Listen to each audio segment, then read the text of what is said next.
Her soul weapon shattered as she tried to save you. As she lay dying, you pointed at her chest. Trust me, I have the power to reclaim everything for you. The blade snapped in two, and Sia returned to human form only to find her legs had vanished. Just as the abyss demon's claws were about to pierce her, you shielded her behind you and activated your second talent. Abyssal Forge.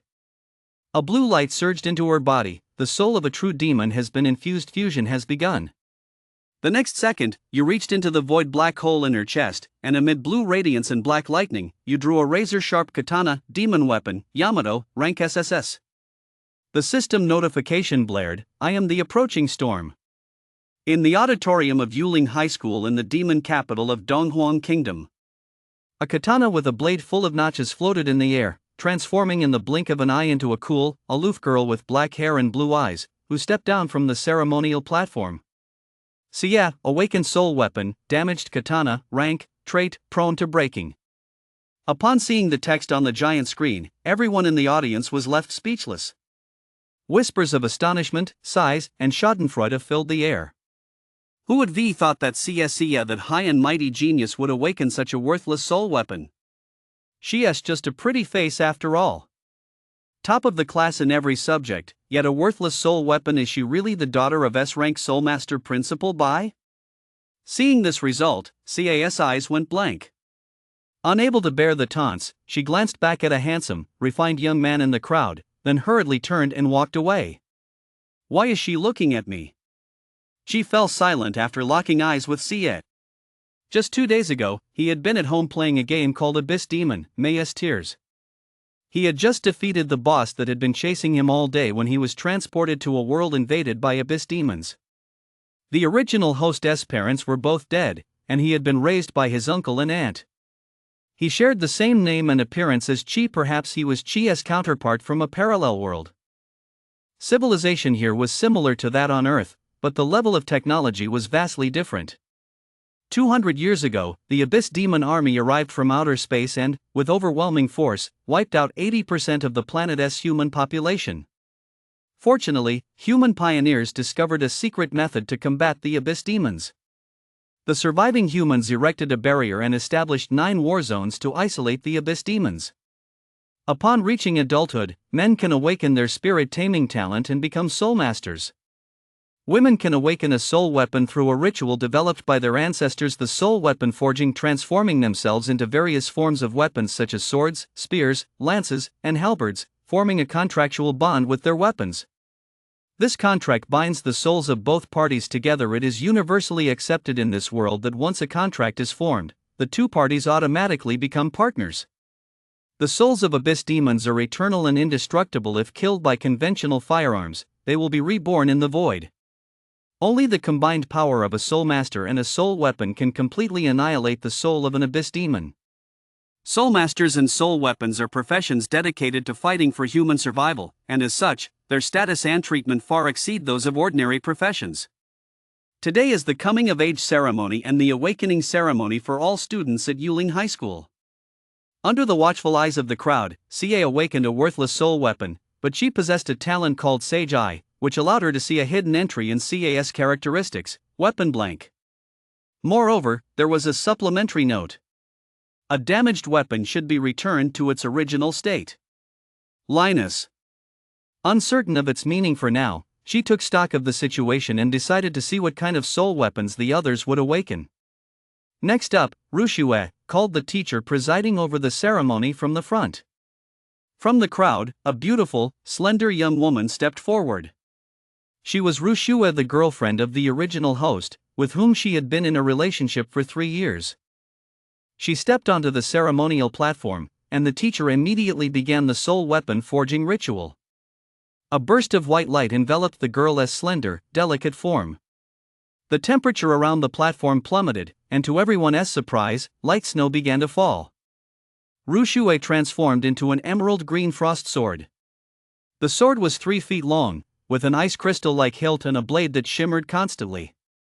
It floated in the air, radiating extraordinary grace and elegance.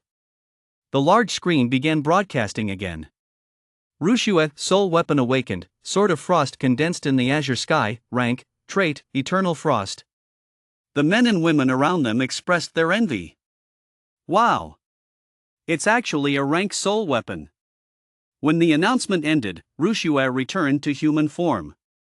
She happily stepped down from the ceremonial platform, walked over to Chi, and said in a sweet, girlish voice, "I'm already a rank soul weapon, you'd better work hard, okay?" "Don't worry, I won't fall behind," she replied. The girl's awakening ceremony then continued. Zhang Mengling, Silver Spear. C rank Su Xiaoyuan, Crescent Axe. B rank Lu Yan, Gale Bow, A rank. Soon, the girls' awakening ceremony came to an end. Most of them had awakened B rank and C rank soul weapons, while only a few had awakened A rank soul weapons. Now, it's the boys' turn to test their soul master aptitude. The teacher led the male students to a crystal-crafted device, which was connected to a large screen just like the one from earlier. "First up, Chi, please step forward for the test." When this part of the process began, the corners of Chi's mouth turned up slightly. He'd come to this world equipped with a system standard issue for transmigrants, so he wasn't surprised at all. The system had already shown that he possessed dual dual talents. In addition to the SS rank talent, Sage Eye, there was another unknown talent. It was shrouded by a blue, ethereal shadow in his sea of consciousness, and its specific effects were currently unknown.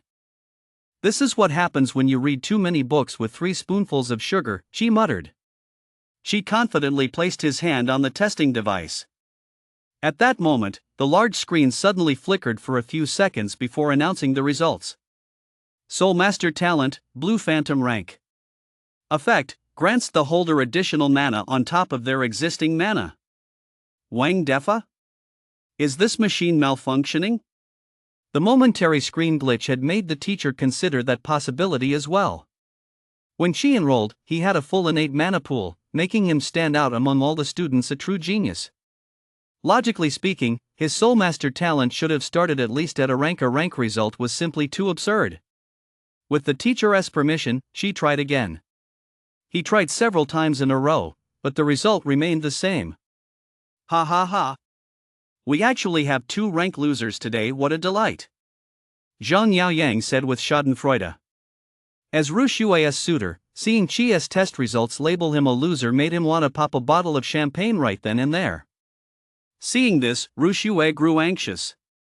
She ran over to Chi's side and said, somewhat panicked, "This can't be real, right?" Chi was just as baffled and explained, "Rushue, I'm actually an SS rank talent. Quick, turn into a sword so I can try to form a contract with you." As soon as he said this, everyone present assumed that Chi couldn't accept the fact that he was a loser and had gone mad, starting to ramble nonsense. They all waited with bated breath for him to make a fool of himself in public. Rushue found it hard to believe as well, but decided to let Chi try one more time. She spun on the spot and transformed into the frost sword. She gripped the hilt with one hand and focused all his mental energy to attempt the contract. Not only did he fail, but his hand actually suffered frostbite. The failed contract triggered a backlash from the soul weapon, a clear sign of extremely low compatibility, and everyone present burst into laughter. "Shie, a loser like you has absolutely no right to be Rushue's boyfriend." Zhang Yaoyang continued to egg them on from the sidelines. Rushue returned to her human form, her lovely face etched with disappointment. She said in an icy tone, "Let us break up. I really do have SS rank talent. Are you sure you want to leave me?" She didn't panic. The information from the system panel was absolutely correct. The detection of no talent must be some kind of bug. Hearing Chi still spouting such nonsense, everyone present burst out laughing. "Chi, have you lost your mind? SS rank? Just go home already." Seeing this, Rushue said angrily, "Chi, stop fooling yourself, okay? With a rank Spirit Tamer talent, you'll never pass the Spirit Tamer College entrance exam. But I'm rank, so I'm guaranteed a spot at Spirit Tamer College to pursue the soul weapon path. Face reality. In the future, you and I won't even be in the same tier. It's over between us." Hearing the mockery from those around him and Rushue's belittling words, she flew into a rage. When you can't take it anymore, there's no need to hold back. Just because you can transform a crappy sword, you think you're better than everyone else? Your breakup doesn't count, I'm telling you, I'm the one who dumped you. You. Chia's fury caused a tightness in Rushue's chest. He used to be so soft, why had he suddenly become so tough? Forget it, I have nothing more to say to you. Please don't come bothering me anymore. A short while later, after all the boys had completed their talent tests. The awakening and testing ceremony is now over. All students are requested to attend the contract ceremony on time tomorrow morning. As soon as the teacher finished speaking, the boys began to get restless. After all, Rushue had lost her contract partner. Once a contract is formed, it's assumed they're a couple. Who wouldn't want a contract with a beautiful, powerful girl who possesses an A-rank soul weapon? This was the perfect opportunity to ask her out. Goddess, please contract with me.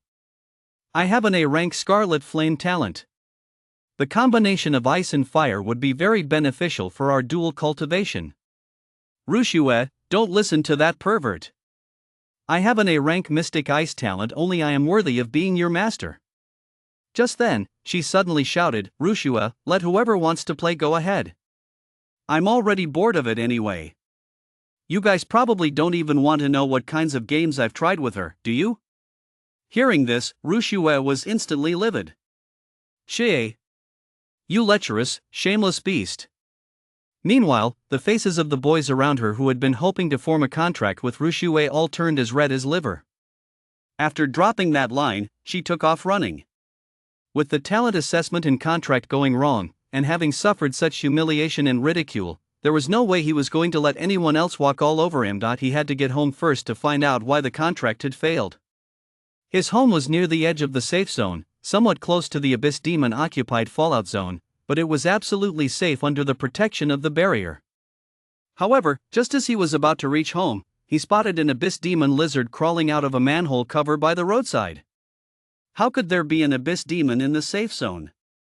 Has the barrier failed? Just then, a familiar mechanical voice echoed in his mind. Host has encountered an Abyss Demon. Defeat the Abyss Demon to unlock the second talent, rank Abyssal Forge. Upon hearing the system's prompt, Sage-Eye immediately analyzed the Abyss Demon's information. Subrank Degenerate Lizard Demon. Lower Abyss Demon sequence, no tier. The strength of Abyss Demons is ranked by sequence, the higher the number, the weaker it is, and vice versa. This Abyss Demon's combat power was comparable to that of a Komodo dragon on Earth. Its saliva was highly toxic, and it ranked at the very bottom of the sequence, so weak that it wouldn't even appear in the Abyss Demon Legion. An ordinary person could barely hold its own against it. The Abyss Demon was as fast as lightning, lunging toward Chi at breakneck speed. Chia's Sage-Eye could sense the auras and fluctuations of all things. His innate ability activated instantly. He anticipated the demon lizard's angle of attack, drew his dagger, and stabbed it straight through its head. However, just before it died, the demon lizard extended its long, slimy tongue and viciously wrapped it around Chia's right hand. Get off! He quickly shook the demon lizard off. Contaminated by the demonic poison, she panicked. The poison could cause a person's entire body to rot away and die within a minute. He could only apply some basic bandages and disinfect the wound, hoping for the best. However, 2 minutes later, he didn't feel the slightest discomfort.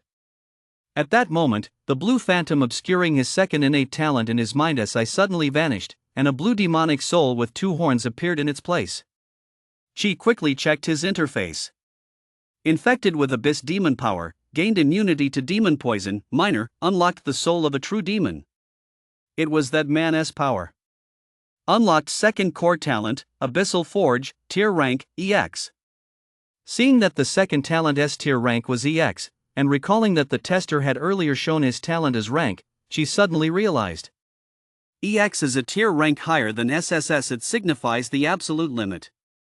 The second talent was so powerful that it overshadowed the first talent, Sage-Eye, but it had been concealed by that blue demonic soul, which is why the test results had appeared that way. Back home, he found that his guardians, Xia Mingyuan and Li Shufan, were both out, probably still at work, and wouldn't return until evening. She didn't feel like cooking, so she went straight to researching her second talent. The description on the interface read as follows: Abyssal Forge. Those possessing this talent cannot contract a soul weapon through conventional means. By fusing a soul weapon with the soul of an abyss demon or a mutant beast, one can reforge divine weapons of the multiverse. To contract a soul weapon, find a soul weapon blank and infuse it with a soul or conquer a fallen demon. Divine weapons of all realms? Since I'm carrying the soul of a true demon from that game, I've used divine weapons in the game before, maybe I can bring them all to life. And then there rest the fallen demons, no one can beat them right now, so I'll skip that route. She immediately came up with a plan. According to her memories, the original host and Sia had been classmates. They'd gotten along well when they first entered high school, they even had a natural rapport on certain matters, but after Chi started dating Rushua, the two gradually drifted apart. Her soul weapon just happened to possess the weapon blank attribute. And now that she had the soul of a true demon, she was already looking forward to seeing Sia transformed beyond recognition. She scrolled through her phone, but Sia wasn't in her friends list. She tried to add her as a friend in the class ranking group chat, only to find 2 verification questions. Question 1, what's my dog's name? Question 2, who did I have a crush on in my freshman year? Damn, so this is the aloof Sia, how won't even let me add her as a friend? Your dog? And who I had a crush on? How the hell would I know? She couldn't shake the feeling that she stirred up some unpleasant memories from her past life. But it's okay. I'll talk to her in person at the contract ceremony tomorrow. After being mercilessly mocked at the awakening ceremony that afternoon, she was feeling a bit down.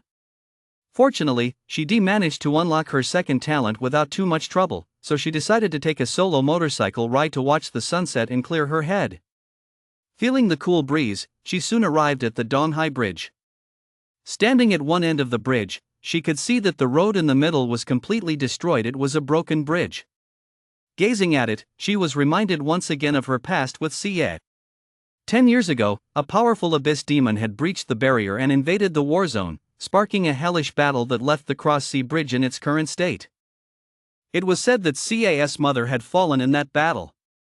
She had been the S-rank soul weapon ghost god slashing sword and, along with Bai Xiefeng, the principal of Yuling High School, was hailed as one of the ace fighters of the 9th war zone. So, Sia has had a tough time, too. No sooner had he stopped the car than she spotted a familiar figure at the end of the broken bridge. Her cascading black hair danced in the wind, and her crisp sailor uniform paired with a black pleated skirt made her look utterly charming. It was Sia. What is she doing here? Could it be that the drop is too steep and she is thinking of taking her own life? Hey! Don't do anything rash. She rushed over, but before he could get close, Sia had already noticed him. Without turning her head, the girl said calmly, "You're overthinking it. It's not worth dying over." She walked up to Sia and asked, "Sia, what are you doing here?" She turned to face Chi, "Just here to watch the sunset." Today, for the first time, she got a close-up look at Sia's beauty. Her deep blue eyes seemed to gaze into a starry sky. Her skin was as fair and smooth as milk, and her high, delicate nose formed a perfect curve, appearing exceptionally radiant against the colorful evening sky. At the same time, he recalled that the original host, back in her freshman year of high school, seemed to have come here with Sia to watch the sunset as well. She smiled and said, "Sia, I've noticed your soul weapon is actually quite good. It has a lot of potential. Would you be willing to form a contract with me?" Sia didn't respond. She silently closed her eyes and remained silent for a long time. Huh? Sia, what's wrong? When she opened her eyes again, her expression had turned icy cold. Her dark brows were furrowed, her eyes filled with anger, and she said, "You already have Rushua and yet you went out of your way to come here just to toy with me? I've always thought of you as a friend. I never expected that you're just like the rest of them. I misjudged you." With tears glistening in her eyes, Sia turned and walked away. "You've misunderstood." Before Chi could explain, a dark red spatial rift suddenly opened beside Sia. An abyss rift. How could a disaster of this magnitude appear in the safe zone? The barrier is definitely malfunctioning. Before she could react, a massive, alien scythe emerged from the rift and swung towards Sia. Mantis Abyss Demon, Lower Sequence 2, Early Tier, Sage I identified the Abyss Demon. Sia! Danger! She shouted. Hearing his voice, Sia immediately rolled out of the way. The Mantis Abyss Demon's strike was lightning fast. It immediately launched a second strike at Chi, who had no time to dodge. Unable to bear watching her classmate being killed by the Abyss Demon right before her eyes, a blinding white light burst from the girl's body, transforming her into a heavily nicked katana as she charged head-on. Oh no! Without a soul master to coordinate with it, the soul weapon can only unleash 30% of its full combat power. The scythe claws slashed wildly through the air, quickly chipping the katana's blade until it was no longer sharp enough to mount a defense. The clash lasted 5 seconds. The very next second, the blade snapped in two. She returned to human form, only to find her legs had vanished. Aya! Sia let out a heart-wrenching scream as she was about to be impaled by the mantis's claws, but she stepped in front of her, wielding a machete.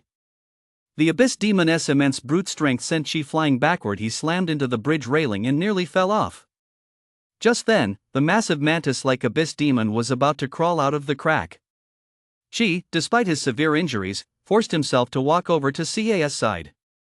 Holding her body, he said, "Form a contract with me. This is our only chance." The same bridge, the Abyss Demon's invasion. The horrific scenes from her memory replayed in her mind, and Sia's heart was filled with despair. Having awakened a worthless soul weapon, with both legs severed and even her life on the line, she shed tears of resignation and murmured softly, "I'm sorry, Mother, I can't do anything." Seeing that Sia had given up, she cried out urgently, "Sia! Are you really willing to die so easily? To let those who mock you trample on you forever, and let the Abyss Demon who killed your mother continue to go unpunished? Trust me. I can give you the power to take everything back. The power to reclaim everything?" Chia's words made Sia freeze in shock. She was astonished by Chia's startling transformation. Not long ago, she had been a somewhat aloof, taciturn boy. But now, he seemed like a blazing inferno. At this point, she had no other choice. "I'll trust you this once. Let us do this." That's exactly what I've been waiting to hear. Abyssal Forge. She reached out and gently tapped Sia's chest. A strange blue light seeped into her body. The system panel also reacted. Soul of the true demon has been infused. Fusion beginning. Within Sia's mind's eye, Xiaolin could see the shattered katana continuously repairing and renewing itself, enveloped in the blue light. Beside it, a dark blue scabbard had also materialized. Reforging complete. Once the reforging was complete, Sia's severed limbs had also fully regenerated. Under the Sage I's gaze, Sia's attributes had also changed. Cia. Magic Weapon, Yamato, Rank SSS. Traits, Dimensional Power. Hidden Entries, Godslayer, Separation of Man and Demon. I am the approaching storm. Master, please draw the sword to seal the contract. Faced with life and death, she did not hesitate, but simply followed the instructions. His right hand opened a void black hole between Sia's breasts. He thrust his entire arm inside, causing the girl to tremble with delight. Amidst blue radiance and black lightning, she drew an incredibly sharp katana from her chest. At the same time, Sia's jet black hair turned a snow-white silver. She slowly rose to her feet, a pale blue aura swirling around her, and materialized a phantom sword of the same kind in her hand as she stood beside Chi. Host Contract, Yamato. Basic Yamato sword techniques and swift Iato have been mastered. So not only is my contract method unique, but my combat style is different from others as well. A soul weapon can even maintain its human form and fight alongside its master, Chi thought to himself. I might as well test this sword on that mantis monster. See ya, let us go together. The white-haired girl replied with a nod. She lowered her center of gravity slightly and charged forward at lightning speed, drawing her sword from her waist to unleash 3 streaks of sword light. Ci's gaze was fierce as she executed the same sword technique from the left. Their movements were perfectly synchronized, as if they were 2 intertwined mirror images. Swift Iato. In an instant, flashes of blade light swept past as the two swapped positions, appearing behind the Mantis Abyss Demon. With the crisp sound of swords being sheathed, the Mantis Abyss Demon was instantly torn to pieces, flesh and blood flying everywhere. However, the danger was not yet over. The Abyss Rift had actually widened even further. A giant claw of an Abyss Demon emerged from the depths of the fissure. She instinctively shuddered. This was the kind of overwhelming pressure only a high-ranking Abyss Demon could exert. Since this world's Yamato was connected to the power of space, and as far as he recalled, it could open portals, it must surely be able to close them as well. Hey, Abyss Demons, your days of opening portals every day are over. She channeled the power of space and, together with Sia, one on the left, one on the right, executed an X-shaped slash. The Abyss Rift instantly closed, and the Abyss Demon's claw, which had just emerged, was severed by the abruptly closing space and crashed heavily to the ground. That claw, nearly the size of an elephant, along with the corpse of the Mantis Demon, turned into a pile of crimson gems, which Chi and Sia absorbed together. Host and Soul Weapon have obtained 20,000 Abyss Demon Soul Points, unlocking the skill panel, which can be used to learn rank up skills. Rank up skills? I'll look into that later. We did it! She sheathed her weapon, and Yamato transformed into a blue light, returning to CAS body. Her hair turned black again, though the tip still bore a hint of silver white. CAS' expression was complex. After speaking, she collapsed into Chi's arms. She felt her entire body was abnormally hot, and she was incredibly weak. Could it be that her mana is depleted? I need to get her home right away. Back home, she carried Sia to the bed and immediately prepared a cold towel to help lower her body temperature.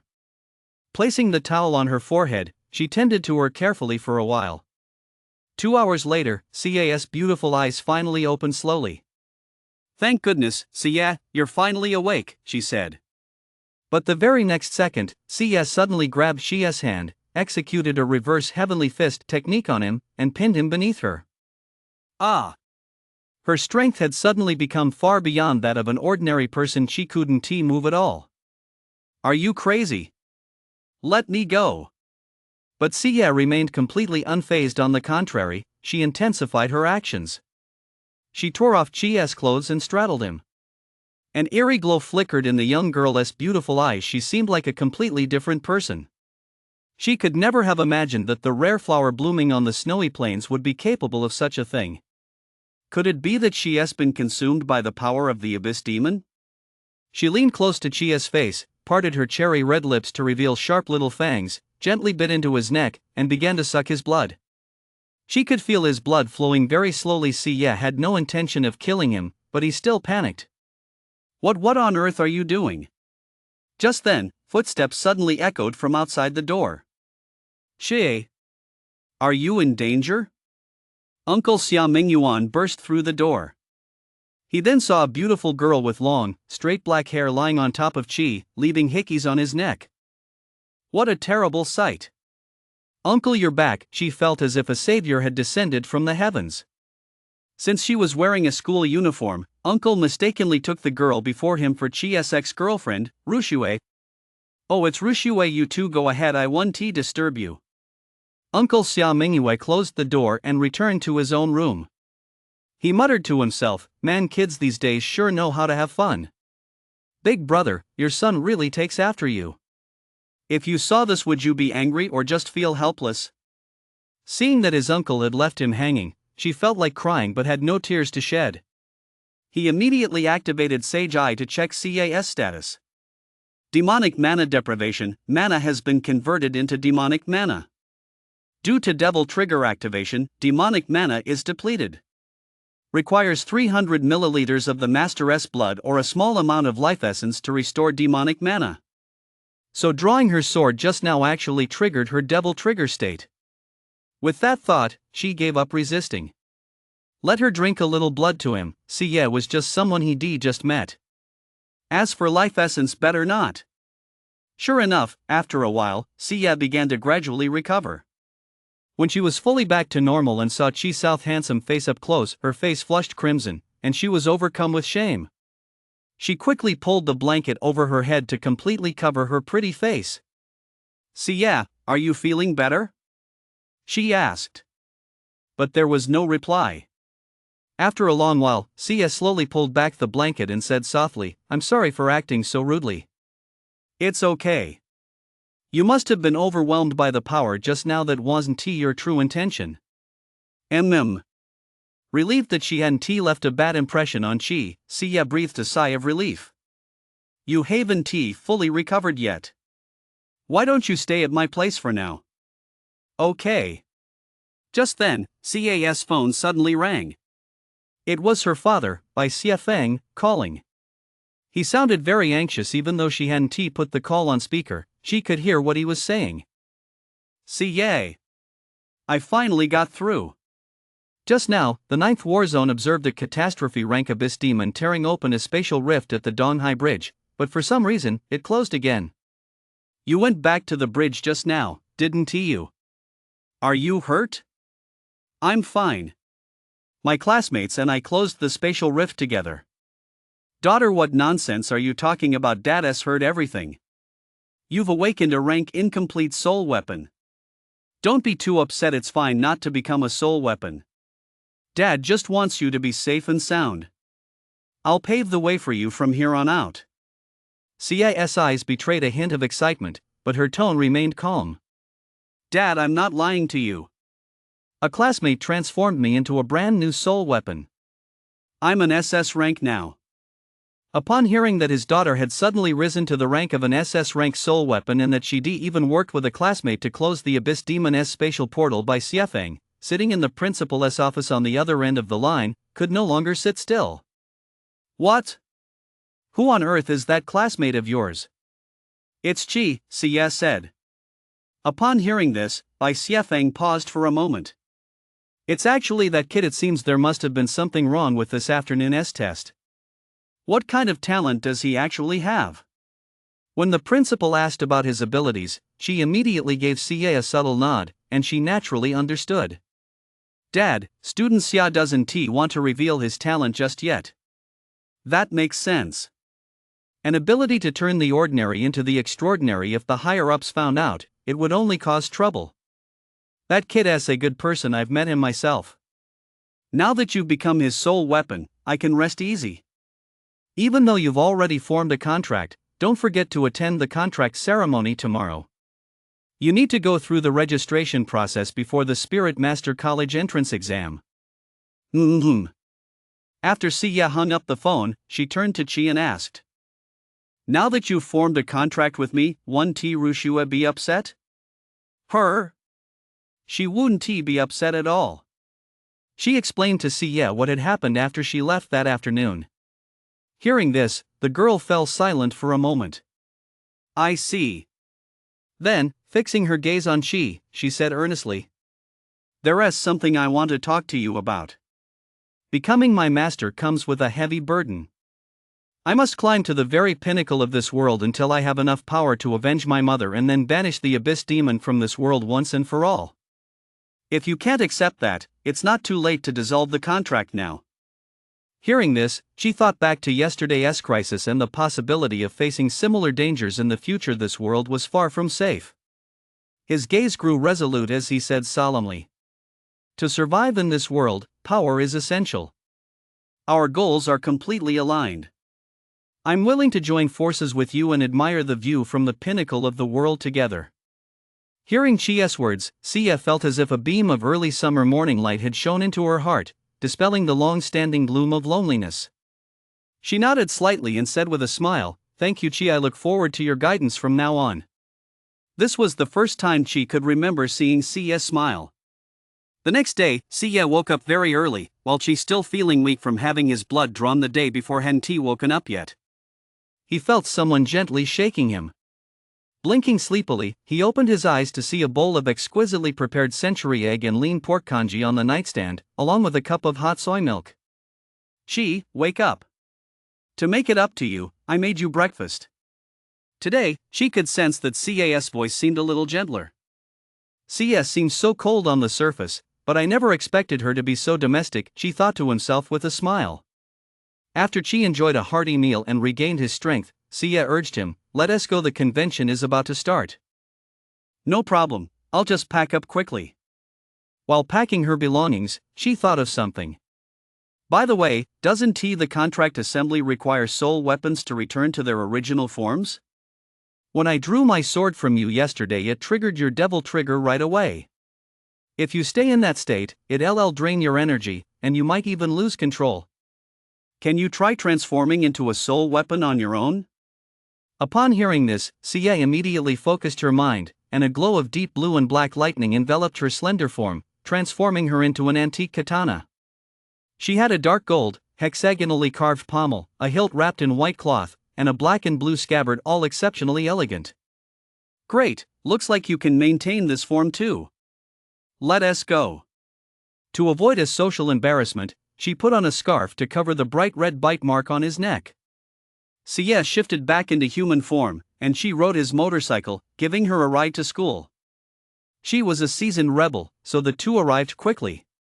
With 15 minutes left before the contract ceremony began, they walked side by side into the school auditorium.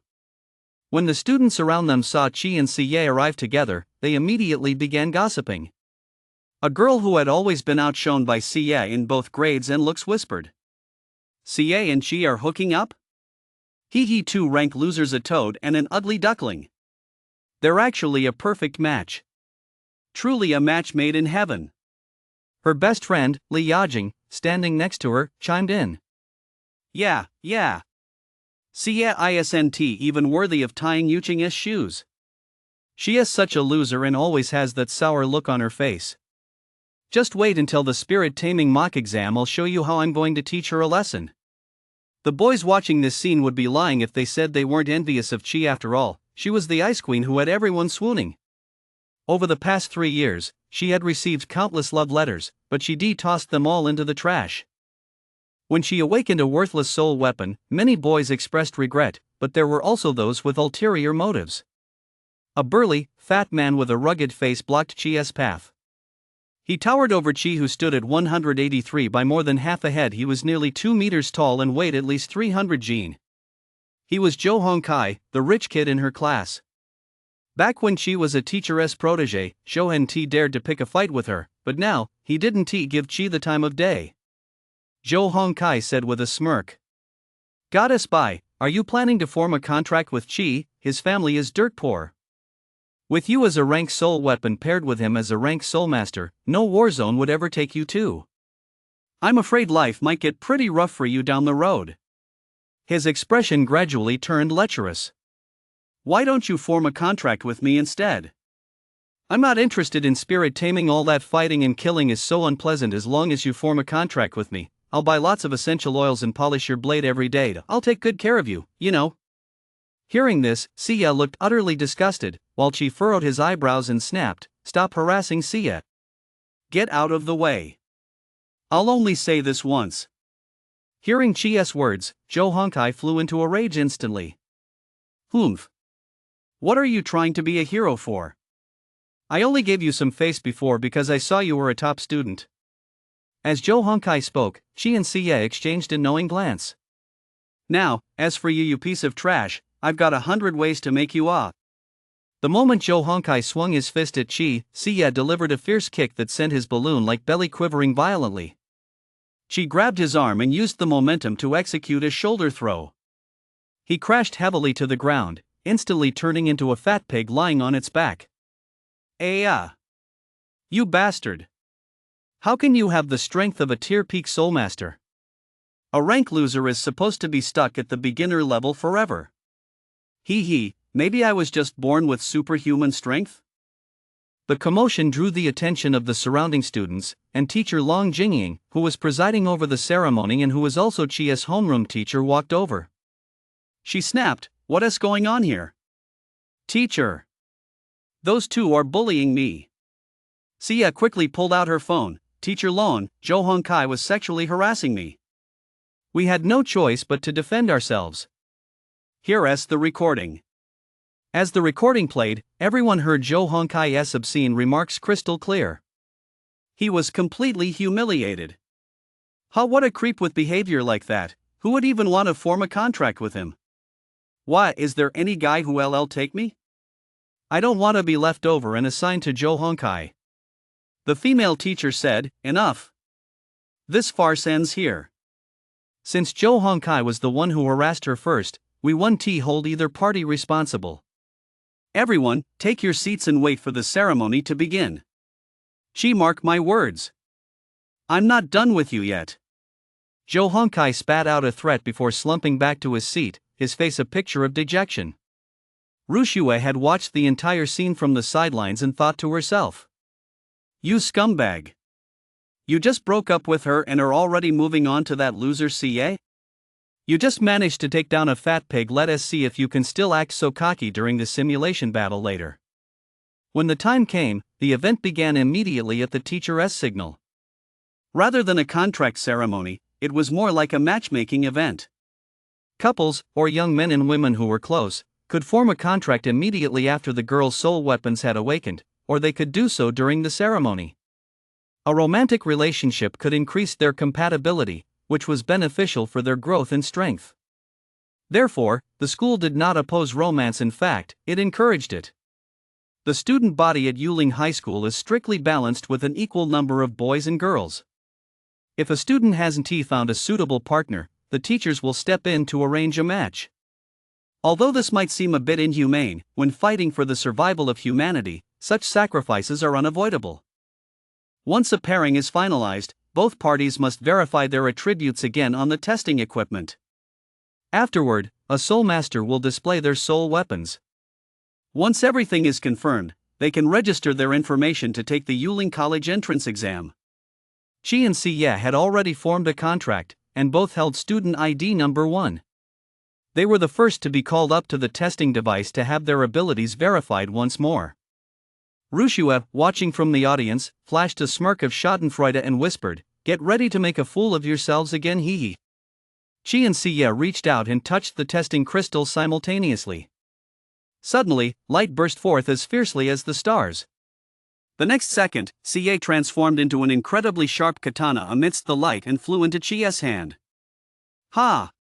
She drew the sword and unleashed 5 ferocious consecutive slashes, then coolly sheathed it. As he gently let go, Siye returned to human form. It's just a crappy soul weapon that was way too showy. The text that appeared on the giant screen moments later blinded everyone present, and the cold, matter-of-fact announcement deeply shook their souls. Chi, Soul Master Tier 1 Peak. Talent, SS rank Sage traits, elemental weakness detection, perception of all things fluctuations. Siye, Soul Weapon Tier 1 Peak. SS rank Yamato traits, dimensional power. She thought to herself, so my cultivation has actually broken through? I was only at the early Tier 1 stage before. Could it be that Siye helped me break through? All the students present were instantly left speechless, their jaws practically hitting the floor. Oh my god! How is this possible? These two were still rank level just yesterday. To leap from rank to SS rank. Not even a sci-fi movie would dare to portray something like this. Witnessing this scene, the beautiful teacher Long Jingying, wearing gold-rimmed glasses, was also stunned. Could Siye be just like her mother? But the gap in attributes is just 2. Suddenly, a deep male voice came from the side. It's the soul weapon recognizing its master emerging from the cocoon like a butterfly. Everyone's gaze turned toward the source of the voice. A middle-aged man with slightly graying temples and a stern expression stepped onto the testing platform.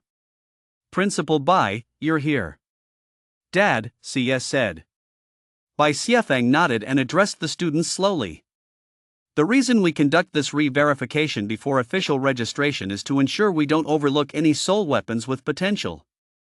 If a soul master and a soul weapon are exceptionally compatible, the soul weapon may evolve breaking free from its cocoon after the initial contract.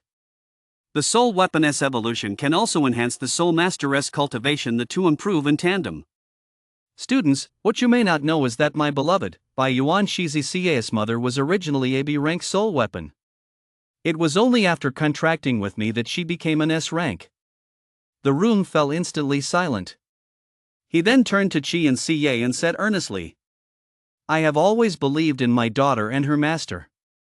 They could never be failures. From now on, I hope you'll work together, forge ahead bravely, and live the lives you want. Yes, Principal Bai. she replied in a loud voice. Xia, calling me principal now is a bit too formal. After all, you should be calling me Uncle Bai by now. She whispered, Uncle Bai, thank you for getting me out of that situation and not revealing my abilities. Dad, your daughter will never let you down. Xia's beautiful eyes glowed faintly as she spoke loudly, a departure from her usual self. Seeing the two young people brimming with fighting spirit, he left the scene with satisfaction. Teacher Long announced. The test results are accurate. Please continue to find a contract partner of your choice. When Rushue witnessed this scene, she froze in her tracks. At first, she thought the equipment had malfunctioned again, but it wasn't until the principal stepped forward to explain that she came to terms with reality. She actually had the potential to evolve his soul weapon to SS rank.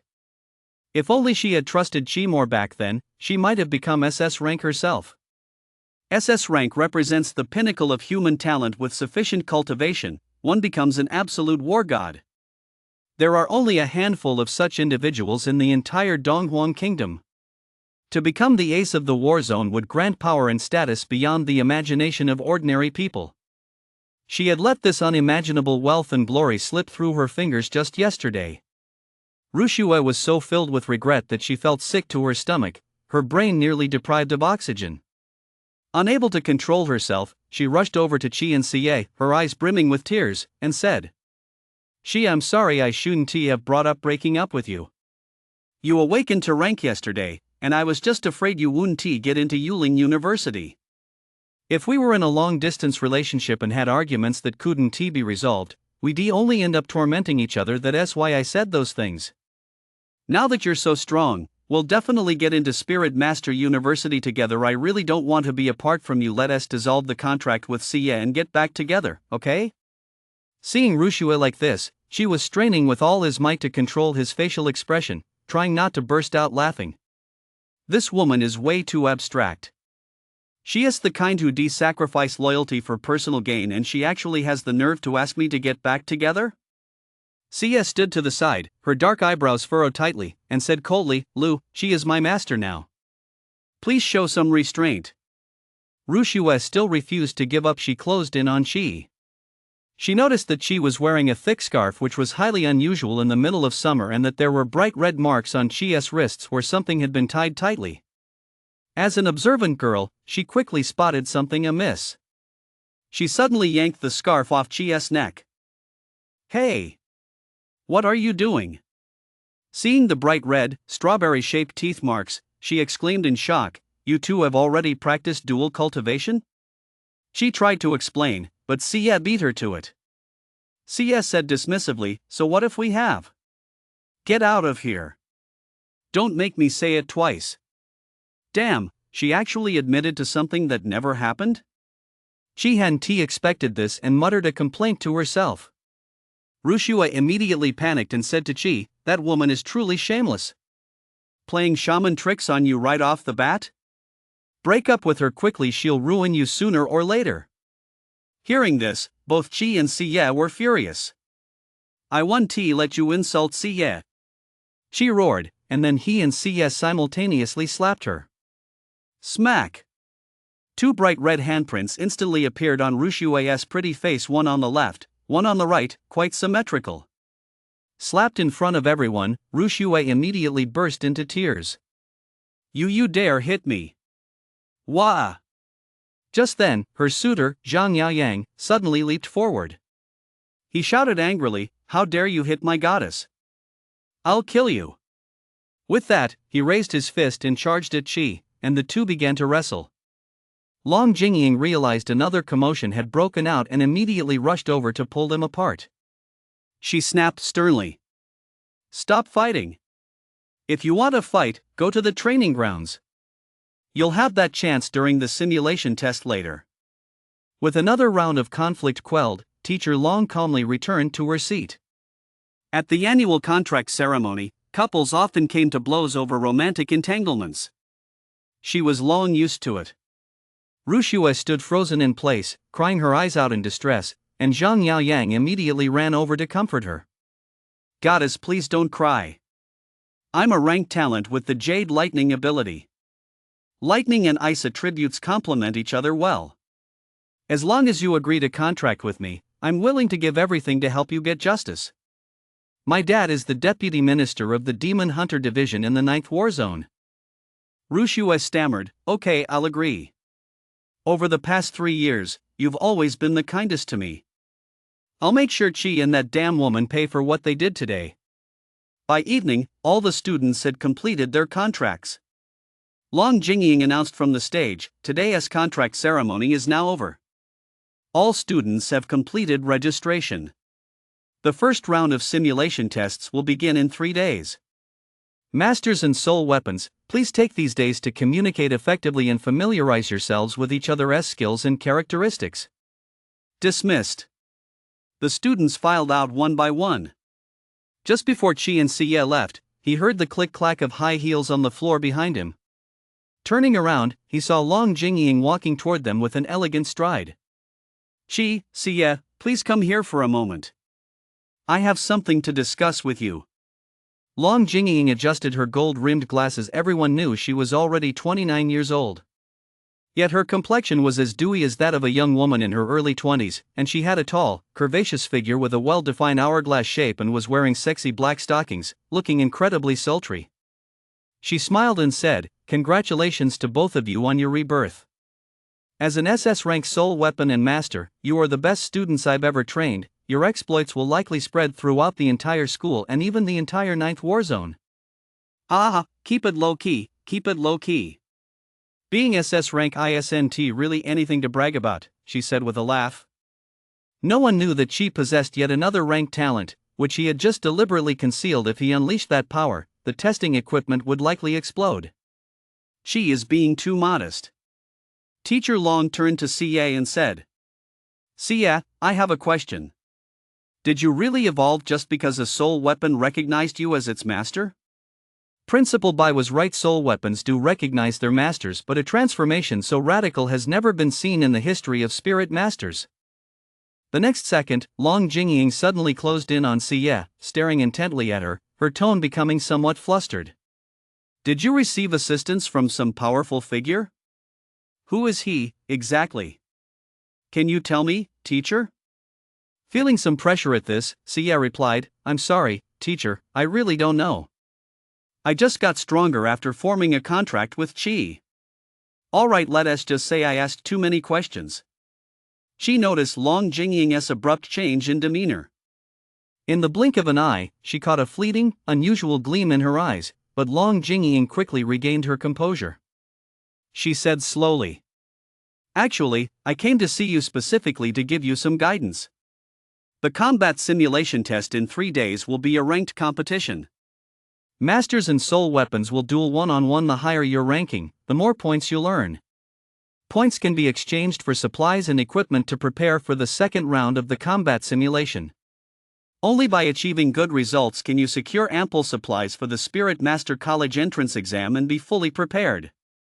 Since you're both already SS rank, I expect nothing less than first place from you. Don't worry, we got first place locked down. For us, second place means we're the biggest losers. She said. Siye chimed in from the side. She's absolutely right.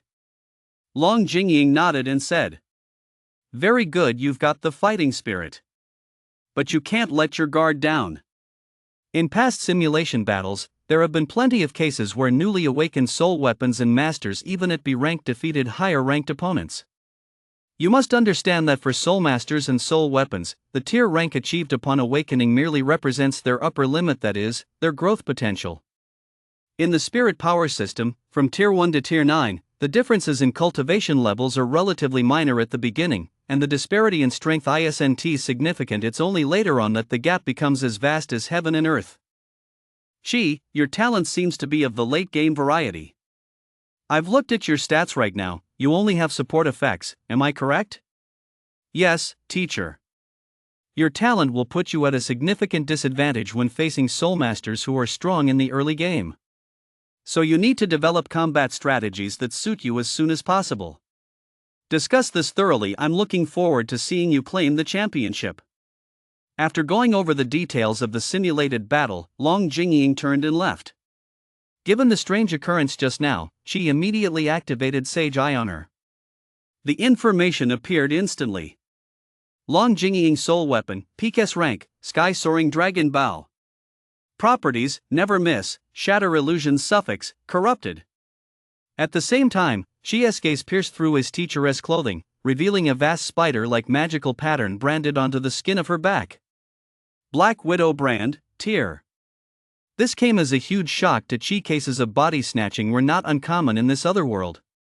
She found it difficult to tell whether the homeroom teacher was friend or foe. After all, he had only been in this world for 3 days and had to be extremely cautious. She said, "Xia, you noticed something off about Teacher Long just now, didn't you?" "Yeah, there seemed to be a hint of madness in her eyes, I don't know why. I sensed the power of an abyss demon emanating from Teacher Long." Xia froze. Has Teacher Long been possessed by an abyss demon? After a moment's silence, she said, "I'll have Dad send someone to kill her." "Hey! Don't go around killing people on a whim. I won't spare any abyss demon that might endanger human lives. Even if a teacher has turned into an abyss demon, she must die," Xia said. She was at a loss for words and said, "Don't get ahead of yourself. It's just a hunch. Let us stay on guard for now and look for an opportunity to investigate her." "Okay, I'll listen to you," Xia said. "Why don't you come back to my place tonight? I have a training room at home that's perfect for us to practice together." "No problem." She called his uncle. "Uncle Xia, I won't be coming home tonight." However, what awaited him was indeed the wrath of his uncle, Xia Mingyuan. "Xia! Before I left this morning, I saw a pretty girl cooking at our place. You little rascal, playing both sides, you've gone bad, haven't you?" She quickly lowered his voice. No. I broke up with Ru Shui. Her name is Xia, and she is my soul weapon now," she hurriedly explained. "Xia? Is this the Xia you once told us about? Haha, the Xia family really does have one outstanding member after another. You're bringing honor to our family." Alright, I won't worry about it anymore. Remember to come home for a meal when you have time. Uncle really is something, but it's actually pretty nice. Having a safe haven in this world, I'll have to make sure to protect it well, she thought to himself. Let us go. He rode his bike with Xie to her house, a luxurious villa covering nearly 500 square meters, and that didn't even include the second floor. Upon entering, the house was spotlessly clean, with several servants going about their duties. Is this what life is like for a young lady of privilege? Looks like I'm in for a life of living off others, she thought to himself. With only 3 days to spare, the two headed straight for the training room. It covered an area of 150 square meters and was equipped with various dummies for combat practice, as well as bamboo and wooden swords that had a distinct Japanese style, resembling a dojo. Suddenly recalling what Bai Xiefeng had mentioned earlier, that Xia's mother was named by Yuan Shizi, she felt a little excited. So Xia is half Japanese. Principal Bai, you're practically a national hero. Seduce a Japanese girl, it's the duty of every native of Xia. What else with that look on your face? Xia scolded him playfully upon seeing his lecherous expression. Nothing, let us get started. She summoned the interface in his mind, and Xia saw it too. What's this? Damn, can my system even be shared? He thought to himself, inwardly grumbling again. This blue screen is called the system. As for where it came from, I actually don't know. Anyway, as long as it makes us stronger, that's all that matters. After crippling the Great Abyss Demoness right hand last time and obtaining a fair number of demon souls, she and Xia began selecting skills to learn.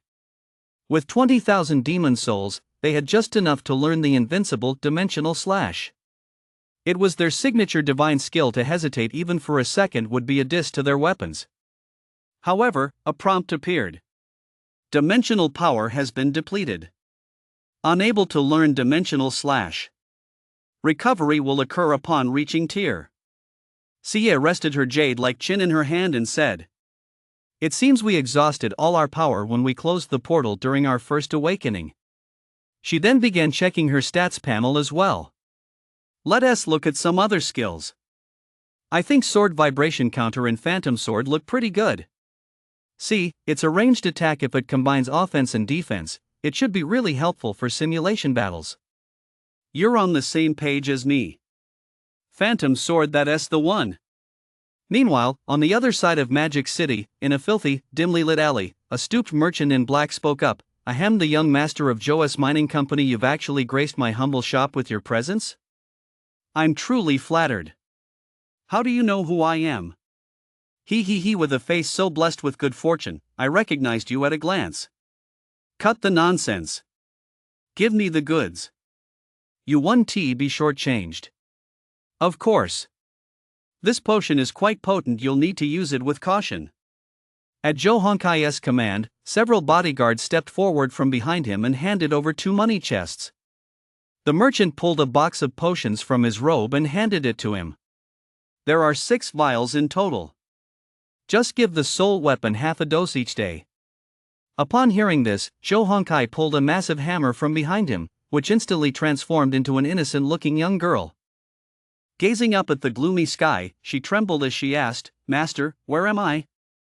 "You don't need to know," he said, pulling out a syringe.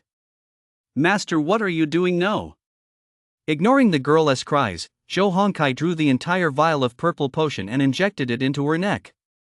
Instantly, purple magical runes wrapped around her body, and she let out a trembling, agonized scream. "Gee, you've made me lose all face. I'll definitely cripple you in the simulation battle. I'll make that aloof Sia crawl at my feet, howling in submission." Ha ha ha ha ha ha ha. 7 p.m. in CAS training room. Chi and Sia spent 10,000 magic souls to learn Phantom Sword and Blade counterattack, as well as some advanced skills. After setting aside some resources, they focused on learning skills tailored to the enemies they would face. These skills cost quite a few points, but the results are guaranteed to be powerful. Sia transformed into a katana, and she held her in his hand. With a mere thought, he could materialize Aeolon-colored phantom short sword beside him. Since both of them were only at tier 1, its current destructive power was low, but it could still easily pierce wooden dummies and fire continuously in a rhythmic pattern, consuming only a minimal amount of mana. She couldn't test counterattacks with a sword swing. There was no one at home to spar with for the time being, so Chi held Sia and practiced some basic sword techniques for a while before getting ready for dinner. Sia returned to her human form, breathing slightly heavily, her cheeks, forehead, and tank top already glistening with sweat.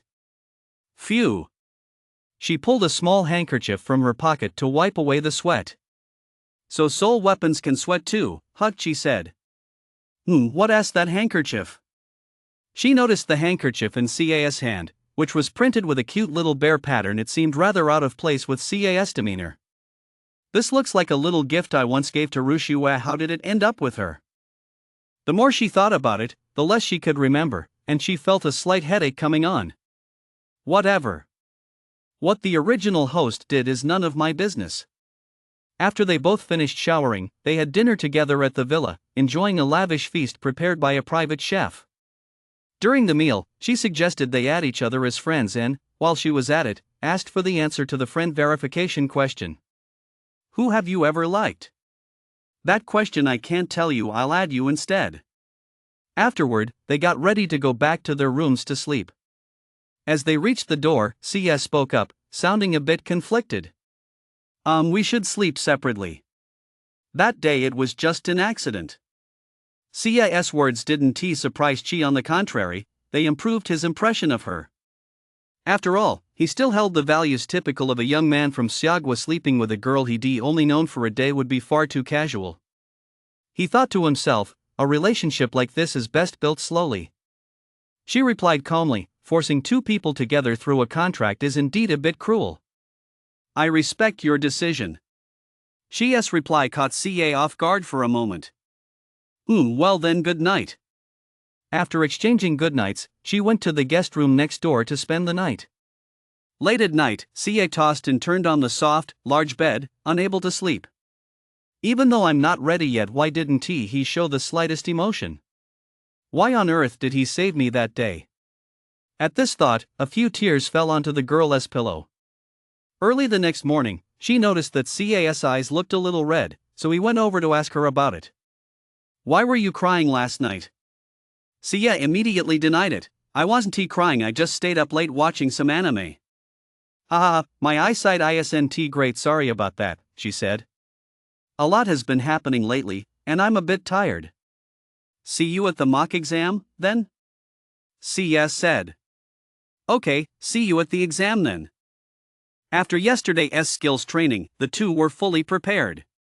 Since it would be difficult to make any significant breakthroughs in their abilities within the next 3 days, Sia suggested they each go home, get some rest, and prepare for the mock test. On the day of the mock test, she returned to school on time and headed straight to the competition arena on the school playground, a square ring with sides measuring 15 meters. Soon, large groups of boys and girls arrived in pairs. She spotted Sia in the crowd at a glance and took her hand. He noticed that Sia's hand felt loose. She wasn't interlocking her fingers with his. Her expression was distant, and the air around them seemed to freeze. Is she mad? She wasn't completely clueless. He knew he shouldn't have asked that, so he let go of her hand. A moment later, Teacher Long and the other instructors arrived and began their address. Students, this tournament will use a draw and elimination system. The format is simple, one-on-one duels between soul masters and soul weapons. The higher your ranking, the more points you earn. Fight should be stopped at the first sign of injury. Intentionally causing serious harm to others is prohibited. Violators will be disqualified from the Spirit Master College entrance exam. Now, let us begin. As soon as the words were out, all the students began drawing their opponents. She drew Zhou Hongkai, and he immediately sensed something was off. Noticing that Sia seemed unmotivated today, he said, "What a coincidence. That guy must have rigged the draw. He is definitely trying to get back at us. Sia, pull yourself together." "Yeah, I'll give it my all." She wasn't the first to go. Students from other classes with higher ranks took the stage first. At the teacher's signal, 2 boys and 2 girls walked onto the stage. They began announcing their names, talents, and weapons. Lu Yan from Class 3, talent, a rank Scarlet Flame. Zhao Sighting, soul weapon, a rank Dragon Skull Spear. Wang Wenchuan from Class 5, talent, B rank Frozen Ice. Su Xiaoyuan from Class 1, soul weapon, B rank Crescent Axe. After introducing themselves, the battle began immediately. One team consisted of 2 A rank students, while the other had 2 B rank students. Since ice and fire are natural opposites, everyone assumed Wang Wenchuan's team was bound to lose. However, she didn't see it that way. After all, the teacher had said that for newly awakened students, when Tier 1 and Tier 2 cultivators faced off, the playing field was essentially level. He saw his classmate Su Xiaoyuan clutching Wang Wenchuan's hand tightly. They exchanged a glance, and the girl immediately transformed into a silver battle axe. Zhao Yan, meanwhile, directly transformed Zhao Sighting into a spear. She noticed a detail: it seemed a soul master could force a soul weapon to transform without respecting its will. "Sorry, Wang." The tip of his spear, wrapped in blazing red flames, charged furiously toward Wang Wenchuan. On the other side of the arena, Wang Wenchuan raised his massive axe high, channeling the power of solid ice throughout his body, and hurled the Crescent Ice Axe at Zhao Yan with all his might. Crescent Ice Axe. The rapidly spinning, icy giant axe instantly shattered Zhao Yan's spear attack and flew back into Wang Wenchuan's hands. With his offensive neutralized, Zhao Yan was forced into a steady retreat over the next few exchanges and eventually stumbled off the stage. "The winners are Wang Wenchuan and Su Xiaoyuan," the referee shouted loudly. The students below reacted with astonishment. 2 B rankers actually beat an A ranker. That's unbelievable. A successful cross-ranked challenge, awesome. This outcome was exactly what she had expected. After all, Wang Wenchuan had been dating Su Xiaoyuan since their freshman year of high school. Is this the power of bonds? She mused. With the first match over, the teacher continued. "Next pair, please step up." "Sia, it's our turn. Let us go." She and Sia walked onto the stage side by side, facing a hideous, burly man and a petite, innocent-looking girl. The burly man said, "Zhou Hongkai, rank Soulmaster, talent, bone-crushing strength." The girl beside him had a blank expression, her eyes vacant and lifeless, as if she'd lost her soul. Zhou Hongkai impatiently shook her hard and yelled at her. Hey! Say something. Are you stupid or something? The girl stammered, Master, I'm sorry. Nye Xiaoyu, a rank soul weapon Vajra hammer. Nye Xiaoyu was also a student in Class 1. Both Qi and Xia knew her, and they immediately had a bad feeling. What on earth happened to her? Could it be that this pervert abused her? Xia furrowed her dark brows. I'm going to crush this disgusting maggot. She held Xia back, shrugged at the audience, and said, I don't think either of us needs to register our numbers anymore. For an SS rank genius, the teacher didn't mind a little bit of selfishness. However, such a show-off attitude infuriated many people. They all hoped she would be knocked out in an upset, especially since there had already been a precedent. Zhou Hongkai. Go beat Qi to a pulp. Restore the glory of our rank. Start when you're ready, the teacher shouted. Zhou Hongkai was the first to transform Nye Xiaoyu into a golden hammer, followed by Xie, who transformed into Yamato and flew straight into Qi's hands. Zhou Hongkai sneered, Qi, you've only got a few more seconds to strut around. Your time is up. Draw your sword.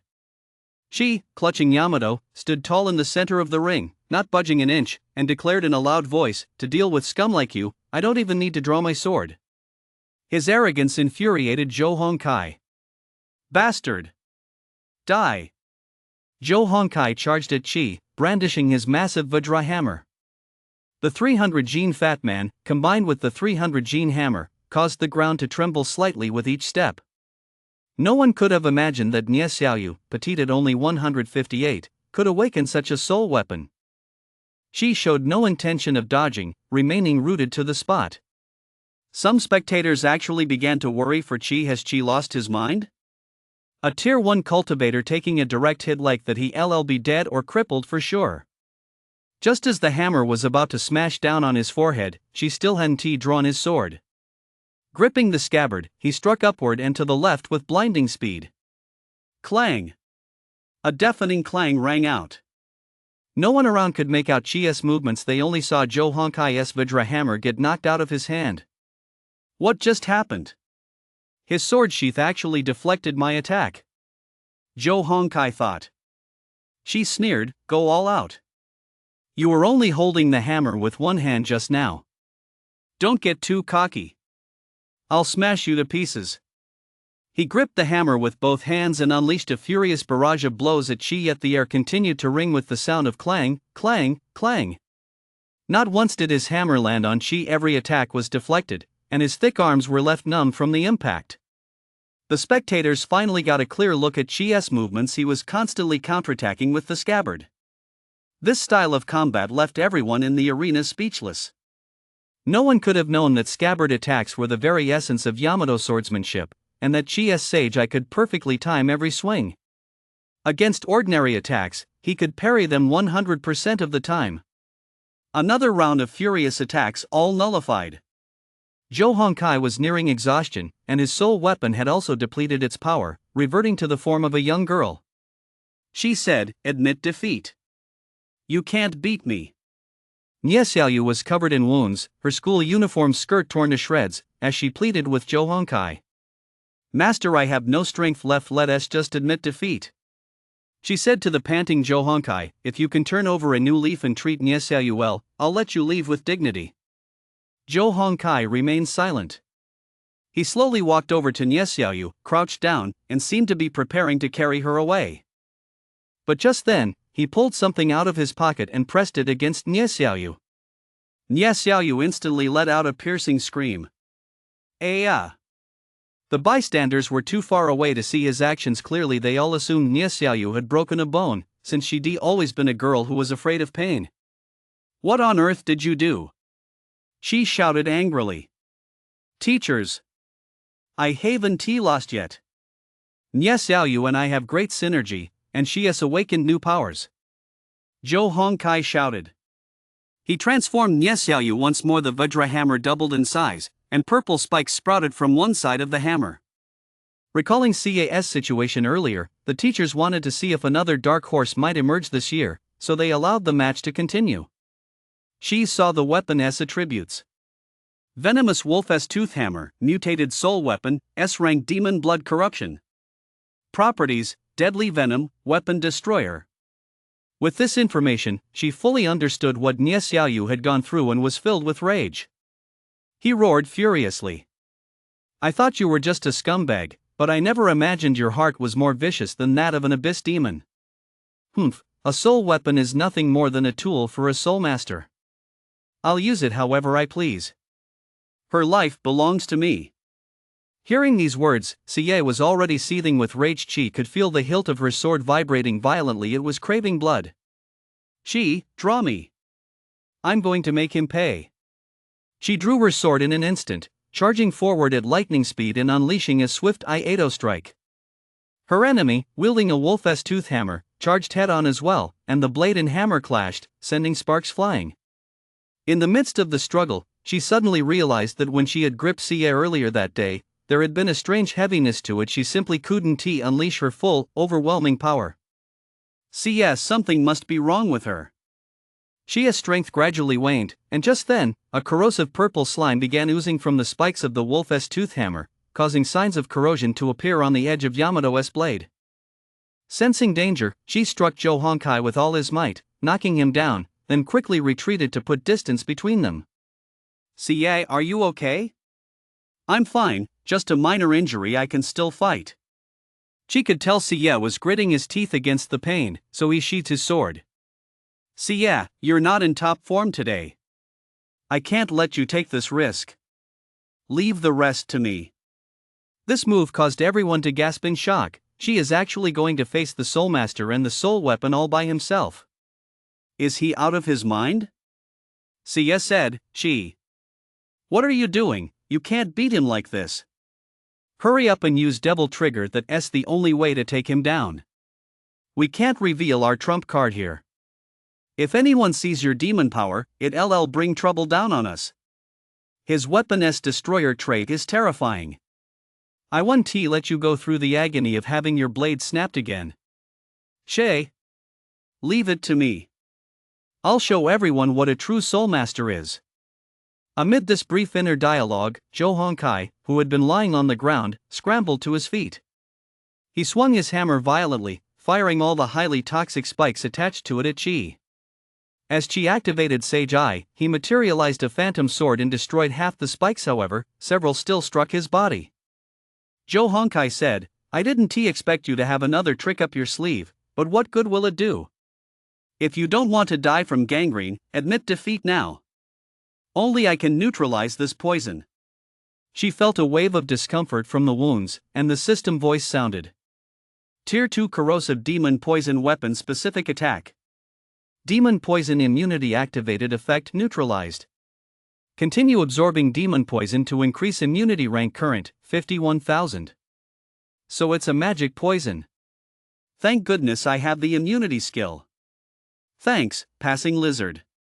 Despite being severely wounded, she yanked the spike right out and said, Cough cough, it's just a minor fatal wound. He gritted his teeth against the pain and charged toward Zhou Hongkai. From the previous battle, she had already noticed that once the hammer grew larger, Zhou Hongkai's attack speed slowed considerably. Relying on the Sage Eye's precise anticipation, she easily dodged the clumsy attacks, then immediately drew his pocket knife and stabbed it into Zhou Hongkai's lower body. That little knife of yours is useless against a Tier 1 Soul Master's physique. Useless? Are you sure? As soon as Qi finished speaking, 6 phantom short swords materialized behind Zhou Hongkai, instantly piercing his back and waist. The excruciating pain forced him to his knees. She looked down at Zhou Hongkai, who was writhing in agony, and shouted. Today, I'm going to show you that a true Soul Master never hides behind a soul weapon but uses their own flesh and blood to protect them. You must understand that soul weapons are our classmates, friends, and even lovers, people we spend every moment with. They are absolutely not mere props in your hands. With that, she delivered a fierce kick, driving the phantom sword embedded in Zhou Hongkai's waist even deeper. His lumbar vertebrae were instantly shattered and torn apart. He collapsed onto the ground, unable to rise again. Nie Xiaoyu immediately returned to her human form. Hearing Chia's declaration, the girls felt a deep resonance within their hearts and responded one after another. She is absolutely right. We're not props. She is so manly, I really want to be his sole weapon. The teachers were also pleased by Chia's declaration and nodded slightly. Our Yuling High School has truly produced a student with a sense of responsibility. That's right. Only by being in perfect harmony with a soul weapon can one gain the strength to confront the abyss demon in the future. The winners. Xie. Xie, the referee announced loudly. After the announcement, Teacher Long suddenly noticed that Zhou Hongkai couldn't get back up. Realizing something was wrong, he immediately rushed onto the stage. Xie, why did you intentionally inflict such a serious injury? You'll be expelled for this. Just look at Nie Xiaoyu. She was able to evolve because she was injected with a drug of unknown origin, and that drug is right there on Zhou Hongkai, she said. Long Jingying examined Nie Xiaoyu.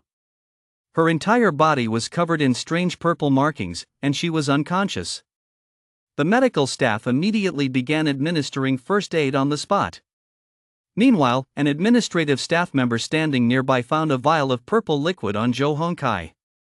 Teacher Long, we found it. Should we send it for testing? Long Jingying replied, no need. Please hand it over to me for safekeeping first. As both the homeroom teacher and the dean of students, the administrative staff member naturally obeyed her orders. She watched this unfold and thought to herself, no way could Teacher Long really be in cahoots with the abyss demon? With the match having turned into an accident, she and Xie were both taken away for questioning. For the time being, the simulated battle was temporarily suspended, and the teaching staff rushed to treat the injured on the spot. The doctor attending to Zhou Hongkai shook his head. A comminuted fracture of the lumbar spine. I'm afraid he'll never be able to get out of bed again. The physician attending to Nie Xiaoyu said to Long Jingying, this student has been contaminated by the abyss demon's blood. Long Jingying did not seem surprised by this finding.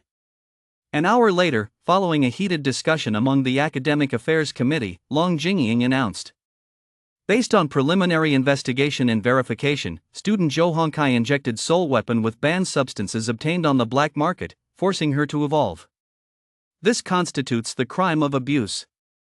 Based on student Chia's testimony and the Academic Affairs Committee's observations, it has been confirmed that Zhou Hongkai was the first to strike a lethal blow during the battle, a serious violation of the simulated combat rules.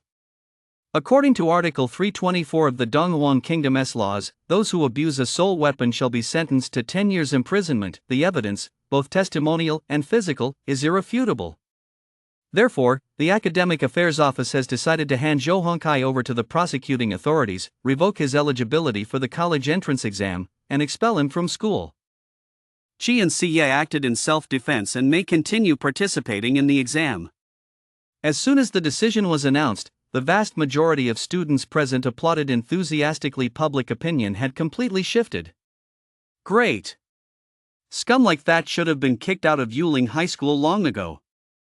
Xie truly lives up to his reputation as a genius. He rid us girls of this menace. We should support him. Zhang Yaoyang and Rushue watched as those who had previously mocked Xie now stood by his side, and they were instantly filled with rage. Zhou Hongkai actually failed to take out Xie. What a useless piece of trash. Well, that is fine. Now we can knock you off your pedestal with our own hands. Don't you agree, Goddess Rushue? We absolutely must defeat Xie, render him incapable of fighting, and make sure he can't take the spirit-taming college entrance exam. Once the commotion died down, the academic affairs team signaled for the match to continue. Off the field, Long Jingying pulled Xie aside alone, and Xie's guard immediately went up. What does she want? The mature female teacher said with a gentle gaze. Good work. The next round of matches won't start until tomorrow, so take this opportunity to rest up. I will. Xie, I really admire what you said just now.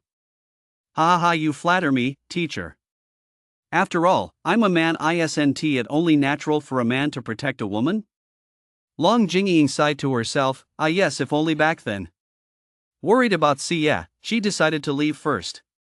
Teacher, I'm going to check on CS. She's injured. Go ahead. He hurried back to CA's side, but along the way, he felt a bit puzzled. Teacher Long seems a little off, but she did help us just now. Maybe she really has some unspoken reason? She discovered a horrifying, festering wound on CA's snow-white, delicate calf, clearly visible even through her black over-the-knee stockings, and his heart ached. "Sia, I'm going to take these off for you. Is that okay?" She crouched down, removed CA's black leather shoes, and then began to take off her stockings. The stockings had adhered to the wound, tearing away some skin and flesh in the process. The intense pain made her cry out involuntarily. "Ow. Don't worry, don't worry. It'll be over soon," she reassured her. Finally, after removing the stockings, she took out some medicinal ointment specifically designed for soul weapons and applied it to the wound, but it had no effect. This one due since CA's physiology has changed, she no longer uses mana but consumes demonic mana. "Let us try my blood." With that in mind, she pricked her finger and let a drop of fresh blood fall onto the wound. Sure enough, new, tender flesh began to grow over the festering wound, and it slowly started to heal. "My blood can heal her too, that's great." Seeing that it was working, she gently wrapped a medical bandage around CA's wound and helped her put her shoes back on. Just then, CS spoke up. "I'm sorry. I didn't perform as well as I should have today, and I ended up getting you hurt too." "It's fine. A few scrapes are no big deal." She stood up and suddenly felt a wave of dizziness wash over her. "Oh no, did I lose too much blood from that stab wound just now? Damn it." With a thud, she collapsed to the ground. Seeing she fall, CA's face turned pale with shock. "What's wrong with you?" Realizing that she had completely lost consciousness, her heart twisted with pain, and she shouted to those nearby. "School nurse! Come quickly and help Chi." Early the next morning, she slowly opened her eyes from her hospital bed at the school clinic, only to see CA's beautiful, cool face. "You're finally awake. What day is it now? Did I miss the exam?" Sia said, sounding a little annoyed. "It's the second day.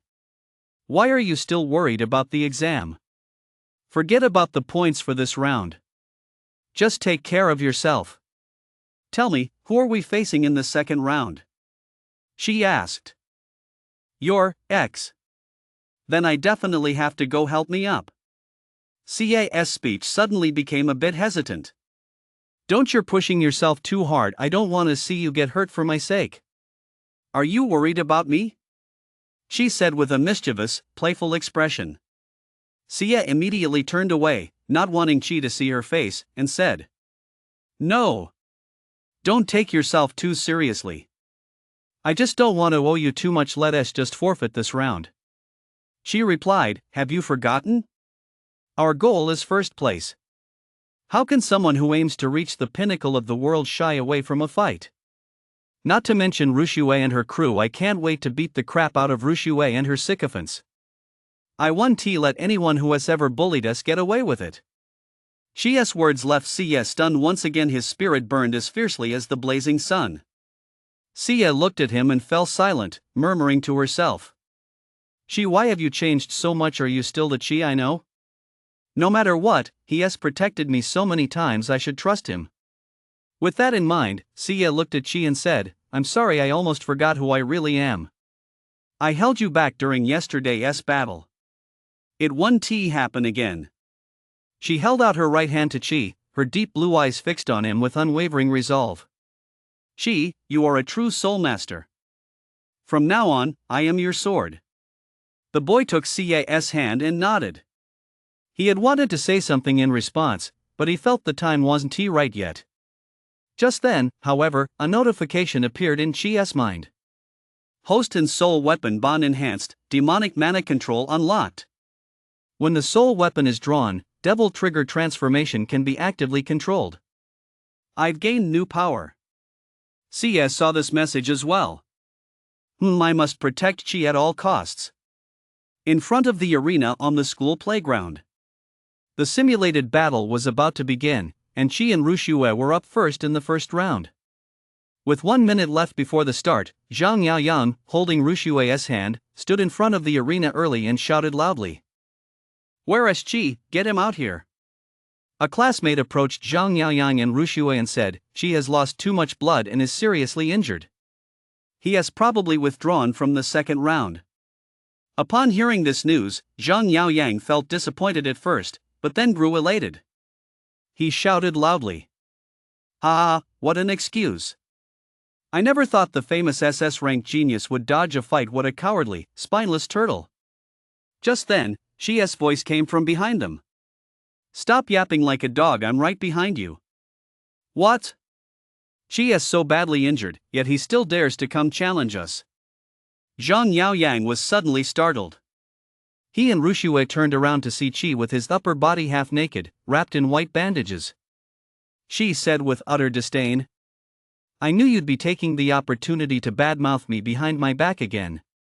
That's why I'm here. If you want to fight, then let us fight." As was customary, Zhang Yaoyang and Rushue began to state their names. Zhang Yaoyang, Tier 1 Peak Soulmaster. Talent, Rank Jade Lightning. Rushue, Tier 1 Peak Soul Weapon Rank, Azure Skyfrost Condensing Sword. However, Qi and Xia remained silent. She noticed that Rushue had a flush on her cheeks today and was surrounded by a white, ethereal aura. He shouted, "How did you reach Tier 1 Peak? Have you two been practicing dual cultivation?"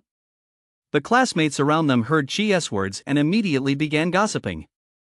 Practicing dual cultivation with her master after only 3 days together, that's a bit fast. Shouldn't they at least spend half a month to a month getting to know each other first? TSK, I think Rushue is just an nymphomaniac. She had publicly humiliated her again, and her beautiful face immediately turned fierce. "It's none of your business what we do in our dual cultivation. Qi, you ungrateful jerk, today, I'll show you just how wrong it was to break up with me. I'll make you pay for every humiliation you've ever inflicted on me." She suddenly couldn't hold it in anymore. "Ha ha ha ha, woman, will you stop making me laugh, okay? You're the one who dumped me back then for being a loser, and now you're blaming me? I can't take it anymore. If I laugh any harder, my abdominal wound is going to split open." "Xie! You!" Rushue was instantly so enraged she felt a tightness in her chest. She knew full well that trading insults would only make the other side even more arrogant. The best way to break through their defenses was to ignore them and speak in riddles. "Goddess Rushue, don't waste your breath on him. That's exactly what he wants. Let us go," Zhang Yaoyang said. Rushue transformed into a sword and flew into his hand. At the same time, Xia whispered to Qi, "Draw your sword while you're in my arms. Your injuries haven't healed yet, so let me protect you." Qi replied, "All right. With my control over demonic mana, the secret of my demonic transformation won't be exposed. So there's nothing to hold back. Now is the time to show what we're made of." Zhang Yaoyang said impatiently, "Aren't you going to transform your soul weapon yet? Are you underestimating me?" Qi's lips curled slightly. "Draw the sword." He gently cradled Xia, his left hand cupping her slender waist as his palm opened a void black hole between her breasts. The classmates watching Qi's actions could no longer contain themselves. "Hey! This is a match. Don't go showing off your affection here." Zhang Yaoyang, seeing such behavior on the stage, immediately charged toward the two. "Flirting in the middle of a match? You're bound to lose." The next second, a deep blue glow of starlight and lightning burst from Ca's chest as Qi plunged his entire arm into her chest. "Ah!" As her delicate body trembled slightly, Qi drew the magical artifact from within. The shockwave generated by drawing the sword sent Zhang Yaoyang flying backward. "Ugh! What the hell is this?" As the light faded, Ca's hair didn't turn silver white this time. She quickly recovered, conjuring an illusory light blade in her hand, and stood shoulder to shoulder with Qi in the center of the ring, looking like two ruthless magic swordsmen. This scene left every spectator in the arena utterly stunned. The students' worldviews were being completely overturned. What is going on here? She already has a soul weapon, and a soul weapon can actually manifest in its physical form? Impossible. Absolutely impossible. Everyone else controls their weapons. She can actually control Xie directly? And he pulled his sword right out from between her breasts. Even the teacher who was sipping herbal tea knocked over her goji berry cup and exclaimed in astonishment. What kind of power is this? Long Jingying was taken aback, but she quickly regained her composure and explained to the other teachers. I remember now, this is the power of the throne, which can only be awakened by the first generation soul master and soul weapon. In our era it had never appeared before. Legend has it that a soul master and soul weapon possessing the power of the throne can extract the other essence, allowing the soul weapon to maintain human form, activate the devil trigger, and fight in coordination with the soul master, unleashing unimaginable combat power. It is because of this that humanity has not been completely wiped out by the abyss demons. I never would have thought that Xie and Qi, with only tier 1 cultivation, could possess such a special ability. What kind of extraordinary stroke of luck did she encounter? The other teachers hurriedly pulled out their phones to search the school's spirit master archives, and only then did they recall that 200 years ago, the first generation soul master and his soul weapon, the Void King's sword, had possessed this very power. Long Jingying said, watch them closely. Perhaps Qi and Xie really can change this world. Zhang Yaoyang was completely stunned and shouted. Teacher! He is cheating. This isn't fair. Long Jingying said, the arena has a detection system. Xie still falls under the category of soul weapons, so she is compliant. Please continue the match. Zhang Yaoyang, furious and humiliated, snapped, damn it, don't think you're guaranteed to win. He drew his sword and charged at Qi, but Xie instantly stepped in front of him. Her swordplay was even more ferocious and ruthless than Qi's, with wide, sweeping strokes. However, Ruxue was no pushover either. Her eternal frost domain could easily slow her opponent's movements and then freeze them solid. But with both Qi and Xie present, Xie stepped out of the domain's range. Every time Ruxue's perpetual frost ability threatened to freeze Qi, Xie would launch a swift counterattack to rescue him. 2 against 4 was no match. The dizzying barrage of slashes quickly left Zhang Yaoyang completely defenseless. Damn it! Ruxue! Use the fusion martial art right now. Oh okay. Ruxue's voice trembled as she spoke, overwhelmed by the opponent's unconventional power. Zhang Yaoyang pointed his sword toward the sky, constantly gathering blue lightning and ice around him, which coalesced overhead into a massive 15-meter-long ice and lightning sword. The spectators around them began to marvel at the sight. Holy crap! They're not half bad either at just tier peak. They've already developed a fusion skill between the master and the soul weapon. Isn't that the kind of skill you only see in fantasy novels? Ruxue truly lives up to its reputation as the sword of the immortals. Just as Zhang Yaoyang was about to smash the giant ice thunder sword down on Qi and Xie simultaneously drew their swords from their waists. A cold gleam flashed in their eyes, and the arena was suddenly filled with crisscrossing streaks of brilliant blue sword light. Swift Iato, double shatter. Qi and Xie suddenly appeared behind Zhang Yaoyang, sheathing their swords as they did so. The 15-meter-long greatsword abruptly disintegrated. Zhang Yaoyang collapsed to the ground, while Ruxue had already been flung off the stage, crashing heavily onto the ground and reverting to human form. What just happened? Please tell me what the hell just happened. The student spectators around them hadn't been able to make out Qi and Xie's movements at all. The referee played a 10 times slow motion replay, and the students finally saw what had happened. The referee then began to announce the result. The winners, Qi and Xie. As soon as the referee finished speaking, thunderous applause erupted from the stands. That married couple's doubles team is insane.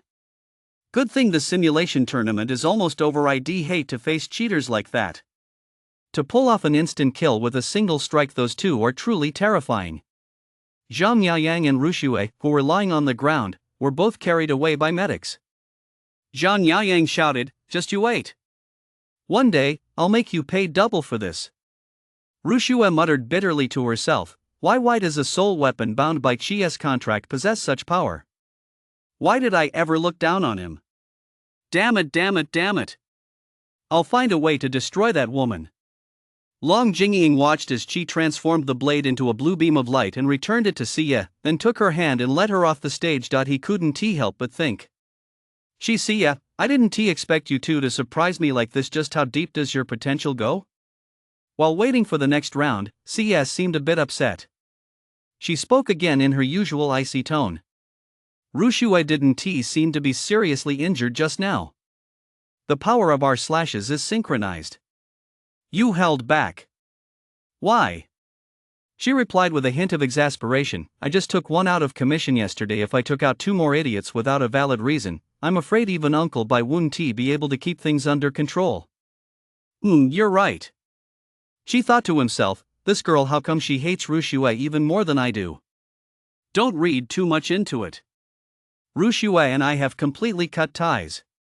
We both deleted each other as friends. A scumbag like her isn't even worthy of being compared to the beautiful and fierce Miss Xie. At this, a faint blush spread across the girl's cheeks. Don't give me that. Soon, she and Xie easily crushed a few more opponents, including Fang Yuqing and Li Yajing, who had mocked them earlier at the contract convention. Fang Yuqing said to her soul master, Master, I don't want to fight these 2 freaks, just concede already. Just get off the stage yourselves. I'll give you credit for knowing when to quit. She said. Facing them in the ring, they'd been so terrified the moment they saw Qi activate her duel mode that they immediately forfeited. Having vented their frustration thoroughly, Qi and Xie quickly advanced to the final round. However, no one could have imagined who their opponents would be in the final round. Aside from Qi and Xie, the ones who managed to fight their way through to the final round were none other than Wang Wenchuan and Su Xiaoyuan. A pairing of 2 B-rank players. This was something no one had anticipated, a true underdog victory. The young man and woman stepped onto the stage, and Wang Wenchuan and Su Xiaoyuan announced their names. The boy was sturdy and masculine, while the girl was innocent and charming, looking as if she were clinging to him like a little bird. They seemed like a perfect match. Qi and Xie took the stage next. This time, however, Qi and Xie unusually announced their names. Qi, Tier 1 Peak Soul Master, with the SS rank Seiji talent. Xie, Tier 1 Peak Soul Weapon, with the SS rank Yamato. Wang Wenchuan and everyone in the audience were taken aback. How could you?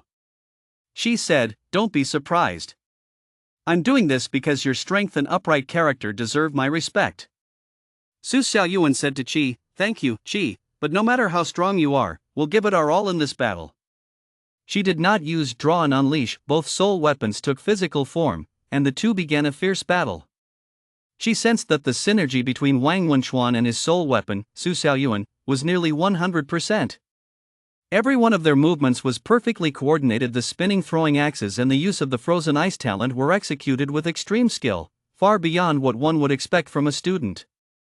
In this regard, she felt he fell short. He briefly found himself at a disadvantage, but ultimately defeated his opponent with overwhelming strength. Wang Wenchuan crouched down, panting heavily. Haha, you really are an SS rank fighter. We lost. She reached out and pulled Wang Wenchuan to his feet, while Xie went over to comfort Su Xiaoyuan.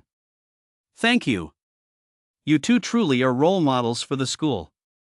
During my 3 years here, I always thought you were an arrogant genius, but I didn't expect you to be so compassionate, Wang Wenchuan said. She smiled and replied, I'm no great villain. If you don't mind, we could be friends. Maybe we can team up for the upcoming Spirit Tamer College entrance exam. No problem, I'd love to. The 2 exchanged contact information. She was delighted to have made 2 new friends. He knew full well that in this other world, it was wise to cultivate relationships with talented individuals. Once that was done, Teacher Long began announcing the results. First place in the simulated battle, Qi and Xie. You've earned 500 points. Second place, Wang Wenchuan and Su Xiaoyuan. You've earned 400 points. Third place. In 3 days, the practical test will begin. It will take place at the trial grounds, and the target will be a captured abyss demon. Please use your points wisely to purchase equipment and potions at the supply store to prepare for the next round of testing. After the teacher finished speaking, Xie said to Qi, shall we go pick out some gear? Sure. She gladly agreed and headed to the on-campus supply store with Sia. Magic Capital's first Soulmaster High School covered a vast area equivalent to the third-tier university Chi had attended in his previous life. Such a large scale was possible precisely because the nation placed great importance on training Soulmasters. After walking for a while, she spotted a building that resembled a military warehouse. This was the supply depot.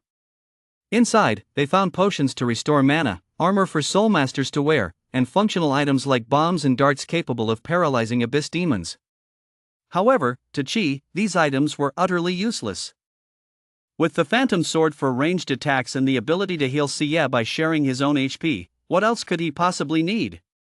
After browsing around, she suddenly spotted a strange, dust-covered suit of armor in a corner of the supply depot. Comet Demon Armor, 15,000 points. Forged by the mutant beast, the Silverwing Demon Dragon. The soul of the Silverwing Demon Dragon will constantly erode the Soulmaster's sanity. For display only, not recommended for students. This piece of gear caught Chia's attention. It was ridiculously expensive. But Chi had already made up her mind. She'd find a way to earn the points to buy it. Let us go. We won't buy it just yet. Sia was a bit surprised. Chi was usually the type to be fully prepared before setting out. Without gear, we'll be at a serious disadvantage in the upcoming battles. She chuckled, no guns, no cannons, the enemy will provide them for us. Although Sia didn't know where that saying came from, she was quick on the uptake and immediately got the gist of it. Yeah, I'm sure we'll come out on top in the battles to come. While spending time with Sia, she noticed that every other thing she said revolved around combat, which she found a bit boring. You're a girl, it's really not good to think about fighting and killing all day long. Hearing this, Sia lowered her gaze and said, You don't like it? I get it.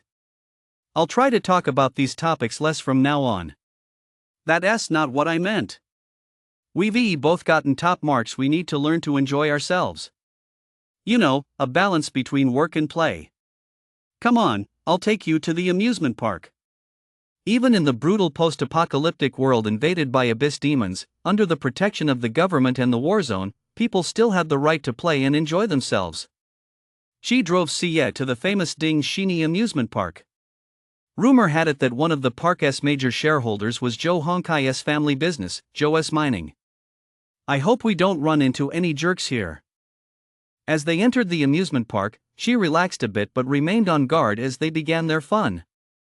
After experiencing the heart-pounding drop tower and the rocket-powered roller coaster during which she screamed her head off, Sia remained completely calm. She said, clearly annoyed, Why are you acting so calm? Sia remained unfazed. It doesn't feel that thrilling, it's nowhere near as intense as combat. Oh sorry, I was rambling about combat again. She was at a loss for words. She took Sia's hand and strolled through the rest of the park, where they discovered a fun attraction. Fruit Ninja. Sia will definitely be interested. They soon arrived at the electronic screen. The game involved using virtual lightsabers to slice fruit. High scores earn tickets that could be exchanged for plush toys or small gifts. After inserting a coin to start the game, Sia immediately went into serious mode. She wasn't about to be outdone, and the two of them grabbed their virtual lightsabers and slashed away, not missing a single piece of fruit. They racked up a combo of 9,999, instantly breaking the all-time high score, one that no one would ever be able to beat. She took the prize tickets and went with Sia to the gift shop. The shop owner was stunned when he saw the boys holding several whole rolls of tickets. I've really run into a tough pair, they earned this many tickets in just one round. Well, there is nothing I can do about it. Go ahead and pick whatever you like. With a friendly smile for the shopkeeper, she began picking out prizes. He chose the biggest teddy bear and a delicate lipstick for Sia. Here you go. Ah, thank you. Sia hugged the teddy bear the moment she saw it. I really like it, Sia said with a happy smile. She could sense that her smile at that moment was like early spring as the ice and snow gradually melt, so bright and radiant. Looks like Sia can be a cute girl after all. Sia said somewhat guiltily, You've already given me gifts twice. Next time, let me buy you something too. Twice? She asked in surprise. Xie took out the handkerchief she used to wipe her sweat earlier and said slowly. Have you forgotten? This little bare handkerchief is the one you gave me on the bridge back then. Xie's speech began to falter again. Actually, ever since that day. Just then, she suddenly sensed a murderous aura coming from behind him. Who's there? Come out. Instantly activating Sage Eye, she drew the pocket knife he carried and hurled it violently toward the shadows. Sure enough, a figure in black, clutching his shoulder, quickly fled, leaving behind several pools of blood. She said, "We're being followed. We shouldn't linger here. Let us get out of here." Xie nodded and immediately left the amusement park with Qi, carrying the gifts. Elsewhere, in a corner of the amusement park, the man in black spoke into his cell phone. Young Master Zhou, I finally saw Qi walk right into the trap, but I failed. His senses are exceptionally sharp. He actually broke through my defenses with an ordinary pocket knife. Useless, you're useless. Zhou Hongkai, his entire body encased in casts, lay on a hospital bed, venting his helpless rage. Dad, you have to help me get justice.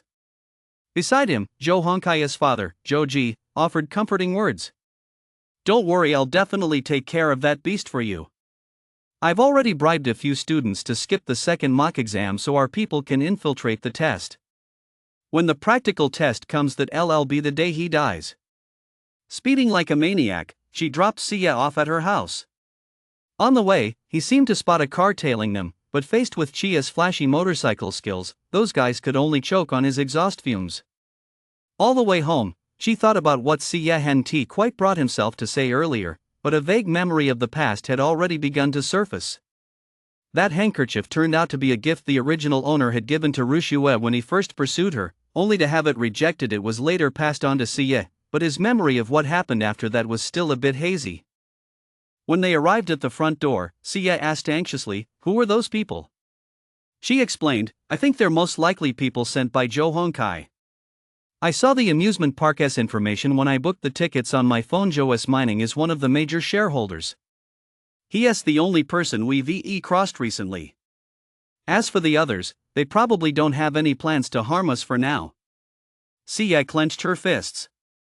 That scum was beaten to a pulp like that, yet he is still hanging around like a ghost. Before the live action drills begin, you should stay at my place. We'll be safer together. I think so too, she said. After moving back into Ca's home, the two headed to the training room. After several intense battles, she began to feel as though he was on the verge of a breakthrough. So he quickly sat down in meditation, began channeling his mana, and attempted the breakthrough. Meanwhile, Xie sat behind him, guarding him. As the mana surged and danced within his dantian, a colossal wave of energy surged to the top of his head. Qi had successfully broken through to Tier 2 Soulmaster. Qi's breakthrough also caused Xie to advance directly to rank 2 Tier Soul Weapon. That's great, our breakthroughs went smoothly. Qi said joyfully. That's right. She stood up, found the concrete training target on the dojo wall, and delivered a powerful punch that punched right through the wall. Impressive strength. From the knowledge stored in her memories, she knew that a Tier 1 Soulmaster uses mana to temper their bones and muscles, granting physical abilities far surpassing those of ordinary people. At Tier 2, physical strength increases further, allowing attacks to reach wall-shattering rank indestructive power.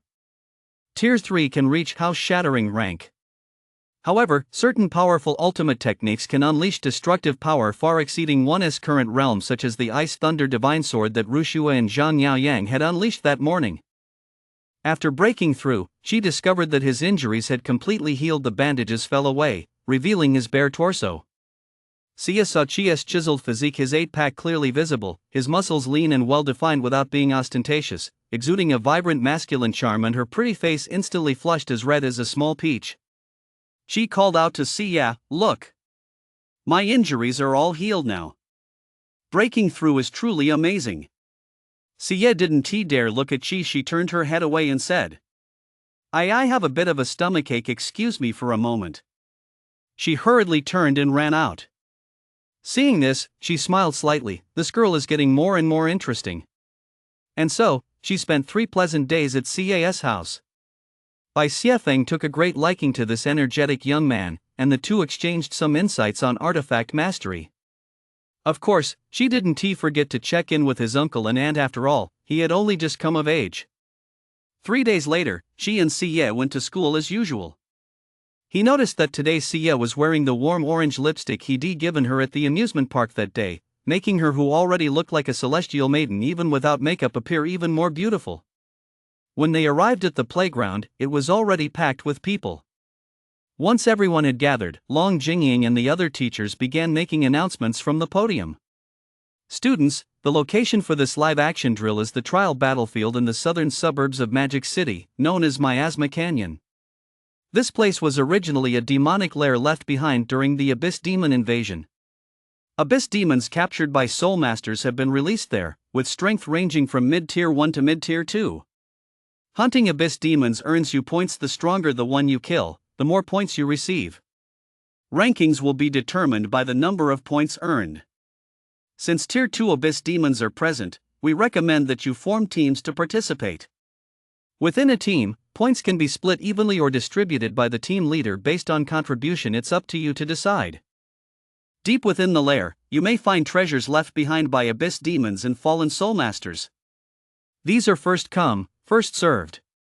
Stealing is strictly prohibited. Violators will be disqualified from the exam. The mature female instructor then took a spherical device from her pocket and said, "This is an emergency escape device, 1 per person. To prevent cheating through proxy test takers, you must verify your identity with your own blood before it can be activated. Once activated, it will generate a protective shield, but the test will be terminated.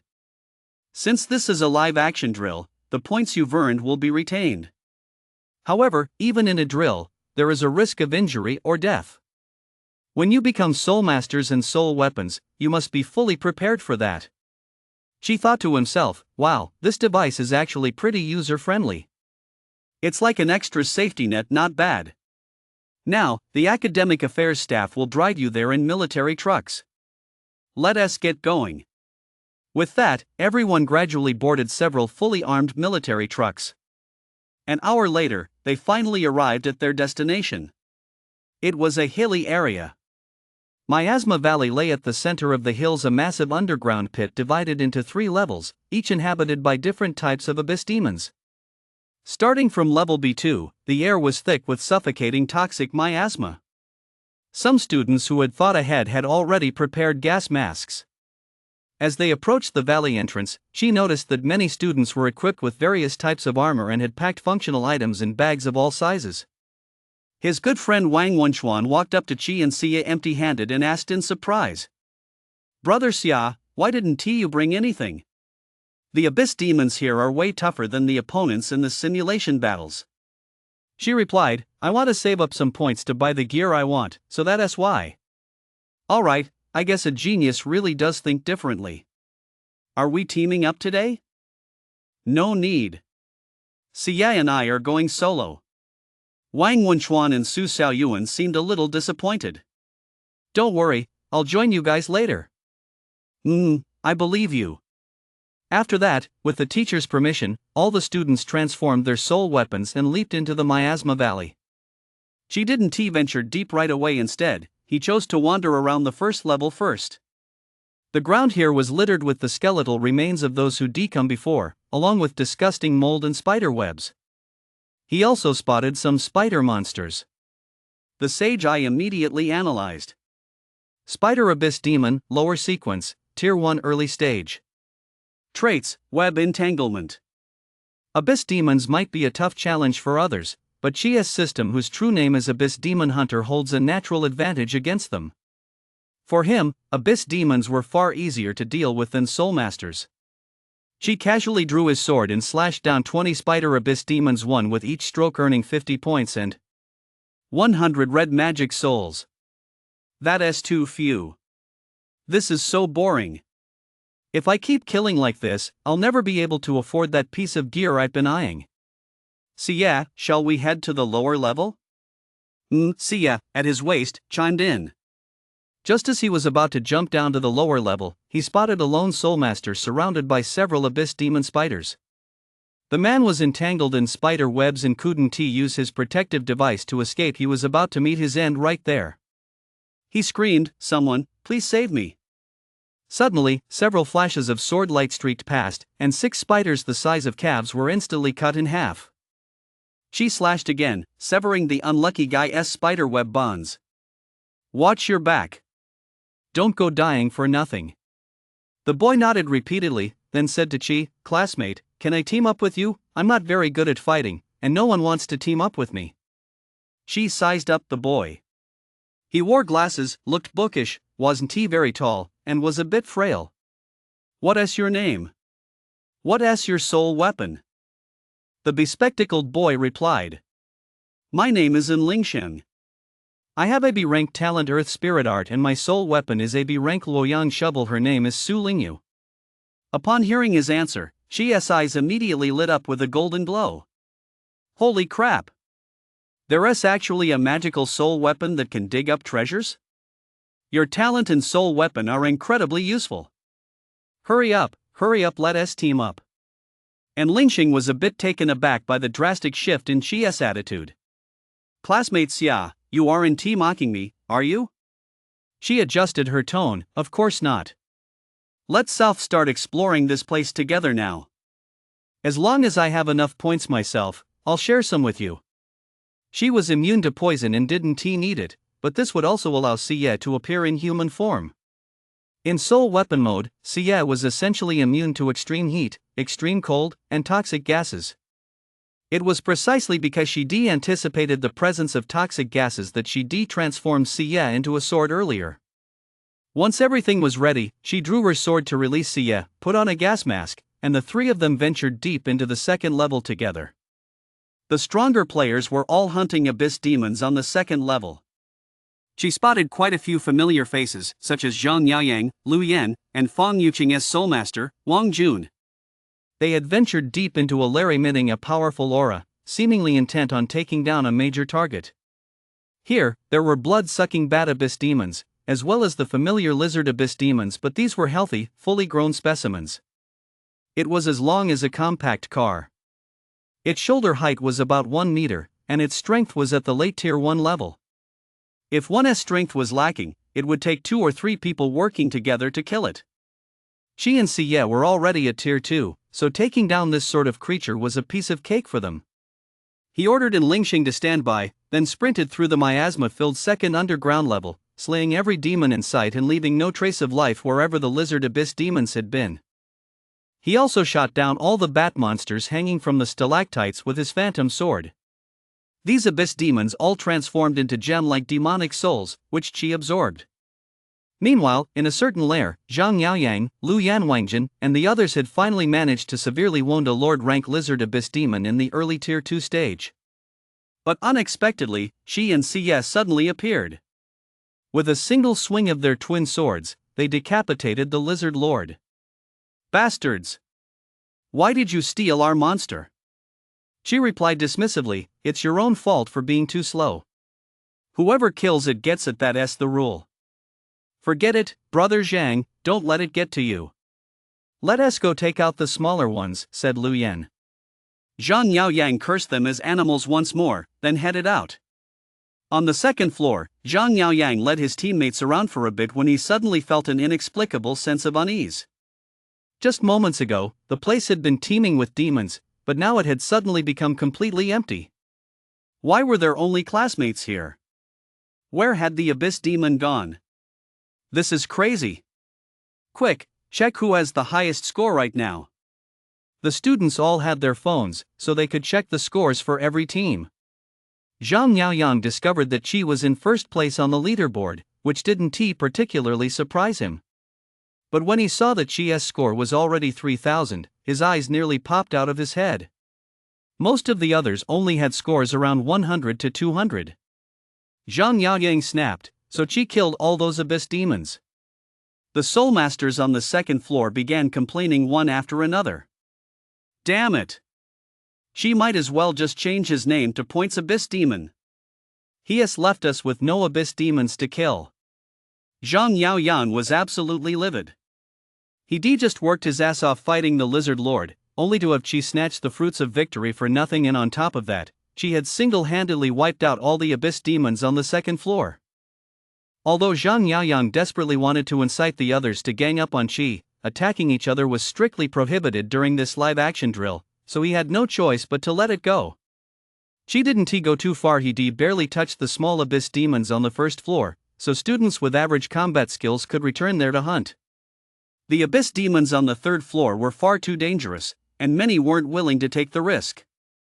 For Zhang Yaoyang and his group, who'd just gone through a boss battle, they decided to rest up a bit before heading to the third floor. Chi and Siye returned to the safe zone and found in Lingsheng. Can your earth spirit art sense the aura of mana buried within the earth? Can you also travel underground? And Lingsheng replied, yes. You've actually managed to fully analyze my abilities, that's impressive. You truly live up to the name Sage Eye. She replied, actually, I can sense mana fluctuations too, but right now I mainly use it to detect fluctuations during combat. It's less effective with stationary objects. Why don't you try sensing it? And Lingsheng touched his temple with his index and middle fingers and began to sense. A moment later, he said, both delighted and a little flustered. Beneath this demon's lair there's actually another level. It seems there's something extraordinary down there. Great. Let us head to the third level right away. And Lingsheng said with some concern, all the abyss demons on the third level are tier 2, it's a bit dangerous. Sia said calmly, and don't worry. Chi and I will protect you. Alright, I trust you. The trio set off for the third level at top speed.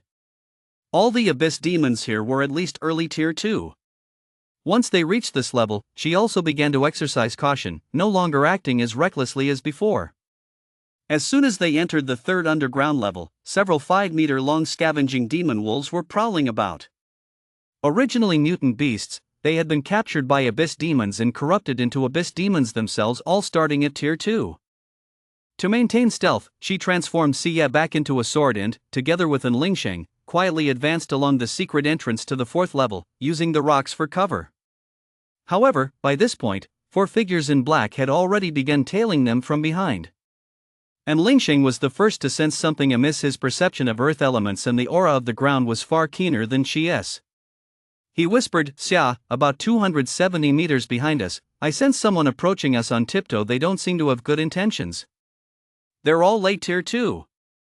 Given the current strength of the students, all of whom were at mid to peak tier 1, the only ones capable of breaking through to tier 2 were Zhang Yaoyang and his group. She immediately realized that this group must be assassins sent by Zhou Hongkai. Young brethren, you've really done me a huge favor. Originally, the enemy was in the dark and we were in the open, but now it's the exact opposite. The enemy is in the open and we're in the dark. Having pinpointed the enemy's location, and Lingsheng used the earth diving technique to carry Chi and the others up to a high vantage point, where they vanished from the assassin's sight in an instant. She then locked onto their positions and fired 3 phantom swords from different angles. What? How on earth were we discovered?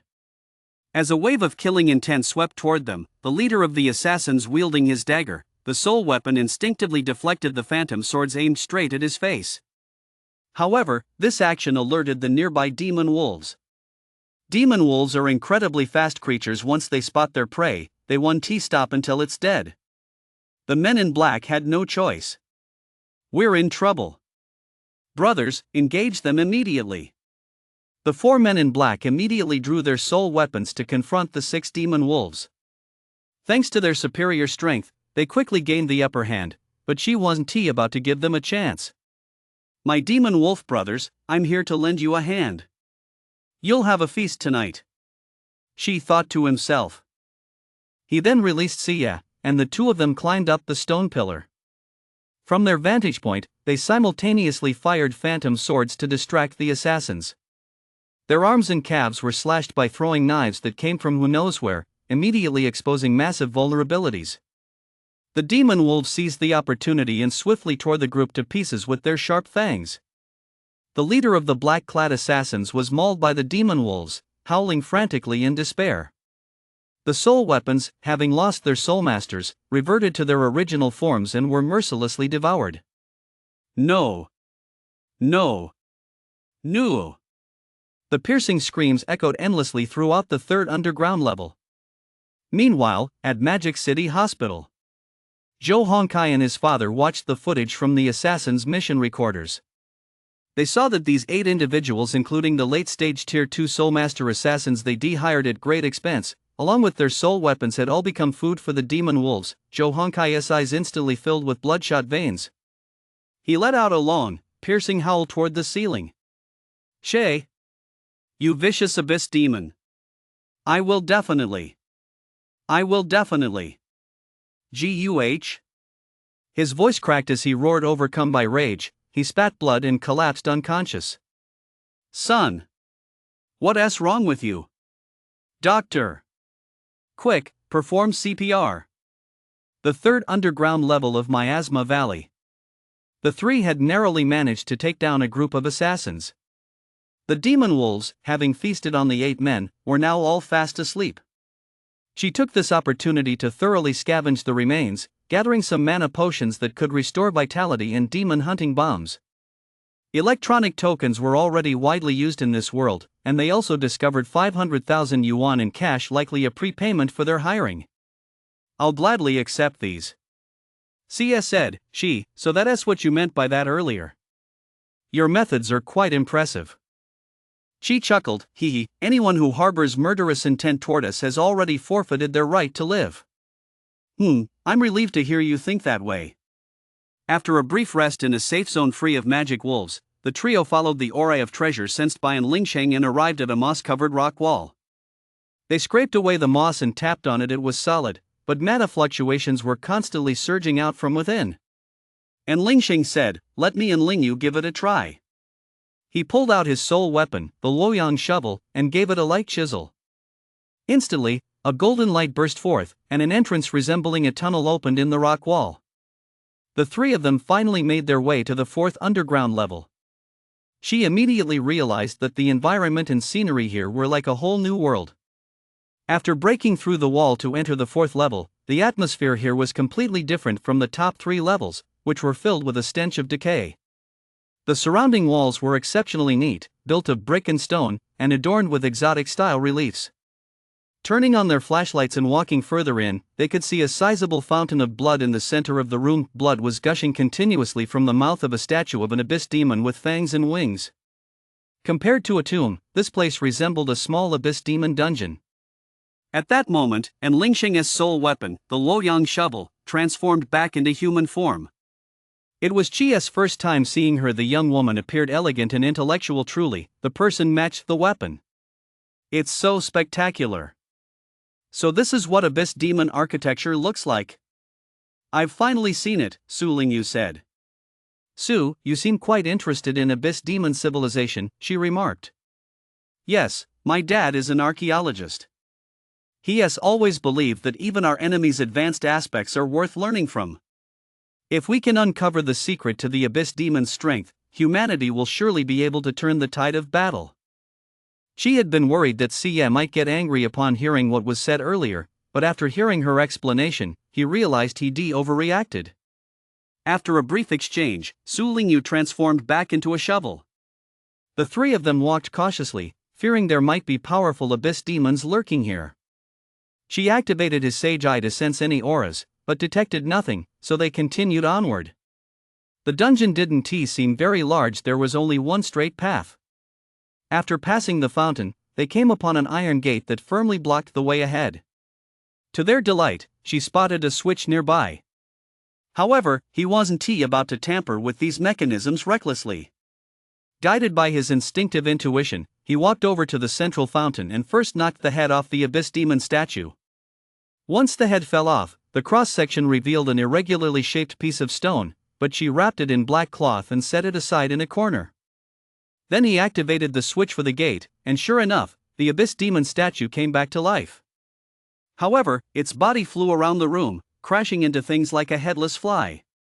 Abyss demon. Lower sequence, Tier 2 peak.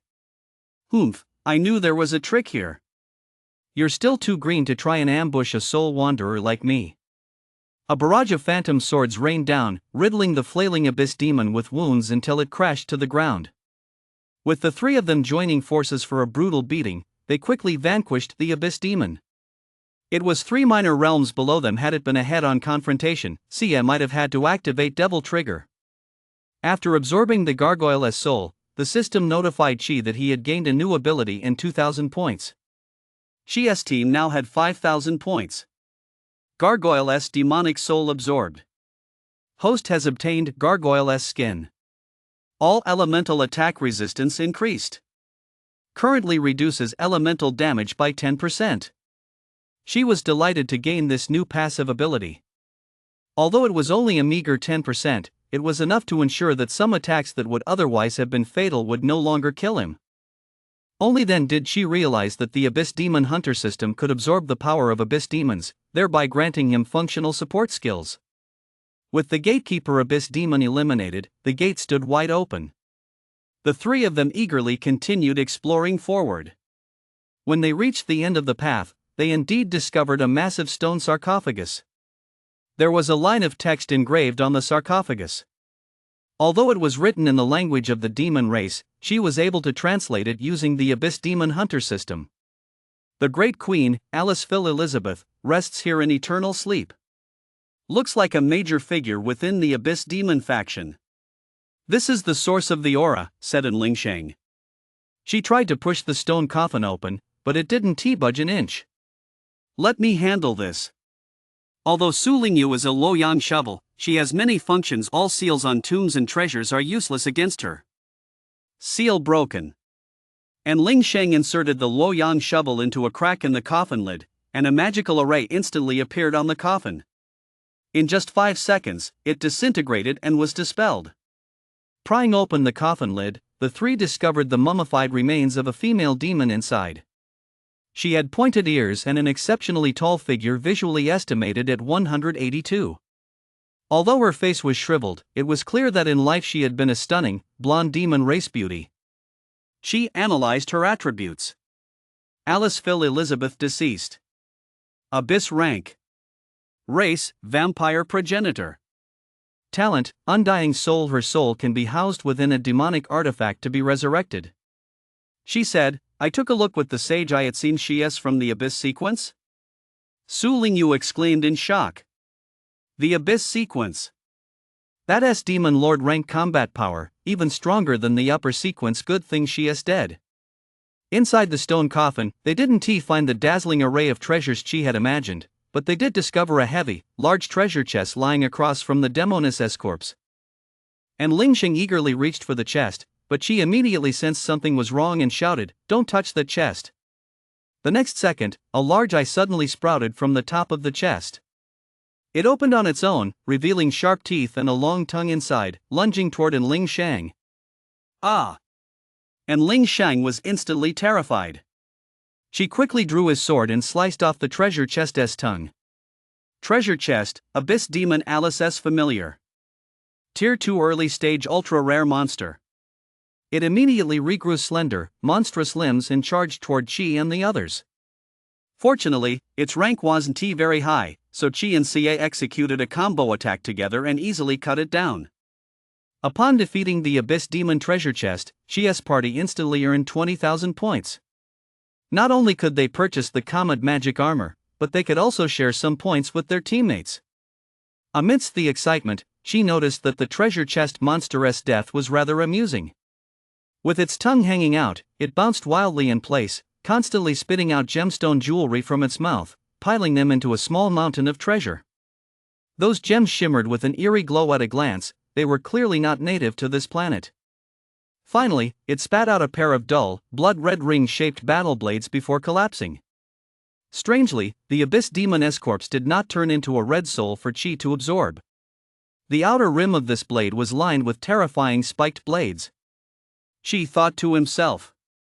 A magical weapon? Maybe I can form a contract with it. In his mind, Chi held it in his hand to examine the weapon's attributes. Magical weapon Bloodwing round dance blade SS rank. Power lost. Is this weapon broken? Too bad. I don't have a powerful magic soul on hand, so it's not worth contracting. Let us just toss it. She casually tossed the blade aside and said to the two of them, "Let us go. There's nothing of value left here." The time for the practical training exercise was fast approaching, so Chi prepared to leave. Although he hadn't discovered any extraordinary treasures, he had killed an elite gargoyle and a super-rank rare treasure chest monster, earning a large number of points. Having more than fulfilled his original objective, he was satisfied and ready to leave. However, just as Chi stepped out of the tomb chamber, a childish little girl's voice rang out from behind him, giving Lingsheng quite a start. Could this weapon actually speak? "Human, don't leave, come to this king." She turned around and realized the voice was coming from the ringed battle blade. Sensing that the magical artifact had actually come to life, he looked over with interest. The blade said, "Humph. How dare you casually discard this king? You're truly disrespectful." "Are you Alice?" she asked. "Hey. You haven't knelt down and apologized to this king yet," she said, half annoyed, half amused. "Humph. Who's going to spoil you? Right now, you're nothing but two broken weapons. If you keep acting so spoiled and unreasonable, you can just stay here." Sia said coldly, "Don't waste your breath on this abyss demon. Let us go." With that, she pulled Chi away.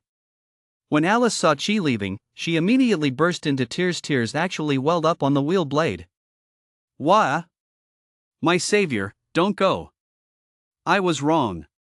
She thought to himself with glee, "Hee, just as I thought she needs something from me. The moment I left, her true colors showed." He returned to Alice and said, "Can we talk properly now?" Alice said slowly. 200 years. Do you know how I've lived these past 200 years? I couldn't eat or drink, just staring into space every day. I was bored to death. I've finally found a human who possesses the Abyssal Forge. Benefactor, will you enter into a contract with me?" She examined the ring-shaped battle blade. "You're from the Abyss Demon faction. I'm afraid I can't enter into a contract with you. Sia and I are dedicated to eradicating the Abyss Demons and restoring the world to a pure state." Alice immediately interjected, "Though I belong to the Abyss Demon faction, I hate them even more than you do. If it weren't for those bastards, I would never have ended up like this." Hearing Alice's words, she already had a pretty good idea of what had happened. She'd been betrayed by her fellow Abyss Demons. "Ha, you talk like a child. No wonder you were sold off," she thought to herself. "What's in it for me to form a contract with you? You may have bound your soul to a magical artifact, but it seems you've lost your power." Alice continued, "As long as you're willing to make a contract with me, you can become my first vassal, gaining power without turning into a vampire. That's a privilege reserved for the progenitor." Her tone gradually grew more seductive. "And I can also acknowledge you as my master." "Humph, don't try to butter me up," she retorted. "The terms are so generous, so what's the catch? All I ask is that you help me reforge the magical artifact. That way, I can restore my physical form, and I won't have to return to the demon clan afterward. I just want to drain the blood of those treacherous bastards until there's none left." "Alright, since you're on the human side, I'll accept the contract." Sia grabbed the hem of Chi's robe. "Chi, can we really trust her?" Chi smiled. "Don't worry. She is only in her demonic artifact form and doesn't have a physical body yet. Once the contract is sealed and I'm her master, she won't be able to do any harm. Besides, contracts among the demon clan probably aren't the same as those human soul weapon contracts, right?" Alice said cheerfully, "Thank you for your trust. Now, just cut yourself with the battle blade, and the contract will be sealed. Let us begin." She gripped both handles of Alice's battle blade and lightly cut her wrist. Alice tasted Chi's blood, and instantly the battle blade flashed with a crimson light. She felt her heart pounding violently, and her vision filled with scarlet. This uncomfortable state lasted for a moment, and the contract was complete. The battle blade faintly emitted a crimson, sinister glow, and at the same time, her voice rang out. My master's blood smells so good, so sweet, it tastes so good." Alice's voice was incredibly syrupy. Upon hearing it, Sia clenched her fists tightly. "Little girl, don't be angry. I'll give you a reward, too. My lady, my power is currently incomplete, and my strength is roughly equivalent to a human B-rank soul weapon. To prevent my existence from being exposed, let the young lady absorb the treasure chest monster I created. That way, she'll gain the ability to store items in a spatial pocket and even restore some of her dimensional power.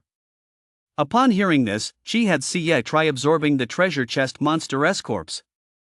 Sure enough, she felt her spatial power partially restored and gained new abilities.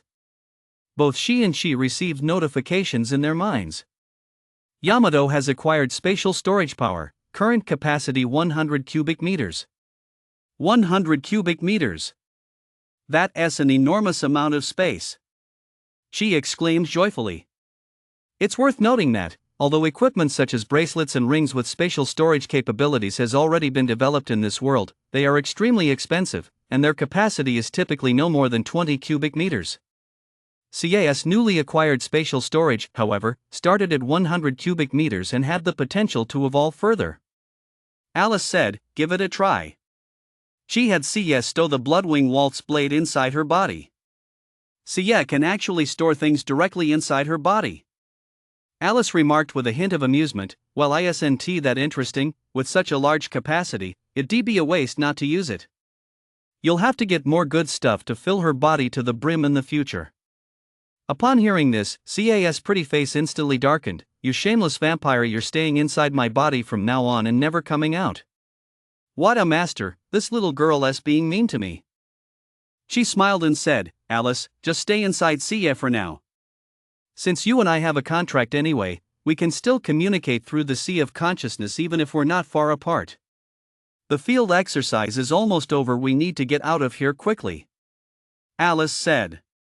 "Master, there's a secret passage in the tomb that leads straight to the surface. I'll take you there. Before we go, burn my original body. It's absolutely hideous." She did as she was told, using a lighter to set the mummified corpse of the demoness ablaze. "Oh, and don't forget to put away my burial jewelry. That's my dowry for my future wedding with my master." She was stunned. "Are you crazy? You want to marry me?" Yes, walking down the aisle with one's first consort is a tradition that has been passed down for tens of thousands of years among the vampire clan. Sia said coldly, "Humph, you frivolous woman. Then just leave them all here.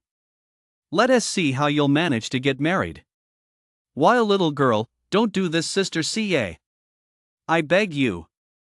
Meanwhile, at the entrance to Miasma Valley. With 5 minutes left until the end of the live-action drill, virtually all the students were trickling out one by one. Conducting a live-action drill in a demonic lair teeming with abyss demons involved many variables. No one would drag it out until the very last second after the exam ended. Once the time limit was exceeded, all earned points would be forfeited. Half an hour earlier, Long Jingying had checked Teen Chia's score. It was 5,000, ranking first. She was very satisfied and began taking attendance with the teachers in charge of other classes. Classes 3 and 4 are each missing 4 students. A male teacher said, "Class 5 is all here." "That's great, Teacher Long. It seems this year's students have performed quite well. In previous years every class would have 5 or 6 students who couldn't make it out. They didn't even have time to activate their life-saving devices. This year, there were only 8 in total. We didn't exceed the casualty quota. It's truly a blessing." Long Jingying replied, "Yes, our students are getting better and better. It's just a shame there are still children who have perished." She then began taking attendance as well. As she counted, she realized everyone had made it out, except for Chi and Sia, who were still inside the demoness lair. She suddenly felt a pang of panic. She absolutely did not want to see the 2 gifted students she had personally taught perish inside the demoness lair. Another female homeroom teacher shouted, "Teacher Long! Class 2 is missing 2 students, Tuan Lingsheng and Su Lingyu. Haven't come out, and there's no signal when we try to call them. Quick, check the surveillance footage. See where they are." Long Jingying accessed the surveillance footage installed in Miasma Valley from the nearby camp. She checked every angle on the 3rd level but found no trace of them. Zhang Yaoyang and Rushua said to Long Jingying, "Teacher, I saw Qian and Lingsheng head off together to challenge the 3rd level earlier. The monsters there are too powerful. It took a team of nearly 30 people to fully clear the third level. He was doing his best to suppress the smile forming on his lips as he spoke to his teacher. After clearing out the demon wolves, we saw a floor littered with shattered bones and bloodstains. Perhaps they've already fallen victim to the wolves. Upon hearing Zhang Yaoyang's words, Long Jingying's face instantly paled. Her heart was filled with fear, her eyes trembled violently, and for a moment, her limbs went numb. She was completely speechless. Just then, one of the students went to check the overall scoreboard. It was currently on the 4th page. He kept scrolling up, eager to see exactly how many points Chi had earned in the end. When he saw Chi's score, his eyes nearly popped out of his head. Teacher! Chi and the others might not be dead. But this score is insane. There's no way a human could achieve this. Long Jingying snapped out of her daze and looked at the score. 1 digit, 2 digits, 3 digits, 5 digits. A full 25,000. This clearly proved that Chi was still in action. Both students and teachers were completely blown away, wondering if Chi had used a cheat. The best record in the entire 9th Warzone Yuling High School second mock combat drill was only 6,000, and Chi's squad actually scored 25,000. What the hell is this? Even if every abyss demon in the entire Miasma Valley lined up to be slaughtered by Chi, that score wouldn't even reach 20,000. Suspecting cheating, the teachers closely examined the individual point values of the abyss demons Chi had slain. Chi had killed a lizard abyss demon lord, 50 lizard abyss demons, and 50 bat abyss demons. These monsters were worth a total of 3,000 points. However, Chi had actually slain a tier 2 peak level gargoyle in an unknown area, as well as a super rank rare treasure chest abyss demon. This treasure chest abyss demon was a true hidden jackpot. A single one was worth 20,000 points. The teachers exclaimed in unison, "This is unbelievable." So there really are unknown areas deep within Miasma Valley after all. With only 1 minute left until the exam ended, this result left Teacher Long both ecstatic and deeply concerned. This is enough to break the record for decades or even centuries. You must come out immediately, otherwise, even the best scores will be invalidated. Just as she pressed her palms together, silently praying that she and the others would arrive safely, a loud male voice and a clear female voice rang out from behind her. "Teacher, we're back. That's wonderful. I knew you'd be all right." Watching the 3 pairs of boys and girls walking back together, all unscathed, Long Jingying broke into a relieved smile. However, several teachers from the other rank classes looked somewhat sad. "Teacher Long, congratulations, Class 1 has returned in full. It's just a shame that we lost a few students from classes 3 and 4. She noticed this and said, "They're all still alive." Teacher Wang from Class 3 asked, "What do you mean?" "We saw their bodies on the surveillance footage. They never even came to participate in the live-action drill. If you don't believe me, you can call them."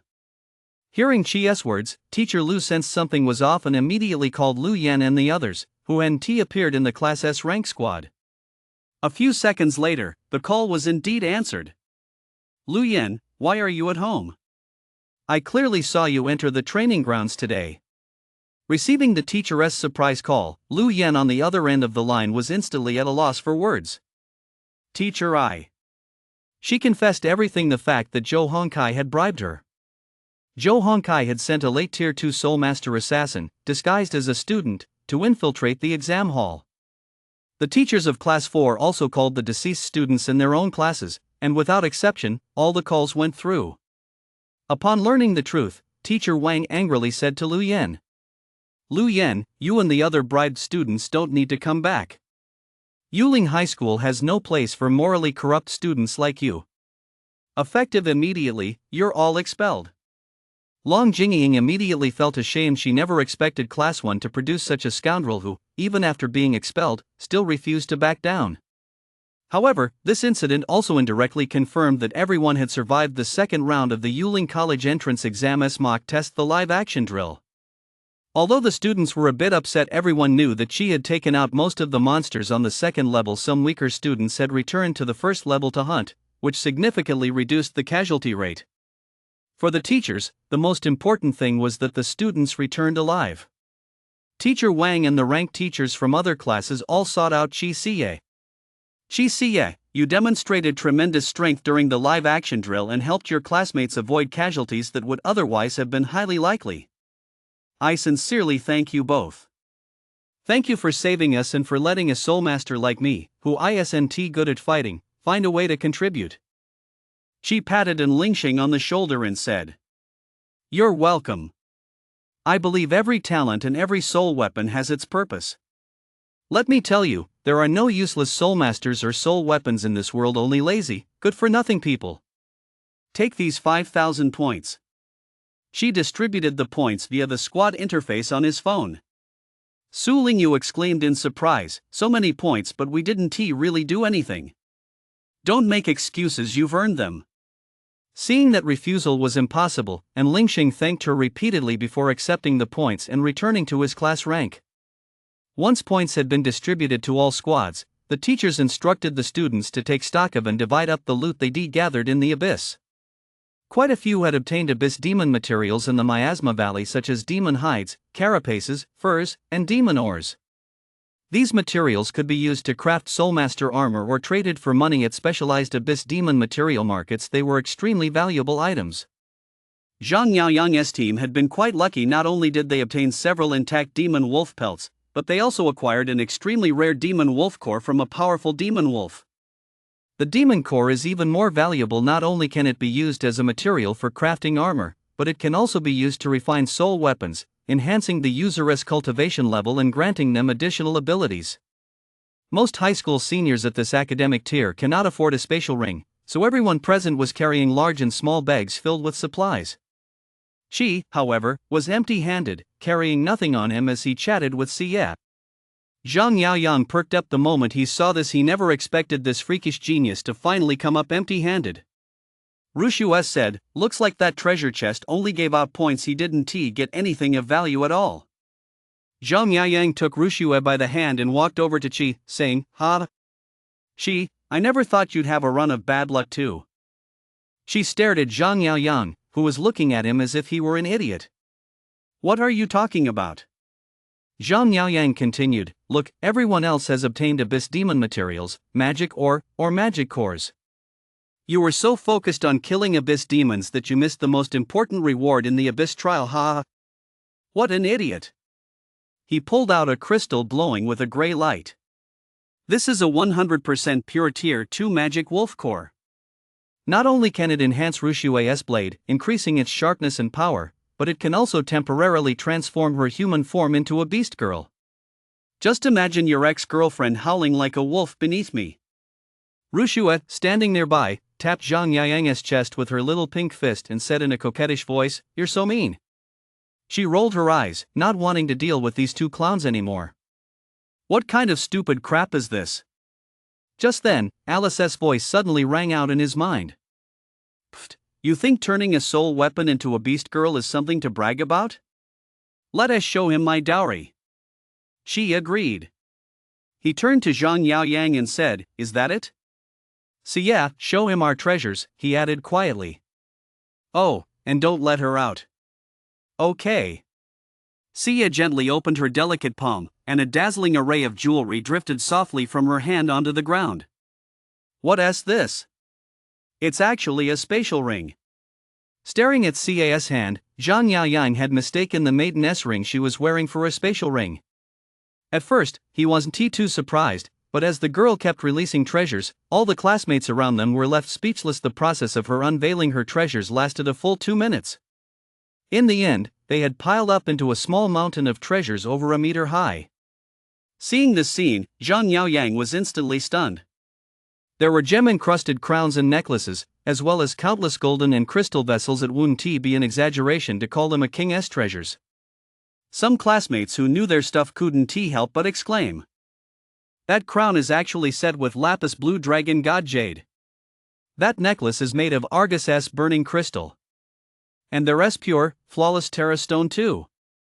Holy crap! Every single gem on these jewels comes from the planets of the abyss demons and mutant beasts. Getting these is practically like winning a trillion yuan jackpot. With all these treasures, could you give us a little something? Even just a tiny gold cup would be fine." "Sorry, I can't give any of these things away, not even a single piece." After saying this, she muttered to herself, after all, this is someone's dowry. Hey! Chi, you're way too selfish. The teachers had been so stunned by Chi and Sia that they were numb. They just stared blankly at the treasure scattered across the floor before heading over to restore order among the students. After the crowd dispersed, Sia gathered up the treasures. The field exercise had lasted most of the day, and now everyone was getting ready to board the bus back to school.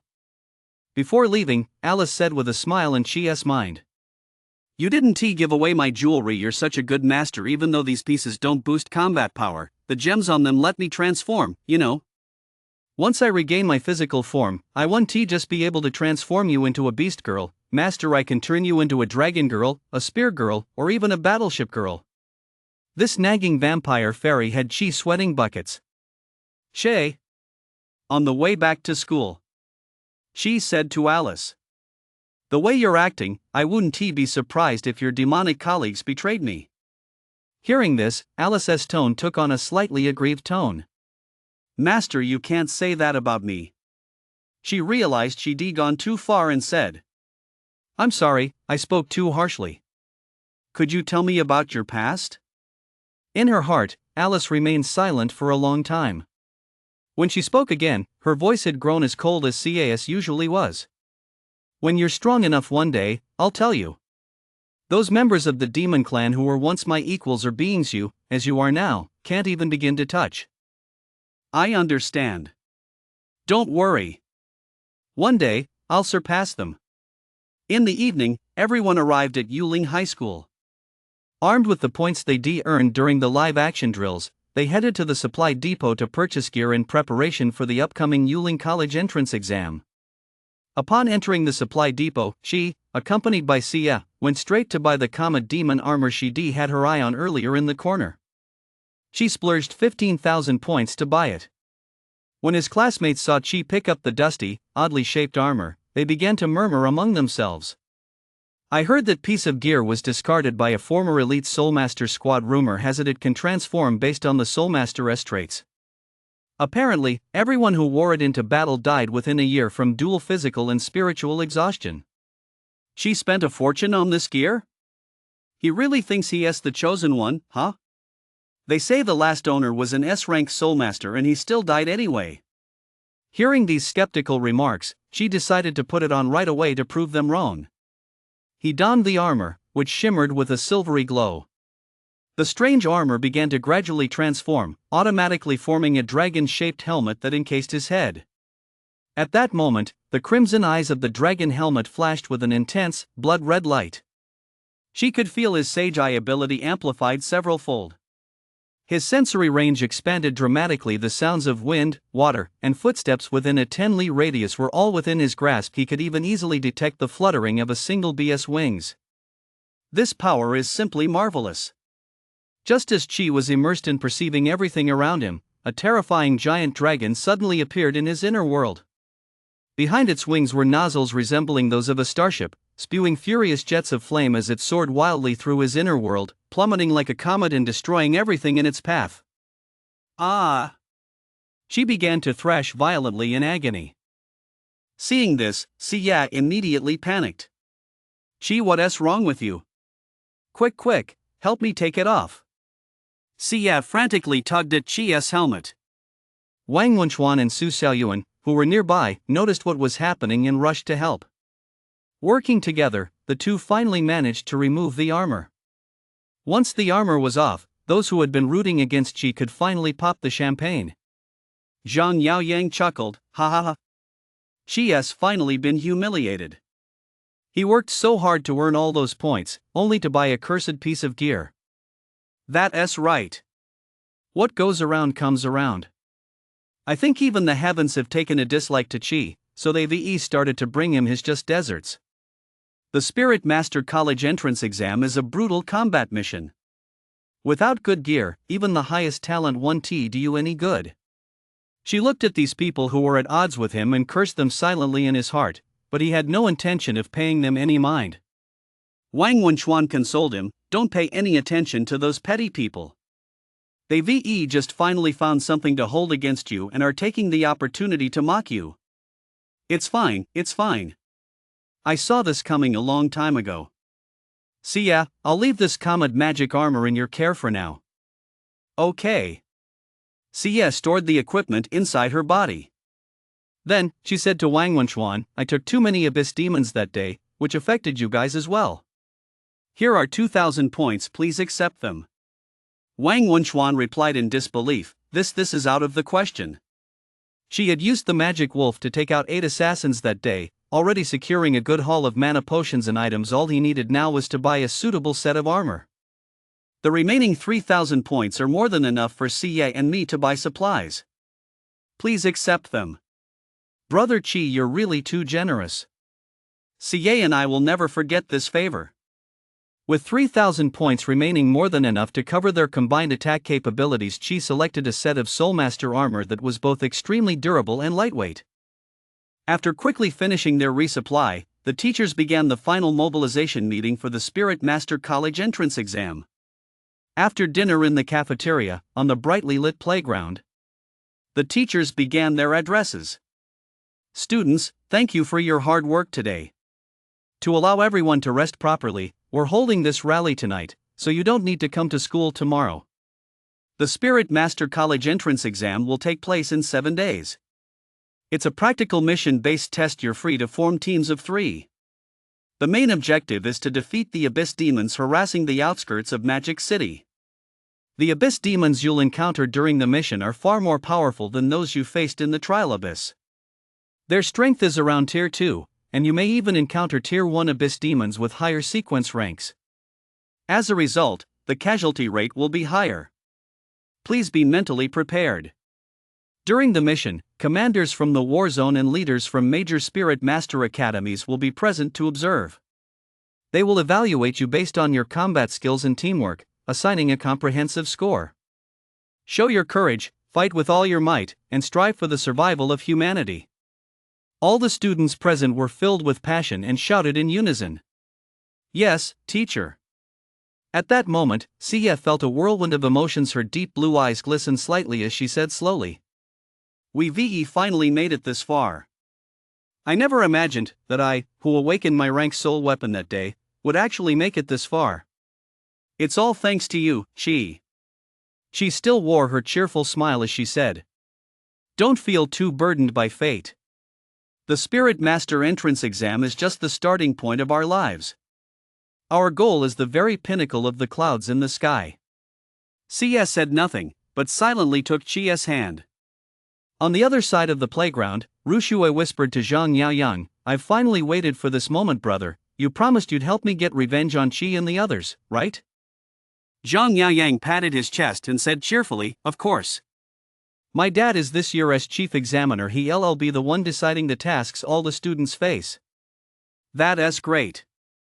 You have to find a way to destroy Xie. As for Qi, keep him alive." A surge of rage suddenly welled up inside Zhang Yaoyang. "Ruxue, do you still have feelings for him?" A sickly expression crossed Ruxue's pretty face, and she gave a sinister smile. "No, of course not. I'll make him lose his beloved Xie. I'll make his life a living hell. That will surely shatter his will completely. Once he has broken and lost his spirit, we'll capture him and extract the secret of the devil trigger. I want to become that strong too, so I can fight side by side with my brother in human form." Hearing this, Zhang Yaoyang was filled with excitement. "Great! Great! Let us do it. Goddess, I'll definitely make your wish come true." After a while, the mobilization meeting ended, and everyone returned home to rest and prepare for the Spirit Master entrance exam 7 days later. She parted ways with Xie and returned to her own home. It had been a long time since she'd seen her aunt and uncle, so it was about time she paid them a visit. Once home, she spent her time quietly cultivating her mana. On the 4th day, however, he noticed his phone ringing off the hook. It was Long Jingying calling. Her tone was urgent. "Xie, an emergency. An Abyss demon has appeared on the outskirts of Magic City. Currently, our main soul masters are away on an expedition, leaving us short-handed on defense. The 9th Warzone Demon Hunter Defense Division has issued an emergency order to recall all senior year Soulmasters. This mission will count as part of your evaluation. You and Sia need to get back to school immediately. Upon hearing this, she picked up Sia and rushed back to school as fast as they could. As soon as they arrived at the playground, they could see numerous military transport planes and trucks parked there. The students had already formed a square formation, and Principal Bai Xiefeng, along with a group of faculty members, were waiting there. Notably, seated in the center of the field were several middle-aged men wearing Soulmaster military uniforms and star-shaped shoulder insignia. Their status was clearly extraordinary at first glance. Once all the students had gathered, an officer with a scar across his eye spoke up. "Students, I am Zhang Juanhu, Deputy Director of the 9th Warzone Demon Hunting Department, and I will also serve as the Chief Examiner for the Spirit Taming College entrance exam. An abyss demon chasm has appeared outside the barrier in the northwest corner of Magic City, and countless abyss demons are pouring out frantically. We absolutely cannot let the abyss demon horde breach Magic City's barrier. Now, all students must quickly form demon hunting squads within 5 minutes, board the transport aircraft, and depart immediately." All the students hurriedly sought out classmates with whom they usually worked well together. Good teamwork would help reduce the casualty rate. She stood where he was, and many of his classmates immediately approached him, including those with whom he previously had only a casual relationship, as well as those who had mocked him in the past. After all, he and Sia were currently the strongest. If they teamed up with Chi for the mission, their chances of survival were high. "Big shot Chi. Team up with us. I have an A-rank Iron Bone talent. I can act as a tank and take the damage for you. I'm an A-rank Wood Spirit with the Root Entanglement talent. I can use my roots to control abyss demons." However, Chi had already chosen his teammates. He trusted only Wang Wenchuan, with his formidable combat skills, and in Lingsheng, with his extraordinary support abilities. "Sorry, I already have teammates." He quickly found the two of them and was the first to board the transport helicopter. A few minutes later, all the Soulmasters had boarded, and several massive Dragon Eagle helicopters immediately took off. During the flight, she glanced at the scenery outside the window and said to his companions, "Everyone, follow my commands. Sia and I will bring you all back safely." Wang Wenchuan, Su Xiaoyuan, and Lingsheng, and Su Lingyu all nodded in unison. "I believe in you, Brother Chi." The bespectacled teenager also shouted, "We have to come back alive." They clasped hands, cheering each other on. In his mind, she asked Alice, "What is the story behind this abyss demon?" "Master, you finally remembered me. I've been so lonely these past 3 days away from you. Do your moods change that quickly? This isn't the time for nonsense. I've already made a bold promise. I need to know the details about the abyss." Since Master is so eager to know, I'll tell you. It's a type of corrosive domain developed by my demonic race to transform your planet into a world suitable for our survival. Once an abyss demon takes root, it will constantly devour your land until it's completely contaminated, turning it into a paradise for the demon race and a hell for humans. What kind of abyss demons will actually be there? I'm not sure. Who knows what kind of disgusting creatures they'll come up with. But don't worry. If you're in danger, just call on this king for help. I'll definitely protect my master well. Alright, I'll call on you when the time comes. The helicopter flew out of the protective barrier. From above, they could already see a massive, dark red abyssal maw on the ground in the distance. The aura of abyss demons emanating from it was far denser and more foul than that of the Trial Abyss. You could say this was a supercharged version of the Trial Abyss. Soon, the helicopter landed at the frontline base. After the students disembarked, Zhang Juanhu immediately began assigning tasks. Most of the students were assigned to assist the frontline Soulmasters in eliminating the surging abyss demons. When it was Team Chi's turn, he said. "Team Chi. Present. You must venture deep into the lower levels of the abyss to defeat the nest mother in the abyss demon incubation chamber. Only by doing so can we stop the abyss demon's invasion." As soon as these words were spoken, Long Jingying, who was seated in the audience, heard them. Suddenly overcome with emotion, she shouted, "Deputy Minister! It's impossible for high school seniors to complete a mission like this. Are you trying to send my students to their deaths? The abyss demons in the deepest depths of the abyss are at least tier level, they have absolutely no chance of survival. Zhang Juanhu snorted coldly and said, Teacher Long, please watch your language. This is a military order. Anyone who deserts the battlefield will have their exam scores annulled and be handed over to a military court for trial. Long Jingying's beautiful face began to contort uncontrollably. She lowered her head, clenched her fists frantically, and her eyes gradually lost focus. She could sense the abyss demoness aura behind her swelling constantly. He decisively took a step forward and grasped her hand. Long Jingying finally snapped back to her senses. Qian Siye looked at Teacher Long and said, Teacher, don't worry. Qi Siye, you too. It'll be fine. We're the strongest, after all.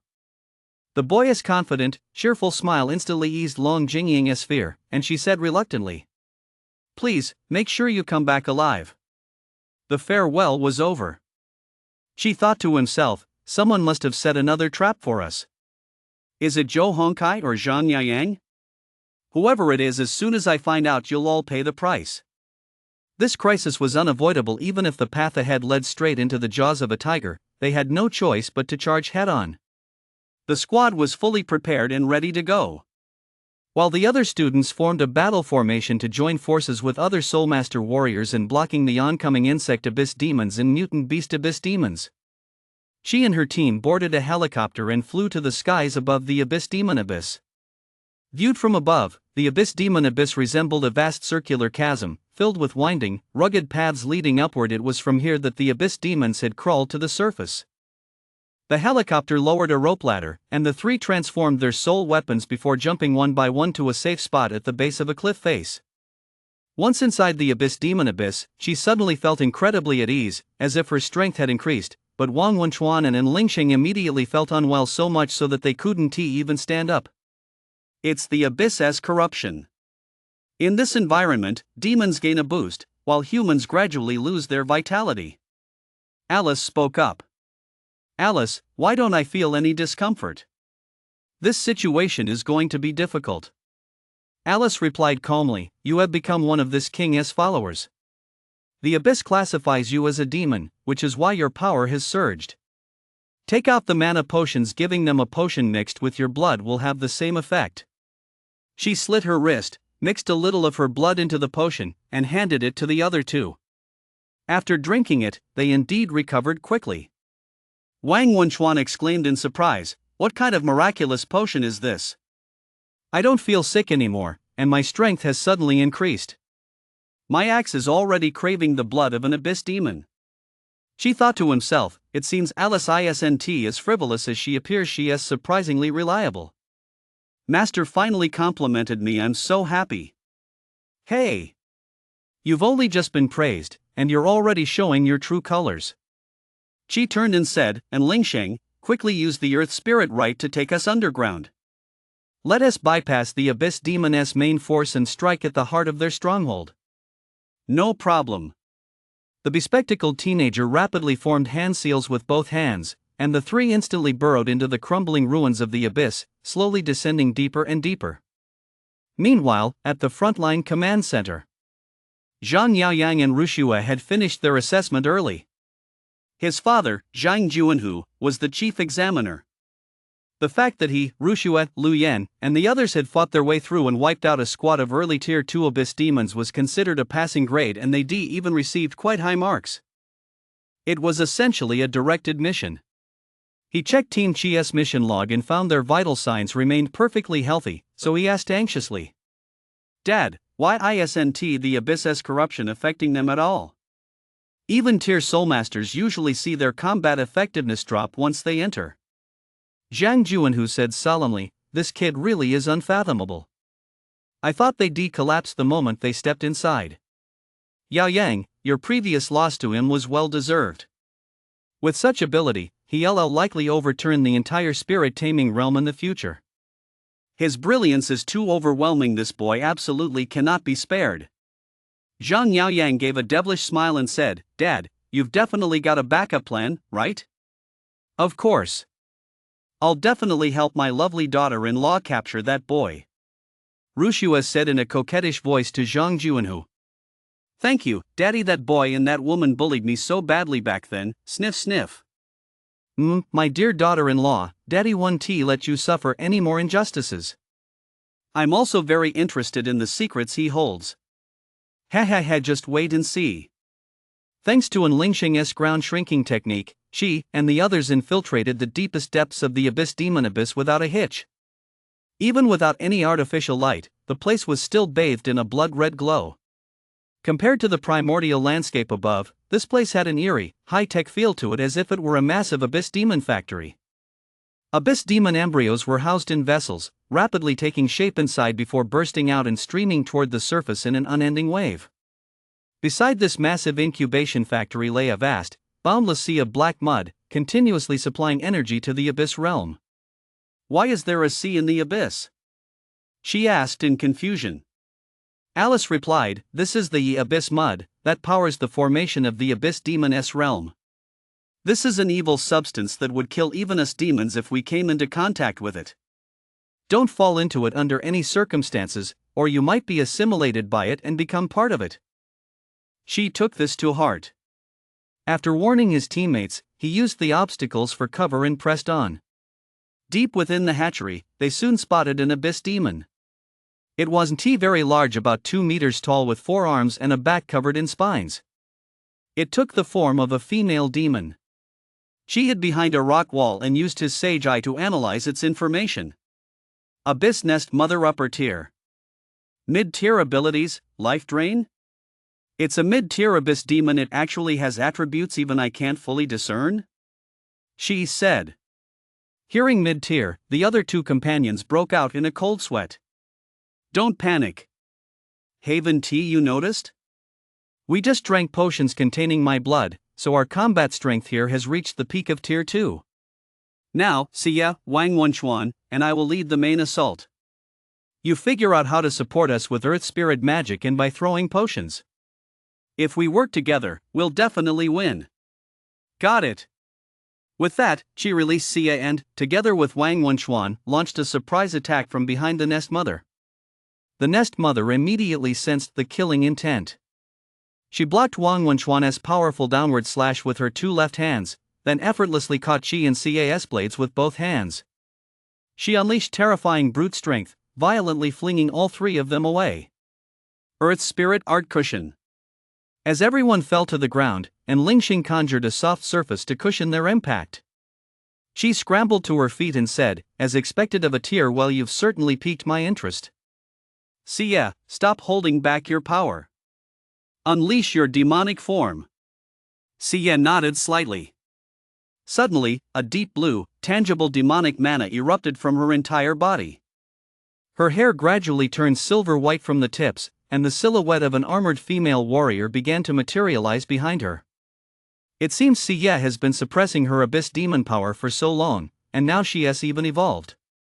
The Abyss Nest Mother sensed the powerful aura of an abyss demon and, to her surprise, actually spoke in human language.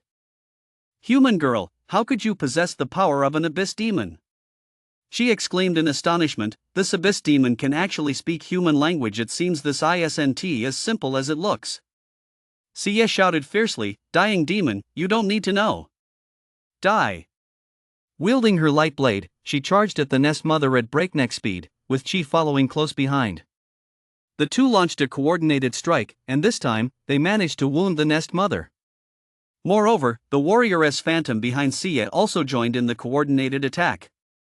With every sword strike she made, it triggered a triple attack involving Xie and the blue demon behind her. While the Nest Mother struggled to defend herself, Wang Wenchuan seized his chance. Wielding his giant crescent axe, he pressed the enemy from the other side. Meanwhile, Long Jingying watched the thrilling battle in the abyss from the examination control room and was instantly filled with hope. Go for it, Qi Xie. As expected, you've been holding back some secret techniques. I believe you'll definitely emerge victorious. Zhang Yaoyang said to his father, Xie's hair, why has it turned white? And his combat power has suddenly become so strong. Zhang Juanhu whispered, don't worry, son. Just watch. The Abyss Nest Mother is an experimental subject I raised with my own hands. You don't know this, but we actually began researching the secrets of Devil Trigger a long time ago. He. Deep within the abyss. The Abyss Nest Mother was completely overwhelmed by the fierce attacks from Chi and his two companions. And Lingsheng also seized the moment. Earth Spirit Art Mud Swamp. A muddy swamp suddenly sprang up beneath the Nest Mother's feet. Having successfully pinned down the enemy, Chi and Siye drew their swords simultaneously, unleashing three intertwining beams of dazzling blue light that tore through the dark red depths of the earth. The Nest Mother's forearms were severed in an instant. At that moment, the Abyss Nest Mother had lost all ability to resist. Damn it! She shouted, Wang Wenchuan. Now is your chance. Leave it to me. Glacial Guillotine. Wang Wenchuan leaped high into the air, infusing his giant axe with bone-chilling cold.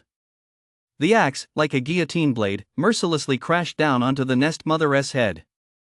With a blood-curdling scream, her head was severed, and purple blood gushed from the severed neck. Great, we did it! And Lingsheng exclaimed joyfully. Next, we just need to destroy the incubation facility here, and we can head back, she said. Just as the group was heading toward the incubator, they suddenly heard the Nest Mother's voice. My children, hurry, save your mother, become your mother's strength. Oh no! She can still speak even with just her head left. Stop her quickly. Just as Chi and the others charged forward, countless mantis, spider, and lizard abyss demons blocked their path. Instead of attacking Chi's group, they swarmed the Nest Mother's corpse, reattaching her head to her body. Soon after, these monsters were swiftly absorbed by the Abyss Queen, turning into a pool of thick liquid. Instantly, a bizarre scene unfolded. The Abyss Queen's height surged to 3 meters, her originally human-like eyes transformed into spider-like compound eyes, her limbs regenerated, and a massive obsidian scythe materialized in her hands. The information in the Sage Eye was also updated. Abyss Queen Scythe of the Wind of Death. S-rank Soul Weapon Peak Tier. Traits: Wind Pressure Field, Lifesteal. Ugh! Just as the Nest Mother was about to finish them off, Chi and Siye swiftly raised their blades to block the fatal blow. She shouted, Wenchuan, Lingsheng, use the Earth Escape technique to get away. Siye and I will hold her off. Cough cough, Captain, we can't leave you behind. That's an order. As long as I can complete the mission, you'll still get credit. Hurry up and go. Captain, you have to succeed, and Lingsheng obeyed the order and fled far away with Wang Wenchuan. I actually let 2 of them get away. Never mind today, only this little girl must die here. What did you say? The Nest Mother kicked Chi away with terrifying brute strength. Her scythe, wrapped in black gale winds, unleashed a storm of attacks on Siye. Siye activated her demon form once more, but by now her demonic mana was nearly depleted. She was repeatedly pushed back by the Nest Mother and gradually forced to the edge of the Abyss essence. Hee little girl, become nourishment for the Abyss. Death Hurricane Slash. The Nest Mother unleashed a storm-like strike at Siye, and the raging hurricane instantly shattered her defensive stance. Ah! Chi, hurry, run! Her clothes were torn to shreds as she was violently knocked away, eventually plummeting into the bottomless, filthy black mud. The Yamato in Chi's hand also vanished in an instant. No! Siye! I'll never leave you behind, wait for me to save you. Just as the Nest Mother thought she had lost the will to fight, she never expected him to suddenly charge toward the abyss of mud and plunge right in. The moment he entered it, he lost consciousness. TSK, he actually committed suicide, the Nest Mother said disdainfully. On the ground, at the command center, Zhang Juanhu's Bluetooth headset received an encrypted call. Master, the target has been eliminated, but that boy sacrificed himself for the soul weapon. It's fine. You did very well today. Our research has made new progress. Once you regain your human form, I'll reward you handsomely. Yes, Master. Zhang Yaoyang said with relief, so that's all this genius is worth. I always thought he was just a phony genius. Rushue seemed a little regretful, but overall she was quite pleased. It's just a shame I won't be able to torment ye properly anymore, but that damn CA is finally dead and that is for the best. Sitting at the teacher's desk, Long Jingying saw that she and CA's vital signs had completely vanished, and the mission log device now displayed nothing but darkness. Her hands trembled uncontrollably, her vision blurred. Tears streamed down her face. "Shay. CA. I'm sorry. It's my failure." Seeing this, the students rushed to comfort her. "Teacher, please take care of yourself. Missions are cruel. Our school has been around for so many years, and we finally had a pair of SS rank students. I guess you could say it's just fate envying their talent." Zhang Juanhu, witnessing this scene, flashed a devious smile. Just as he was about to declare Team Chi's mission a failure, in the control room, Chi's vital signs suddenly returned. "Chi's still alive. But CS still isn't responding," shouted a student from Class 1 who had just finished the battle. This news undoubtedly pulled Long Jingying's spirits, which had plummeted into the depths of despair, back up once more. All right. I'll go tell Director Zhang. Minister Zhang, my student is still alive. Their test cannot be terminated yet." Zhang Juanhu's expression hardened, and he said dismissively, "They've all fallen into the abyss's muddy sea. They can't get out. How could they possibly defeat the evolved Nest Mother? I'll give him 15 minutes at most. If he can't climb out and complete the mission, I'll declare the exam a failure." Abyss Demon, the abyss, within the muddy depths. The moment Chi opened his eyes, he saw nothing but darkness, but in the distance, a speck of light, a blend of crimson and deep blue, seemed to appear. He could feel his body slowly melting away. Gritting his teeth, he drew upon the strength of his soul and struggled forward toward that light. As he drew closer, Chi was delighted to discover that CA's body was being enveloped by a bubble formed from congealed blood. Alice stepped in. Thank goodness. He slipped into the blood bubble and gently embraced the gravely wounded CA. With tears glistening in her eyes, she said, "Shay, why didn't you run away?" She snapped angrily, "How could I possibly leave you behind? I've held you back. I'm afraid this is the end for us." Alice's voice rang out from within CA's body, "Little girl, why are you saying such discouraging things? This king has no intention of dying here, of being obliterated here. Without my magical artifact, my soul will have to drift in the void for at least 10,000 more years before it can awaken again. While I still have a little strength left, young lady, you must make a decision." "What decision?" CA paused for a moment, taken aback. "I will infuse my master's blood with more of the primordial abyss demon's power, and then you will drink his blood. Put on Chi's demon armor again. The silver-winged demon dragon possesses the power to tear through the abyss. Perhaps it can help us break free from these bonds. But you'll also transform into a half-demon more quickly. You might even become a full-fledged member of the Abyss Demon Clan. Can you accept that?" Hearing Alice's words, Cia fell silent. She recalled all the moments she shared with Chi up to that point. At this point, she was absolutely unwilling to give up hope of survival. Her deep blue eyes were unwavering as she gazed tenderly at Chi and said, "Chi, do you know, back in my freshman year of high school, on the bridge I had just started school, and some of the higher-ranked girls in my class saw that I didn't talk much, so they all started isolating me. That day happened to be the anniversary of my mother's death. I was so sad, I really wanted to end it all back then. You appeared by my side that day, took out a handkerchief to wipe my tears and saved me for the first time. And just the other day, you were there again, in the very same spot, and you saved me once more." She spoke with great emotion, her eyes brimming with tears. "So, no matter what happens, I'm going to walk this path with you, to witness the scenery I've never seen before. Even if I were to become an abyss demon, I would do it without hesitation. As long as I don't lose my true self, I can harness the power of an abyss demon." She smiled and simply nodded silently. An eerie, ghostly glow shone in the girl's eyes. Her delicate hands gently cupped Chia's face, and her cherry-red lips suddenly pressed against his, biting through his tongue. "Please give me more power." Blood gushed out instantly. She greedily sucked it up, and under Alice's spell, Chia's blood infused with the power of the primordial abyss demon, causing his blood to regenerate endlessly. There's enough demonic mana now. Stop kissing him, put on your armor, Alice said indignantly. With a thought, Sia caused the armor stored within her to fuse with her body. The heavy silver armor transformed into cool, silver blue armor on her body. A starry dragon crown materialized on her head, and steel wings and skirt armor that could shoot out dark blue particles emerged from her back and waist. She also saw the changes in her equipment's attributes. This armor has actually evolved while she's wearing it. Magic armor, silver winged malevolent star. Traits: supersonic flight, anti-abyss substance. The silver-winged malevolent star will tear through all darkness. After regaining her strength, Sia said, "Shie, let us get out of here together." Okay. At that moment, the surveillance monitors at the ground command center suddenly picked up movement at the bottom of the abyss.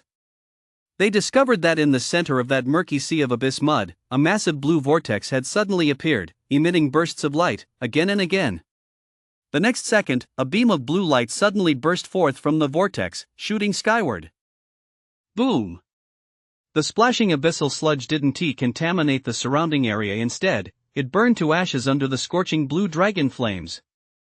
As the light faded, a cold and elegant young woman in silver blue armor appeared, her white hair flowing in the wind. Carrying chi and propelled by the deep blue flames spewing from her armor, she hovered in midair, gazing down haughtily at the abyss nest mother wielding her scythe. Seeing this scene, Zhang Juanhu was so startled that his massive frame shook. What kind of power is this? Zhang Yaoyang, watching the footage in the monitoring room, was completely dumbfounded. That cursed armor, it's clearly equipment meant only for a soul master to wear. Yet it's been worn by a soul weapon. Why on earth is that happening?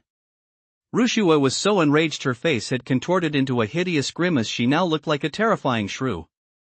Damn it! Damn it! Damn it! Why won't this woman just die? Zhang Juanhu initiated a secret call with the abyss nest mother once more and relayed the information to her. Chunya, don't hold back anymore. Use all your strength to wipe out Qi and Xie. If you die, the experiment will fail at the very last moment. The students and teachers from Class 1 standing nearby began cheering wildly. Qi and Xie are so awesome. You guys have to defeat that disgusting female abyss demon. Long Jingying said with tears welling up in her eyes, having such outstanding and powerful students like you was an honor for this teacher. Finish this battle quickly, I can't wait to see you all. Deep within the abyss. The flight ability Xie had acquired also allowed Qi to glide through the air. The abyss nest mother wielding the scythe couldn't even reach them.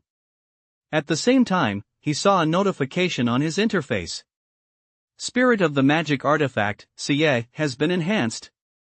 Early unlock of the true demon form skill Comet Spiral Thrust. You've got some nerve, come down here, the abyss nest mother shouted. Qi and Xie ignored her, snorting coldly as they said, "Get ready to die." A sonic boom rang out as Xie, clutching Qi, began flying at a speed too fast for the naked eye to follow. They then shot out into the sky wielding long swords. The pair transformed into a blue meteor, spiraling downward. Do you know what this is? A sword technique that descends from the heavens. The nest mother raised her four scythe-wielding hands to block, but even at the peak of tier, she was utterly unable to withstand this meat grinder-like spin. Break, now! The scythe was instantly severed in two, and the nest mother's body was torn in half as well. Immediately afterward, her mangled remains astonishingly reverted to the form of a human girl. She stared at her and said, "Speak. What exactly is your connection to Zhang Juanhu, and what is his true scheme?" The girl, who had once been the abyss nest mother, let out a bitter laugh. I want to tell you a thing, yeah. She crushed something in her mouth, suddenly began convulsing violently, and crumbled into a pile of dust. TSK, she committed suicide? Hurry up and destroy this hatchery, then we'll have succeeded. Qi and Xie dropped high explosive bombs from the air, reducing all the abyss demon incubators here to ashes. Immediately afterward, Xie carried Qi as they burst out of the abyss demon's depths into the sky, flying toward the command center. All the examiners and instructors present witnessed Qi and Ca's miraculous battle, as well as the performances of Wang Wenchuan and Lingsheng and the others, and they all awarded extremely high scores. Zhang Juanhu, seeing his test subject Chenya killed, was so furious he felt like grinding his back teeth to dust. Although he desperately didn't want them to pass the exam, they had actually completed the death mission.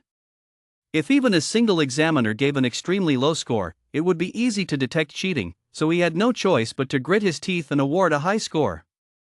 Before long, Xie and Qi returned to base. She draped a coat over Xie and then had her remove her armor. After all, while she was underground, the nest mother had slashed all her clothes to shreds. Xie blushed and said, "Turn away, I need to change." She blurted out, Didn't you already see everything just now?" "Oof, don't say another word." Once Xie had changed, she pushed open the door to the command room. Long Jingying rushed toward the two of them immediately.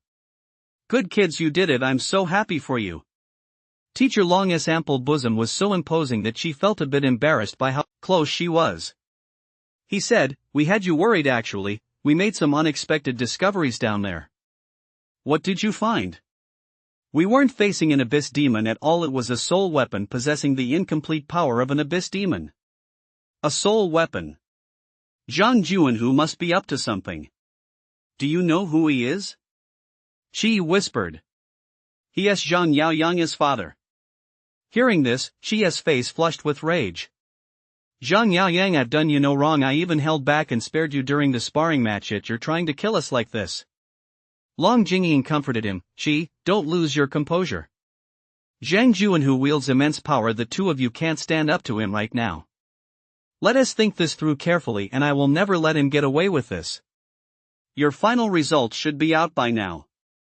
Go check the waiting hall." Worried that the students might clash with Zhang Juanhu in the command room, Long Jingying led Qi toward the waiting hall. As they entered the hall, a somber atmosphere hung in the air. Many students were waiting there, nearly half of them were wrapped in bandages, and some had even lost limbs or their partners. There, Qi spotted Wang Wenchuan and Lingsheng and the others. Thanks to Lingsheng's earth diving technique, all four of them were safe and sound. And Lingsheng embraced Qi excitedly, "Captain. That's great." Qi replied cheerfully, "It's all thanks to the four of you. Otherwise, we might not have been able to complete the mission." Qi and Xie took their seats. Before long, the evaluation panel in the command center displayed the scores on the hall's screen and began announcing them simultaneously. Just as Qi and Xie were basking in the joy of passing the exam, a group of people dressed in professional suits and exuding an air of authority walked into the hall. They looked exactly like the civil servants from their past lives, bureau chiefs, no less. "Xie, who are these people?" Qi whispered. "The administrators from Yuling High School. A few of them are Dada's friends." The school administrators quickly recognized Qi and Xie. A middle-aged man wearing glasses stepped forward and spoke first. "You must be Qi and Xie, right?" "Yes, sir. I'm Jiang Qi, vice principal of Yuling High School in the 9th War Zone. The defense forces back home are in desperate need of talented individuals like you." Xie whispered, "He is Dad's good friend." A man with a somewhat gruff voice said, "Hey. Old Jiang, you've trained these two geniuses and now you want them to stay back home and guard the rear after graduation? Isn't that a waste of talent? Our first Warzone's Abyss Demon Assault team has suffered heavy casualties over the past 2 years. We desperately need ace warriors who can turn the tide of battle." Jiang Qi let out a cold laugh. "Teacher Qinjun, Yuling High School operates on a work-study program. Their cultivation levels aren't high enough yet. Are you really hoping to send these geniuses straight to their deaths in the Abyss Demon so soon? A few years back, other war zones also produced several SSS rank top graduates, right? Now, look at how many are left after they were sent to your first war zone." The man suddenly flew into a rage. It seemed he'd been struck at a raw nerve. "Jiang Qi, cut it out." Hearing the two men argue, she finally recalled the responsibilities of each war zone. They did not share borders with one another. Just like cities, they were separated by considerable distances, and in the wilderness, vast numbers of abyss demons roamed freely. The 9th War Zone, where he was stationed, was the farthest from the heartland of the Abyss Demon forces. It served as humanity's last line of defense and was primarily responsible for guarding the area. Therefore, the Abyss Demons appearing in the surrounding wilderness Wun-Ti have very high tier ranks or sequence ranks. Just as the two principals were arguing fiercely, the other teachers couldn't get a word in edgewise. Just then, Zhang Juanhu suddenly burst into the waiting hall. His expression was grim as he addressed the group of academy leaders. "Stop arguing. These two students are not qualified to enroll in the Spirit Tamer Academy. I just carefully reviewed the replay footage from deep within the abyss. This girl named Xie possesses the power of an abyss demon." Zhang Qi snapped, "Old Zhang, what do you mean by that? Xie and Xiefeng have been under my watch since childhood. How could she possibly have anything to do with an abyss demon?" Zhang Juanhu pulled out an electronic device and directed a strange beam of light at Xie. In an instant, her jet-black hair turned pure white once more, and the silhouette of a female abyss demon warrior appeared behind her. Several guards immediately rushed over and slapped restraint cuffs on Xie. "No, don't touch me. You beasts. Don't hurt Xie." She lunged towards Xie but was immediately pinned down by Zhang Juanhu's guards. The device displayed her information. Subject: Abyss Demon Power Fusion Level 100%. Current Abyss Demon Power Unleashed, 20%. This result left all the teachers, students, and administrators present speechless. Zhang Qi desperately wanted to help Xie escape, but with such irrefutable evidence, there was nothing he could do. However, there was one exception among the administrators, a woman who, on the contrary, wore an expression of sheer excitement. 100% fusion with Abyss Demon Power. I've discovered something interesting. Xi's results may stand, but this girl named Xie must be taken away to face trial by the Demon Hunters Department. Bastards! Alice, I can't let them take Xie away. I want him dead. Xi thought to himself. I'm sorry, Master, after saving you and Xie, my power has also waned with so many humans here who are reasonably skilled. I can't do it. Just as Qi was sinking into despair, a graceful woman in a purple dress stepped forward. She stood out among the leaders. She looked to be in her early 20s. She said, "I'm taking this girl with me." Zhang Juanhu said, "What right do you have to take her away?" The woman presented her credentials. "I am Xinya, CEO of the 6th War Zone and Chief Researcher of the Technology Development Department." "Speaking of titles, I seem to be more than one rank higher than you, don't I?" Zhang Juanhu's face darkened instantly. "Damn it, so she is the head of the 6th War Zone. I've run into a tough nut to crack. Humph, I'll leave her in your care for now. But I'll be keeping a close eye on her afterward." Xinya ordered the guards to remove the restraints. She noticed this woman named Xinya. She had a face of unparalleled beauty, and her purple eyes were filled with soul-captivating demonic mana. She slowly walked toward Qi, extended her hand, and said softly, "Little brother, why don't you join the 6th War Zone Soul Master Academy? I can vouch for both of you, you know." The graceful beauty before him, named Xinya, had clearly intervened to save him from a tight spot. Although Qi felt some gratitude, he sensed he couldn't rashly agree to her offer, so he first used his sage eye to see exactly who she was. Xinya, early tier.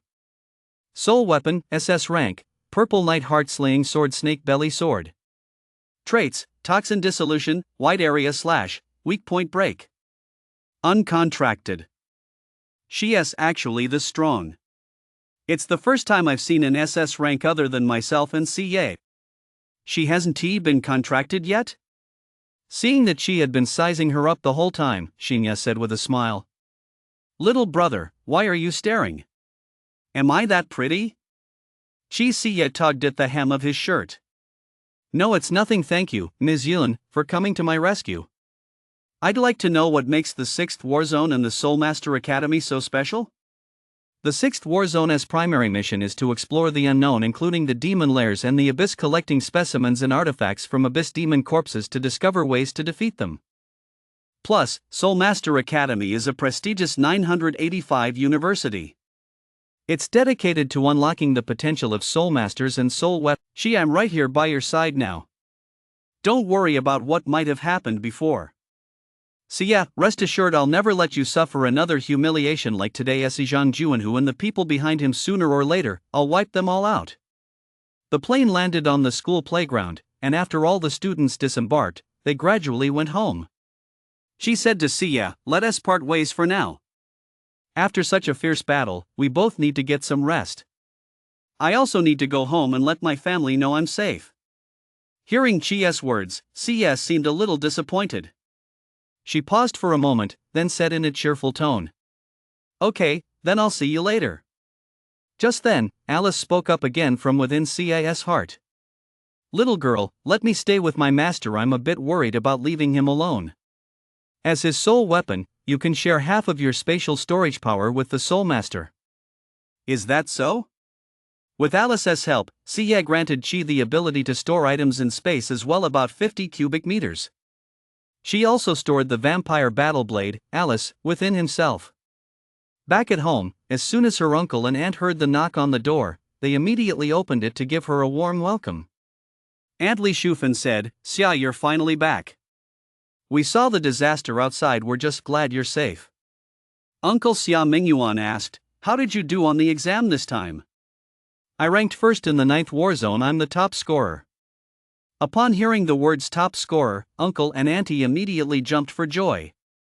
Our family really has been blessed.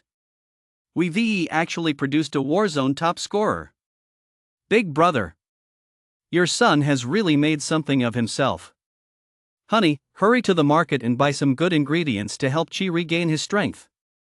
Okay, honey, I'll go right away. Xia, you've worked hard today. Go back to your room and get some rest. After a round of praise, Qi returned to his room. During his conversation with his uncle just now, he did become curious about his origins in this world. In the original hostess memories, there was almost nothing about his parents. He only learned from his uncle that both of them had died. Mo Fei, was my father also a powerful soul master? At this thought, Alice inside him spoke up again. I have a feeling the master's background might not be simple. What do you mean by that? The Abyssal Forge is a supreme talent that only members of the demon royal family can awaken. She froze in shock. Are you saying I'm a half-breed, the result of a union between an abyss demon and a human? I don't know. When I first formed a contract with you, Master, your blood didn't contain a single trace of abyss demon. It just tasted incredibly sweet to me. Your Abyssal Forge is even more powerful than the ordinary Abyssal Forge. It seems capable of specifying divine weapons from other realms for forging. For now, I'll refer to this peculiar ability as weapon concept implantation. So, I think you can start cultivating your second talent now. Alice's words certainly brought something to mind. Ever since he had forged Xia into Yamato, he had never cultivated this second talent. So, how do I cultivate it? Master, today, I'll teach you how to use it at the next tier. Just listen as I explain it step by step. Entering the next tier in the Abyssal Forge involves fusing demon souls. Infusing a soul weapon or magical artifact with 2 or even 3 fused demon souls, then implanting a designated weapon concept, it might yield unexpected results. Based on the Abyssal Forge's list, I think the Essener's Warblade from the Demon Beast realm would be quite suitable for me.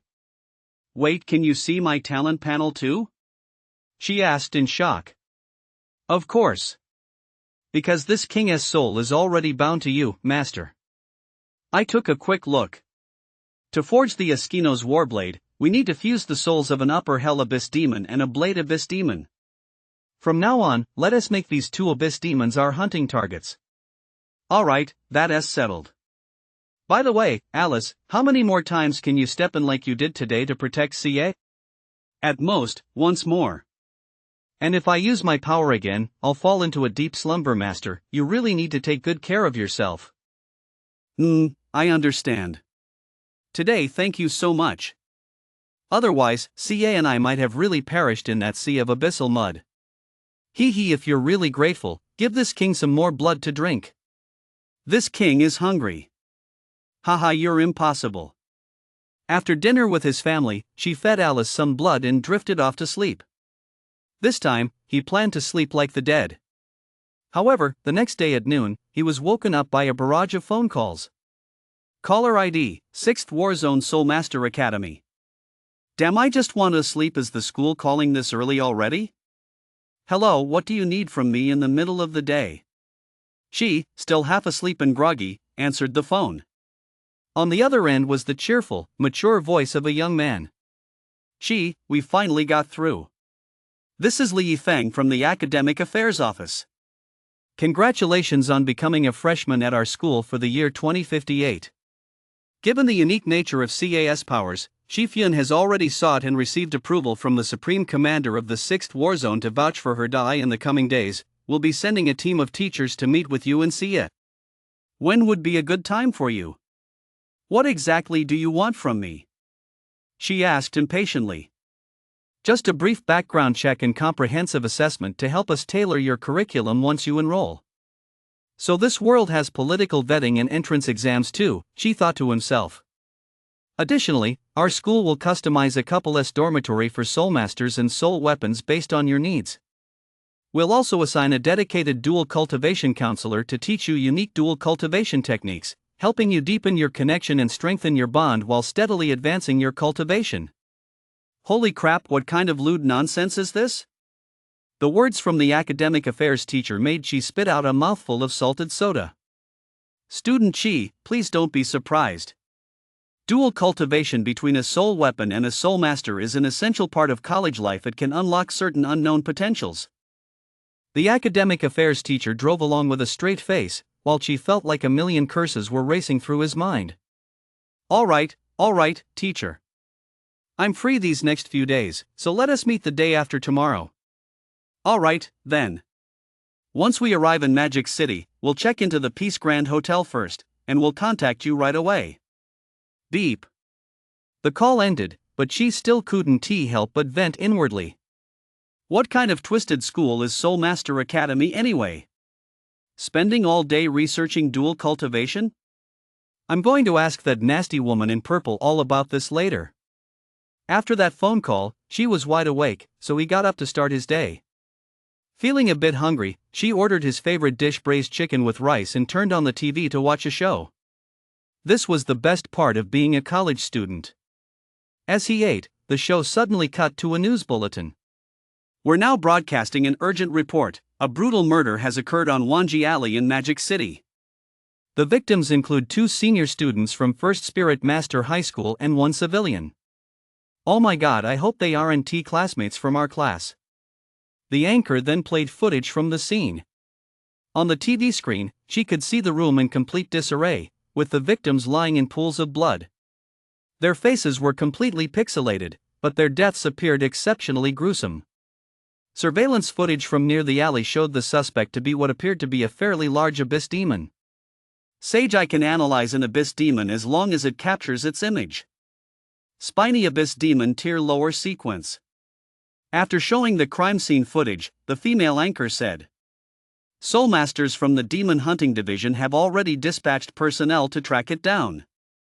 We ask all residents of Magic City to keep their doors and windows tightly shut at night, remain vigilant, and avoid panic. This news sent a chill down Chia's spine.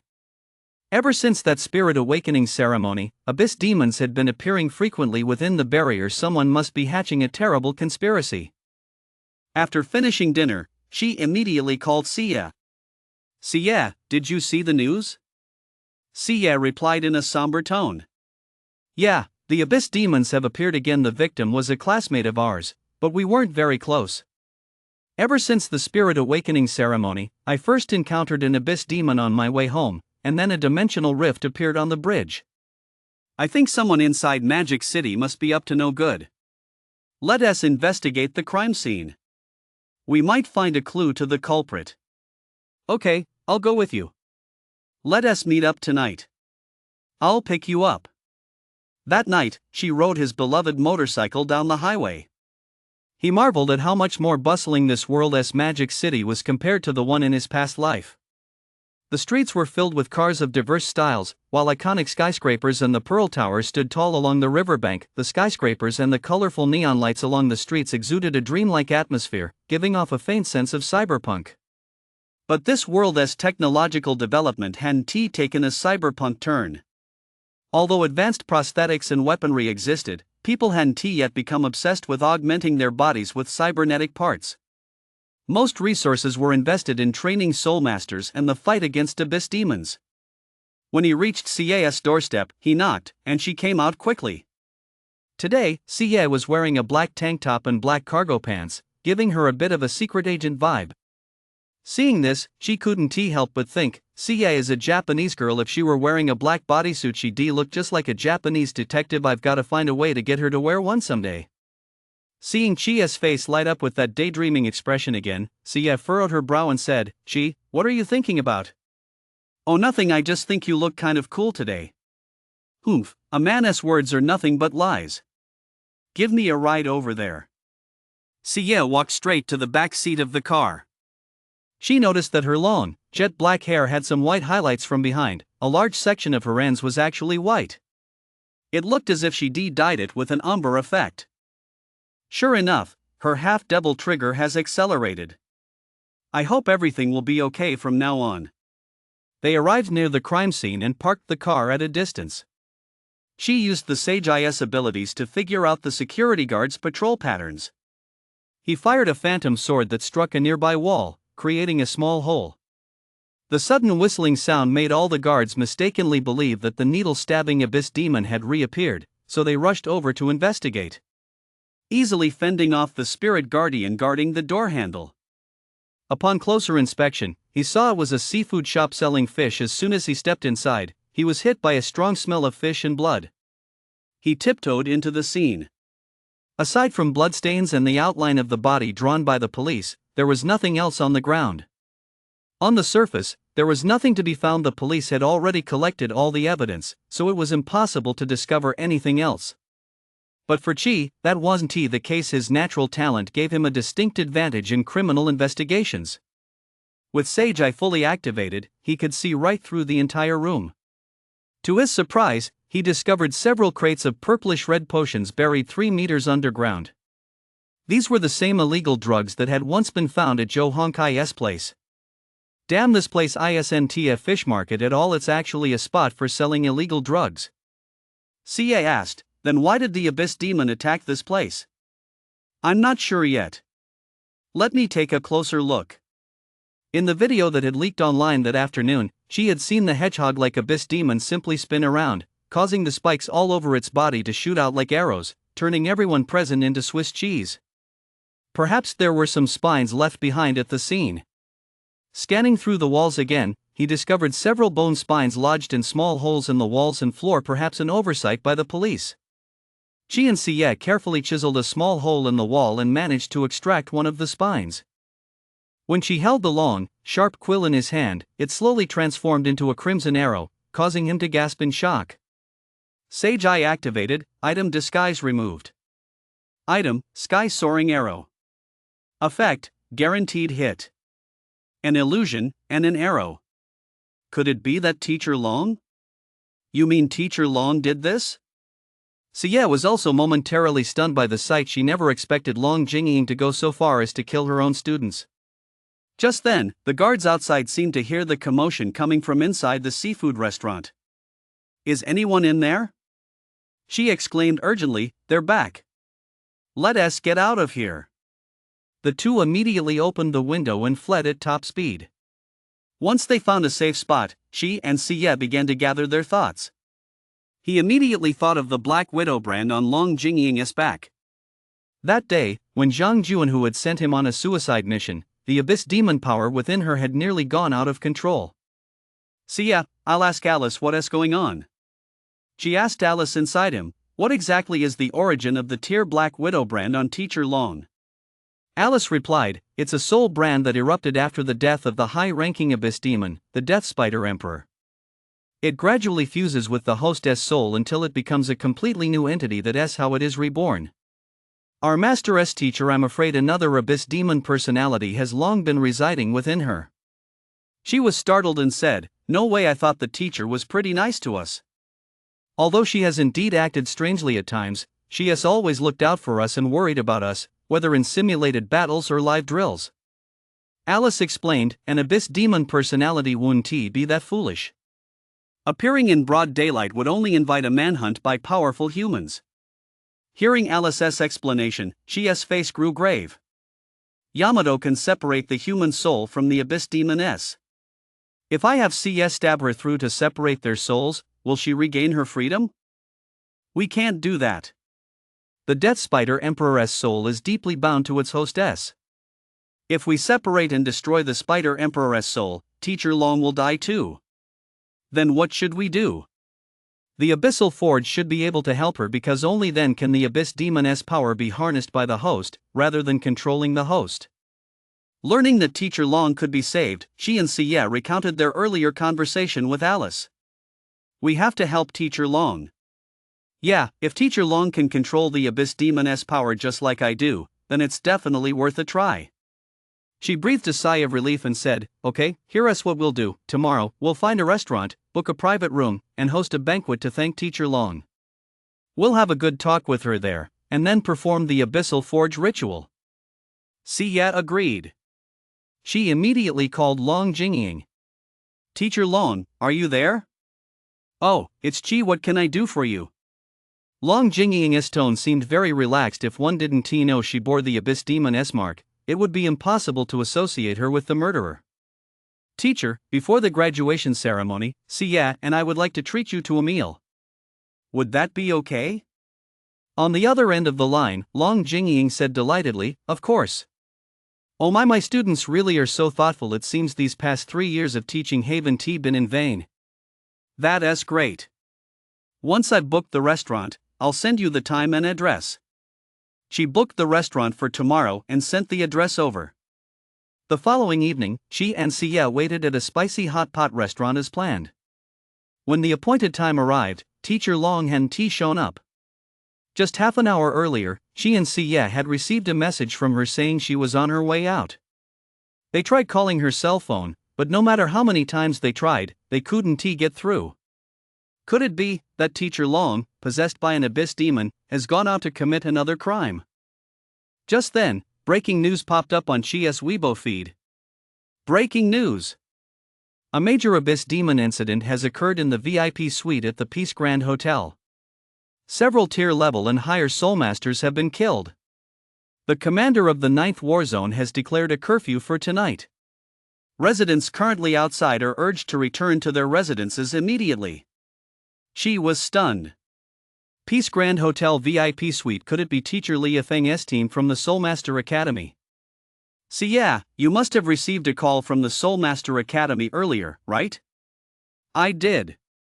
A murderous intent flashed in Sia's deep blue eyes. It seems Teacher Long has completely fallen into the abyss demon. She has killed so many innocent, talented soulmasters. I can't just stand by and do nothing. Let us find Teacher Long and put her out of her misery. Teacher Long can wipe out several tier soulmasters single-handedly.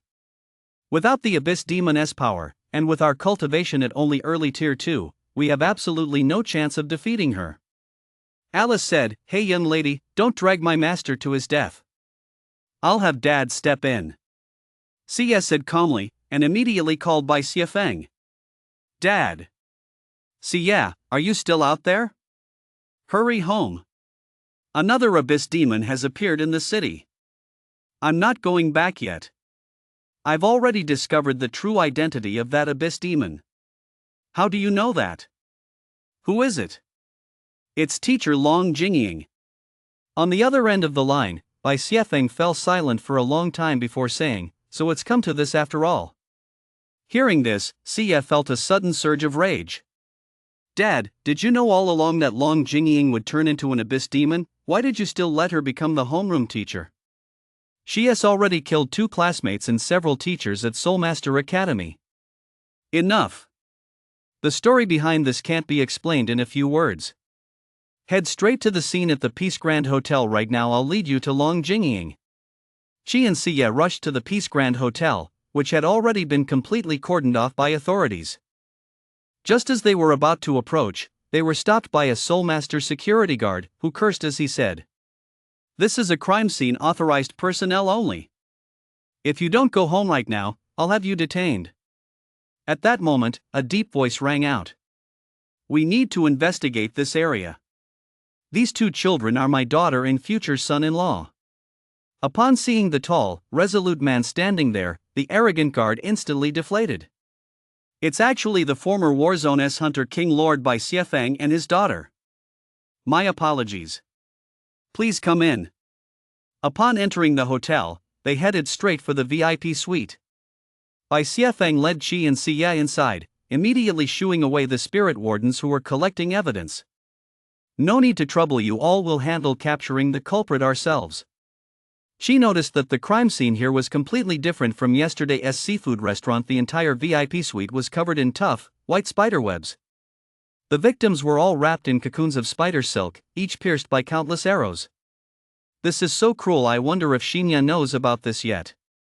Bai Xiefeng tore away a patch of spiderweb with his burly arm and channeled his mana to resonate with it. Abyss Demon Track. A large portion of the spiderweb instantly dissolved, forming a white ribbon of demonic mana that pointed toward a distant direction. It seems she has already escaped the safety zone. Let us give chase. Qi and Xie climbed into Bai Xiefeng's jeep, and they drove straight toward the direction indicated by the demonic mana. The trail of demonic mana came to an abrupt halt on a mountain in the outskirts. The three got out and continued on foot. She opened a hole in Xie's chest from a distance and retrieved Yamato after all. Reaching inside to pull it out in front of him, Lun Ti looked too good. They climbed the tier steps to the platform at the mountaintop. All they could see was Long Jingying's lonely, desolate silhouette in the distance. Teacher Long Qi mused. Let me talk to her first, Bai Xiefeng said, taking a few steps forward. Before you're completely under their control. The Warzone officials will definitely find a way to cure you. Long Jingying suddenly let out a wretched, bitter laugh. Ha ha ha ha ha, at this point you actually still believe in the Warzone officials? See for yourself. This is the Warzone you've always trusted. Not only did they stand by and watch your wife die, but now they won't even spare your daughter. Long Jingying gave a light wave of his hand, and instantly several sheets of paper flew into Bai Xiefeng's hands. Printed on them were portraits of Qi and Xie. Written across them in large characters were the words. Wanted poster. Mission, capture Qi alive, eliminate Xie. Reward, 3 million Donghuang coins. Bai Xiefeng stared at the wanted poster and suddenly felt a numbness spread through his hands. He couldn't believe his eyes. What on earth is this? Who on earth wants to kill Xie and Qi? Bai Xiefeng had always cherished his daughter as the apple of his eye. Since his wife's death, she had been his only companion. Staring at the wanted poster in his hands, he could no longer contain the rage surging within him. Long Jingying slowly approached the three of them and said coldly to Bai Xiefeng. It seems Xie didn't tell you what they've been through recently, so as not to worry you. They offended Zhang Juanhua's son and were sent to hunt down a tier peak abyss demon during the Spirit Master entrance exam. It was practically a suicide mission. Thankfully, they succeeded in the end. Xie, why didn't you tell Dad? Father, I just didn't want to cause you any unnecessary worry. Xie lowered her eyes and spoke softly. Teacher, so the people you killed were all trying to harm us, right? You haven't been completely taken over by the abyss demon's soul yet.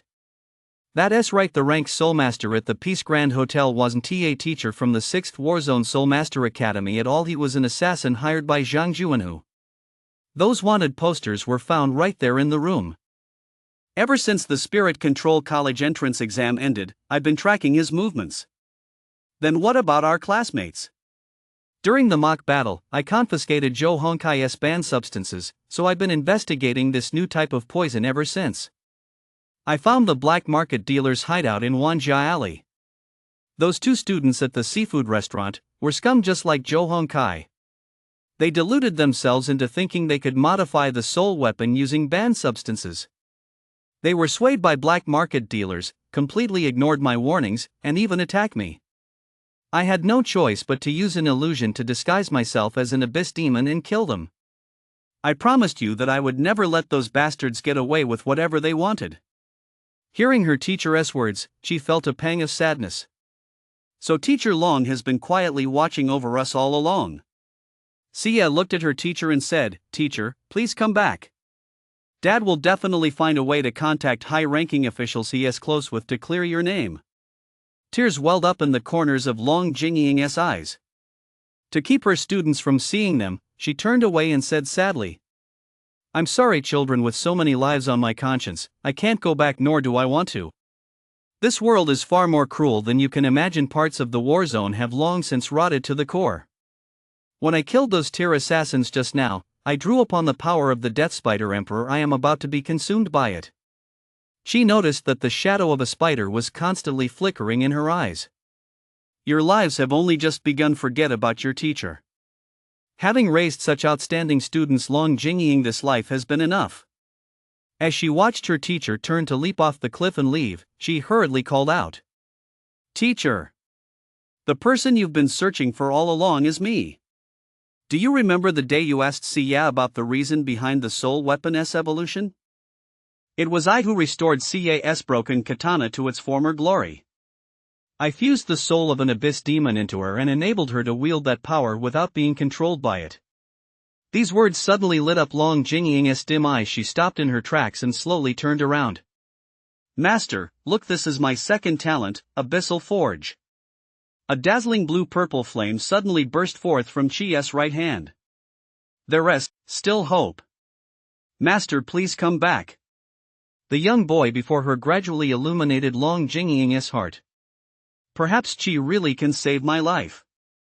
If this child can truly do it, then from now on I'll walk alongside him as his soul weapon." She seemed to have made some kind of resolution within herself. Wiping away her tears, she nodded slowly, her expression as gentle as ever, and walked toward Chi. However, just then, a piercing whistling sound cut through the air. In an instant, Long Jingying's body was pierced by several sudden crossbow bolts. Her heart burst instantly, and blood spattered everywhere. She collapsed into a pool of blood, without even having time to let out a single cry of pain. She and the others were utterly stunned by this scene. "No! Teacher Long!" When they rushed over to check on her, her beautiful black pupils were already dilated, and all life had completely left her. Just as everyone was in a panic, a man's voice rang out from behind them. 4 Soul Masters walked over. 2 Soul Masters wielding heavy crossbows said with a smirk, "Principal Bai, thank you for leading the way. Our 4th demon hunting squad has finally found this damn traitor. Now we can call it a day early." Bai Xiefeng was seething with rage, struggling to contain his emotions as they threatened to erupt. "You!" Seeing Chi and Sia clinging to Long Jingying's lifeless body in deep sorrow, another Soul Master wielding a battle halberd stepped forward and said, "Isn't this the girl Minister Zhang put on the wanted list? Wow, it's like winning the lottery today." Bai Xiefeng finally lost his temper. "Just try to lay a finger on my daughter." "Sorry, Principal Bai, but we're Minister Zhang's direct squad. Even if she is your daughter, she must be eliminated. If you stand in our way, you'll be dealt with according to military law. Captain Wang Yi, let us move in together." She could no longer contain his rage. He roared, "Beasts! Siye! Let us kill them together. You will pay for Teacher Long's blood with your own." Sia instantly activated Devil Trigger, her silver hair dancing in the moonlight. Filled with murderous intent, the two unleashed fierce sword energy at the crowd. However, faced with the absolute disparity in combat prowess, their attacks were all deflected. She knew that the people before him were all tier or higher, but the grudge of his master's murder made it impossible to remain rational. Even without using his soul weapon, Bai Xiefeng utilized his innate abilities in unarmed combat to suppress the other 2-tier elite team members. Their battle continued to produce intense explosions nearby. Each strike from those tier soul masters was powerful enough to destroy a small house. After just a few exchanges, Chi and Sia were already battered and bruised. She leaned on his sword, gasping for breath. He clung tightly to the injured Sia, still refusing to fall. Cough, cough. Deep in his heart, she also cried out to Alice for help. "Alice, help me kill them, are you there? Alice. He, you two lovebirds are still quite close, aren't you?" It's just a pity you're a pair of ill-fated lovebirds. Your brilliance is too overwhelming, you're destined not to live long, said the captain named Wang Yi mockingly. We'll meet again in the underworld. See ya. Xie. No. Bai Xiefeng, who had been fighting enemies nearby, let out a desperate roar as he saw his daughter about to meet her end at the hands of the bandits, and immediately turned to rush toward the two of them. Just then Long Jingying's corpse underwent a startling transformation. A crimson light shot skyward. The corpse erupted with an utterly terrifying aura of demonic mana so overwhelming that it paralyzed everyone present, leaving them unable to move. The wounds on her body began to regenerate at an astonishing rate, and her entire body was enveloped in grayish-white abyss demon skin and carapace, extending all the way up to her neck. She suddenly stood upright, and 8 black spider claws abruptly sprouted from her back. Is Teacher Long still alive? Her face was bewitchingly alluring, and her already stunning figure had become even more seductive. Seeing Teacher Long like this, she didn't even know how to describe it. Under the observation of the sage eye, her attributes were updated. Spider Queen Long Jingying, Upper Tier. Tier Peak Soul Weapon Illusory Spider Silk Magic Bow SS Rank. Traits: Illusory Phantasm, Absolute Accuracy, Death Dealing Spider Silk. Teacher's soul weapon has actually changed from dispelling illusions to creating them. The Spider Queen suddenly soared into the air, hovering mid-flight. Her beautiful black pupils turned crimson as she materialized a longbow with dragon wings, its strings entwined with magical spider silk. She roared furiously at the 4 people on the ground. You don't even think about harming my student. Life-claiming spider silk arrows. Long Jingying drew her bow with her left hand, aiming at the moonlit sky, while her right hand conjured 3 pitch-black magic arrows that shot straight into the night sky. As the arrows reached their highest point, countless silvery white threads rained down from the sky so hard they could easily pierce solid rock, and incredibly sharp. The threads instantly pierced all the enemies' limbs, pinning them in place like marionettes. The 4 soulmasters let out agonized screams. Stop screaming, I won't let you die that easily. Her seductive voice echoed in everyone's ears. Long Jingying slowly descended, approaching the 2 who had just used their heavy crossbows to pierce her. The 8 claws on her back slashed wildly, instantly chopping the 2 into a pulp. Her stunning profile was stained with crimson blood. She then turned and glared at the 2 soulmasters who had been about to kill Qi and Xie, one of whom was the squad leader. Seeing his teammates die so gruesomely, he was so terrified that he lost control of his bladder right then and there. Don't kill me. If you kill me, Director Zhang Juan, who will never let you off the hook, he'll hunt you down to the ends of the earth. Let me go, I can help you hide your whereabouts. That's right, we're both graduates of Yuling No. 1 High School. I even met you 5 years ago when you first started teaching. Please, spare us. Long Jingying's crimson eyes shot a cold glance at the 2. You're too noisy. Die. Ugh. With a swift slash of her claws, Wang Yi and another team member's heads were instantly severed, and blood splattered onto Qi and Xie. In an instant, all the enemies were wiped out. Teacher, thank you for saving us, you're still alive, that's such a relief. Qi and Xie excitedly embraced Teacher Long, who was covered in blood. Long Jingying's blood-red eyes trembled slightly. She looked down at her body, now covered in strange skin, and her sharp fingernails, then glanced at the boy and girl in her arms. With me looking like this, aren't you afraid of me? No matter what you become, you'll always be our teacher. Long Jingying felt a bit awkward. She gently pushed the 2 away and frowned, saying, It's just a pity. I can't go back to the way I was. My soul has completely fused with the Abyss Demon. I am now a pure Abyss Demon.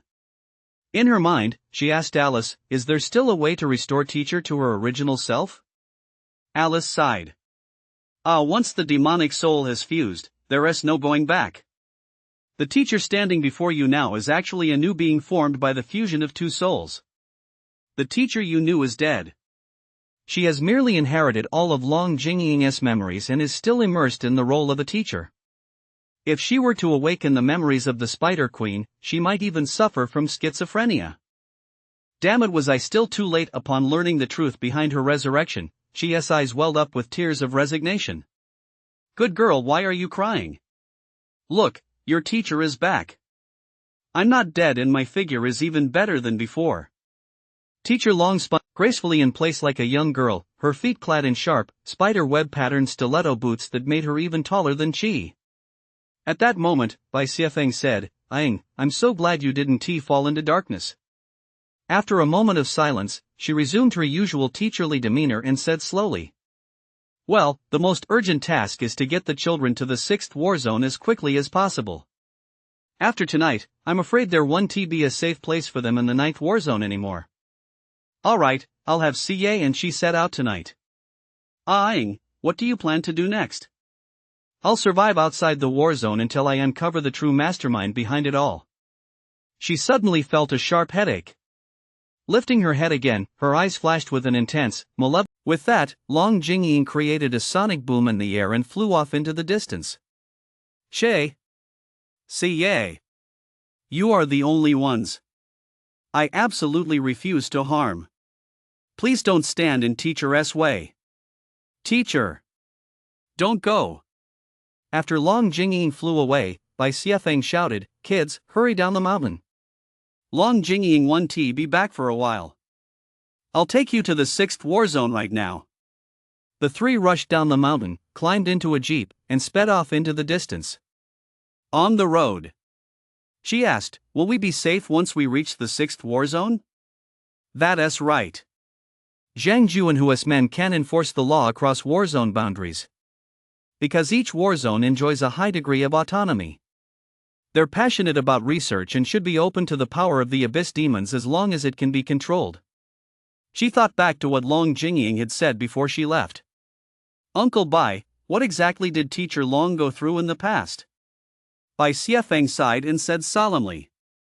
I didn't want to bring up this past again, but since it's come to this, I'll tell you one last time. Long Jingying was a prodigy from the 9th war zone. After graduating from university, she joined the demon hunting squad I commanded at the youngest age ever at the time. I wasn't even the principal yet. During a solo mission to clear out a demon lair, Long Jingying and her soulmaster discovered evidence that the war zone's high command was colluding with the abyss demons. To destroy the evidence, the high command sent people to blow up the entire lair with high explosive bombs. Her soulmaster, in order to save his own life, deliberately snapped her bowstring and forcibly dissolved their contract as a pledge of loyalty, then escaped before the tunnel collapsed. It seems he is now working for the High Command. In the mission recorder, I saw that every meridian in her body had been severed. She should never have survived, yet she miraculously crawled out though the evidence had vanished. She only told me that a powerful underground spider, the Abyss Demon, had branded her with its mark as it died, granting her the strength to survive. After that, she entered into contracts with other soulmasters, but they all died of terrible illnesses within a year. Gradually, she came to be known as the Bow of Death, and no one dared to contract with her. After I stepped back from the front lines, I made her my teacher. That's the whole story. Xia looked utterly distraught. She felt immense guilt over her past desire to kill Long Jingying, and she said through her tears.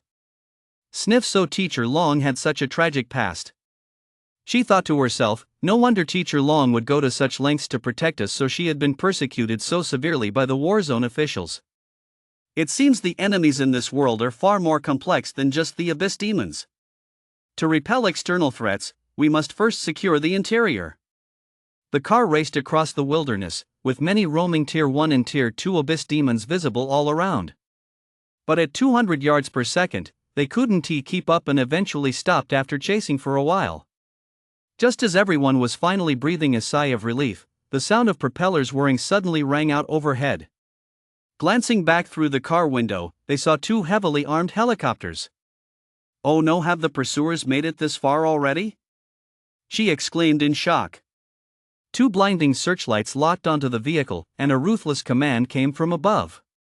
By Xiefeng, Xia, the three of you have allowed the abyss demons to wipe out the demon hunter squad, which constitutes the crime of colluding with abyss demons. Stop the vehicle immediately. Stop it now. This is your final warning. If you refuse to surrender, we will use lethal force.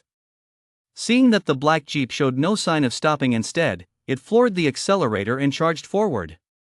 The Soulmasters aboard the helicopter immediately issued the attack order. Open fire.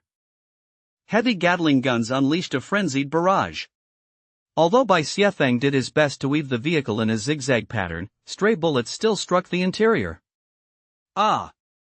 Xia let out a scream. Her right shoulder had been struck by machine gun fire. If it weren't for her Tier 2 soul weapon cultivation, which had made her physical strength far surpass that of an ordinary person, she would likely have died on the spot. Xia! What? Daddy Chi, I'm okay, the girl said, trembling as she clutched her shoulder. Bai Xiefeng shouted. Chi! I'll hold them off.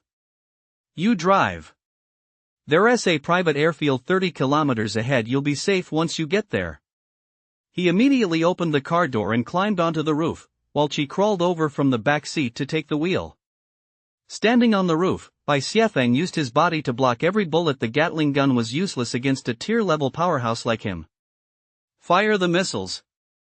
Our targets are Chi and Xie. The helicopter pilot immediately fired 3 attack missiles. Bai Xiefeng leaped high into the air, caught 2 of them barehanded, and hurled them back.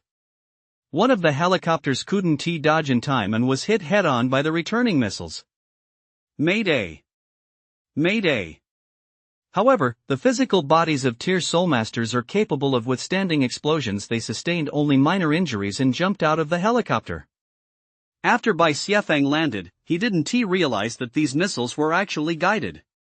The one that had slipped through was now hot on the heels of Chi in his Group S car.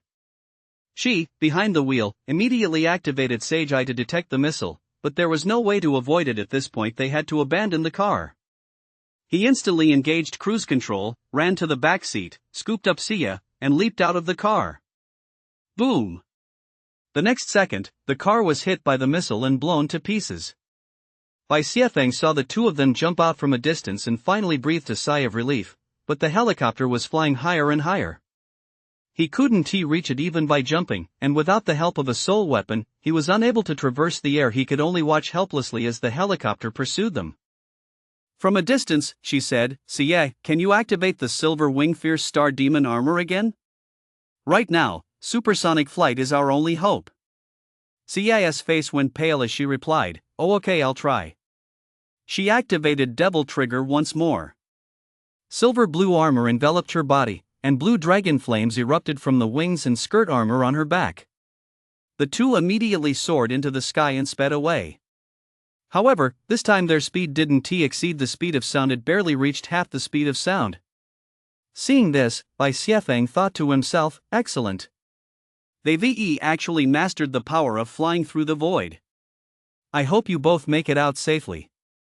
However, in the distance, the helicopter was still in pursuit. The Soul Master on board said. As expected, they're already severely injured and can't muster the terrifying speed they displayed during the Spirit Master entrance exam. Captain, max out the engines, we have to catch up to them. The pilot pushed the control stick all the way to the floor, and the helicopter's rear thrusters immediately activated, allowing it to catch up to Chi at breakneck speed. The machine gun continued to strafe them as the 2 weaved and dodged through the air, holding hands. Soon, Xie, already severely injured, had exhausted most of her stamina, and there were faint signs that she was about to fall. They had already played all their trump cards. The helicopter was manned by tier-level Soulmasters. Attacking it would be suicide. Chi and Xie found themselves in a desperate situation once again. Damn it, what should we do? Just then, Alice's voice rang out in Chi's mind. Master, look at the valley in the distance to your right. She looked closely and saw a mysterious green glow emanating from there, with a storm of blue and green intertwined flames swirling above the valley.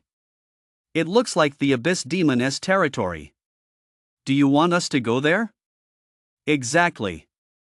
Right now, the only way to survive is to face certain death and find a way out. Hurry up and fly in. Xie. Let us head for that fiery valley. Okay. Xie mustered all her strength and propelled Chi toward the valley. Soon, they plunged into the firestorm, and Alice immediately activated her blood barrier, enveloping the 2 of them securely within it. By then, Xie was completely exhausted, her armor deactivated, and the two of them transformed into a blood-red meteor, plummeting into the valley. The helicopter chasing them from behind saw the fiery storm ahead and immediately turned around. Ugh, did they fall into the Abyss Demon's lair? It's too risky for just the few of us to go in right now. Let us rest up and have Director Zhang call in some more reinforcements. Even if we die, we have to find their bodies. Deep within the valley, half the area was a land corrupted by green demonic energy, while the other half was frigid permafrost covered in white frost. Green demonic flames and frost spread across the ground, creating a starkly contrasting scene. She slowly got to his feet. Xie lay unconscious beside him, but thankfully she was still breathing. He immediately slit his finger and let her drink some of his blood to replenish her demonic mana. Her breathing finally steadied. At that moment, Alice's voice in his mind was faint and trembling as she said, "Master, I might have to sleep for a while from here on out. It's up to you. Please, you must survive because you are this queen's chosen one." Alice's voice faded away completely. Amid the chaotic landscape, she hoisted Xie onto his back and could only take shelter behind a rock wall for the time being. 1 hour later. Demon City, Demon Hunter Command Center. The Soulmaster squad returned to Zhang Juanhua's office via helicopter. Report. Minister, Bai Xiafeng has been captured, but Qi and Xie used up their demonic mana reserves to fly again. They fell into an abyss demon habitat. The bullets I fired at them were equipped with tracking devices. They haven't moved for a long time. They may already be dead. We'll need more manpower to continue the pursuit. I wonder, what are your thoughts? Zhang Juanhu paused to consider, then said, "If they're alive, bring them in. If they're dead, bring their bodies. As long as that boy named Qi isn't completely dead, we must capture him. The secrets he holds will surely advance our Devil Trigger research significantly. I'll have the third squad come to assist you." "Yes, sir." Listening to their father's conversation, Zhang Yaoyang and Rushue stepped out. "Dad, I'll lead the third squad this time." "Rushue wants to kill Xie with her own hands." "No way. I just lost a whole squad. I can't let you two take that risk." Zhang Yaoyang said, "Long Jingying has just transformed into an abyss demon. She killed someone and fled. I think she's gathering strength to strike back. She probably won't come looking for us while we're on a mission." Rushue tugged tearfully at Zhang Juanhua's sleeve, her eyes brimming with tears, and said, "Daddy, that despicable woman has humiliated me and my brother time and time again. Even if she is dead, I'll grind her bones to dust and scatter them to the winds. They're both on their last legs now. Just let me and my brother go." Hearing his adorable daughter-in-law constantly pleading with him, Zhang Juanhu had no choice but to reluctantly agree. All right. You must be extremely careful on this mission. Although a Tier Soul Master will protect you, if anything goes wrong, you must retreat immediately. Do you understand?" With her request granted, Rushue was overjoyed, flashing a sinister smile as she thought to herself, "This time you're absolutely doomed, Qi. Once you fall into my hands, you'll pay dearly for abandoning me." In the early hours of the morning, the night was pitch black and the wind howled. At Iceflame Valley, 120 kilometers outside the Magic City safe zone, Qi and Xie were positioned exactly between the realms of evil flame and icy cold, which is why they remained unaffected by the harsh environment. During their flight moments ago, Xie had been hit by several bullets, and even after drinking Qi's blood, she was unable to recover. Seeing her in such agony, she immediately set about treating her wounds. He decisively pulled out a piece of burlap and stuffed it into her mouth. He then activated his sage eye and discovered that the bullets were embedded unusually deep. Some were nearly lodged in her internal organs. Fortunately, thanks to his natural talent, his incisions were incredibly precise, on par with those of a top-tier surgeon. "It's going to hurt a little, please bear with it." Ugh! The girl was instantly overcome by excruciating pain, nearly biting through the cloth. After some careful work, he finally managed to extract all 4 bullets. She immediately applied his own blood, and Xie's wounds began to heal rapidly. Once the treatment was complete, she held her tightly. "I'm sorry. You've suffered so much." Tears of pain still streamed from the corners of Xie's eyes, but she said with relief, it's okay. You're always the one who has to save me. This time I finally managed to protect you, too." Just then, she noticed that two of the bullet casings in his hand were glowing blue. Tracking bullets, capable of deep implantation into a target's body. She said to CA. So those bullets actually contain tracking devices. How devious. It seems they haven't given up on hunting us down yet. Luckily, we didn't move earlier. Now we can throw them off the trail a bit. Just as Chi was about to take Siye to scout the area, the ground suddenly shook violently. In the distance, two extraordinarily powerful beings were slowly approaching from two different directions. A humanoid abyss demon, composed of multiple pieces of evil flame meteorites, was walking slowly out of the green world. From afar, it looked like a stone figure with a skull and body engulfed in green flames.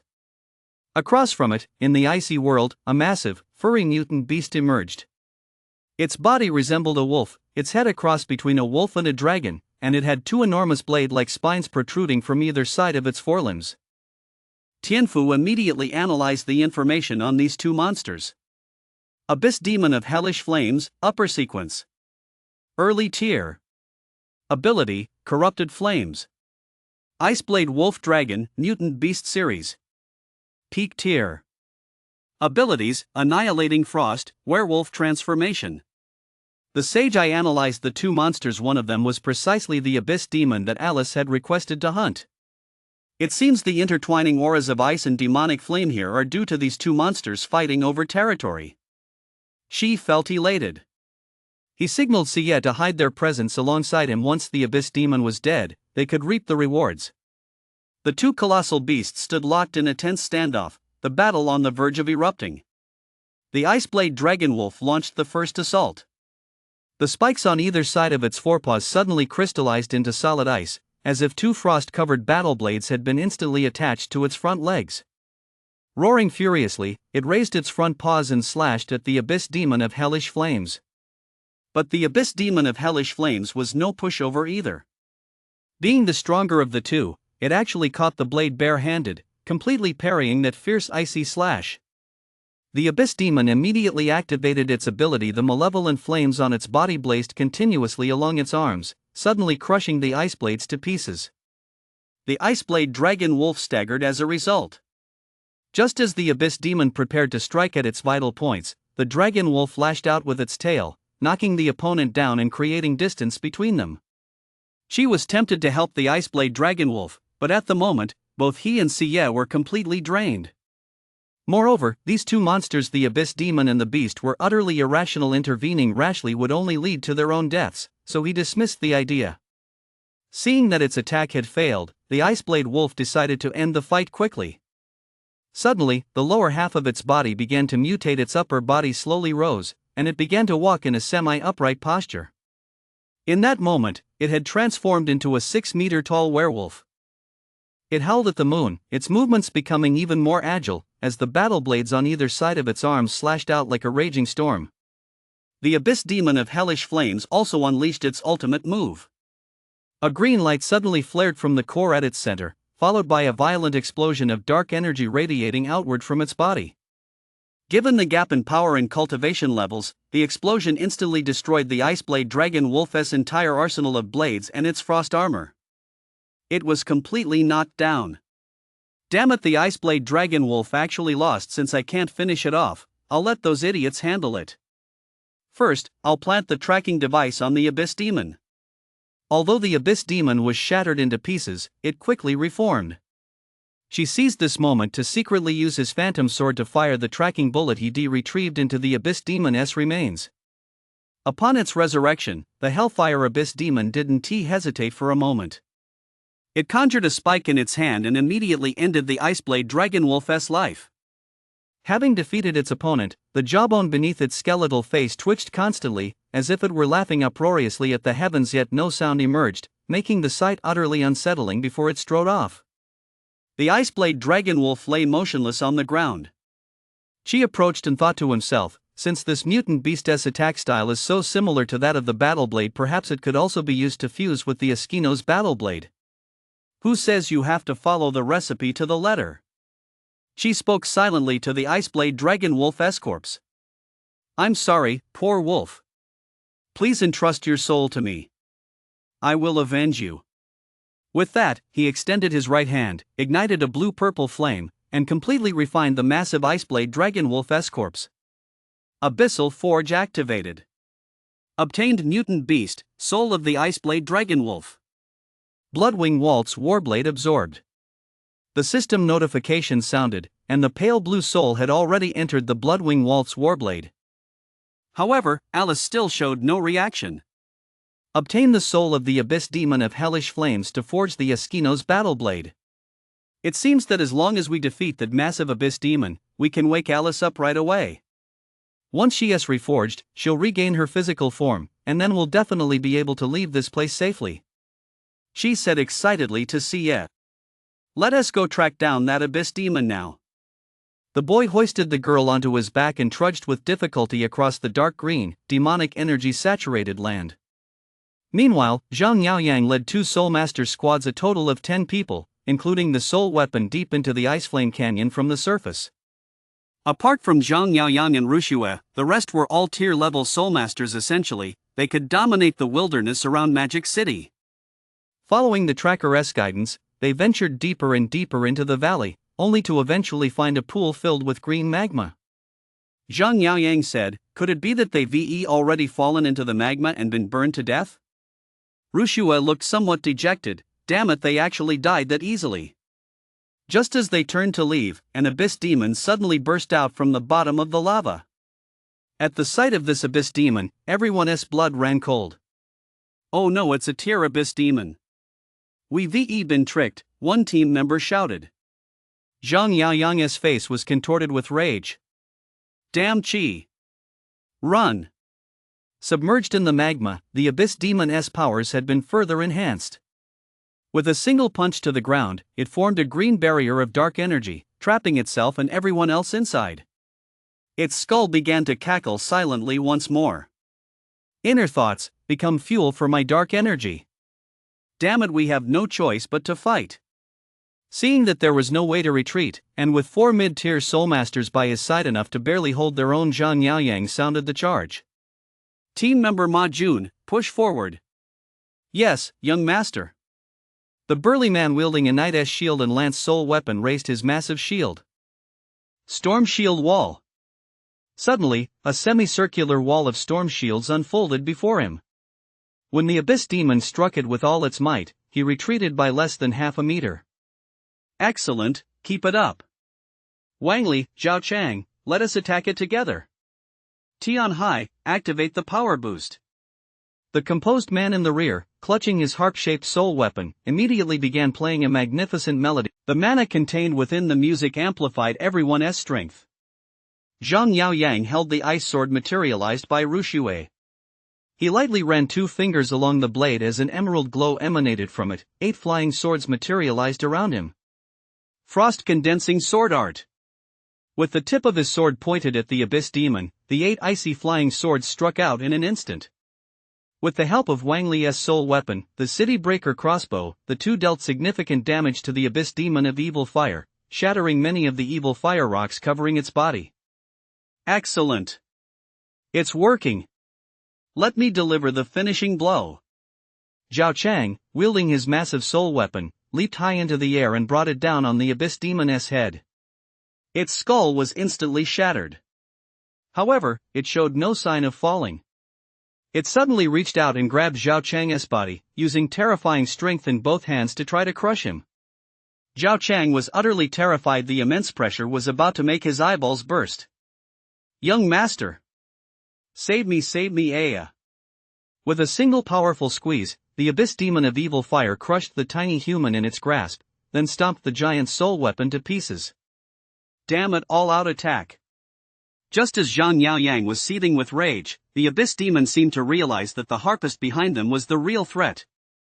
It summoned a massive Abyss Fire Meteor from the sky and hurled it at the Soulmaster who was providing support to Zhang Yaoyang from the rear. Ugh, Aya! The harp-wielding Soulmaster, Tian Hai, instantly turned into a ball of fire and, amid his screams, disintegrated into 2 charred corpses. Ma Jun, witnessing his teammates' tragic deaths one after another, was now beyond furious. Bastard! Young master, protect yourself, I'm switching to attack mode. Stormlance, unleash! His shield instantly transformed into a second short spear. He became a ruthless gladiator, launching a merciless charge against the abyss demon of evil fire. Meanwhile, she led CA as they slowly made their way deeper into the land of dark energy. In the distance, they saw a massive pale green barrier, within which people were battling the abyss demon of evil fire. They must be Zhang Ju and Hu's men. The plan worked after all. She saw 3 people inside battling the Hellfire Abyss Demon. A Soulmaster wielding twin guns was fighting with extraordinary bravery. They had already gained the upper hand. Very good, the 3 of you actually have some skill. She hid behind a rock, watching the situation unfold, ready to seize the moment the Hellfire Abyss Demon was on the brink of death to claim the kill. He drew the Yamato from CA's body. Ever since he had regained some of his spatial power last time, breaking through the barrier had been a breeze. Meanwhile, within the spatial realm, Captain Ma Jun, a formidable fighter, unleashed immense power. Together with Zhang Yaoyang and Wan Li, they forced the Abyss Demon into a relentless retreat. Its rocky body was already in tatters. Spear of magic shattering. Ma Jun channeled all his mana and hurled the dark yellow short spear at the Abyss Demon's chest.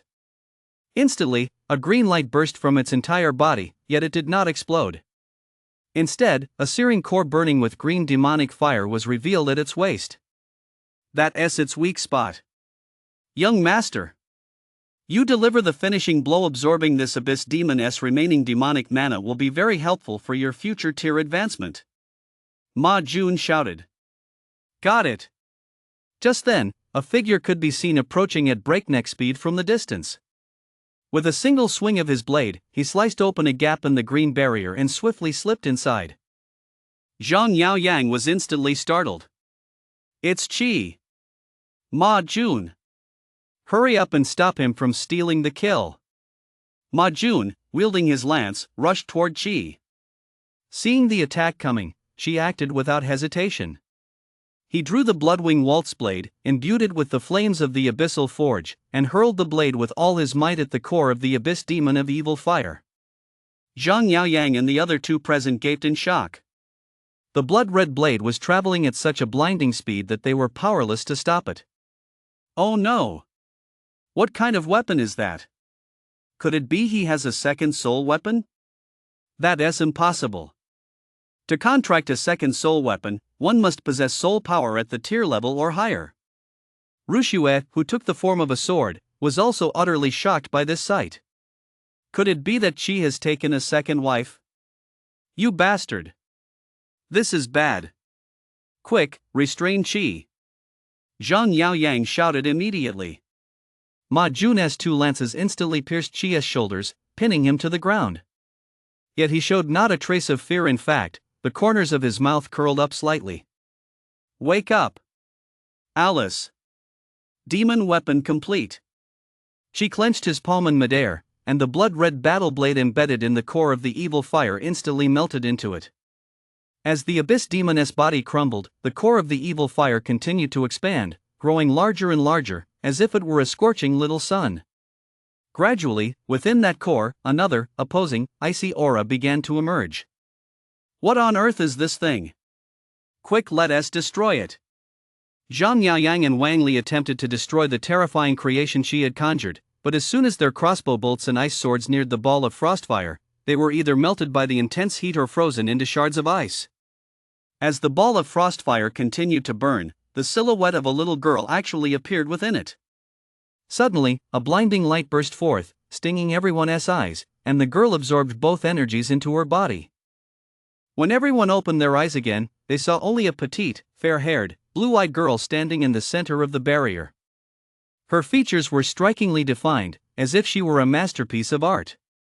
Her cherry-red lips were as alluring as blooming red spider lilies. Her ears were pointed, and a blade-like green hairpin was pinned to her head. 2 purplish-black Abyss Demon wings spread out behind her. She was clearly no ordinary human girl. Who exactly are you? The girl paid no heed. Spotting Qi pinned to the ground, she instantly appeared behind Ma Jun and unleashed a powerful aura that sent everyone present flying. Cough cough, what kind of monstrous strength is this? Her aura is clearly only tier. At that moment, the demon hunting devices on the squad members' wrists began to sound an alarm. Warning! Warning! Demon King rank aura detected. Target, Abyss ranked Vampire Queen. Alice bent down, narrowed her eyes, and said to Chi. Master, you woke me up so quickly, do you think I look pretty like this? She looked at Alice. Aside from her stunning beauty, she was wearing a gorgeous black battle dress that revealed her cute, petite bust and a faint cleavage.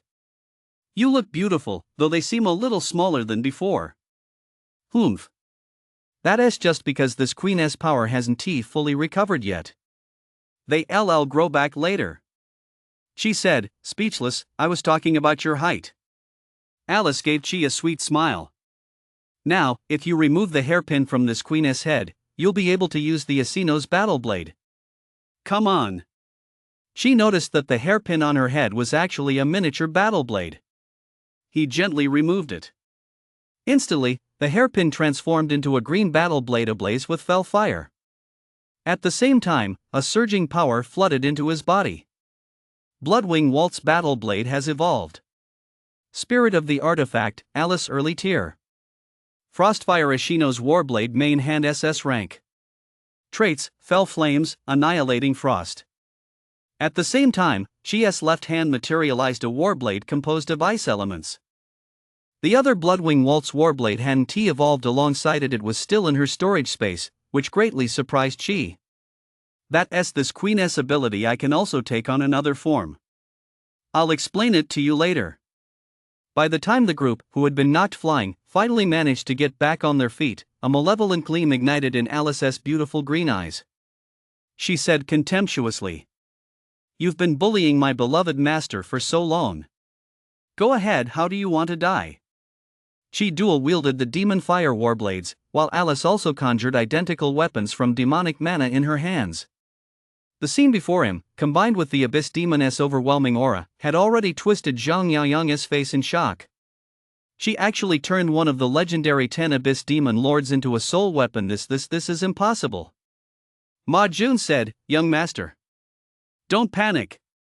No matter how strong that Demon Lord girl is, she has only just been born and is still a tier. We have the power to kill them. If you still haven't grasped the situation, you are courting your own doom." Suddenly, Alice soared into the air, unfurling her vampire wings. A crimson gleam flashed in her pale green eyes as she extended her delicate little hand, draining a portion of the vital blood from all her enemies. As she did so, her emerald green barrier transformed into a blood red one. Demon Lord's power blood of the Scales barrier. Zhang Yaoyang and his companions didn't collapse, but they felt a bit weak. What did you do to us? Since you're all going to die here today anyway, I might as well tell you, here, your strength will all become equal to mine. In other words, forcibly balancing combat power. And this queen and my master are inevitably invincible under the same conditions. By this point, all of Chi's injuries had fully healed. Alice's initial rank was early tier, and her soul weapon's energy fed back to her master, causing Chi's power to skyrocket as if she'd been launched by a rocket, propelling her straight to tier. My master is tier now, too. Just then, Xia rushed over and entered the barrier. Since her soul master had advanced to tier, she was instantly fully healed on the spot. Oh, the little girl's here too perfect, it's 3-on-3 now, very fair. Xia looked at the newly appeared blonde girl, undoubtedly Alice. She was so beautiful that even Xia felt the urge to treat her like a little sister and protect her. Chi's two soul weapons had both transformed into young girls standing by his side. Zhang Yaoyang's numerical advantage was gone, and his composure instantly crumbled. Damn it! You actually used your soul weapons to jump straight to tier. She said, Brother Zhang, it looks like you've reached the peak of rank 2 tier, but judging by your darkened eyes and sallow complexion, could it be that you've been double majoring with Rushua every day since the college entrance exams? Bastard! So what if you figured it out? Here, I'm still at tier strength, prepare to die. CF, I'm going to use all 20,000 magic soul points to learn dimensional slash right now. You take care of the one with the heavy crossbow, I'll handle Zhang Yaoyang. Alice, you go after the one with the gun. As you command, master. Magic souls consumed. Host and Siya have mastered dimensional slash. Don't get too cocky, you demoness. Die, all of you. Wang Li, wielding his heavy crossbow soul weapon, unleashed a barrage of arrows. Siya showed no fear. She spun her sword at high speed, deflecting every single arrow. How is this possible? My city breaker arrows are powerful enough to destroy city walls. The girl did not pursue him. Instead, she executed a draw and slash strike on the spot that was nearly impossible to follow with the naked eye.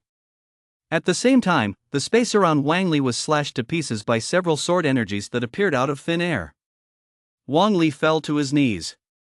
Without a moment's hesitation, Sia's deep blue eyes fixed on him as she thrust her blade through his abdomen, then disabled his soul weapon.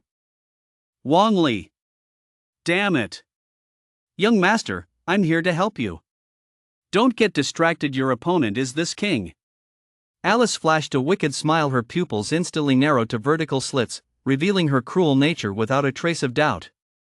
Wielding the Frostfire warblades in both hands, she slashed at Ma Jun. Unable to withstand the fierce attacks from the two SS-rank divine artifacts, he had no choice but to transform his secondary gun back into a shield to block them. However, Alice immediately activated the ability of the Asino's Battleblade. Enjoy the taste of fell flames. She swung her main hand warblade, unleashing a ball of green flame. The fell fire clung to him like maggots to bone, spreading relentlessly from the shield across Ma Jun's entire body. No matter how much he rolled around, he couldn't put it out. No, I'm a rank captain, I can't die like this, Aya. Amid his screams, he was reduced to a pile of white bones. Meanwhile, on the other side, the battle between Qi and Zhang Yaoyang was intensifying. Master, do you want the little girl and me to help you? Alice and Siya said, standing nearby. Qi shouted, no need. This time, I'm going to make Zhang Yaoyang admit defeat with his own words. Ru Xue shouted, Qi. You madman. You've killed so many soul masters, you've completely turned against humanity. Humph.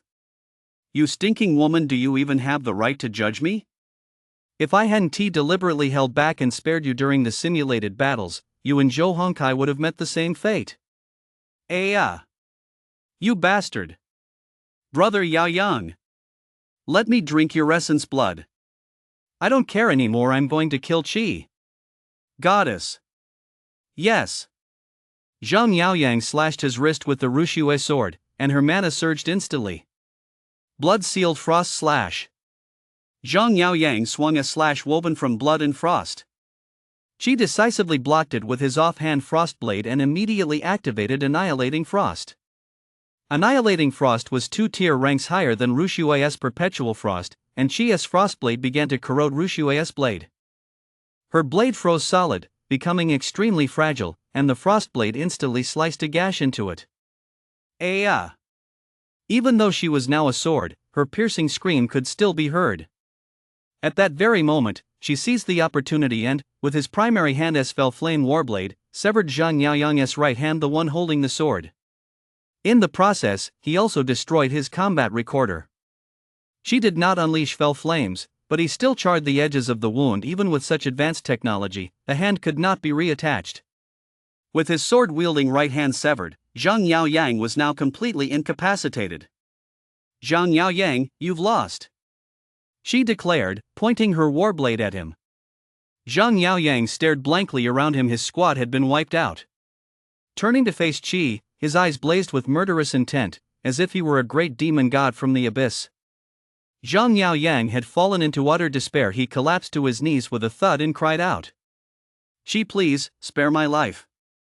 I never meant to harm you. Qi laughed coldly. You had your father send so many people to hunt us down and you still have the nerve to make excuses? He raised his blade, ready to finish Zhang Yaoyang off.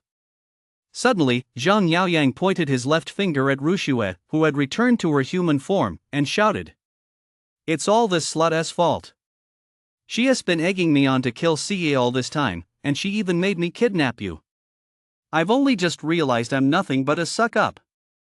I've been completely duped by this woman. Seeing Zhang Yaoyang's betrayal, Rushua instantly screamed, Zhang Yaoyang. You liar, all you men are liars. If it weren't for your dad, Zhang Juanhu, I'd never have been with a loser like you. The two immediately began wrestling with each other. Xie. I'm going to kill that bitch Rushua right now, please spare my life. After that, I'll make my father stop hunting you down. Once you're off to the 6th war zone, I'll never bother you again. Zhang Yaoyang. You're crazy. How dare you kill me? She said nothing, intending to watch and see what kind of farce these two clowns would put on. Soul weapon, forced transformation. Zhang Yaoyang pressed Rushua's head down with his left hand, forcibly transforming her into the frost solidifying sword. With her body frozen solid, she was now incredibly fragile. He slammed the sword into the ground with his left hand. Rushua let out a heart-wrenching wail. No. Sniff, don't do this to me. Break. He mustered all his strength, using his foot to drive the sword into the ground until it snapped clean in two. Aya. Rushua screamed until her voice gave out from the pain, then fell silent. Then, Zhang Yaoyang knelt on one knee and presented the broken sword to Qi with both arms. Qi, I offer you my loyalty. She suddenly felt like bursting out laughing. You're such an amusing person. Well then, I won't kill you just yet. That's great. Big brother Qi, from now on, whatever you need, just let me know. I'll do my best to help you. Just as everyone thought the matter was settled, Rushua's broken sword stirred once more. Zhang Yaoyang. Xie. Siye. Even if I become a vengeful spirit, I will never let you off the hook. Rushua's broken sword suddenly gathered a massive amount of dark mana. Exhausting her last ounce of strength, she soared into the air and stabbed Zhang Yaoyang right through the heart. Xie exclaimed in shock, oh no, it's a soul weapon turning on its master. She is dangerous. Get away. She leaped back several meters, witnessing a truly terrifying scene unfold before her eyes. Agog. Zhang Yaoyang, pierced by Rushua, was gagging up blood in great gulps. Dark energy was steadily enveloping his body. She, please save me. Seeing the situation spiraling out of control, she shouted to Xie and Alice. We have to stop Rushua. Alice shouted. Master, don't get any closer. That sword has already initiated the fallen demon ritual. If you approach it, your soul and vital blood will be completely drained as well. Qi, don't leave me, Aya. As Zhang Yaoyang screamed in agony, the Rushua sword drained every last drop of his vital blood. At the same time, his soul was ripped from his body. His flesh withered away, turning him into a desiccated corpse, completely still. Having absorbed all of its master's soul and blood, the Rushua sword forged anew by the essence of soul and blood recast itself into a crimson longsword, its broken sections mended by a blood-red crystal blade. Its attributes also changed accordingly. Rushua's Sword of the Abyss Demon Upper Sequence. Mid-tier. Demon Weapon Prison Blood Demon Frost Sword, SS Rank. Traits, Eternal Frost, Soul Devourer, Blood Rage. The demon sword withdrew from Zhang Yaoyang's corpse and then transformed into a sinister woman. She was draped in a blood-red gown, her face ghostly and alluring, her lips a vivid crimson, as if capable of devouring a child. Her long black hair reached her waist. As she looked at her deathly pale hands and blood-red, sharp nails, a deep sense of panic gripped her heart. So I'm no longer human. Rushua glanced at Qi and the other two standing nearby, and a surge of overwhelming rage instantly welled up within her. Xie. The fact that I've become like this is all you're doing. I hate all of you. She shouted angrily, this is all the result of your own selfish desires. After we broke up, we should just left each other alone. If you hadn't tried to kill Xie, everyone would been happy. We wouldn't have crossed paths again after graduation anyway. Xie said coldly to Qi, stop wasting your breath on this demoness. She must die here today. Oh little girl, you're finally getting serious. looks like you really hate this Rushue. Die. The three of them charged at Rushue simultaneously. Today I absolutely will not die at your hands. Rushue had just been reborn. She knew she was no match for Chi and the others. Driven by a fierce will to survive, she conjured the prison blood demon frost sword in her hand. The demonic sword flew automatically to her feet, carrying her swiftly away. That must be the direction of the demon city. Since Chi was now a wanted criminal, there was no point in turning back to pursue her. The soul weapon's act of killing its master is actually a means of initiating the fallen demon ritual. By transforming oneself into an abyss demon, the soul weapon returns to its true form. I see. She sheathed her weapon. Everyone, thank you for your hard work in the battle just now. Let us head to a safe area to rest up. We'll set out at first light. Rushue flew back to the demon capital on her sword. Along the way, she savored the taste of her newfound power, no longer driven by a man, but in full control of her demonic artifact. She felt a sense of freedom unlike anything she'd ever experienced. Passing by a public restroom, she frantically checked her reflection in the mirror, wondering if she'd become ugly after falling into the abyss. Instead, she found herself smiling with delight. Ha ha ha ha. She had become even more beautiful than before. Her pale face was accented by blood-red lips, and the alluring eyeshadow at the corners of her eyes seemed naturally etched onto her features, a seductive charm that radiated from her very bones. Thank you so much. Shay. The pain you inflicted on me has actually granted me this power. Not being human is truly wonderful. The blood-red dress she was wearing was far too flashy, so Rushue spun around and changed back into her previous student combat uniform. She didn't forget to smear plenty of blood on herself before returning to Zhang Juanhu's Demon Hunting Command Center. At that moment, Zhang Juanhu was frantic with anxiety in the command room. During the squad's earlier battle against the Abyss Demon, he had seen Chi appear, and shortly after, everyone's combat recorders had malfunctioned. He was deeply concerned for Zhang Yaoyang's safety. He saw a young girl, covered in blood, struggling to push open the command room door. It was his daughter-in-law, Rushue. She collapsed weakly onto the floor and immediately burst into tears. Dad, I'm sorry. Zhang Juanhu hurried to help her up. Rushue, you're back. Where's Yaoyang? Yaoyang, he died. He sacrificed himself to cover my retreat. He blew himself up. Wah. Amid Rushue's sobs, Zhang Juanhu's eyes went blank. Why did we fail? Shay. He gained new power. He bound the sixth demon lord of the Abyss sequence as a soul weapon. We simply couldn't stand up to him. Shay. I'll tear you to pieces. I'll use your blood to honor my son's memory. Zhang Juanhu let out a long, piercing howl to the heavens, then clutched Rushue tightly. Rushue, don't be afraid. Daddy will definitely avenge you both. Just then, a blood-red gleam flashed in Rushue's eyes. Very well, now you can avenge me.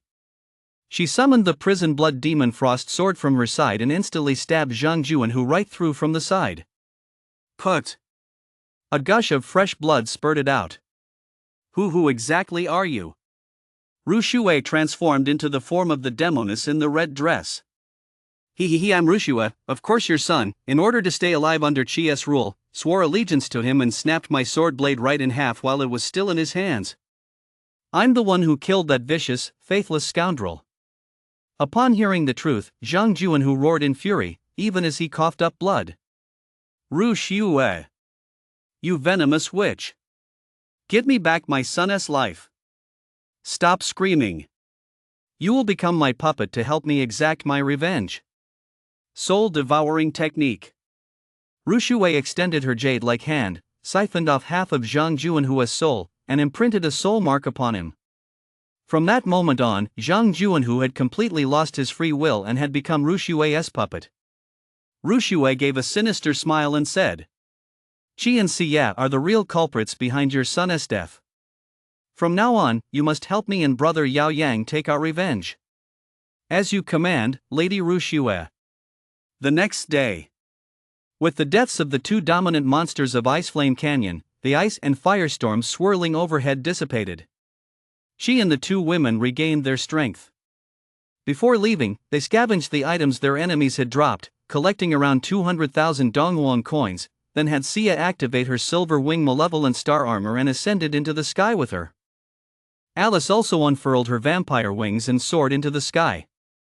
Alice, aren't you afraid of sunlight? Of course not, I am the original vampire, how could I possibly fear sunlight? Very well, let us go. We'll fly straight to the 6th war zone.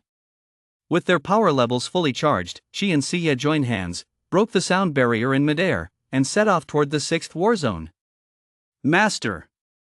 Don't fly so fast. Wait for me. After flying north for about an hour, they finally spotted a massive blue-gray dome in the distance, the war zone's protective barrier.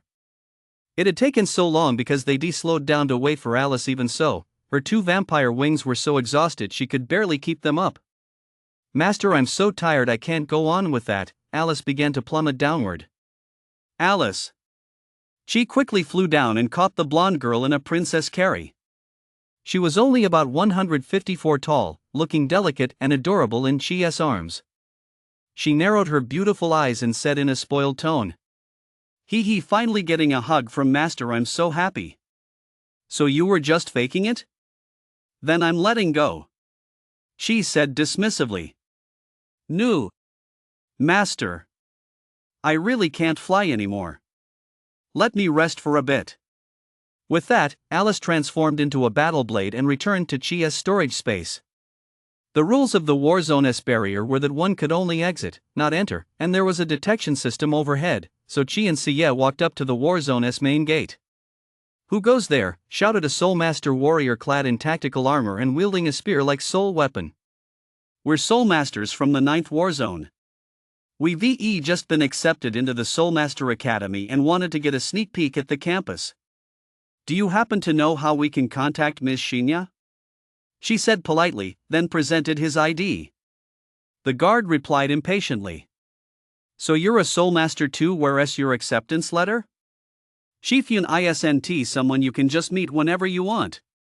Just as Chi was at a loss, an ethereal voice came from behind the guard. Let them in. The guard immediately jumped in fright. Shifyun, what are you doing here? Shinya stepped out of the shadows with an elegant stride. My Academy's freshmen have been hunted all the way here, of course I had to come take a look. Ms. Yun, you're here. She said joyfully. Hurry, get in the car. We'll talk on the way. Shinya led Chi and Sia through the imposing steel gates, where they climbed into a luxurious 4-door coupe and drove off onto the highway. The cityscape here seemed vastly different from that of the 9th Warzone's Magic City. The lighting within the city was unusually dim, and the surrounding buildings an industrial feel, yet they were exceptionally ostentatious. A green-glowing liquid flowed through the drainage channels, evoking images of machinery and alchemy, giving off a faint sense of a steampunk world. It seems every warzone in this world has its own unique style. She asked Shinya, did you know all along that we'd been attacked? Shinya drove on, replying calmly. Yes. Yesterday, the Academy's investigation revealed that someone posing as a member of the Academic Affairs Office had arranged a meeting with you intending to assassinate you, but they were wiped out by a mysterious abyss demon. Fortunately, you're both safe and sound. She nodded. Thank you for your concern, Shifyun. No need to be so formal. At the same time, she let out a sigh of relief and said. So those assassins were lying after all. What kind of twisted academy would teach dual cultivation and even assign dual cultivation advisors? Shinya replied, Soul Master Academy does indeed offer dual cultivation guidance. Those assassins had done their homework. Would you like me to arrange one for the two of you later? She was instantly stunned. Holy crap! Is that really a thing?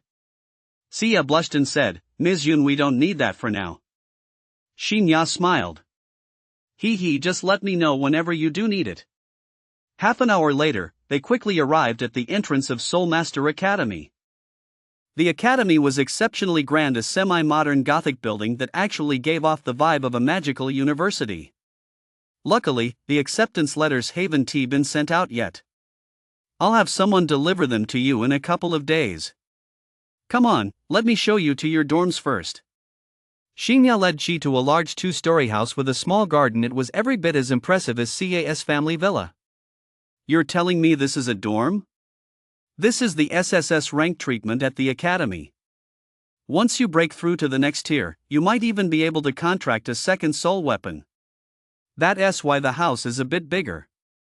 Just then, Alice suddenly popped out of Chi's arms. Yay! I get to live in a big house with my master. Shinya was a bit curious. Who is this young girl? She's my second soul weapon. She looked a little embarrassed. When Alice emerged, she automatically concealed her pointed ears and bat wings. Now she looked exactly like a human girl. A hint of surprise flashed in the graceful woman's eyes, but it quickly subsided. You've already bound a second soul weapon so quickly. I really didn't misjudge you, sis. I can help her with the enrollment paperwork. Alice gave Shinya a cute smile. Well then, you two go ahead and have some fun for a while. If you get bored, you can go for a walk on the street, but it's best not to mess with anyone from the family. That's all for now. If anything comes up, give me a call. Shinya tossed her business card over and left the room. Few were finally safe. She flopped down onto the soft, big bed, feeling a huge weight lifted off his shoulders. After a series of crises these past few days, he was completely exhausted, both physically and mentally. Just then, Alice sneaked onto the bed and hugged Chi. Alice, what are you doing? Seeing this, Sia got really angry and shouted, What are you trying to do to Chi? Alice cooed, Of course I'm going to cuddle up with my master and sleep. It took me so long to regain my physical form. I'm going to stay in my master's arms forever. I love my master the most. Alice's little face kept rubbing against Chi's chest, just like a kitten. You shameless thing. Seeing how adorable Alice looked right now, Sia couldn't even bring herself to be angry. She asked, somewhat puzzled. Alice, why do you like me so much? I only set you free by accident. Is it really worth all this? Because you're handsome, tall, and even among us demons, you're the man's man. If Master Hen T saved this king, I might have had to spend. She couldn't move and said in astonishment. What did you say? Sia cupped Chi's face. That day in our freshman year, ever since you saved me. I've thought of you day and night. Little by little, our relationship grew closer. You started giving me rides to school on your motorcycle. We played badminton together during breaks. It was truly wonderful. But all of that was ruined by that woman, Rushue. When we first started school, you asked her out and she turned you down. She watched as you and I grew closer and closer. She didn't want to lose that feeling of being pursued, so one day she took the initiative and accepted your previous confession. All she was after was your full mana talent back. Then she didn't actually love you at all. You were deceived by her for 3 whole years. That day, when you showed up on the bridge again to save me, we made a contract. Do you know how happy I was back then? Ca's icy tone gradually softened, becoming sweet and syrupy. Now, you finally belong to me. Let us be together. She slowly undid Chi's belt. She said with a complex expression. Ca. I'm sorry, there is something. I think it's time to come clean. I think you might have suspected this before. I am not the Chi who saved you in our freshman year. So I don't know how to respond to your feelings. Hearing Chi's words, Ca's earlier suspicions were reawakened, and her eyes instantly went blank. You're lying. Don't lie to me. Tell me, this isn't true. Chi said earnestly. It's true, but I'm Chi from another world. I look exactly like him, and we both love riding motorcycles. It's just that our personalities are different. Where did the Chi who once saved me go? Did you take him away from me? I don't know.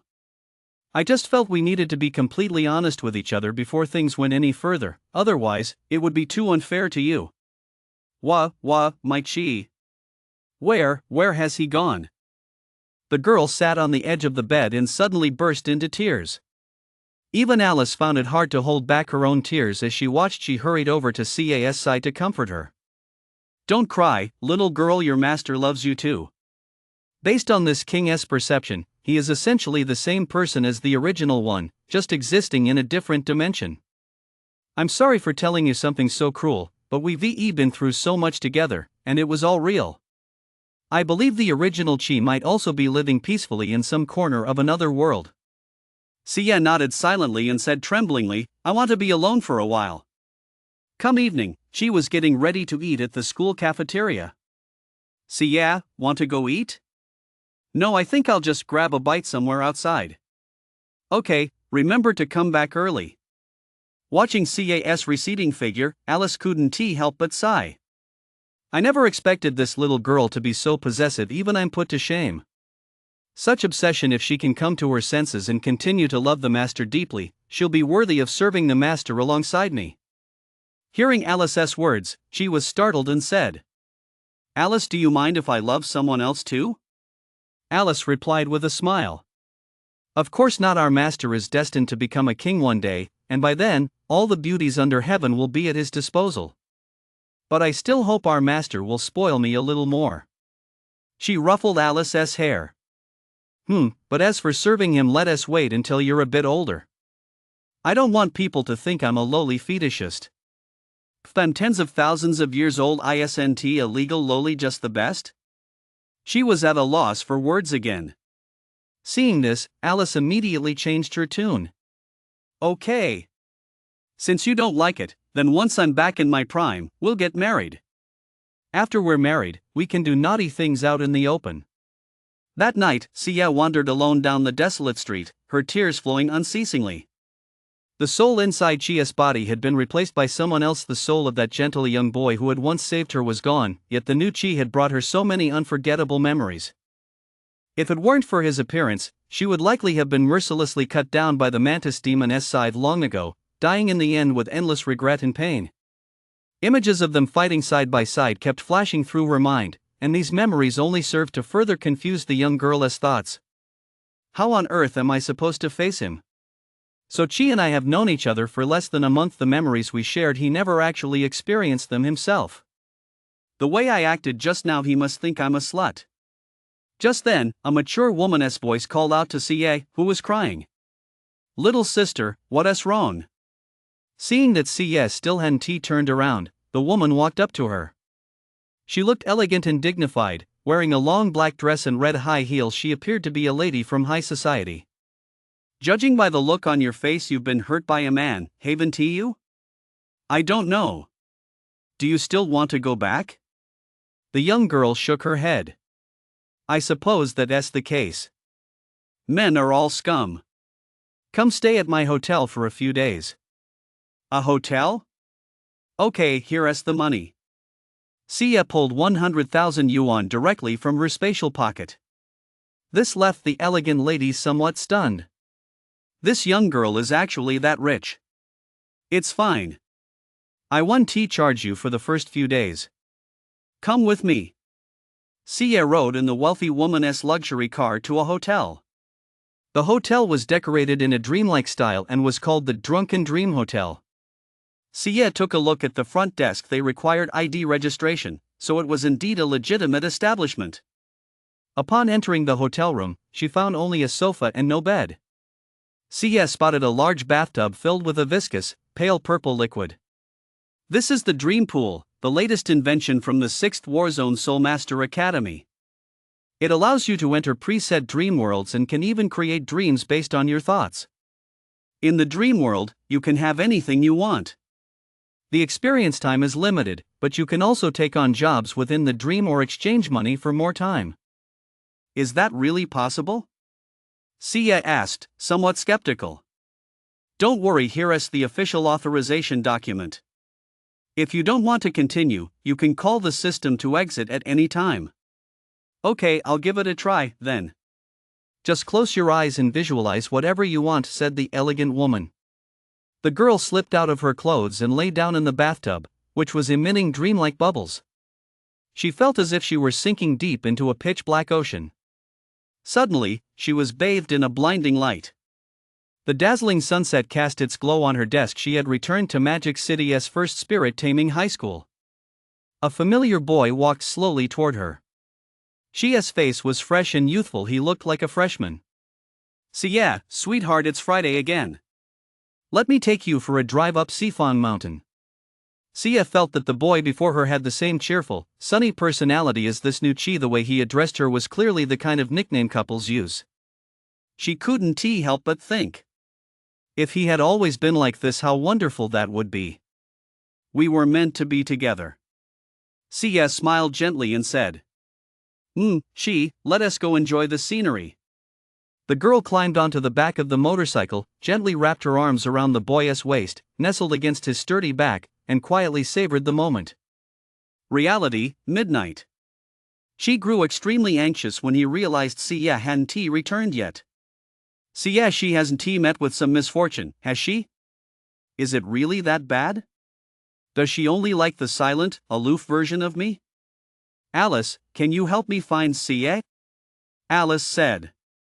"As your sole weapon, young lady, I should be able to track her aura as long as she isn't a million miles away." She tried to sense Xia's spiritual fluctuations with his sage eye, and he suddenly realized Xia's heart seemed completely enveloped in joy. Yet just a few hours ago, she had been so sad. "Let us go find her." After hailing an AI taxi, she pinpointed the approximate location of her aura. Soon, he and Alice arrived at the entrance of the enchanted hotel. Is this the place? Was it really necessary to move out?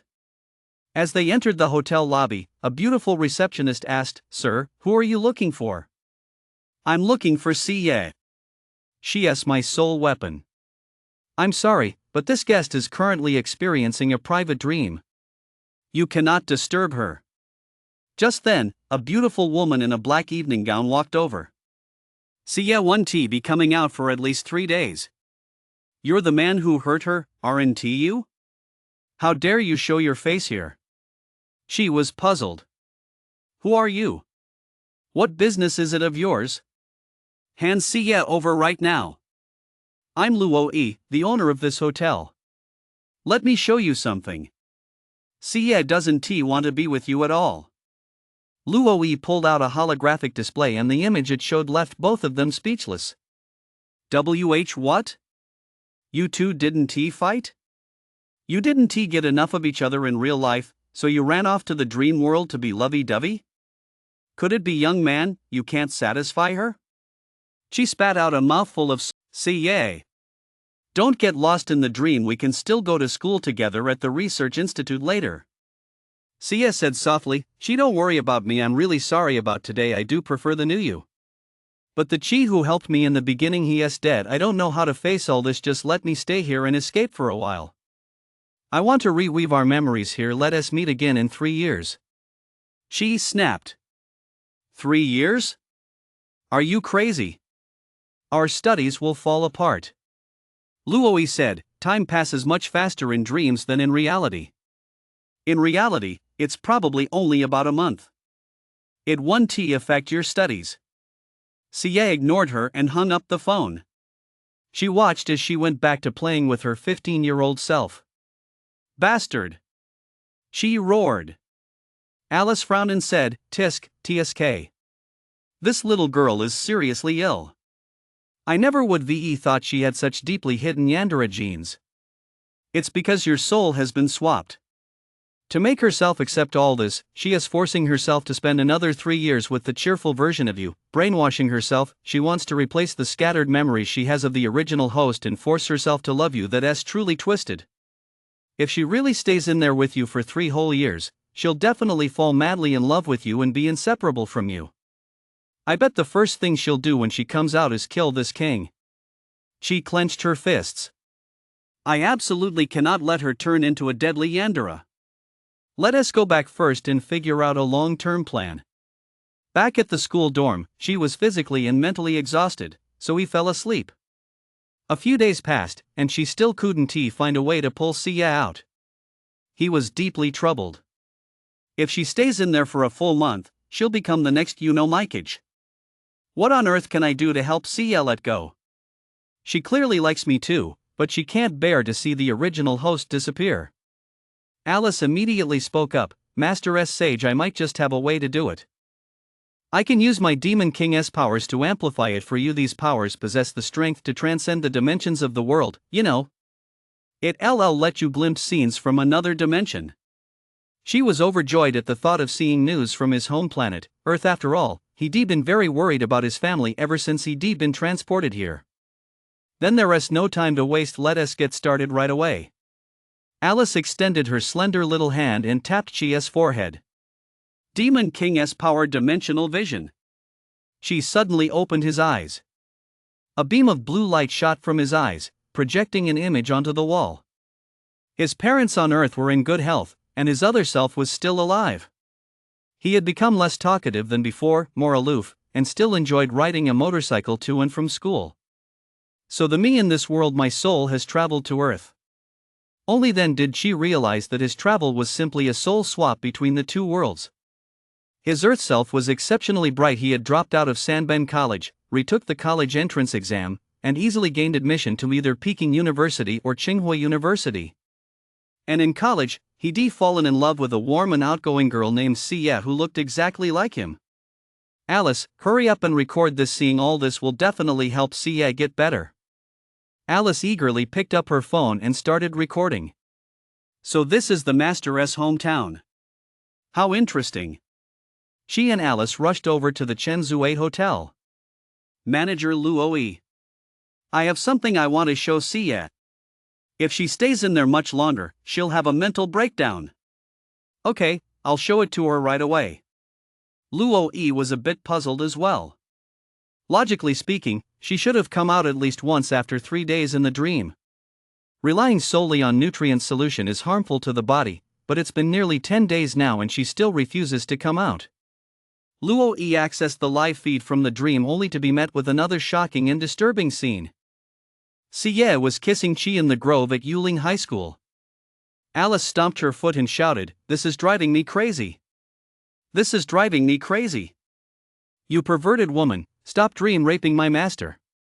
Cut it out already. Show it to her right now." She projected the footage she'd seen on Earth into the dream and said, "Xie, wake up. She, who once helped you, is living a perfectly normal life on Earth. She got into Tsinghua or Peking University and is now with another version of you. We all happened to meet a girl named Xie by chance. Our meeting was fate. Come back, Xie." Seeing this scene, Xie stared blankly for a long time. "So, you've always been here, no matter what world I'm in, you'll always be by my side?" With the help of Luo, the hotel owner, she entered Xie's dream world. He approached Xie and said earnestly, "I can also tell you that the original Chi only helped you by chance. He didn't do it because he liked you. But I like you. Your strength, your bravery, your determination to reach the summit, and your gentle nature have made me deeply fall for you. Even though we've been bound by this contract for so long, I still want to make this a special occasion." The young man used his mental power to conjure a dreamlike castle around them, produced a bouquet of vibrant red roses from his hand, and said with a smile, "Xie, will you be my girlfriend?" Realizing that the Chi who had helped her in the past didn't truly love her and that he was still alive and well in another world, she no longer needed to run from reality. The new Chi standing before her, who had shared her hardships, loved her deeply. The knot in Xie's heart had finally been untied.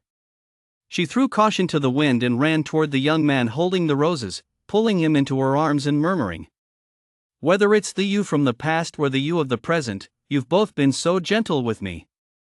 I'll be your girlfriend. From now on, we'll never be apart." She smiled and said, "Of course. I'll always be there to protect you." She gently rested her pretty face against Chi's chest. Chi, I'll always be by your side, too." At that moment, in the real world, Alice watched this scene from the dream world through the monitor. Her little head was practically steaming with rage. She had turned into a tiny, defeated golden retriever. Damn it, damn it, damn it. That little girl actually beat me to it. Just because you hugged my master once that day, do you really have to take it out on this king like this? Before long, she led Sia out of the dream suite. Their fingers were intertwined, clasped tightly together, refusing to let go. She said to the hotel owner, "Luoi, thank you so much, Ms. Luo. This dream journey has finally allowed us to come clean and resolve our lingering issues." Ms. Luo replied, "Hee hee, it's nothing, your story is really quite interesting. It seems the parallel universe theory is true. The Academy has some new research material now. Please keep my affairs confidential, Ms. Luo. Don't worry, I won't mention any names." Breaking through the dimensional barrier is something that is simply impossible at the moment. After saying their goodbyes, the three returned to their villa dormitory on campus. It was already late at night when she led Sia back to their room. "Alice, you can sleep in the next room tonight," the girl said in a whiny voice. "Why, Master, your highness wants to sleep with you too.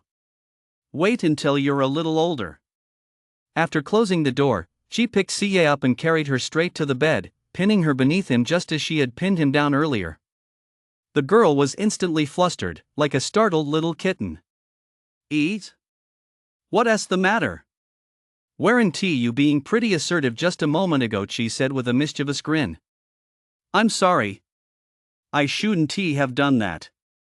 How does it feel to be pinned down?" She blew a gentle breath into Sia's ear. Her face flushed instantly, and she said shyly, "Whatever you like. Everything about Sia belongs to you now."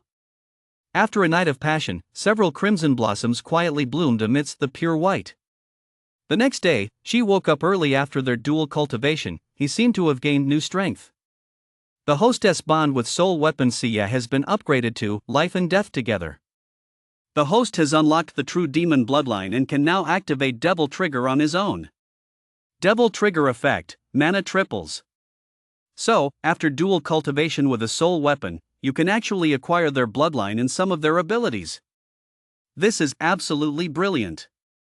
No wonder the Academy encourages soul masters to practice dual cultivation with their soul weapons.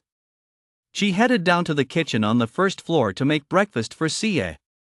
He saw Alice sitting alone on the sofa, crying. She seemed to have been crying all night. Her eyes were swollen from tears. "Sniff, Master, don't you like me anymore? Why do you only love that little girl?"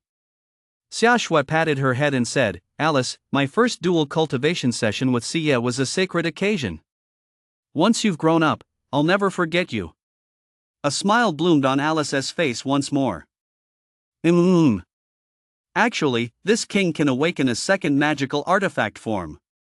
As long as both powers converge, this king can return to my exquisite, peak form. What is your second ability? My second talent is mastery.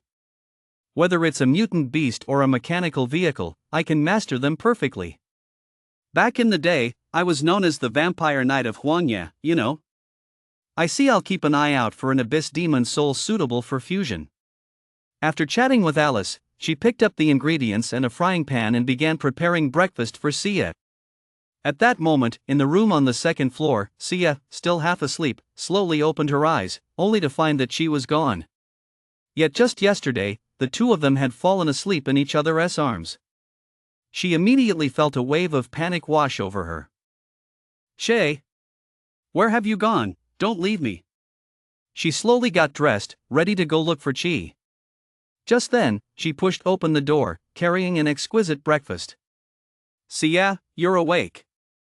It's okay to sleep a little longer," Sia said, her eyes glistening with tears. She set down the breakfast and sat on the edge of the bed, saying softly, "Sia, why are you crying?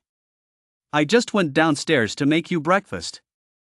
Look, here is your favorite congee with preserved egg and lean pork, along with pan-fried buns and freshly squeezed fruit." Sia suddenly leaned in and kissed Chi. "Sia, I love you so much." And just like that, the two began a life of love and sweetness, while Alice had no choice but to swallow her pride and endure the humiliation. "Once this king regains my full power, you're nothing but a nobody, little girl." More than 10 days later, Sia remembered that since arriving in the 6th war zone, she hadn't checked in with her dad, so she called him. After waiting a long time with no answer, a chill suddenly ran down her spine. Dad might have been captured, Sia said anxiously. Don't worry. We're not strong enough yet, but with Uncle Bai's status and reputation, I don't think those people would dare touch him. Once we built up our strength in the 6th war zone, we'll go back and rescue him. Sia furrowed her brow and nodded, then snuggled back into Chia's arms. We have to get stronger to rescue Dad. Soon, another month passed. During that time, Chi and Sia received their acceptance letters at their dorm. Over the summer, the two of them didn't slack off in their Soul Master combat training. Since they had begun dual cultivation, her Yamato magical artifact had also undergone a new evolution. Now she could draw the sword from her chest on her own even without Chi by her side. She could complete her transformation, achieving true liberation. As the two sparred in the training ground, she soon reached the bottleneck of early tier. Finally, the day of the opening ceremony arrived, and Chi, Sia, and Alice all donned their new school uniforms. To Chia's surprise, Alice looked just like an adorable doll in her uniform skirt, given her naturally sweet, Western-style lowly appearance. There weren't many freshmen attending the opening ceremony, about 100 or so. Perhaps the academy itself admitted relatively few students. She used her sage eye to scan the group's attributes and was astonished to find that they were all rank or higher. Lu Yuao, S-rank Soul Master, Talent, Undying Grip. Yan Wuxuan, S-rank Soul Weapon, Flaming Dance of the Heavens. She then noticed a gray-haired woman radiating an aura of death. Adele S. Mindshare. SS rank Soul Weapon Frostmourne. Traits: Soul Absorption, Power of the Frozen Wasteland, Undead Transformation.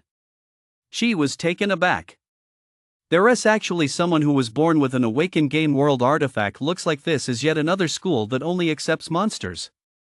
Scanning further down, he saw that Adele's cultivation level was actually tier. The others around her were also all at mid-tier and late-tier levels. She never expected that, as a genius from the top spirit taming high school, he would blend in with the crowd like this. After the male teacher delivered a cliched speech, he said, "There aren't many students in this class, so now you can mingle and get to know each other. During your time here, you'll be assigned practical missions of varying scales or participate in on-campus competitions. Finding your teammates early on will be very helpful for your future academic career. Soul Master Academy offers specialized courses in potion brewing. This afternoon, be sure to go to the potion lab to awaken the soul fire used for brewing. This concludes today's opening ceremony." That day, she spotted in Lingxing and Su Lingyu at the ceremony. They had come to register as promised. "Brother Chi, Miss Sia, you're both safe after all. That's truly wonderful. What exactly happened to our teacher Long?" She told in Lingxing the whole story about how teacher Long had been transformed into an abyss demon. "So that is how it is. So even as an abyss demon, she is still fighting evil. I hope that one day teacher will be able to come back." "I hope so, too. By the way, who is this student?" She smiled and said, "It's the battle blade we unearthed from the demoness lair last time. It's turned into a cute young girl now." And Ling Shang was instantly taken aback. "Doesn't that mean you have two?" "Should keep it low key. I don't want anyone to know just yet." "Okay, I got it. See you in class." With that, and Ling Shang led Su Lingyu away. She didn't recognize the others, and he planned to leave right away. After all, he and Alice Sia could already form a trio. Just then, a cold female voice called out to Chi. "Excuse me, please wait a moment." She turned around and saw it was Adele, the one with Frostmourne from earlier. Beside her stood a pale, gaunt, and frail-looking man. Adele approached. She was about 165 tall, slightly shorter than Sia, who stood at 168. She wore a modern-style knight's dress, with gray hair and golden eyes. She, too, had foreign features. Her beauty was as unreal as that of a Norse goddess, and she seemed to exude a regal aura. She spoke up, "My name is Adele S. Minahill. I'm from the White Eagle Federation, and I previously served as a warrior in the First War Zone. You've got decent potential. Why don't you become my master?" Seeing this, Sia suddenly stepped in front of Chi, furrowing her brows as she said, "He is my man. Please don't harass him." She also asked in surprise, "Adele, don't you already have a master? Why are you making such a strange request?" Adele smiled wryly and said, "Hey, yes, just a puppet I've transformed. My masters are too weak to control me, they keep dying on the battlefield, so I have no choice but to turn them into undead." She realized that since Adele was still classified as a soul weapon, he likely couldn't form a contract with her, so he turned her down. "I'm sorry, Miss Adele. I have no intention of switching soul weapons. CA and I are already engaged." "Haha, is that so? Well, fine then. But I won't let this go, you know. Once I set my sights on something, nothing can slip through my fingers." With that, Adele turned and walked away with her puppet. CA snapped, "Please show some respect in the future. She is definitely not just something." Alice chimed in from the side, "Young lady, you're such a hypocrite. Didn't you once call the master a thing yourself? I'm going to take back what's mine. That was just an accident. I was too emotional at the time." Watching Adele's receding figure, Alice added, "Looks like the master has a rather unique constitution. Another perverted woman has set her sights on you." "Alice, are you saying I'm a pervert too?" CA glared at Alice. Alice said teasingly, "Isn't that the case? At the Dream Hotel, to numb yourself and forget about the one before, you forced yourself and your current master to go back in time and date. Who knows what you two went through together while you were in that dream for so long? Just thinking about it, tisk. Don't even think about seeing Chi this weekend. I'm going on a vacation with him alone. You can just stay home by yourself. How dare you hog him all to yourself? Once I've regained my strength, I'll make you pay. I'll tie you up and make you watch me and my master be all lovey-dovey." Enough, stop arguing. She realized that ever since she and Sia had grown closer, Alice would seize any opportunity to take a dig at Sia. Perhaps she'd have to show her more affection from now on. Otherwise, the two of them would end up in a full-blown fight sooner or later. "Go check on the potion brewing." She followed the main group toward a laboratory. The room was filled with glass vessels of all sizes, containing strange liquids in every color of the rainbow. There were also workbenches for brewing potions. The white-haired lab professor said, "Please line up to receive your awakening potion. It might be a bit uncomfortable to swallow, but it will quickly awaken your soul fire. The soul fire's offensive power is very weak. Its main function is to help fuse materials and refine potions. It's the key to becoming an alchemist. The intensity of the soul fire, from lowest to highest, is red, orange, yellow, green, cyan, blue, and purple. The higher the quality, the better the effect on potion making. A purple flame can achieve up to 80% efficiency in potion refinement. Now, let us all give it a try." The lab table was lined with numerous bottles of scalding hot, crimson potions. Both soul masters and soul weapons could learn potion brewing. Many students drank the potions one after another. They felt an intense burning sensation in their throats, but these injuries were quickly healed by the soul fire ignited within their bodies. Flames of various colors appeared in their hands. There were simply too many extraordinary students at Soulmaster Academy. Even the weakest flame to awaken here was green. She and Sia downed their potions in one gulp, while Alice chose not to drink hers at all. Sia immediately awakened a purple flame. As for Chi, he showed absolutely no reaction and felt no discomfort after drinking it. "Teacher, I don't think I've awakened my soul fire," she said. The teacher replied calmly, "Since you haven't awakened your soul fire, you'll have to use the ordinary flame built into the workbench to brew potions. But be careful, potions made this way will most likely fail inspection. If you want to pass the course exam, you'll have to put in some serious effort." Chi's mind suddenly went blank. He, a renowned SS rank genius, had actually suffered another crushing defeat. Just then, a man with a slicked back hairstyle stepped forward. He looked every bit the scion of a prominent family, and he said with utter disdain, "Soulmaster Academy has no use for a good-for-nothing like you who can't even brew potions. People like you should get the hell out of Soulmaster Academy as soon as possible." Chi snapped, "Who are you? What gives you the right to lecture me?" "I'm Bo." "And who the hell are you?"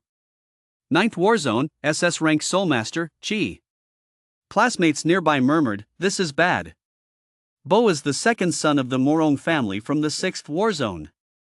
His family controls the entire war zone as potion industry. How dare this Chi, with just an SSS rank talent, talk back to him?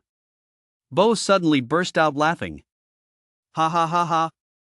The 9th war zone?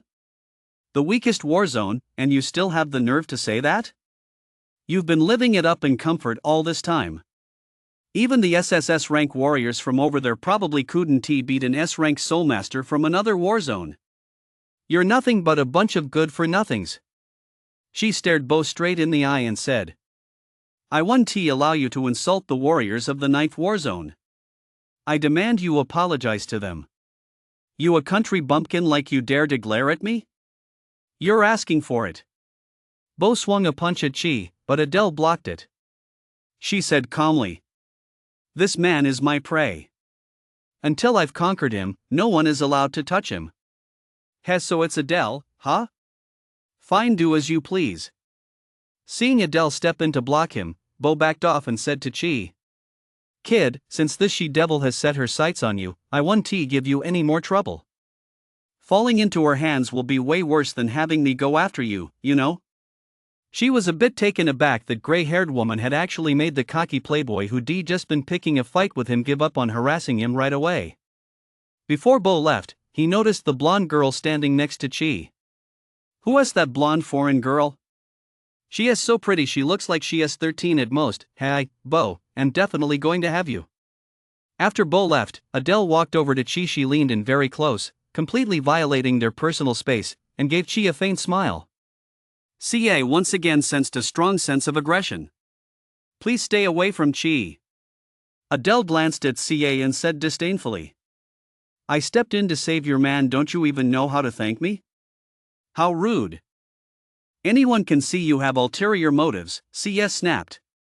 Don't worry, I won't play any dirty tricks on you. I'll defeat your man fair and square on the Soulmaster arena. For any Soulmaster I defeat, I'll decide their fate, whether it's turning you into my Death Knight or forcing a contract. I can do it all. Get ready, don't let me down. Adele's golden eyes glanced back at Chi one last time before she left. Alice spoke up from the side, watch out for this woman. Her soul weapon is highly effective against this King's magical artifact. Even if we team up, we might not be able to beat her.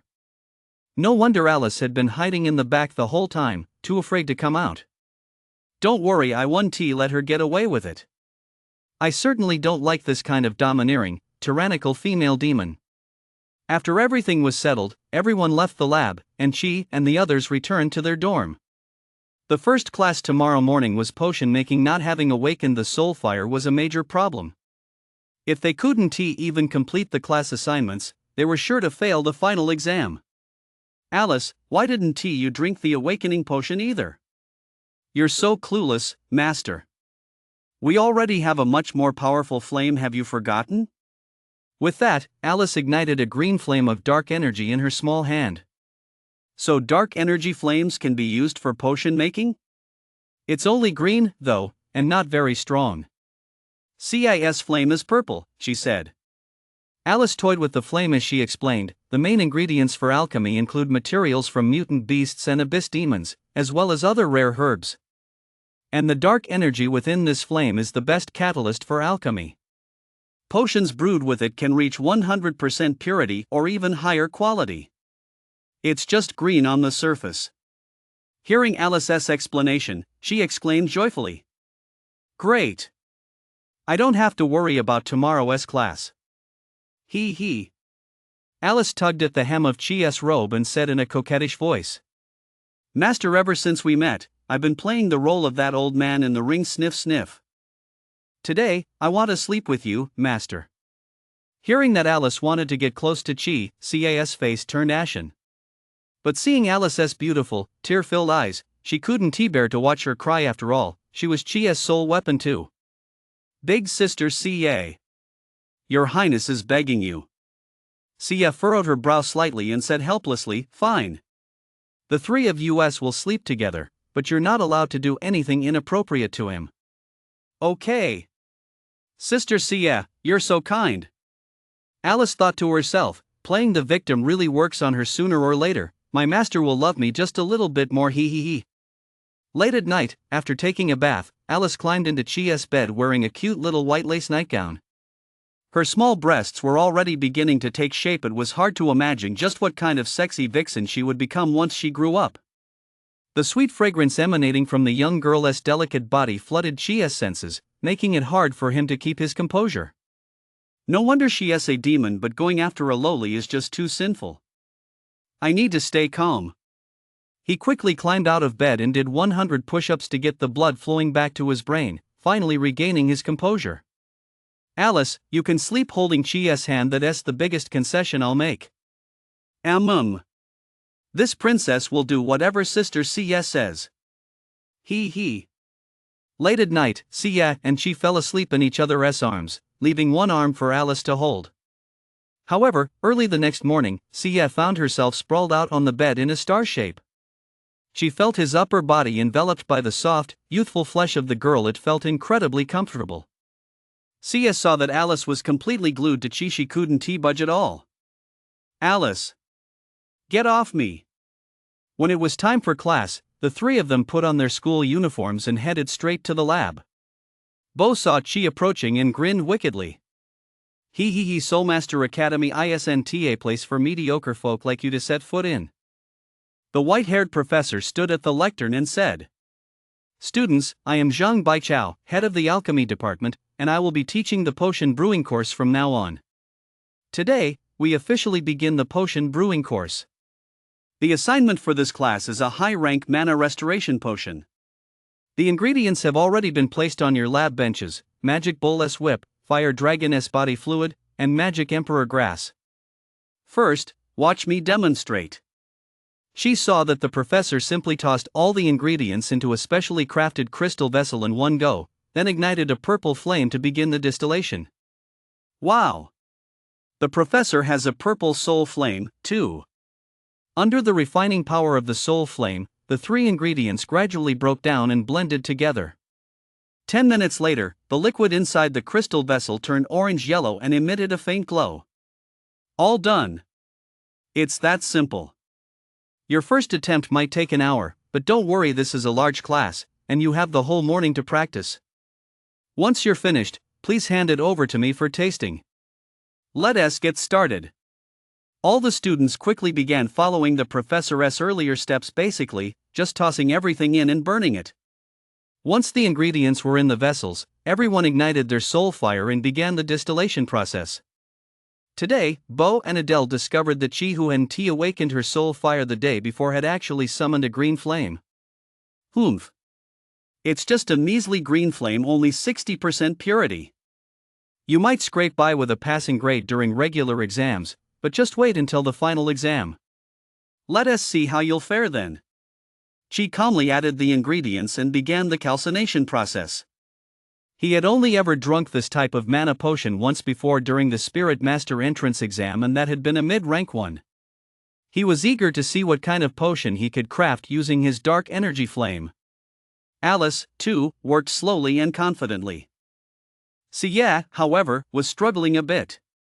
Although she had awakened a purple soul fire, the highest rank, it still couldn't match Chia's dark fire. It was her first time working with it, and she was a bit flustered. Soon, an hour had passed, and Bo and Adele were the first to finish their potions. They handed them to the teacher for tasting. Zhang Baichao took a sip and nodded slightly. As expected of the Morong family's children, the purity and flavor are both well controlled. 96 points. Adele, yours isn't bad either. Although your soul fire is blue, its quality is almost on par with Bo's, 94 points. She tasted the creations of several students in a row, but none scored above 90 points. Most were in the 80s, which was still quite good. Cia finished early on her first attempt. The professor gave her an excellent score of 91 points, while Alice was still working on hers with Chi. She and Alice were the last two to finish. They seemed to be fiddling with something.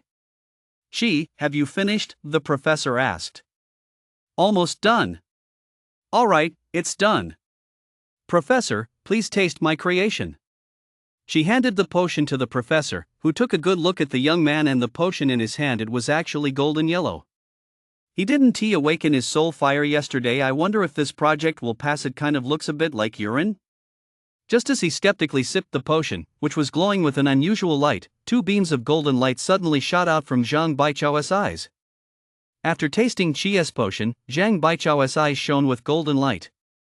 And though he stood only 165 tall, his shirt suddenly burst open. In an instant, he transformed into a devilishly muscular man. Zhang Baichao took another huge gulp and instantly felt as if his body had been transported back 30 years. In that moment, he was instantly flooded with memories of his youth slaughtering hordes of demons on the battlefield and fighting valiantly in bed. His eyes trembling, he shouted, This is undoubtedly a special rank mana restoration potion. And its purity is far higher than anything sold on the market. Drinking it feels like returning to my youth." She added pineapple-flavored seasoning to improve the potion's bitter taste.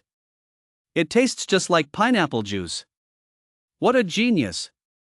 Xie. 100 points.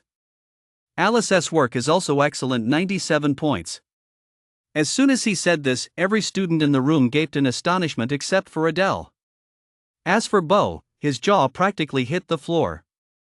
How is this possible? He is clearly a green flame alchemist. His purity rate is at most 50%. How could he possibly create a potion that exceeds the specifications? Who on earth is mentoring him? Don't tell me there is some old man with a ring helping you. The students began to murmur among themselves. She was actually able to directly elevate the potion's quality. That's just insane. Could he be from some alchemist family? Wait, the biggest alchemist family is the Moron clan, right? There is only one possibility left. She is already a high-tier alchemist. He came to our school just to hide his true strength. Adele's lips curled into a smile. Just as I expected from the man I've set my sights on, this makes you even more worth conquering. Zhang Baichao said, "Class, quiet. Xi's work is entirely his own creation. I can sense his soul power within the potion. He didn't rely on any external assistance." That concludes today's class. In the next session, we'll try making other potions. If you have any questions, feel free to ask student Xia. Now, class dismissed. With that, Zhang Baichao strode out of the lab with a confident stride. Honey, I'm ready to go again. Wait for me to come back." After the professor left, everyone present gathered around Chi. "What secret formula did you use to brew that potion? Can you teach me? Please teach me. I'm willing to pay a fortune to hire you as my private potions tutor." If Chi really had a secret formula, he'd be willing to share part of it, but this result came entirely from his own unique ability. Feeling a bit torn, he replied, "Sorry, this is a secret formula passed down to me by my master. I can't share it with anyone." "Alright, I understand." After being turned down, the students left one by one. Stepping out of the lab, she said to Alice, "Why didn't your potion have that effect just now?" Alice's eyes crinkled as she smiled sweetly. I deliberately lowered the purity and potency, you know." "Why did you do that?" "I just want my master to shine all by himself. This princess only needs to quietly support my master from behind." Alice's answer warmed Chi's heart. He ruffled Alice's hair and said, "Alice, you're so sweet. Master, give me a hug." Alice threw herself into Chi's arms. Xia watched the scene. She wasn't upset, just deeply touched. However, Bo had seen the entire thing. Damn it, Alice is actually this close to Chi? After the two separated, Bo walked over to the trio. He performed a very gentlemanly Western bow. "Hello, Miss Alice. I'm Bo. May I invite you to dinner?" She said somewhat impatiently, "Please stay away from my sister." "Oh? Is Alice your sister? She clearly looks like a foreigner to me." "She's my adopted sister." Alice looked at Bo, who was putting on a pretentious act, and wore an expression of disgust. "You big jerk for picking on my big brother. There is no way I'm having dinner with you. If you know what is good for you, just leave." The blonde girl's words made Bo fly into a rage on the spot. As the son of the Morong family, he was incredibly handsome usually. Girls at school would line up to give him love letters. Now, to be spoken to like this by the girl he liked, it was an utter humiliation. Come with me. I've prepared a fireworks-themed dinner for you. You can have anything you want. He grabbed Alice's hand, intending to lead her away, but that very action struck a nerve with Alice. Her beautiful emerald eyes instantly transformed into a vampire's vertical pupils, and she roared. Are you looking to die? Get your filthy hands off me. Kneel before this queen. Alice immediately unleashed her demonic aura, and Bo instantly fell to his knees, shattering the floor beneath him. He didn't even have a chance to draw his soul weapon. He lay prostrate on the ground, the suffocating pressure preventing him from lifting his head. Ugh, what is going on with this aura? She saw that the situation was spiraling out of control. After all, acts of violence were not allowed on school grounds, so she told Alice to stop. Alice, spare him. If this keeps up, something bad is going to happen. Okay, big brother. As the aura of intimidation lifted, Bo instantly collapsed onto the floor like a dead dog. He gasped for air. Ha, ah, ha, ah. Alice looked down on the fallen Bo with contempt and said coldly, if you dare touch me again, next time I'll chop off your hand. With that, the three of them left. Bo watched them walk away, his heart suddenly filled with intense hatred. Damn it, who exactly is this little girl that she could make me suffer such humiliation? One day I'll make you kneel before me and become my plaything. Bo bandaged his knees, which had bled from kneeling, and limped toward the dining hall. Inside the dining hall, this space was also divided into two levels. Lavish chandeliers hung from the ceiling, and a luxurious rectangular wooden dining table stood in the center of the hall, flanked on both sides by serving windows offering a variety of delicacies. Alice sat at the table and said to Chi, I think calling you Master Brother sounds pretty good too. Which one do you prefer, Master? Given Alice's personality, I think Master is better. I'm used to it anyway. Privately, you can still call me Master, but in front of others, call me brother like you just did. Yes, Chi brother. Seeing Alice cooing and clinging to Chi, she didn't want to be outdone. She picked up a small shrimp with her chopsticks, peeled off the shell completely with her mouth, and then held it up to Chi's lips. Chi, I peeled this for you. A drop of juice remained on the shrimp meat, and both Alice and Chi noticed it. I'm going to peel shrimp for my big brother with my mouth, too. Hey! Don't say that so loud. Just let me know. After lunch, the three of them returned to their dorm to rest for a while. In the afternoon, they had a practical combat class, which would serve as a baseline assessment of the freshman's abilities. Whenever Chi thought of Adele, the gray-haired, golden-eyed witch, he always had a sense of foreboding. As the class time approached, Chi, Sia, and Alice headed to the combat training grounds. The combat training grounds at Soul Master Academy were incredibly lavish. To match the overall Western architectural style, they appeared to be modeled after ancient European colosseums. The instructor for the combat training class was a man with a stern face who looked more like a drill sergeant. I am your practical combat instructor, Zhang Shuebing. All students, attention! At ease. All soul weapons, step forward and line up to the right front of the Soul Master. Let me see how many of you there are. Chia's student number was at the very end of the list this time, so after Alice and Sia stepped forward, they had no choice but to stand on either side of Chi. Oh no, I won't be able to keep this a secret anymore. As Teacher Zhang called out Chia's name, he turned to the adorable Alice and asked, Alice, why isn't your Soul Master here? Chi Ge is my Soul Master, you know. The room instantly fell silent. This moment left Teacher Zhang completely flustered. He glanced at Sia, then back at Alice. He thought to himself, this boy is only in the early tier. How could his spiritual power possibly form a contract with two soul weapon girls at the same time? He said to Chi with a touch of anger. Sia, how dare you play tricks on me? Go run 100 laps around the track. Seeing that the teacher was about to punish him, Chi decided he wasn't going to pretend anymore. Teacher Zhang, they really are my soul weapons. She spread his arms wide, taking Sia's hand in his right and gently stroking Alice's cute head with his left. In an instant, the girl on his right transformed into a blue-black katana. The blonde lowly in his left hand became a battle blade ablaze with green demonic fire. This sight left every boy in the room speechless. Holy crap! She is only a tier, and he has already contracted 2 girls. A tall, aloof older sister with long black hair, and a blonde, blue-eyed foreign lowly. Is this even fair? Is there any justice left in the world? The special effects on these 2 weapons, they're both at least SS rank or higher.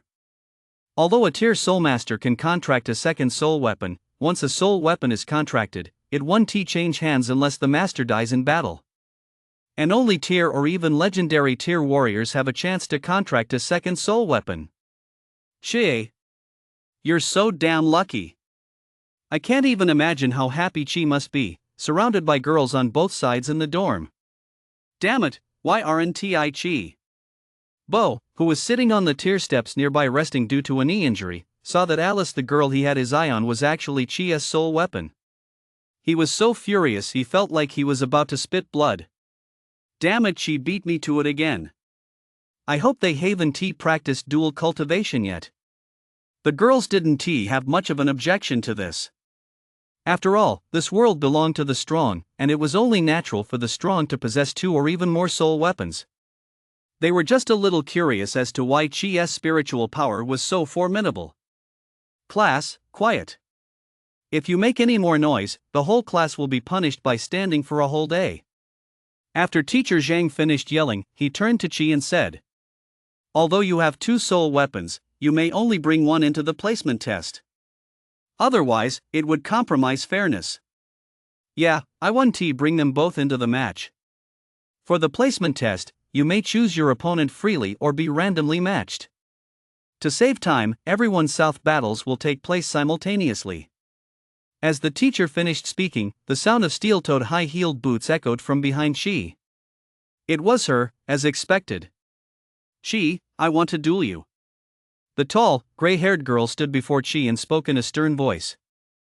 Upon seeing this woman, Alice hid behind Chi and said, Big brother, I don't want to fight this woman. Let Sister Siye go instead. Seeing that this female demon who had set her sights on him still wouldn't give up, she had no choice but to accept the challenge. I'll just go test her strength. Alice said anxiously.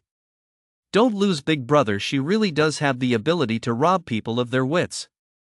If you're defeated by her, you might actually become her slave. I'll never let another woman take Chi away from me, Siye said. Adele gave a wicked smile and said, Don't worry, my 2 little sisters, during this preliminary test, I won't do anything out of line to your master. I just want you to face the fact that sooner or later, I'll take your master away from you. Enough talk, let us fight. She summoned Yamato from CAS chest through the air and gripped it in his hand. So it really is Devil Trigger? How amusing. With that, Adele transformed into the razor-sharp frost magic sword, Frostmourne. The Soulmaster puppet behind her also grasped the sword in its hand. Chi and CS stood several meters apart from Adele.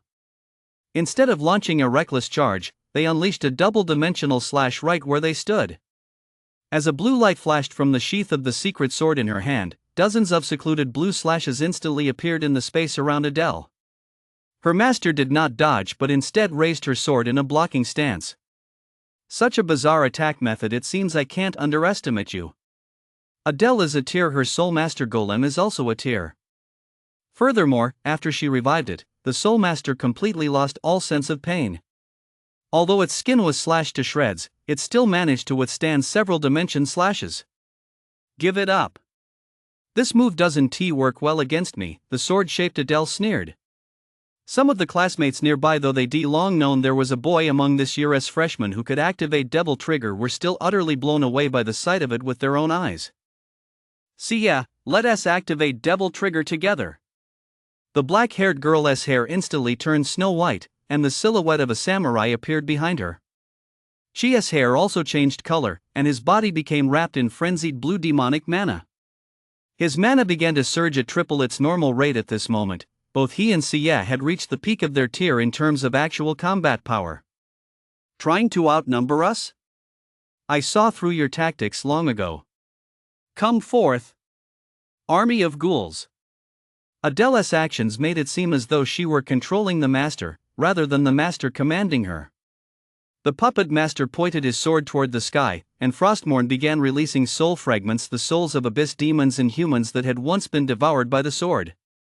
Corroded by dark energy, these souls mutated into over a dozen mindless ghouls, their bodies completely rotted.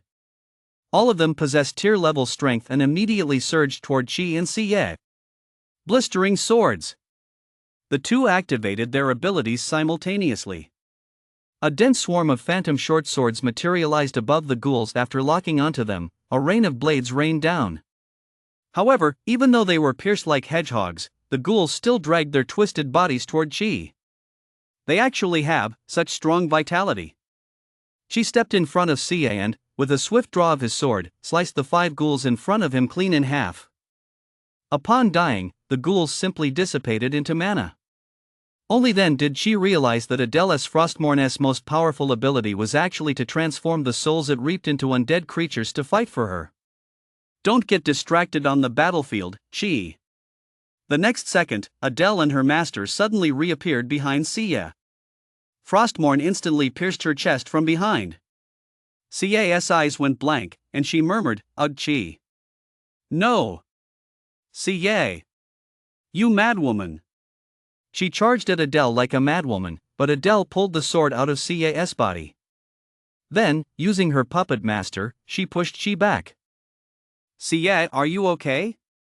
This was just a preliminary test. Why did you injure her so badly?"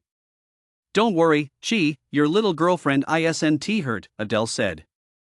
Chi looked at Xie. She could still move, and there was no blood on the corner of her mouth or her chest, only a soul fissure had appeared on her chest. "But I've already extracted her soul, you know." Turning her head, she saw that Xie's secluded blue soul had actually been seized by Adele's puppet master. "Become my master, or else I'll transform her into a spirit succubus and make her my slave. You perverted sadist with twisted tastes. After hurting Xie like this, you expect me to make a contract with you? You're dreaming." Just as Adele was about to cast the transformation spell, Teacher Zhang, who had been standing nearby, witnessed the scene. "Adele, you've already won. You're not allowed to perform soul extraction on your classmates. Stop this at once." Adele shifted back into human form, her sadistic nature on full display, and said, "How boring, we'll fight again once you guys get stronger." She reached out and channeled a beam of darkness into Xie's soul, then returned it to her body. "What on earth did you do to Xie?" Adele gave a wicked smile and said, "I gave your little girlfriend some new power. There's just a tiny side effect, you'll thank me for it." Just then, she noticed that Xie's ears had transformed into pointed elven ears. Accustomed to going makeup-free, she was automatically adorned with alluring makeup under the influence of mana, and sharp, purplish-black nails had grown on her hands. She noticed a new notification on her interface. Soul weapon Xie has been imbued with the soul of an elf succubus. Yamato has obtained necromantic power, allowing her to resurrect defeated abyss demons and enslave them, provided their rank does not exceed her own. "What is this? Xie, do you feel unwell in any way?" she asked anxiously, looking at Xie. "No, I'm fine, it's just this appearance." She touched her pointed ears. She almost didn't dare look at Xie. Her pupils had turned purplish red, as if they contained tiny hearts. She looked like a seductive succubus girl straight out of a nightclub. She feared he might lose control if he looked at her even once more. "Can you try to change back? This appearance might lead others to misunderstand." Xie tried to rein in her new power, and gradually the changes in her appearance faded away. She finally let out a sigh of relief. This was his first crushing defeat so far, but he had gained something from it. "I thought she'd really turned you into an elf succubus. Good thing she just transferred some of her power to you. So Adele pulled that stunt, and in the end, she even gave you a pretty powerful ability. She really is a strange woman. I can't figure out what she's thinking either. Enslaving an abyss demon is definitely a good idea. We can go hunting afterward." Alice spoke up. "That woman's mind is definitely not right. She just takes pleasure in toying with others." She thought to himself, her soul weapon is indeed very powerful. If I could contract it, it would be a major boost to our combat strength. But how on earth can I turn her into a magical artifact? We 1T let you contract that psychopath, CA and Alice said in unison. With all the students' battles concluded, Zhang Shuebing announced, everyone fought exceptionally well today. Having gone through the Spirit Master entrance exam, I believe you now have a good understanding of real-world combat missions. Our first mission will begin very soon next week. Please go back and get some rest. Before leaving, she and the others found Zhang Shuebing. He seemed to know quite a bit about Adele, so they approached him to ask. Teacher, do you know anything about Adele's background? Zhang Shuebing paused for a moment before saying. She is definitely a student you don't want to mess with. She is an exchange student sent by the White Eagle Federation to the First War Zone. The First War Zone is on the front lines. Even high school students are required to participate in combat operations of all scales. Her performance in the First War Zone was exceptionally outstanding. She is hailed as the strongest soul weapon girl. Her father is the Emperor of the Laurent Empire, and she is the first Adele of the Western Laurent Empire. Many of the buildings here at Soul Master Academy were actually funded by the Laurent Empire. I see. Thank you, Professor. She hadn't expected her to be an Adele as well. I always get the feeling that Adeles are either domineering or Yandere. After leaving the arena, she and the two girls finished dinner and returned to their dormitory. That night, as Chi lay watching TV, Sia climbed onto the bed. She had transformed once again into her alluring, elfin succubus form. Sia? Why did you turn into that again?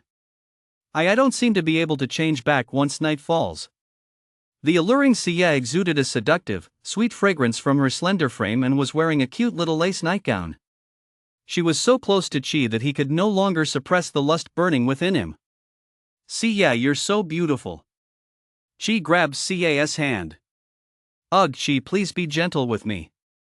At that moment, in a corner of the school grounds, Bo limped toward a luxurious villa built of ice crystals. Your Highness Adele, I'd like to see you. A noble-looking girl with gray hair, wearing a beige long dress, came downstairs. What do you want? Bo said earnestly. I saw your soul weapon ability today, and I'm very interested. Could you use your ability to enslave that little girl named Alice and bring her to me? I'll give you an incredibly generous reward. Adele replied coldly, I won't help you with such underhanded schemes. Besides, I'm not short on money. If you want something, you should use your own strength to take it openly and honestly. Asking others to do this behind the scenes only proves that you're a weakling. Bo felt he had already pleaded for help with the utmost sincerity. He had never been so humble in his entire life, and he couldn't help but snap at Adele. You're nothing but a foreign bitch who enjoys tormenting people. In the 6th War Zone, my Moron clan is the boss. Do you think I don't know? Your old man was stripped of his power long ago. It's the regent who is in charge now. You're just here because you're afraid of being forced into a political marriage. Hearing Bo's insults, Adele was furious. Insolent bastard. She transformed into Frostmourne and, without relying on a soul master, pierced Bo's soul with lightning-fast speed. His soul was ripped out, wailing incessantly under the lash of dark mana. Please. I was wrong. I shouldn't have offended you. Hearing his pleas, she finally returned his soul to his body. I'm sorry, Your Highness Adele. I apologize for the disturbance. Bo quickly slunk away with his tail between his legs. How dare you torment me like this, Adele? It seems I'll have to eliminate you first. The next day. Inside Chi's villa. With no classes today and her schedule free, she woke up feeling intense aches all over her body. She looked in the mirror and noticed she seemed to have lost a bit of weight, and she had deep dark circles under her eyes. Adele. So this is how you intended to wear me down. At this rate, my health will just keep getting worse day by day. I have to say, Adele's tactic was a success. If Chi keeps living like this, I'm afraid he'll be beaten to a pulp at the Soul Master tournament at the Academy and ultimately enslaved by Frostmourne. So yeah, starting tomorrow, I'm going to sleep in the living room. You were the one who suggested it. From now on, I'm going to eat vegetarian food, chant Buddhist mantras, and rest and recuperate. At night, please dress more modestly, preferably with a black cloth covering your face, too. Thanks. Humph. You're shameless. Let us see how many days you can last. She quickly pulled out half a bottle of the special rank mana restoration potion he brewed in class and downed it in one gulp, finally fully restoring his health. Since he had such a powerful alchemy cheat, she thought, now was the time to use it to make some money. When he first arrived in the 6th war zone, he noticed there were trading posts and auction houses of all sizes here. He also seen on his phone that the next major auction would be held next week, 2 days after the combat mission. To sell potions on the market, one needed an alchemist certification. So Chi packed up his things, planning to head alone to the city's market and the Alchemist Association to check things out. Wasn't the clingy type, but she was still a little worried. Considering that both of them possessed dark energy flames, and that his purple alchemy soul flame paled in comparison to theirs, asked Alice to tag along with Chi.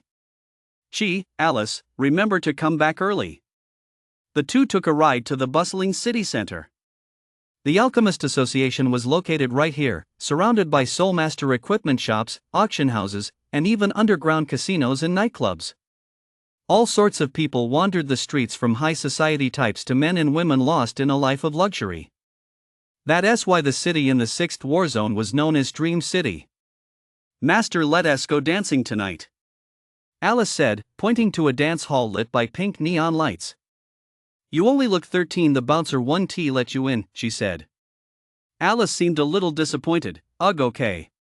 She ruffled her hair and said, don't be sad. I'd love to go dancing with you at a nightclub too, we'll just have to wait until you're older. Alice will grow up really fast. After wandering around a bit, the two walked into the Alchemist Association. The interior of this building resembled Soulmaster Academy. It was also a Western-style structure. The first floor was just a reception hall. They didn't see any alchemy equipment. She walked straight to the reception desk in the center and said to the receptionist, we'd like to register as alchemists. The uniformed receptionist sized up the boy. He had black hair and dark eyes that sparkled with intelligence. He was quite handsome and full of youthful vigor, but he lacked the scholarly demeanor expected of an alchemist. The same went for the little blonde girl beside him. At such a young age, she couldn't possibly be capable of alchemy. They were clearly just here to pull a fast one. I'm sorry, but you probably aren't qualified to take the entrance exam yet. Please go back. We're students at Soulmaster Academy. She and Alice presented their student IDs. The attendant continued, so you're freshmen. You won't have the skills to pass the exam until you've completed your 3rd-year potions course. Come back in 2 years. She was a bit at a loss. This attendant simply refused to let them take the entrance exam. Just then, the sound of high heels descending the stairs came from the 2nd floor. It was a familiar figure. A beautiful woman with black hair and violet eyes walked down. Today, Shinya was wearing sunglasses, a low-cut top, and a long trench coat draped over her shoulders. She looked every bit the urban beauty. She walked up to the waitress and said, Yain, please administer the qualification test to these 2 students. Shinya, as always, you show up just in time, she said delightedly. Maybe we're just meant to be? I've heard all about your recent exploits at school, both in combat and alchemy. As I thought, my judgment was spot on. Hearing the praise, she didn't seem particularly pleased. I did achieve some unexpected results in alchemy, she said. Then she furrowed her brows and clenched her fists. But I lost to that Adele. Shinya smiled. Don't blame yourself for losing to her after all, she's the little monster I handpicked myself. Actually, that girl is very upright, it's just she has a bit of a twisted sense of humor, which has to do with her upbringing. She's a year younger than you, by the way. I hope you two get along well. She agreed. As long as she didn't do anything strange, they could certainly be friends. Alice, your professional qualification test has been scheduled. Please follow me, said the waitress named Yain. Shinya didn't forget to remind Chi. Go on now. I'll be one of the judges scoring you, so take it seriously, my standards are very strict. Upon entering the testing venue on the second floor, Chi and Alice found they were in luck today with Shinya's help. They managed to secure a spot in a testing session. There were about 10 participants taking the test. Based on past pass rates, only 3 would ultimately receive the alchemist certification. Alchemist ranks are divided into beginner, intermediate, advanced, and special. Most who successfully pass the qualification exam are only awarded the initial rank. Only members of the Morong family, a renowned potions dynasty, are capable of achieving the intermediate rank on their first attempt. She and Alice both took their seats at the workbenches, which were already set up with crystal vessels and various ingredients. He saw 4 examiners seated in front of them: Shinya, Morong Hai, Richard McRae, and Huashwani. Richard, a refined middle-aged scholar wearing glasses, appeared to be the president of the Alchemist Association, while Huashwani was the vice president. Morong Hai must be a member of the Morong clan. Hopefully, he wouldn't secretly sabotage me like Bo did. He probably doesn't recognize me yet. Soon, Richard, the chief judge seated in the center, spoke up. Good afternoon, candidates. There are 2 tasks for this alchemist qualification exam. The first is a mid-rank stone skin potion, which enhances a soul master's physical defense. The second is a beginner rank abyss demon sword oil. Applying this oil to a soul weapon will inflict greater damage on abyss demons. All materials have been prepared. You have a time limit of 2 hours. The exam begins now. She looked at the materials on the table and only then realized where the difficulty of this exam lay. The organizers had provided only a limited set of materials, but no recipes whatsoever. If he made a mistake, he would fail the exam outright. However, this problem was no match for Chi. He examined the materials on the table. The Abyss Demon Mutant Beast materials included bone-devouring beast blood, steel-armored dragon lizard scales, and the spiked carapace of the turtle Abyss Demon. The auxiliary materials were heather flowers, magical iron ore, and secret recipe beast oil. Although he knew nothing about the formula, having the sage eye was like having a cheat code installed in his brain. The moment he saw the materials, the optimal solution appeared in his mind. The bone-devouring beast is a mutant beast that feeds exclusively on the bones of abyss demons. To combat them, its blood has evolved to contain substances capable of harming abyss demons, so this will serve as the core ingredient for the sword oil. The abyss demon turtle's carapace possesses the power to enhance defense and sharpness, making it the second ingredient. The third ingredient is the secret beast oil. He didn't even need to look to know that. The medicinal liquid extracted from heather flowers has a body-strengthening effect. Combined with the scales of the steel-armored dragon lizard and demon iron ore, it can be refined into a mid-rank stone skin potion. She immediately summoned a flame of dark energy from his palm, igniting the stove beneath the glass vessel, and began by crafting the sword oil. After adding all 3 ingredients, he began refining them over a fierce flame. In no time at all, the ingredients dissolved and combined, and a sword oil with a silvery glow appeared in the vessel. The judges in the stands glanced at the sword oils brewed by the other candidates. All of them were purple. How did this candidate named Chi manage to produce a silver one? He is still a bit green. Chi Fyun, the student you recruited from the 9th Warzone ISNT, all that impressive after all? It seems he needs more practice, said Vice President Huashwani. Richard watched Chi add the ingredients from below the stage, sighed, and said, "Sai, his recipe is all wrong, Shinya. He is completely unprepared. You should have had him study theory for 2 years before letting him participate. By placing him in this group of candidates, you've wasted one of our spots." Shinya smiled without responding. With her arms crossed, she said calmly, "Let us not jump to conclusions. We can only judge once we see the results, right?" Soon, over an hour had passed. Some trainees, who had prepared in advance, had already completed the stone skin potion and the abyss demon sword oil 15 minutes before the exam ended. But the vocational test did not allow for early submission. Some candidates watched as Chi continued to channel green flames to refine his potion. Beads of sweat the size of soybeans trickled down his forehead. They all felt he must not know the formula and was already as frantic as an ant on a hot pan.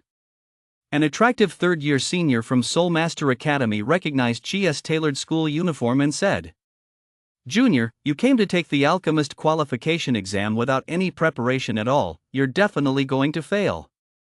A male examinee standing nearby didn't realize Chia's formula was wrong, but he noticed Chia's soul fire. Just a green flame, there's no way he could pass on his first try with that level of skill. By this point, she had entered a state of complete absorption and couldn't hear anyone else's voices. Time is up. Just as the judge rang the bell to signal the end of the exam, she extinguished his dark energy flame and immediately stopped brewing. Phew, all done. Alice hurried over to Chia's side and wiped the sweat from his brow. "Big brother, you worked so hard." At that moment, everyone presented their potions to the judges for tasting. Meanwhile, on the adjacent field, a magical boar caged in a pen was wheeled out by staff. This was the monster used to test the sword oil. A woman in uniform then transformed into a true silver holy sword and flew into the hands of a male staff member. The stone skin potions on the judges' table were all cement gray, except for Chia's potion, which was a thick, milky white. It looked very much like a man's life essence. The judges began tasting them one by one. Their cultivation levels were all very high, allowing them to sense changes in their physical defenses. For 3 candidates' entries, the judges shook their heads after just one sip, signaling failure. Failing one item meant failing the entire test. For the remaining students' entries, after passing the basic requirement, they were ranked by score, and certificates were awarded to the top 3. When it came to Chia's stone skin potion, the judges all exchanged looks of disdain. "Is this even drinkable?" Warong Hai asked skeptically. Shinya smiled, "Go ahead and drink it. If you don't trust it, let me try it first." She extended her slender, jade-like finger, dipped it into the potion, and placed it in her mouth. The potion was quite viscous. It even left a stringy trail on her soft, red lips. It's actually pretty good. You guys should try it too," Shinya said to Richard, her face flushed. Richard took out a spoon, carefully scooped up a spoonful, and put it in his mouth. The next second, he suddenly felt as if he were on a beautiful little island covered with delicious coconuts. Oh my f***ing god. He was so stunned by this sudden, overwhelming surge of power that he blurted out an expletive in a foreign language.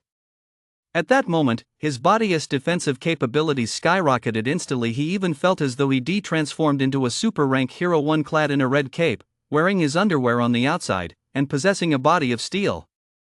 He grabbed the dagger forged from magical iron ore and stabbed it fiercely into his arm. To his astonishment, the dagger snapped in half instantly.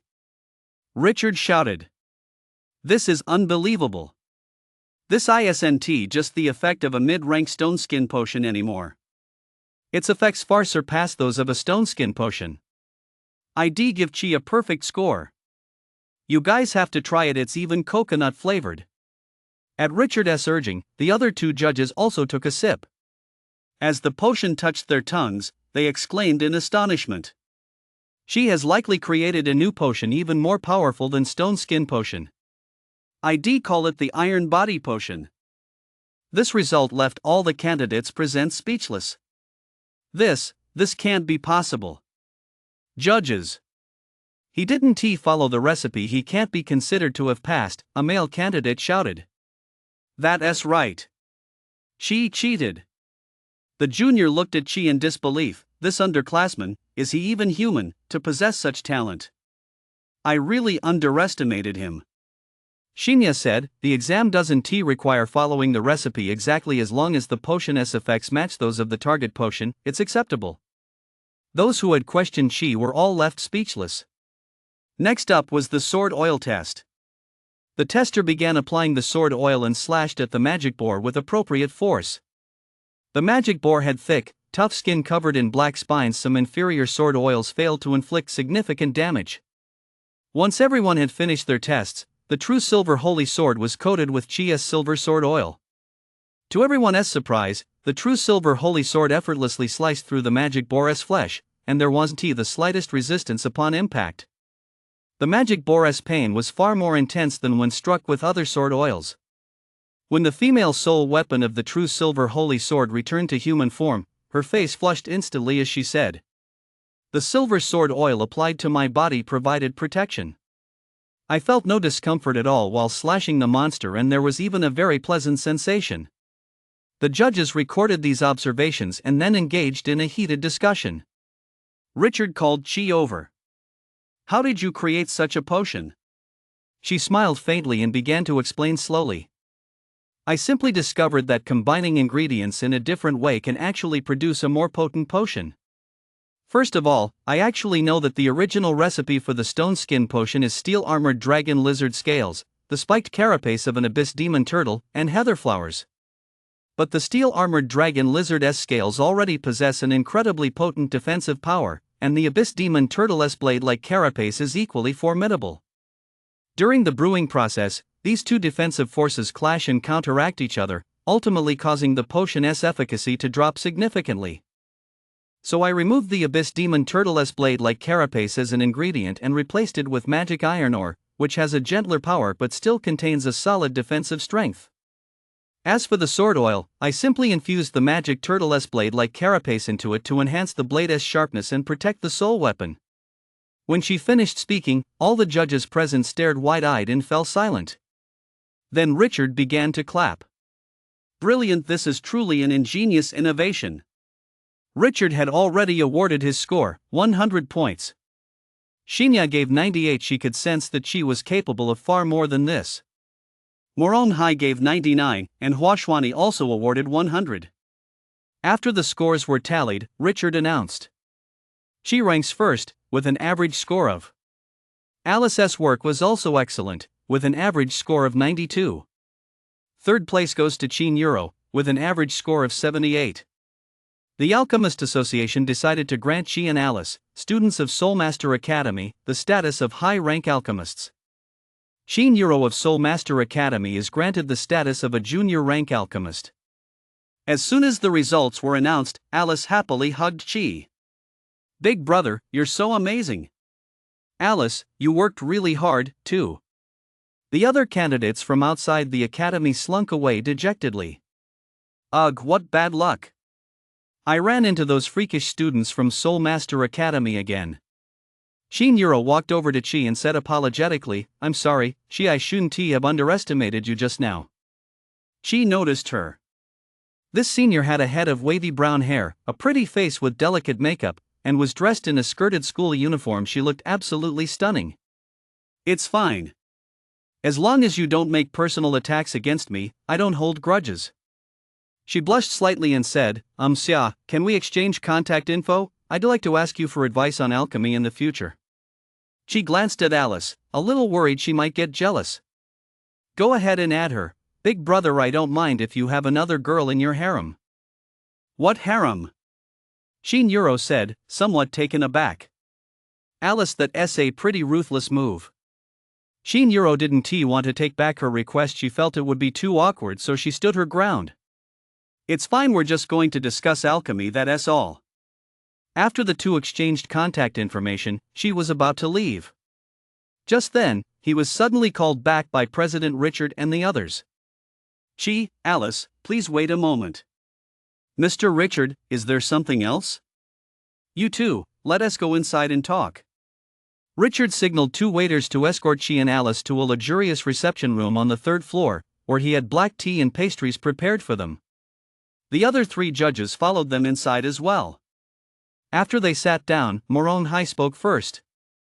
"I wonder if Chi and Alice would be interested in joining the Floating Light Potions Company, which is part of my Morong family. Talents like yours are exactly what the company urgently needs. Although you, Chi, have only been rated as a high-rank alchemist, your actual potion-making skill has already reached special rank. The reason you haven't been rated as special rank is simply that you haven't had enough years of experience. With your aptitude, it's only a matter of time before you become a special rank alchemist." Seeing Morong Hai try to poach them first, Richard immediately grew displeased. "Mr. Morong, the Alchemist Association discovered these talents first. Isn't it a bit inappropriate for you to cut in line like this?" Shinya said to the other two, "I'd like Chi and Alice to join the research institute directly under the 6th War Zone, but I'll respect Chi's decision." "Please stop scrambling for them. Huashwani said, you should join our alchemist association. As long as you join, we have channels that will allow you to purchase alchemical raw materials at extremely low prices. Moronghai said, as long as you join our Fuguang company, your research funding will be unlimited, and I can even put a subsidiary under your management. You'll be able to earn massive profits without lifting a finger. She listened to what they had to say. It seemed they could all offer him tremendous benefits, especially the Morong family. This Moronghai looked quite affable. He seemed like a decent businessman, a complete contrast to his son, Bo. Let me think it over. Recalling his significant history with Bo, he knew he had to rule out that option no matter how attractive the offer was. Who knew what Bo might do? Shinya, is there anything special about the Warzone's directly affiliated research institute? She asked. Shinya replied, this institute handles both potion brewing and abyss demon research, especially the capture of rare monsters. The profits are smaller than the other two options, but they're still quite substantial.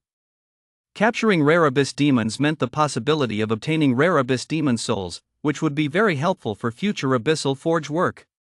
She felt it would be better to join Shinya's Warzone directly affiliated research institute. Mr. Richard, Mr. Morong, I'll still join Chief Yun's directly affiliated research institute. Thank you both for your kindness. Hearing Chi's words, a hint of disappointment flashed across Moronghai's face, and he said angrily, that good-for-nothing brat of mine must have been asking for a beating again. I'm aware of the conflict between you and my son. I'm going back right now to teach that brat a lesson. If you change your mind, the doors of Fuguang Corporation are always open to you. With that, Moronghai strode away. Richard said to Chi, it's okay if you don't join the Alchemist Association. I can make you both honorary members. We'll invite you to attend any major events, so feel free to come whenever you have time. He immediately had a waiter prepare a platinum membership card for Chi and Alice and handed it to them. Present this card when purchasing alchemy ingredients to receive a 30% discount. After everyone else had left, Shinya picked up a glass of red wine, took a sip, and said with a smile, you two are really in high demand as expected. The talent I recruit is always the best. One is a young man who possesses the Abyssal Forge, and the other is the legendary Queen Alice of the Abyss. Upon hearing Shinya's words, an aura of overwhelming pressure suddenly surged from Alice's body. Woman! How do you know my true form? Shinya seemed completely unfazed by this pressure. Don't get so worked up, Queen. I only just discovered it myself. You've both used the dark flames that can only be unleashed by an abyss demon.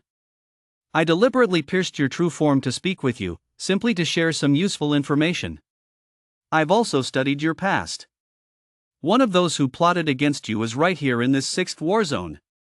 He was eliminated by the Human Alliance a long time ago, but since he was a Demon King ranked being, even though he was killed by a soul weapon, his soul still has a chance to be reborn. Alice's beautiful eyes trembled violently. What are you saying? Which one is it, exactly? Shinya replied calmly, the Abyss Sequence, the Demon King of 10,000 Poisons, Salma Grant. So it was him. According to the clues I've uncovered, he is now disguised as a human and lying low in the 6th war zone. Like you, his power hasn't fully recovered, so he doesn't dare reveal his true form. She looked somewhat puzzled. What exactly is going on? Who was it that betrayed you before? There were 3 Demon Kings in total, and one of them is the one Shinya just mentioned. Salma used to be a close friend of mine. He served as a scientist within our demonic clan. At the victory banquet he laced my blood wine with a demonic poison potent enough to tear a soul apart. In the end, my power was severely weakened. I simply couldn't stand up to the 3 of them, so they killed me.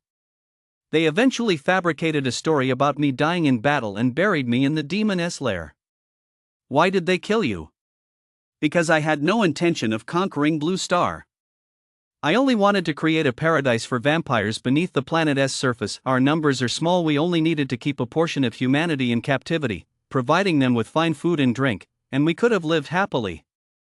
I did, in fact, create a utopia on a small scale at that time. The humans I captured didn't have to work at all under my rule. They could even enjoy carnal pleasures with their vampire masters. The only price was having a little blood drawn each day. They soon became ensnared here and had no desire to leave. But the goal of the other demon lords was to exterminate all humans. Then they planned to transform Blue Star into Demon Lord Star and restore the glory of our homeland. Due to a clash of ideologies, 3 of them accused me of betraying the demon race and joined forces to kill me.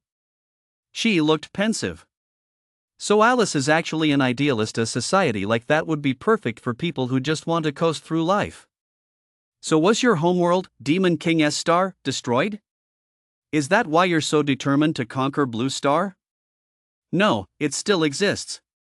It's just that it's been around for trillions of years, and its resources are nearly depleted. Shinya spoke up. Utopia may be wonderful, but what you're doing is depriving others of their right to live freely. In your world, they're no different from animals in a circus. Alice said angrily. Humph. So what? At least they're all happy. Isn't it good to make everyone happy? She comforted her. Don't argue. This topic is too deep. But at least I'm glad you're on the human side. I'll contact you if anything new comes up. You'd better be careful in the 6th war zone, too. With that, Shinya left. Alice said, her eyes brimming with tears. Master, you said, am I really wrong in how I think? I just want everyone to be happy. She stroked Alice's head, then pulled her into his arms. I don't know if this is right or wrong either. But I think, from now on, Alice, you don't need to spend all day thinking about making others happy. You should think more about your own happiness. And I'll make Alice happy. As she spoke, she gently kissed Alice on the cheek. Alice's face instantly turned as red as a cherry, and she didn't want to let go. Master, Alice trusts you. On their way back to school, both Chi and Alice received messages in their class rank group chat. Adele, the class president, had sent the message on behalf of the group. The field mission will take place next Monday. Please report to Chief Eunice Warzone Research Institute 1 day in advance to receive mission details. That night, at the floating light tower, Bo rode the panoramic elevator up to the top floor, which soared high into the clouds. The elevator doors dinged open, and he hurried into a spacious, futuristic-looking office.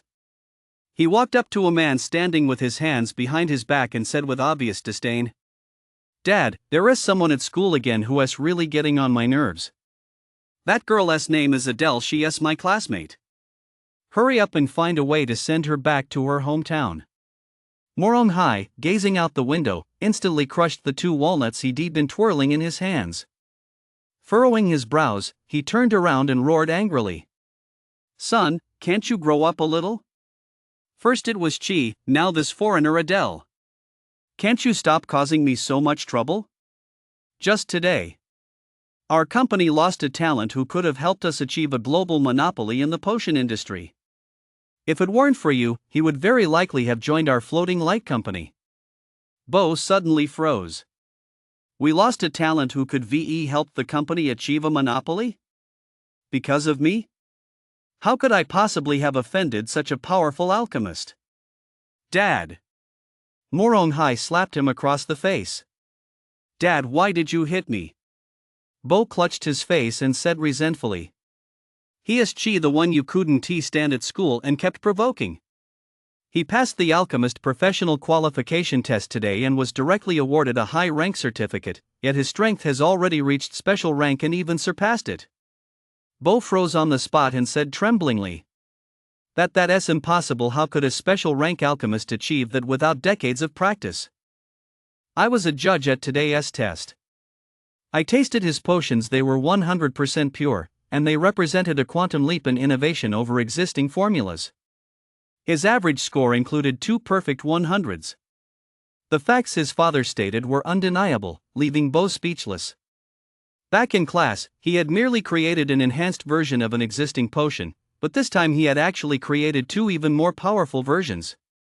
Morong Hai said helplessly, Sai, ever since your mother passed away, I've been too lenient with you. As a result, you've become a good-for-nothing, a true frog at the bottom of a well. As the son of the head of the Morong family, you should have devoted yourself to practicing alchemy after enrolling and obtained your alchemist certification as soon as possible. Instead, you spend all day plotting how to frame your classmates. Because Chi didn't join our company, we VE lost at least 10 billion White Eagle knives in profits. Morong Hai let out a long sigh. If only your older brother hadn't sacrificed himself, your younger sister, who is still in high school even though her talent for soul weapons is average, at least her attitude toward studying is countless times better than yours. Go to your room right now and face the wall to reflect on your actions. You're not allowed to eat dinner. Once you've reflected enough, come to me tomorrow to pick up some gifts to take to Chia's house and apologize. Who knows, he might still change his mind. Yes, Dad. After saying that, Bo turned around, preparing to return to his room. To be scolded so harshly by his dad over some outsider and to be belittled as if he were good for nothing made Bo clench his fists so tightly he felt like he was going to grind his back teeth to dust in his fury. You damn old fool, in your eyes is making money really more important than your son's dignity? The next morning, she heard the doorbell ring in his villa dorm. It was actually that annoying guy with the slicked back hair. Alice, seeing this, said, "Master, he is here again. Should I go and take him out?" "No need.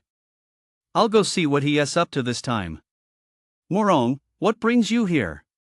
To his surprise, Bo flashed a smile she had never seen before, though it looked incredibly fake. "I was disrespectful to you and Alice earlier. Here is a small gift, I hope you'll accept it." Bo pulled out an exquisite bracelet inlaid with red crystals. This is a spatial bracelet with a capacity of 30 cubic meters. It contains quite a few alchemy ingredients. Feel free to take whatever you need. She had done a bit of research on the prices of portable spatial items before this 30 cubic meter one was worth about 3 million Dongwon coins, and with the large quantity of materials inside, it might be worth even more. But accepting a gift meant owing the other person a favor, so Chi hesitated a bit. Meanwhile, Bo in front of him still looked like the perfect gentleman. "Oh, my brother Chi, this is all just my way of apologizing. My dad said he won T-Force you to join Floating Light Corporation." Thinking of Morong Hai's character and style, she began to waver. Although the bracelet was of no use to him, selling it at a shop would still net him a profit of over 2 million. After some half-hearted resistance, she decided to put it on to see what ingredients were inside. Just then, Bo's expression instantly turned sinister. But a clear, youthful voice rang out from behind him. "Don't put on that bracelet."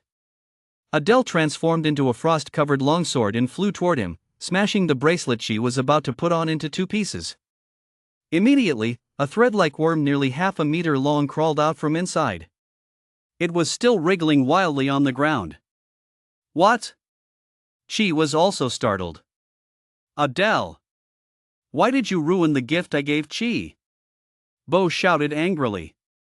"Humph, is stuffing a worm into a bracelet really how you give a gift? I had no idea. Maybe it crawled in by accident." The gray-haired girl's puppet master crushed the worm to pieces with a single kick. She then shifted back into human form and said to Chi, "This is a death brain eater, a mutant beast with necromantic properties. I sensed it. Once it invades your brain, you'll be permanently turned into a living dead puppet. The transformations I inflict on the living are reversible, but he is completely determined to kill you. You beast." She roared at Bo. Realizing his plan had been exposed, Bo immediately dropped to his knees, begging for mercy. He knew full well he stood no chance against Adele behind him, let alone this SS-rank soulmaster and his soul weapon standing before him. "I'm sorry, I was momentarily blinded by madness, please spare me, spare me." He banged his head repeatedly on the ground. She had originally thought Bo was just a nuisance, but now he realized Bo was even worse than the late Zhang Yaoyang. Zhang Yaoyang had targeted him at Rushue's instigation, but Bo, whom he only just met, already wanted him dead. "Get lost." She kicked him dozens of meters away. He flew backward like a broken sack. He couldn't kill anyone on school grounds if they'd been outside the city. She would ve already swung his blade and severed his head. She turned to Adele and said, "Thank you for saving my life and granting Sia a new ability. I shouldn't have called you a freak. I'm sorry." "You're welcome. I just didn't want my opponent to die without knowing why." Adele suddenly flashed a mischievous grin and said, "By the way, how has your health been lately? In her banshee form, Sia absorbs life essence 10 times faster than a normal person, you know? Shia's face instantly darkened. It's fine, I can make my own potions. Could you please remove Sia's banshee form? If I lift it, the necromantic power will disappear too. Are you sure you don't want it anymore? She thought to himself that he hadn't even used the new necromantic power yet. He'd try it out first and then decide whether to lift the curse. After taking a few photos of the scene as evidence, she, accompanied by Adele, went to the school board to report Bo's crimes. However, the school board did not immediately decide to expel him. Instead, they contacted Bo's father first. Meanwhile, at Floating Light Tower, Bo returned to his room clutching his stomach, only to find Moronghai waiting for him, seething with rage. On the spot, he slapped him hard across the face. Smack! You ungrateful son! I told you to come here and apologize, but instead you released a necromantic parasite mutant beast inside. After you've done something so utterly unconscionable, I don't even have the face to ask Soulmaster Academy to keep you enrolled. Father, I'm sorry, it was my fault. I'll never do it again. I'll definitely be a good person from now on. I was wrong, please don't hit me anymore. Moronghai berated and beat him for nearly an hour before finally letting out a long sigh. Sigh, well, you are my son after all. She is completely out of the picture now. I just hope that when he becomes powerful in the future, he won't seek revenge on the Morong family. Never mind, I'll plead for you to stay at the academy. You'd better behave yourself. At that moment Bo had completely broken down in his room. His own father actually valued an outsider so highly, yet toward him he showed such contempt and humiliation. I'm going to kill you, you old bastard. And she, Adele, you're all going to die. Dangerous thoughts echoed endlessly in his mind. Just then, a seductive male voice, like the whisper of an ancient god, kept reverberating in his ears. Young man, I can help you fulfill your wish. Please come see me. The day came to an end, and Saturday finally arrived. She didn't go out of campus to play. He simply took the two girls for a stroll around the campus. The campus landscape resembled a small medieval town. In the residential area, all kinds of daily necessity shops and entertainment facilities were readily available. Along the streets, there was a beautiful little river and lush greenery. Walking here, she felt a genuine sense of joy in both body and mind. Students nearby watched as she held his left hand with his right and a little hand with his left, casting envious glances his way. As they walked, Alice tugged at Chia's sleeve and said excitedly, Master Soulmaster Academy is really amazing. It's so great to go to school with you. Once we're strong enough, let us open an academy like this too. I want to make it a vampire-themed academy. Yeah, we'll definitely be able to do that someday. Sia said with a gentle gaze. I'm so happy just to be strolling around campus with you like this. Thanks to Chia's excellent grades, her tuition at Soulmaster Academy was fully waived, and her meal expenses were also reimbursed. The three of them strolled through the streets, sampling delicious pastries, and a pleasant weekend slipped by. On Sunday, she and the girl set out on time, hailing a taxi to the research institute directly affiliated with the 6th War Zone. It was a massive research center, surrounded by official Warzone Soulmaster warriors standing guard. After passing through the identity verification at the entrance and following the receptionist's guidance, she and the others entered Shinya's command room. Soon, almost the entire squad had gathered, 29 people in total, including the female soul weapons. But Bo and his soul weapon were missing. Some of the classmates were curious. He's not participating in the field mission? Isn't he afraid of missing out on crucial credits? Having a rich dad really does make you spoiled. Adele spoke up from the front. That guy's on probation. He won't be showing up for at least a week. Hearing Adele's words, she breathed a sigh of relief. This mission should pose no additional risks. Before long, Shinya arrived at the command room. Today she was dressed in a long military robe, wearing a black military cap and high-heeled leather boots, giving Chi a completely different impression than before. The classmates murmured among themselves, so this is Chief Yun. She is so beautiful and dashing. Sure, her status is on par with the Warzone commander. If something happens to the Warzone commander, she has the authority to take over. She had figured it out. The Warzone commander was likely a high-ranking official from the original world, while Shinya was effectively the Minister of Supervision. Moreover, she was the core combat force here. The beautiful woman spoke slowly. Classmates, I am Shinya, Chief Executive Officer of the 6th Warzone and a Warzone researcher. I am also the organizer of this mission. Tomorrow, you will all head beyond the northwest of the Warzone, deep into the Forest of Demons, to search for and capture an Abyss Demon, a high-tier life seed. This type of Abyss Demon takes the form of a giant tree with multiple tentacles. Its ability is creation. It can bestow life upon inorganic matter, transforming it into Abyss Demon creations. Its power is roughly at the tier level, so you'll need to go in teams. Each team only needs to capture one Abyss Demon to complete the mission. Make sure to prepare well. The mission begins promptly at 2 p.m. tomorrow. Once the mission details were announced, the students returned to the Research Institute's lobby and began forming teams. She found in Lingxing choosing him as a teammate was, of course, her first choice. Who knows what treasures he might unearth this time? And Lingxiang, Su Lingyu, let us team up again this time. Sure, no problem. I'm not good at fighting, so I'll have to rely on you guys. And Lingxiang gladly joined in, knowing that by following Qi, he'd be able to live the high life. Many students around them seemed to have already formed teams, but Qi noticed that Adele appeared to be all alone. Since she'd come to his rescue that day and they'd already made up, she asked her how she was doing. Miss Adele, would you like to team up with us? No, I'm fine on my own. Seeing the girl's icy expression, she didn't feel like pushing his luck. After all, they'd only just gone from being sworn enemies to ordinary classmates. The next morning, she packed his gear, bought some materials in town, and brewed a few bottles of special rank mana potions and steel body potions. After putting on his armor, he set off once again for the Warzone Research Institute with the girls and his teammates, including in Lingxiang. Upon arrival, they immediately boarded helicopters in batches to head for the camp near the Demon's lair. At the equipment rack, everyone picked up a few spherical devices. Their mechanism was similar to that of a spatial bracelet. They were called Abyss Demon Capture Spheres, each containing a magic suppressed space of approximately 50 cubic meters. An Abyss Demon of average size could easily fit inside. As long as an Abyss Demon was weakened to a vulnerable state, it could be captured with 100% certainty. Once preparations were complete, the entire group set off on foot into the Abyss lair. It turned out that the ecology of each Abyss cavern varied greatly.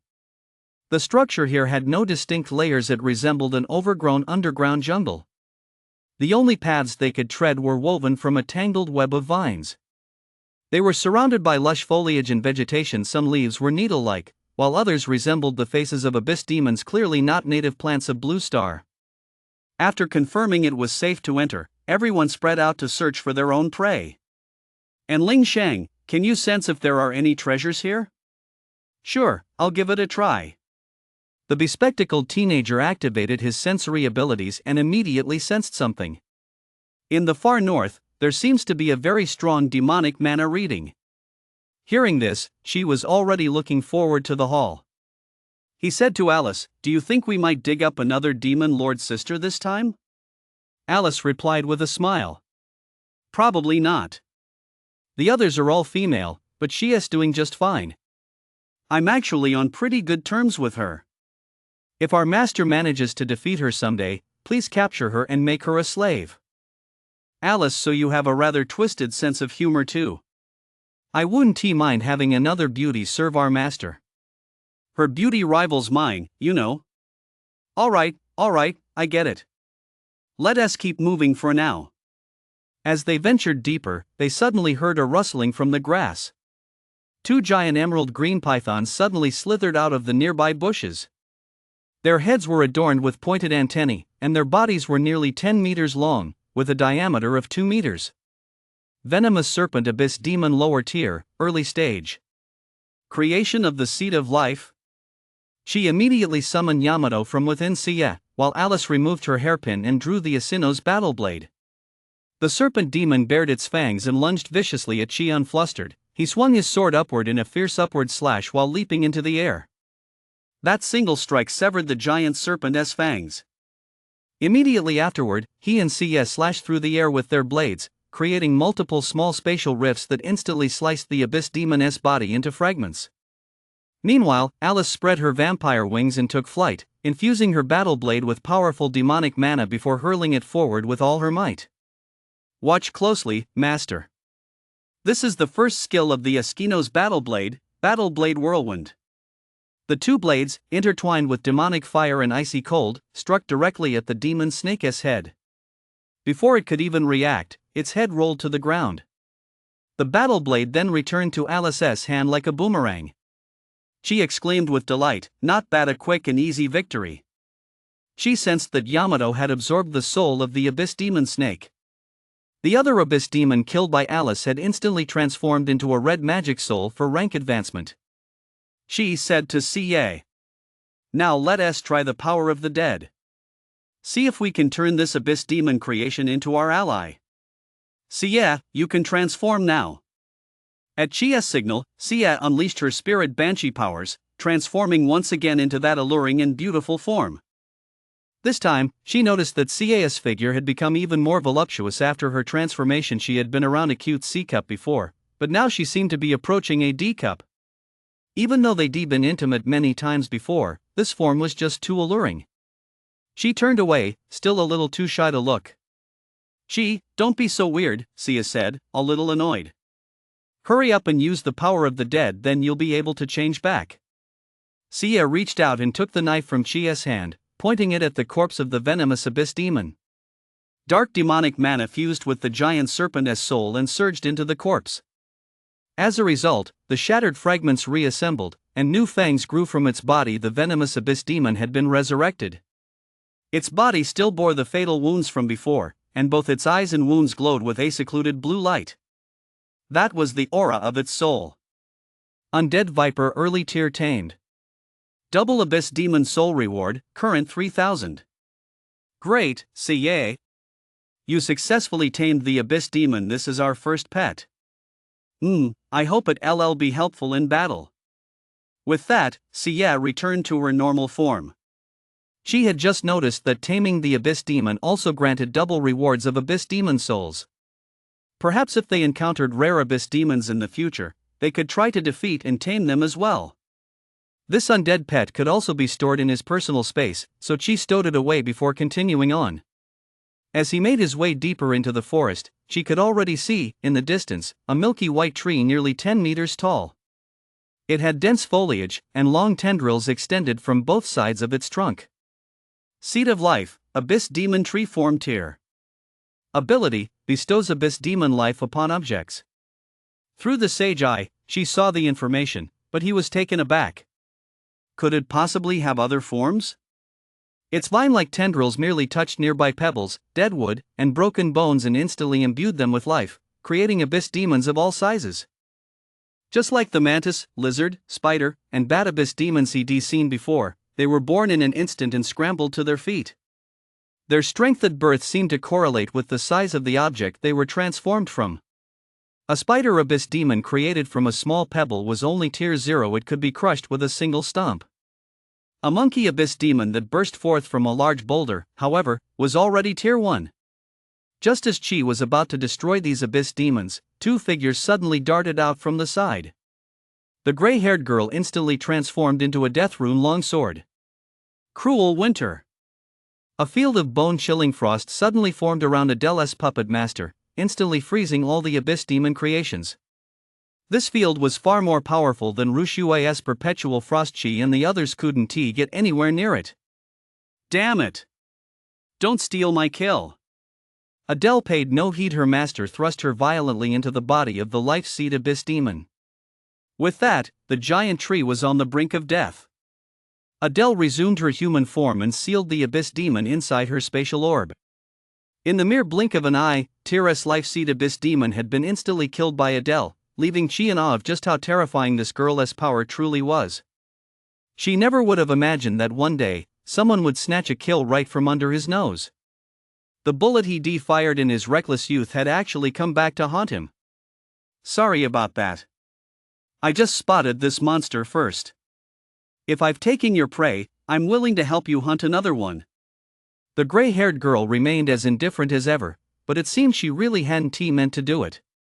She said helplessly, "Alright, that's what you said, but if we make any unexpected discoveries later, all the rewards go to us." "I have no objections." Seeing that her attitude was acceptable, she let her tag along. An extra free fighter wasn't a bad thing. The five of them set off. Noticing that she was still heading north, Adele furrowed her brow and said, "The area ahead has strong demonic mana readings. I don't recommend you explore it." She replied, "What is there to be afraid of? As the old saying goes, fortune favors the bold. Even if I can't give you the treasure we find, I can at least treat you to a meal." The girl gave a faint smile and said, "How interesting. Let us go, then." "She, Master. You're not allowed to treat her to a meal," the two women exclaimed in unison. "If you're really scared, I'll be disappointed in you." They ventured deep into the northern part of the demon's lair jungle. After walking for about half an hour, they still hadn't spotted the abyss demon in the form of a giant tree. Moreover, there were no signs of abyss demon creations in the vicinity. This greatly puzzled Shi. "And Ling Shang, can you sense any monsters or treasure?" And Ling Shang used his ability once more. After a brief pause, he said, "I sense it's right around here. Just a little further ahead." Passing through a dense thicket of shrubs and cutting through tangled vines, the four of them crawled through a small opening only to find themselves in yet another hidden world. This was a vast underground realm where they could clearly see their surroundings even without a light source. At the very center of the cavern stood a towering tree dozens of meters high. She detected it was the seed of life, the abyss demon, but it was in a dormant state. And Ling Sheng said, "The treasure is right under the tree. The aura is very distinct now. Let us go dig for the treasure first." C.A. Alice and Adele, the seed of life, the abyss demon, could awaken at any moment. "Keep us safe." "Yes, Master." And Lingxing pulled out his Luoyang shovel, a soul weapon, and began digging into the soil beneath the tree. After working for a while, and Lingxing wiped the sweat from his brow and said, "It's buried pretty deep. I'm almost digging up the root itself." Just as he was complaining, the entire cave suddenly began to shake violently. What's going on? Could the abyss demon seed be awakening? Everyone hurriedly retreated more than 10 meters away, but the tremors didn't subside. Instead, they grew even more intense. She suddenly felt his line of sight gradually rising. He realized that he and his companions were actually being lifted up by something. "Ooh-hoo!" A deafening roar echoed through the air. Only then did the group realize that the ground beneath their feet was actually the back of some colossal beast. She quickly analyzed the situation with his sage eye. Seed of life, abyss demon. Rock spirit turtle parasitic form mid-tier? The information before him left him speechless. So the seed of life, abyss demon had first parasitized a tree, and then, seizing an opportunity, had parasitized the back of the mutant beast rock turtle. The rock turtle was nearly 100 meters long, its eyes glowing with the white light of the abyss demon. This clearly indicated that it had fused completely with the abyss demon seed. Driven by the abyss demon seed, the massive rocks on the rock spirit turtle's back began transforming one after another into tier abyss demons. In just over 10 seconds, more than 100 bizarrely shaped tier peak abyss demons had completely surrounded Chi and his 4 companions. "Looks like we're in a bit of a bind," Adele said. "Siya, quickly transform into a spirit succubus. You'll be the one to wield me." "What did you say?" Siya asked, taken aback. "I've already transformed you. I can put you into a temporary soul master state, and together we'll be able to unleash even greater combat power." "Can we women become soul masters too?" In this critical moment, Siya obeyed. She transformed decisively, and immediately, Adele materialized Frostmourne, which flew into her hand. Instantly, a colossal surge of death energy flooded her body. Siya summoned Yamato of her own accord and entered dual-wielding mode. Adele shouted, "She and Lingsheng, keep digging a tunnel under the tree trunk. To defeat this tier abyss demon, we must enter its body." After the rock spirit turtle was parasitized by the life seed abyss demon, the only weak spot on its shell was beneath these tree roots. Realizing the situation, Qi and Lingxing hurried to the tree roots. He pulled out a shovel and began digging with all his might. Alice, wielding her battle blade, stood guard alongside Xie by Qi's side. At that moment, a tidal wave of abyss demons surged forward. A large portion of them were turtle-like abyss demons, their backs covered in sharp bony spines. As soon as they retracted their limbs into them, they could charge at lightning speed, spinning like tops. At this moment, Ca's power had been temporarily elevated to tier by Adele's strength, granting her partial access to Frostmourne's abilities. The power of the frozen wasteland had increased the intensity of the demonic mana within her by another 20%. She crossed her twin swords in front of her and unleashed a massive cross-shaped sword aura. Frost Strike. Everything in the path of the sword's wind froze solid, and a small section of the rock spirit turtle's carapace was covered in ice and snow from the slash. The rock spirit turtle let out a fierce roar from the frostbite. The abyss demons caught in the blast were instantly reduced to dust. Their souls were all absorbed by Frostmourne. The souls of over 30 monsters were just enough to summon another army of ghouls, so Xie immediately replicated the move Adele had used earlier in the trial. Army of the Dead. The souls of these creatures were instantly twisted and warped by dark demonic mana, and one by one, terrifying ghouls crawled out of the ground, charging relentlessly toward the abyss demons. On the other side, facing the abyss demon horde, Alice soared into the air, unleashing the aura of a demon lord, as the phantom of an abyss demon gradually materialized behind her. The next second, her emerald green eyes suddenly blazed with sky-high demonic fire, and 2 green laser beams burst forth from her eyes. Evil Energy Eye Beam. Everything within her line of sight was incinerated. Alice channeled the power of Annihilation Frost into her left eye, turning one of the eye beams blue. The Annihilation Frost and the Evil Energy Flames converged at a single point. The two repelling forces collided, instantly triggering a violent, chaotic explosion. A sizable crater was left on the rock spirit turtle's shell. The 3 girls fought in unison, and within a few exchanges, they completely annihilated all 100 newly born abyss demon creations. However, abyss demon creations continued to emerge endlessly from the rock spirit turtle's back. Even though there were no longer any rocks or plants to imbue with life, the rock spirit turtle seemed capable of transforming the soil on its own shell into abyss demons. Qi, are you ready yet? I'm afraid we can only hold out against 4 more waves at most. Urged on by Adele, Qi and Lingxing finally managed to dig a gap in the shell. We've broken through.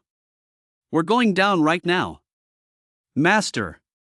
Here us the battle blade. I'm going to help Sister Xie now. Alice tossed the battle blade to Qi, then used demonic mana to conjure a weapon for herself. Qi and Lingxing leaped through the opening in the carapace. He discovered that, after being corrupted by the abyss demon, the seed of life, the rock spirit turtle's interior had been transformed into a miniature demonic lair. He noticed that the roots of the parasitic tree seemed to lead somewhere. Since the rock spirit turtle's body was filled with a vast amount of earth element, he had Ling use the earth diving technique to carry him forward quickly. As they delved deeper, the roots began to glow with a milky white light, just like the white tree spirit they had encountered earlier. The two came to a halt in a relatively large cavern. Upon closer inspection, they discovered a massive white heart. She immediately began analyzing it. Primordial life seed, abyss demon tier. Upper sequence. Traits, life force. It turned out that this massive white heart was the true form of the abyss demon's seed of life. Since it bore the title primordial, its power was bound to be extraordinary. She had expected the heart to continue generating creatures upon sensing intruders, but since the interior of the rock spirit turtle's body consisted entirely of organic matter, it couldn't bypass the laws of nature to create new life. So he decisively began to destroy it. The heart stood nearly 3 meters tall. She and Lingxing attacked it together, but no matter what slashes they landed, it regenerated and healed at a speed visible to the naked eye. Earlier, Alice had used whirling blade and I-beam techniques he assumed were basic combat skills acquired when her blade was reforged. He decisively imitated Alice by unleashing a boomerang and an I-beam laser, but he still couldn't completely destroy it. While repairing its damage, the heart detected Qi as a threat. This teenager seemed to hold far greater parasitic value than the rock spirit turtle. Instantly, tentacles sprouted from its wound, binding Chi tightly and burying him deep within its jelly-like heart. Ah, damn it. Chi. And Lingxing tried to attack, but he could no longer inflict even a single scratch. Damn it, am I really going to meet my end here? She felt a warm sensation wash over her entire body. Unable to fight off her drowsiness, she passed out. Meanwhile, at the surface camp above the demon's lair, all teams had already captured the Abyss Demon, the seed of life, and returned to the surface. But Chi's team and Adele had not yet emerged. Shinya pulled up the footage from the combat recorders on the large screen. Chi's recorder seemed to show nothing but a blinding white. Nothing could be seen, while Alice's footage revealed her and Sia battling an endless stream of Abyss Demon creations. The classmates who had just completed their missions were all taken aback. Holy crap, where the heck are they? Why is the horizon going up and down like that? Look! Why is Sia wielding Adele in battle? What the hell is going on? Can girls even use soul weapons? That is impossible.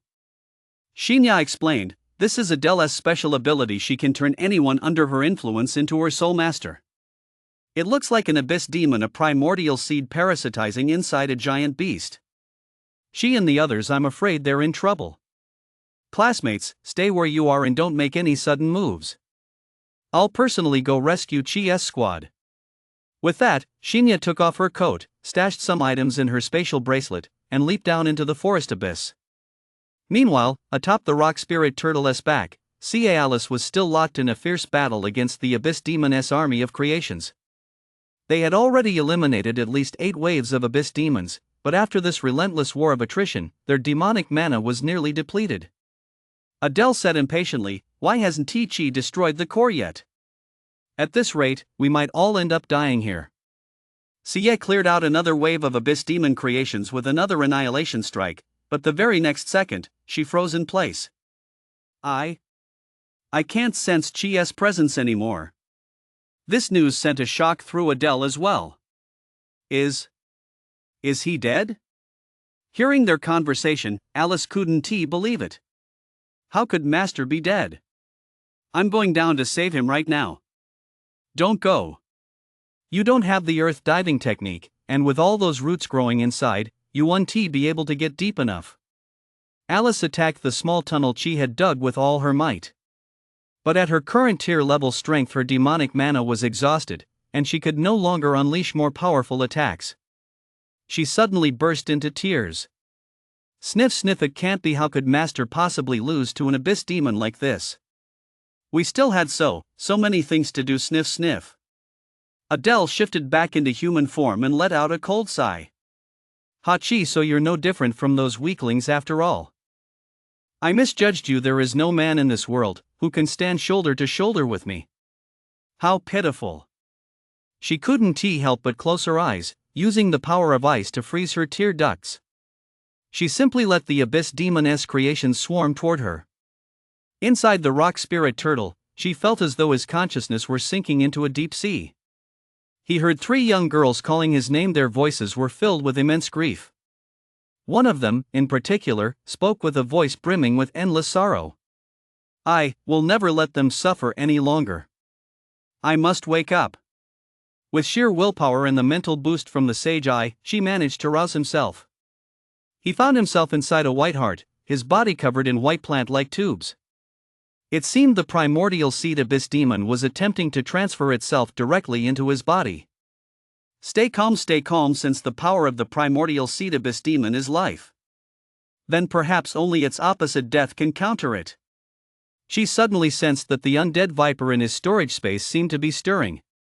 She summoned the undead viper from his personal space, and the 14-meter-long serpent instantly appeared outside the white heart. To the viper, the massive, transparent heart before it was like a delicious, peeled lychee. Without hesitation, it bared its sharp fangs and bit down viciously. Black venom, glowing with an eerie light, began to pour in ceaselessly. As the heart absorbed the venom, it immediately began to convulse violently. The heart, which had been beating extremely slowly only once every minute, now pulsed at a rate comparable to that of a human sprinter. Nearly 160 beats per minute. The primordial seed, the abyss demon, felt excruciating pain and could only open its body to expel chi. Chi. You're finally saved. And Ling Sheng caught chi.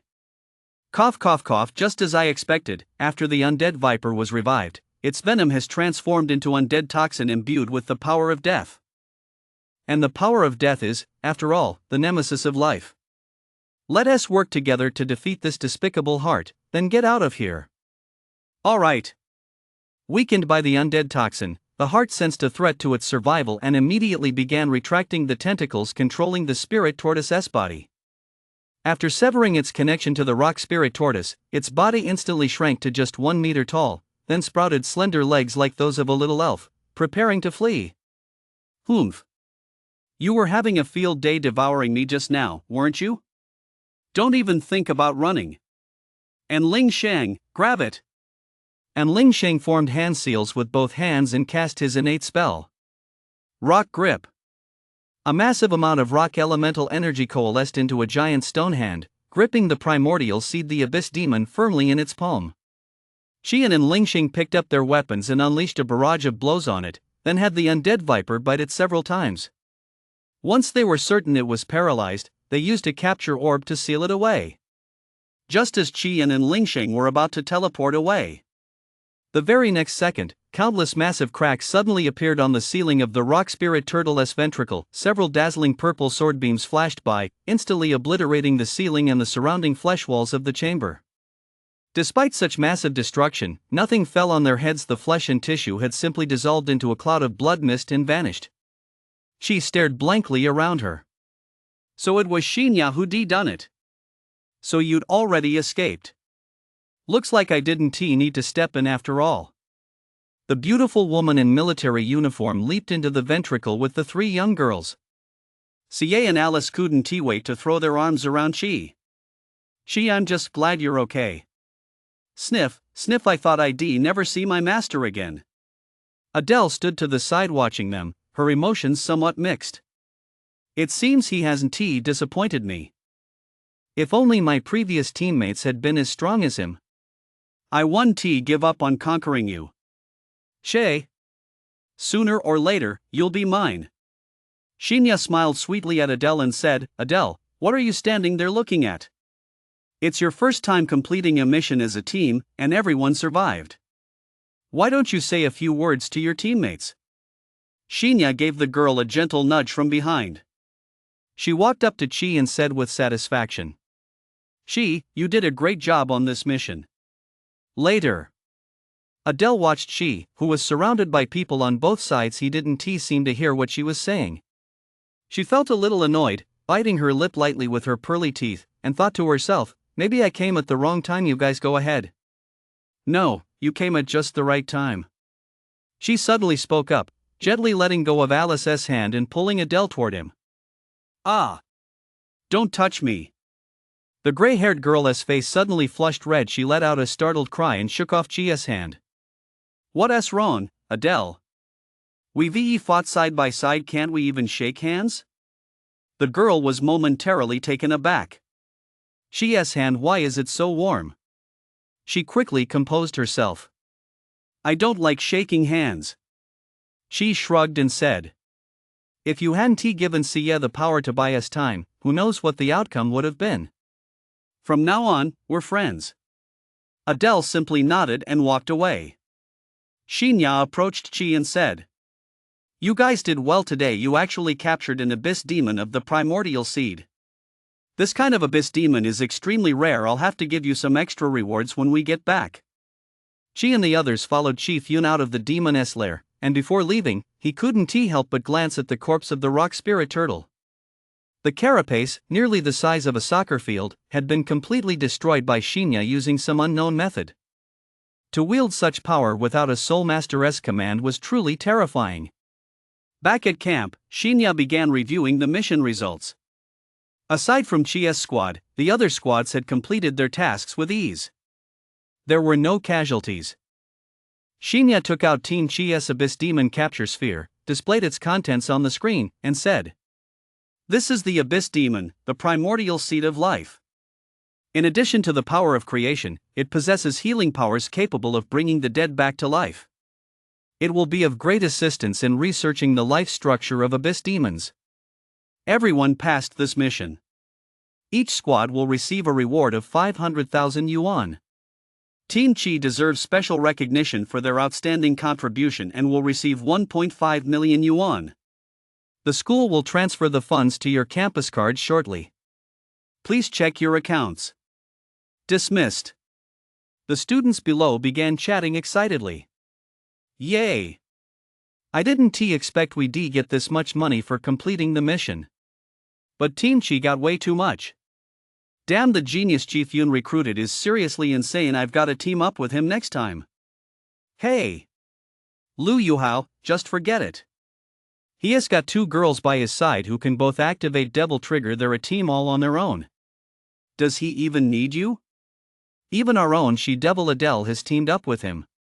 I'm afraid Chi is going to have a harem of wives and concubines before long. Adele heard this, and her golden eyes instantly narrowed at the gossipy boy. Are you looking to die? No, class president, I was wrong. I spoke out of turn. Agug. The moment the boy saw Adele's eyes, he started slapping himself across the face repeatedly. If you don't want me to rip your soul out, shut your stinking mouth. Just as Chi and the others were about to leave, Shinya called out to them. She took a pale yellow crystal out of her spatial bracelet. This is the magic core I found after defeating the rock spirit turtle just now. It's a very high-tier item, a 1,000-year-old rank B. It's no use to me, so you guys should take it. She didn't refuse and accepted it right away, while also asking Shinya a question. 1,000 years? The abyss demons have only been invading for 200 years, right? I'm a bit curious, where did the mutant beasts come from?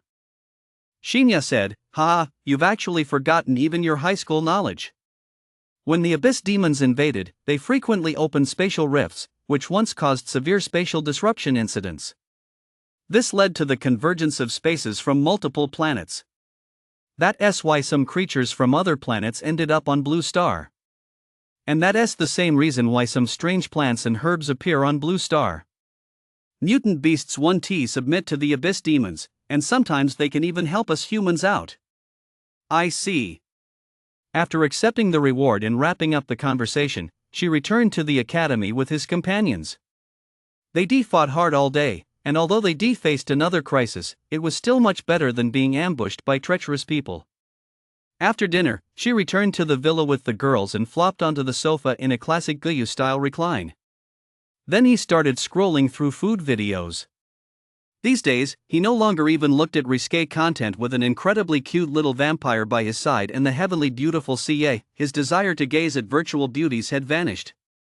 As he scrolled, he suddenly received a message from his class president, Adele. "Chi, would you like to have afternoon tea with me tomorrow? There is something I'd like to discuss with you." What? That wicked woman actually dares to invite the master to afternoon tea alone. Alice, with her sharp little eyes, caught a glimpse of Chi's chat. "Alice, don't peek at my phone." "Absolutely not."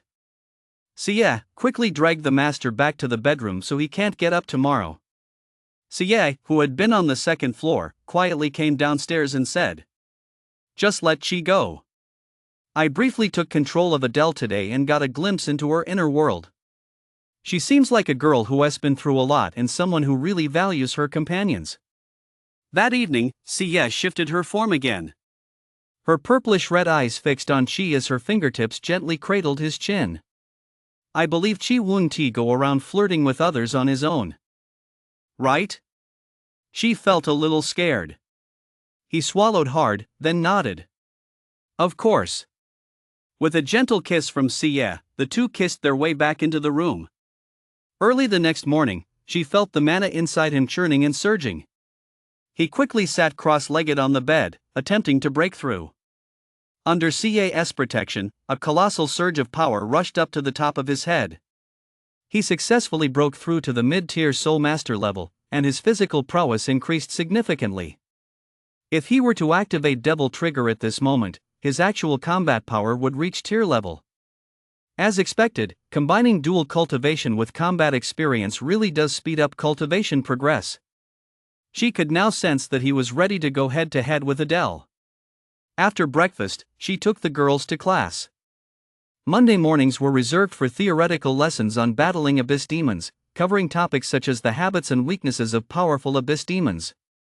But for Chi, there was no need to pay attention. The sage I could analyze the characteristics of any abyss demon. Alice, being a demon herself, naturally knew the habits of all abyss demons inside and out. Only Sia was diligently taking notes. She whispered. Chi, even if you already know this, just go through the motions. It wouldn't look good if the teacher caught you playing on your phone the whole time. Okay, Sia, I'll do as you say. After lunch, she headed to Adele's villa as planned. Rather than a villa, it was more like a small estate on campus. The garden was filled with vibrant flowers and plants, as well as beautiful ice sculptures that remained intact even in the fall, seemingly sustained by ice attribute mana. Today, Adele was wearing a lovely dark blue dress, a stark contrast to the knight's armor she usually wore, which caught Chi's eye. Upon seeing Chi, the young lady curtsied gracefully and said cheerfully, "You're right on time. Welcome to my estate. Please come in." As soon as they entered, they saw a mature, dignified male butler and several maids who had been waiting there for quite some time. "Welcome, Mr. Chi," they all said in flawless Donghuang Mandarin. "Mr. Frank, please serve the tea and pastries," Adele said with a wave of her hand. "Yes, Your Highness."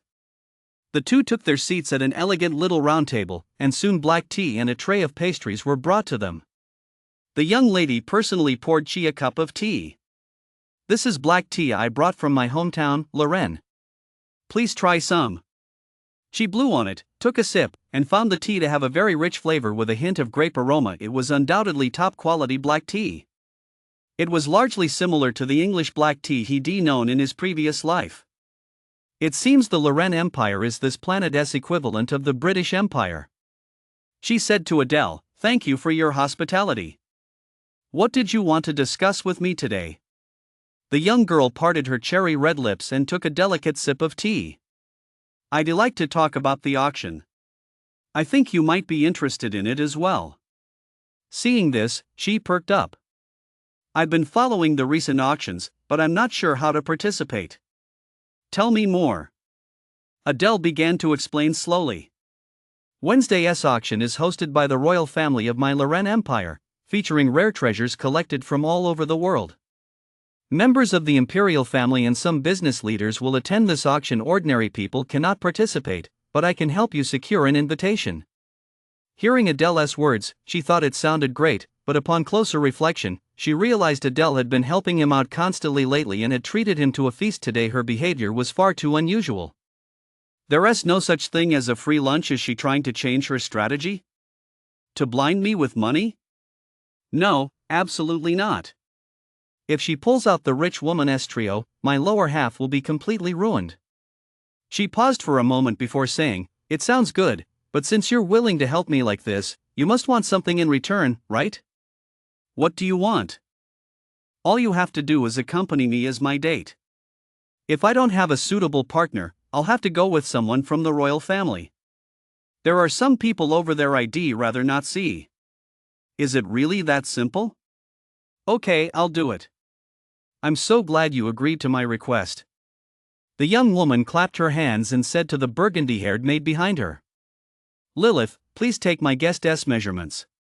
"What's this for?" she asked, puzzled. "To have a custom-made formal suit made for you." She was led into a large room lined with Princess Adele's wardrobe. Then, with the maid and butler taking turns, his measurements were taken. Once finished, she prepared to leave the estate. "Thank you for your hospitality, Adele." "You're welcome. The outfit will be delivered to your villa tomorrow. See you tomorrow night." Back at the villa, she began raising funds to attend the auction.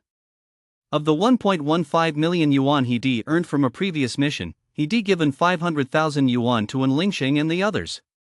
Combined with the funds he'd seized after killing the assassin, he had roughly 1.8 million yuan, but that was nowhere near enough. He thought of Alice's treasures.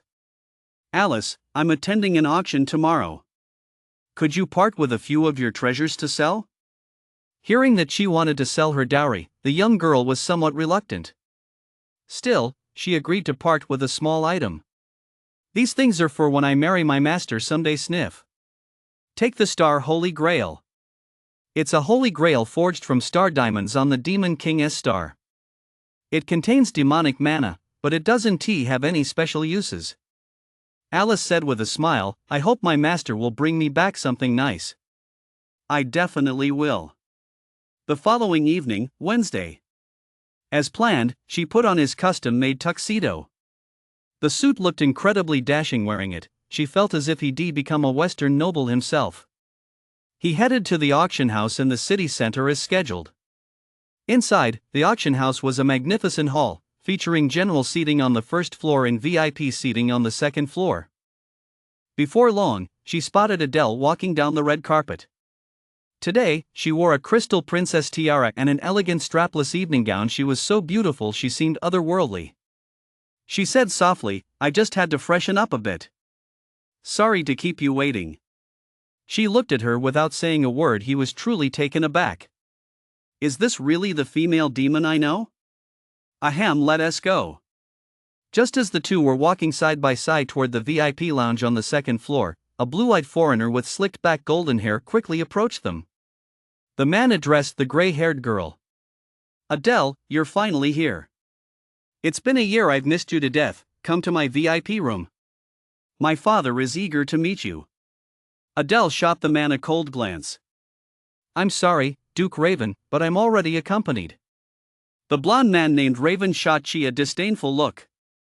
You've picked some skinny, yellow-skinned scrawny guy as your date? A mere commoner. Get the hell away from Adele. Adele frowned and said, he is my fiancé, the future prince of the Loren Empire. Please show some respect. She? What? You're engaged to him. How come I didn't know about this? That's right. Besides, this is my business. It has nothing to do with you. Hearing Adele's declaration, she was stunned.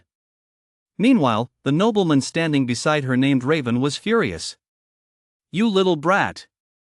Adele is the woman I've set my sights on. She is destined to be my wife, Raven's wife. If you know what's good for you, get away from Adele. Otherwise, you'll regret it. She immediately realized that this man must be one of Adele's suitors from the royal family. Daring to speak to her so defiantly suggested he had formidable backing. She asked him to accompany her and said those baffling things. In reality, she was trying to avoid him. Adele, let us go. Don't pay any attention to this big oaf. She completely ignored the self-important man beside her, decisively took Adele's small hand, and headed for the second floor. You son of a bitch. Seeing this, Lord Raven felt his head was about to explode with rage. He suddenly raised his hand to attack Chi, but stopped himself. She glanced back and sure enough, he hadn't been wrong. The royal auction would never tolerate a brawl on the premises. Duke Raven could only stand there, seething, as he watched Chi lead Adele upstairs. Damn it, I've been chasing Adele for 4 years. I haven't even touched her hand, and this skinny yellow-skinned monkey just walked right up to her. This is outrageous. Once they reached the second floor, she noticed that Adele had kept her head down the entire time, covering her face with her other hand, her bangs obscuring her eyes. He asked, Adele, what's wrong? Are you feeling unwell? After sitting down at their table, she gently pulled her hand away from Chi's and said, It's nothing. I suddenly feel a little dizzy and nauseous. I'm glad you're okay. Who was that annoying guy, anyway?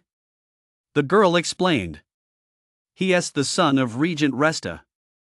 He has been pestering me for a long time. Even though he is quite strong, I'm not interested in him at all. The regent wanted me to marry him, so I left the empire when I was 13 and went to the White Eagle Federation, and later ended up in Donghuang. She looked pensive. What about your father? Shouldn't he be the one to decide your marriage? My father fell ill with a strange disease a long time ago and has been bedridden ever since. The regent seized the opportunity to sideline him, and eventually lost control of the empire. I see you had no choice in the matter. The girl said, "The auction is about to begin." From what Lewin just said, the regent is also secretly attending this auction. It seems the treasures up for auction must be extraordinary. While waiting, she glanced down at the first floor from the stands. Most of the people there appeared to be ordinary nobles from the Lorraine Empire, along with merchants from the 6th War Zone. Some had gone up to the VIP section on the second floor. Among this crowd, she immediately recognized the Morone father and son. Sure enough, the Morone family is here too. Why does Bo's aura feel a little strange today? Bo's ranks Soul Master mid-tier. Talent, Judgment, Holy Light. She was stunned. He had suddenly leaped to become a mid-tier Soul Master. He was even stronger than the extraordinary Adele. Just a week ago, he was at early tier, just like she himself, yet his rank-up speed was actually faster than she's. Just then, the beautiful hostess on the first floor stage picked up the microphone and began to speak. "Ladies and gentlemen, welcome to the Royal Auction. I'm your host for today's event, Anya. This auction is jointly hosted by the Royal House of Lorraine and the 6th War Zone Chamber of Commerce. Let us give them a warm round of applause." Applause rang out from the audience, then died down, and host Anya continued. "Without further ado, let us get started. Ladies and gentlemen, bring out the first lot." With a wave of her hand, Anya signaled two sexy bunny girls to emerge from behind the curtain, carrying a small box draped in red cloth. Once it was placed on the stage, Anya exclaimed excitedly, "This is the latest development from the White Eagle Federation Scientific Research Institute and the Mosher Institute of Science and Technology, the SS rank Soulmaster Genetic Enhancement Serum." With that, she abruptly pulled back the cloth. Inside the glass case sat a vial of liquid shimmering with a golden glow. She, standing in the stands, decisively used his talent to analyze its effects.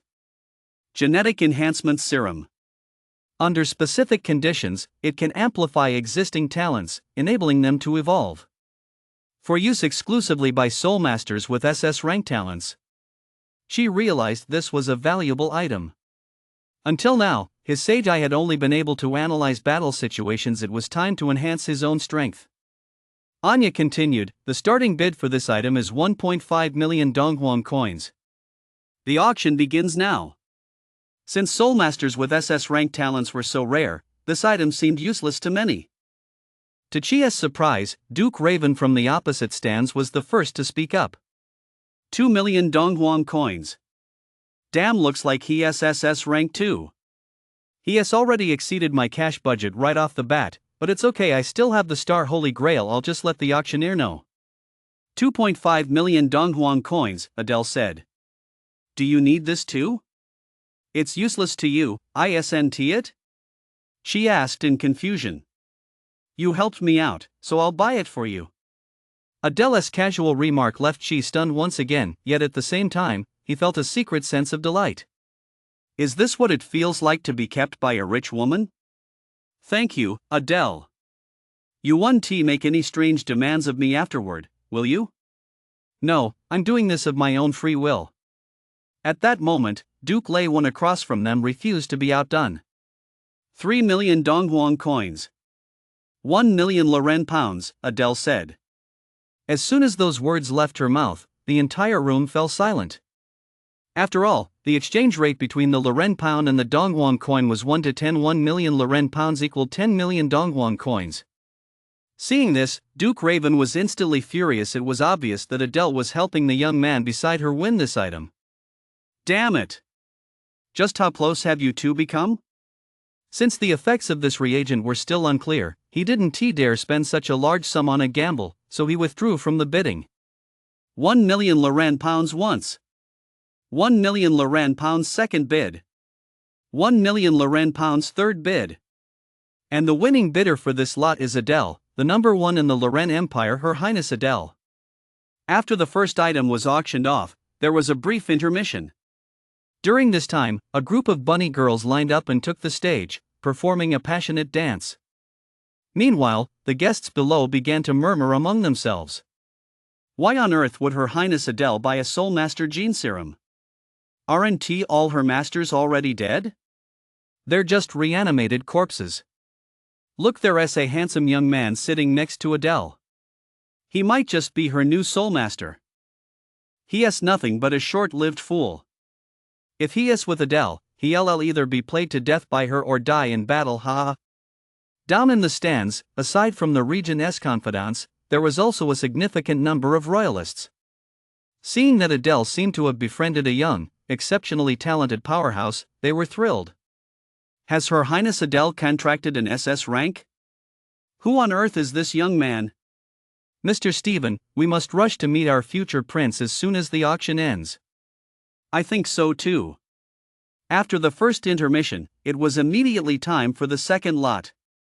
This item was quite massive. The staff cleared a large area of the floor, then released a colossal creature from a mutant beast capture sphere. It was the carcass of a blue dragon with 2 horns. Aside from a fatal wound on its neck, the rest of the body was remarkably well preserved. Ding ding ding ding. This is the carcass of a mutant beast frost dragon. It's ranked in the mutant beast series a pure-blooded dragon, mind you. In life, it was a late-tier powerhouse that once raised a demon lair and wreaked immense destruction on human settlements. Its carcass can be used as alchemy material or to craft soulmaster gear. Starting bid, 5 million Donghuang coins. Adele said to Qi. This item is perfect for me. I'll take it. Please don't bid against me. Of course not. My pockets are empty. Go ahead. 1 million Loren pounds, Adele said. At that moment, Bo, standing behind the curtain across the room, whispered to his father. Father, hurry up and bid on this demon dragoness carcass. I absolutely cannot let Adele grow any stronger. She has ruined my plans time and time again. Once I get a little stronger, she'll be the first one I eliminate. Hearing his son's words, Morong Hai's eyes instantly lost their focus, and a strange light shone in them. All right son, I'll do as you say. This woman who has been bullying my son, she must die. 20 million Donghuang coins. 2.5 million Loren pounds. 30 million Donghuang coins. 4 million Loren pounds. 50 million Donghuang coins. When the bidding reached 50 million, Adele began to feel uneasy. Her brows were tightly furrowed, and her hands began to clench her skirt involuntarily. She sensed that Adele's spending seemed to be exceeding her budget. Just then, the auctioneer Anya downstairs began to call out. 50 million Donghuang coins going once. 50 million Donghuang coins going twice. 50 million Donghuang. I'll bid 100 million Donghuang coins. She stood in the second floor gallery and shouted loudly. The eyes of everyone present turned to him. Adele said in astonishment, Are you crazy? Where would you get that much money? Cancel that bid right now. Who is this boy? How could he possibly come up with 100 million Donghuang coins? Even if he is already married to Her Highness Adele, there is no way he could come up with 100 million. Miss Anya looked on in surprise and turned her gaze toward Qi above. Young man, can you really come up with 100 million? If you can't prove you have sufficient assets, I'm afraid your bid will be invalid. She replied, I can use items as collateral. If you have them, please bring them up here so I can appraise whether they're worth 100 million. No problem. Adele, this item will definitely help you buy it. I'll be right back, she said to the girl, then walked down to the first floor. Upon reaching the auction podium, she decisively summoned a glass holy grail from his personal spatial pocket. The moment the item appeared, bathed in the spotlight on the stage, the entire venue instantly shone with the light of countless stars. The entire auction hall seemed to be immersed in a beautiful Milky Way, with twinkling stars within arm's reach. All the guests fell silent. They simply didn't know how to describe such a wondrous sight. Anya was instantly at a loss for words. She examined the glass holy grail closely, then gaped in astonishment. This is an ancient artifact from the Demon King's star. The star Holy Grail. Crafted from stellar diamonds and imbued with vast amounts of demonic mana, it holds unparalleled value whether reforged into weapons or armor or kept as a collectible. The estimated reserve price for this item is at least 120 million Donghuang coins. Mr. Chi's bid stands. Where on earth did Qi dig up this treasure? Bo was so furious at the sight that he nearly had a stroke. Even for the Morone family, 100 million was no small sum. Spending over 100 million on the corpse of a mutant beast that was of little use to them was an absolute ripoff. Damn you, she say you've been in cahoots with Adele all along. I finally get it, you're just into perverted women like her. I never would v guessed you'd seem so upstanding on the surface. I never would v guessed you're a masochist. Just thinking about how you're all smiles while she's whipping your soul makes me want to puke.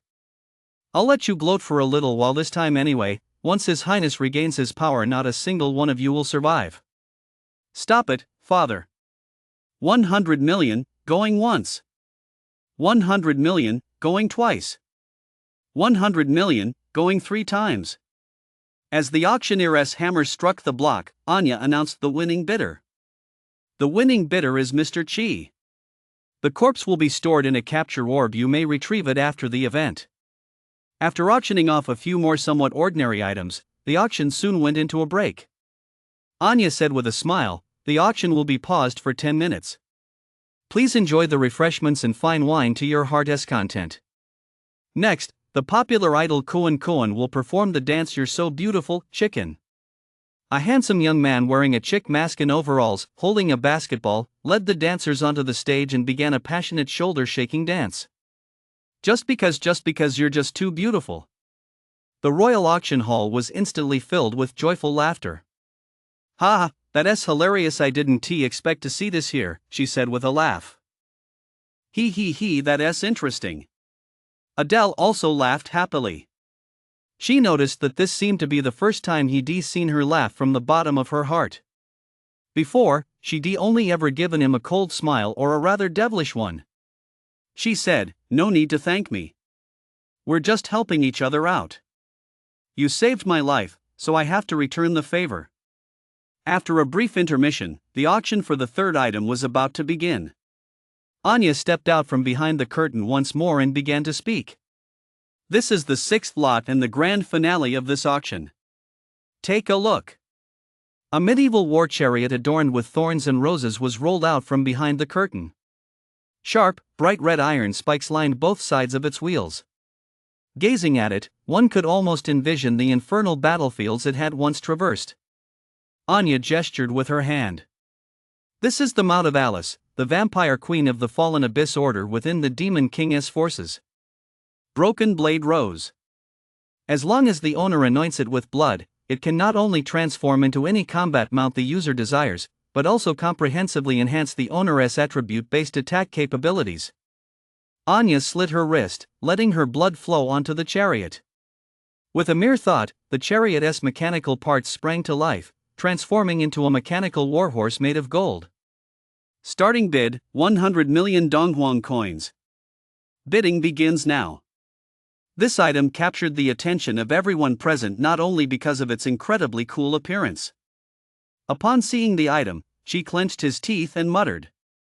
It belongs to Alice. Oh no, I've spent all my money. I'm sorry, Alice. Duke Raven had already missed out on 2 treasures. Since his talent was related to elemental attacks, he wasn't going to let this one slip away.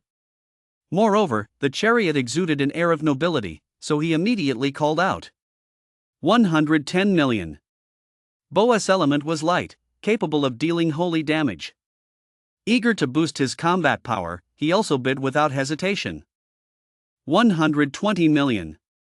135 million. 500 million. Duke Raven had reached his limit. He would never allow anyone from the Donghuang Kingdom to walk all over him again. This figure made Bo feel a pang of hesitation. 500 million was simply too high. If he were to invest 500 million all at once to purchase a vehicle, his father's company's cash flow would likely suffer. Never mind. I won't compete with this foreigner. As long as you're dead, everything you own will be mine. As silence fell on Boa's side, Anya announced the auction results. The winner is the Loren Empire Duke Raven. Father, we finally won an item at auction. In the VIP stands, a bald elderly man dressed in lavish attire, sitting behind Raven, nodded.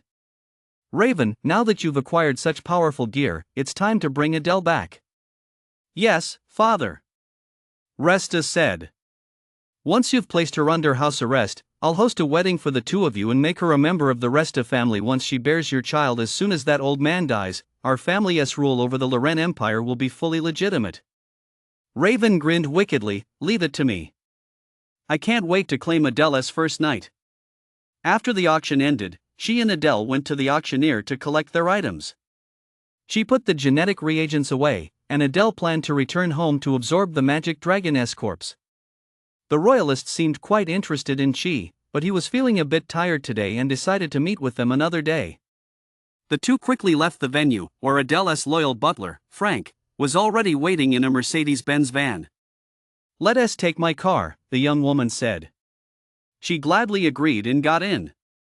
On the way, he remarked, "Adele, your life is truly luxurious. You've had endless money since childhood, and people serving you every day. Please take that back. You know absolutely nothing about royal life," Adele said coldly. "Okay."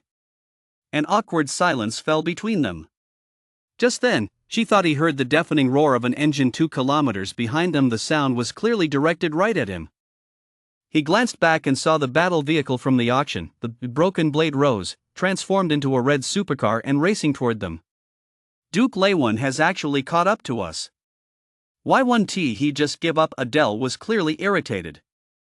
Driving the sports car that the Broken Blade Rose had transformed into, Raven quickly pulled up alongside Adele's sedan. He rolled down his window and said, "Adele, come back with me. The people are hoping that you and I will return to our homeland to take charge of the situation. My father and your father are both getting old. It's up to us now to uphold the kingdom of Lorraine. How can you, as Adele, abandon your country?" Duke Raven's words left Adele momentarily speechless. As Adele, she really should have stayed in her homeland and devoted herself to the people. But she had left her homeland 4 years ago to escape the marriage arranged by the regent. "Mr. Frank, pull over," Adele said coolly. She exclaimed in surprise, "What? Are you going back with him?" The car slowly came to a stop beside a lawn on the outskirts of town. The young woman spoke up, "I'm sorry for dragging you into this mess. Go back to the academy. Don't worry about me." Levin opened the car door and stepped out slowly, accompanied by a blonde woman, presumably his soul weapon. He said to Chi, "Adele has come to her senses. You, a lowly commoner, will never be worthy of standing by Her Highness Adele's side." She let out a cold laugh. "Ha, you so-called noble, do you really think you're worthy of standing by Adele's side? Every word and action of yours proves that you treat her nothing more than a prop. You don't truly love her at all." "Humph. Is it any of your business what I do? Her fate for the rest of her life is to serve me and bear children for the royal family." Adele stood beside Chi, her eyes closed, seemingly in great pain. She stopped talking. "Without a soul weapon, you're no match for him. Don't make a pointless sacrifice. Listen to me and get out of here." She analyzed Raven and his soul weapon's attributes. Raven SS rank Soulmaster, late tier, 19 years old. Talent, Fire Magic. Guinevere S rank soul weapon, late tier. Staff of the Destructive Storm. Traits, Spell Enhancement, Wind attribute spells. So this burly man is actually a mage, she thought to herself. Adele has been excelling at the Soulmaster Academy, and she still has unfinished studies. I won't let you take her away." Hearing Chi's words, Raven burst out laughing. "Ha ha, you aren't even carrying your soul weapon. Do you really think you can stop me? Looks like I'll have to teach you, you lowly commoner, a little lesson. Soul weapon, transform." The blonde girl named Guinevere instantly transformed into a magnificent staff entwined with emerald winds. "Chi, you have to run." It was the first time Chi had ever seen Adele look so panicked. He said decisively, "Adele, please bind yourself to me for now. You're not even an adult yet. There are so many places for you to go and so many dreams to fulfill. I won't let your life be ruined by this trash." Hearing Chi's words, the girl's eyes trembled violently. She clenched her fists, said nothing, and simply transformed into a long sword of death runes amidst the white frost. It then pierced straight through Chi's chest. Ugh! She instantly felt as if a massive gash had been torn open in his soul. Death Knight transformation. The girl within the sword murmured, and instantly, the powers of death and shadow surged into Chia's body. Frostmourne SS rank soul weapon forced contract temporary. Power temporarily boosted to early tier. Soul weapon unlocks new abilities: anti-magic shield, anti-magic field, dark mimicry. Dark mimicry mimics any magic and reflects it back. By forming a contract with Chi, I've gained new abilities too, the girl within the sword exclaimed with delight. Very good, go forth my knight. A secluded blue light shone from Chia's eyes as Death Knight's skeletal plate armor automatically formed over his body. He stood majestically, sword in hand. As you command, my empress. She felt as though half of his consciousness was being controlled by Adele, causing him to respond to her words involuntarily. However, he still retained control of his body and was able to use all of Frostmourne's techniques. Raven roared angrily, "Humph! A mere Frostmourne, I've long since studied Adele's abilities to the fullest." Rain of fire. Raven raised his staff and began channeling the spell. Instantly, the sky transformed, and a dense rain of fire poured down upon Chi in no time. An area with a 50-meter radius was reduced to ashes. However, as the smoke cleared, she stood where she was, completely unscathed. Raven's eyes widened in astonishment. He exclaimed, "What? How could you possibly be unscathed after taking a full hit from my rain of fire?" Chi, Frostmourne's icy power isn't very effective against Raven. Let South win in close combat. As long as I pierce Raven's body, I can extract his soul, Adele said. You're too weak. Too weak. Go ahead and use whatever spells you've got. She spewed trash talk as he charged at Raven with his sword. Damn it. Firestorm. Raven channeled fire elements with both hands while simultaneously summoning the wind elements from his staff. Instantly, a pillar of flame erupted beneath Chia's feet, and the surrounding area was instantly transformed into an inferno. Adele immediately activated her anti-magic shield. A flash of green light cut through the flames. Chi, undeterred, continued to charge with his rune sword, forcing Raven to use flash to create some distance. Skill analysis: flash can be used twice within 5 minutes. She saw his move coming. What's going on? Why isn't my signature spell having any effect on him? I've even used this move to kill a tier abyss demon before. Lewin realized that his attack power had been boosted by at least 30% by Scarred Rose, yet he still couldn't break through Chia's defense. This was absolutely ridiculous. Die. Ultimate Fire Blast. Raven began casting with both hands, and a massive ball of flame coalesced in his palms. She could sense its terrifying destructive power. Even his anti-magic shield wouldn't be enough to block it. Dark Simulation. The Sword of Sorrow unleashed a dark siphon on Raven, draining some of his mana. Now, she was also able to cast Fire Blast once. Ultimate Fire Blast. What? How can you use my spell? Raven exclaimed, wide-eyed.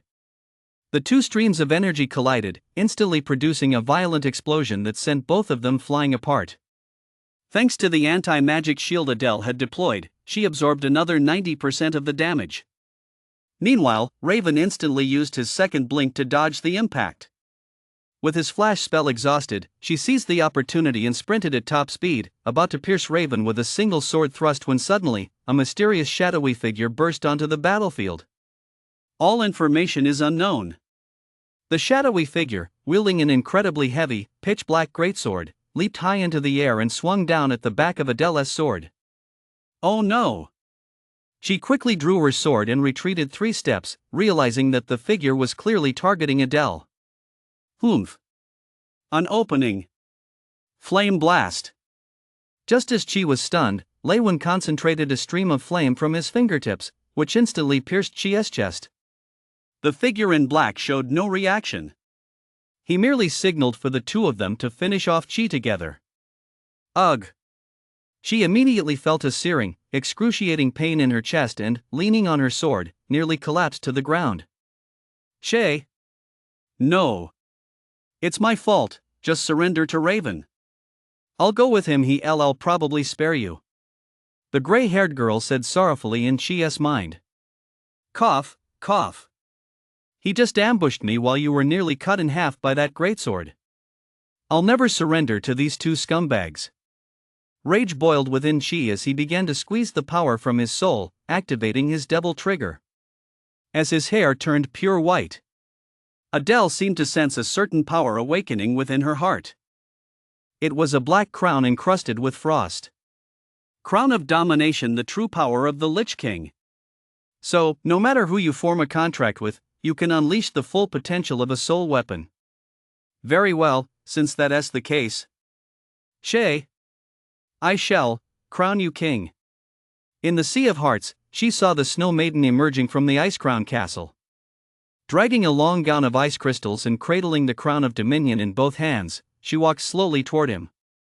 She knelt on one knee, and Adele gently placed the crown upon his head. She said gratefully, "It is an honor for me, Adele, to have a friend like you. We still have a duel to settle between us. Until then, you absolutely must not die, and I will never become anyone else's plaything."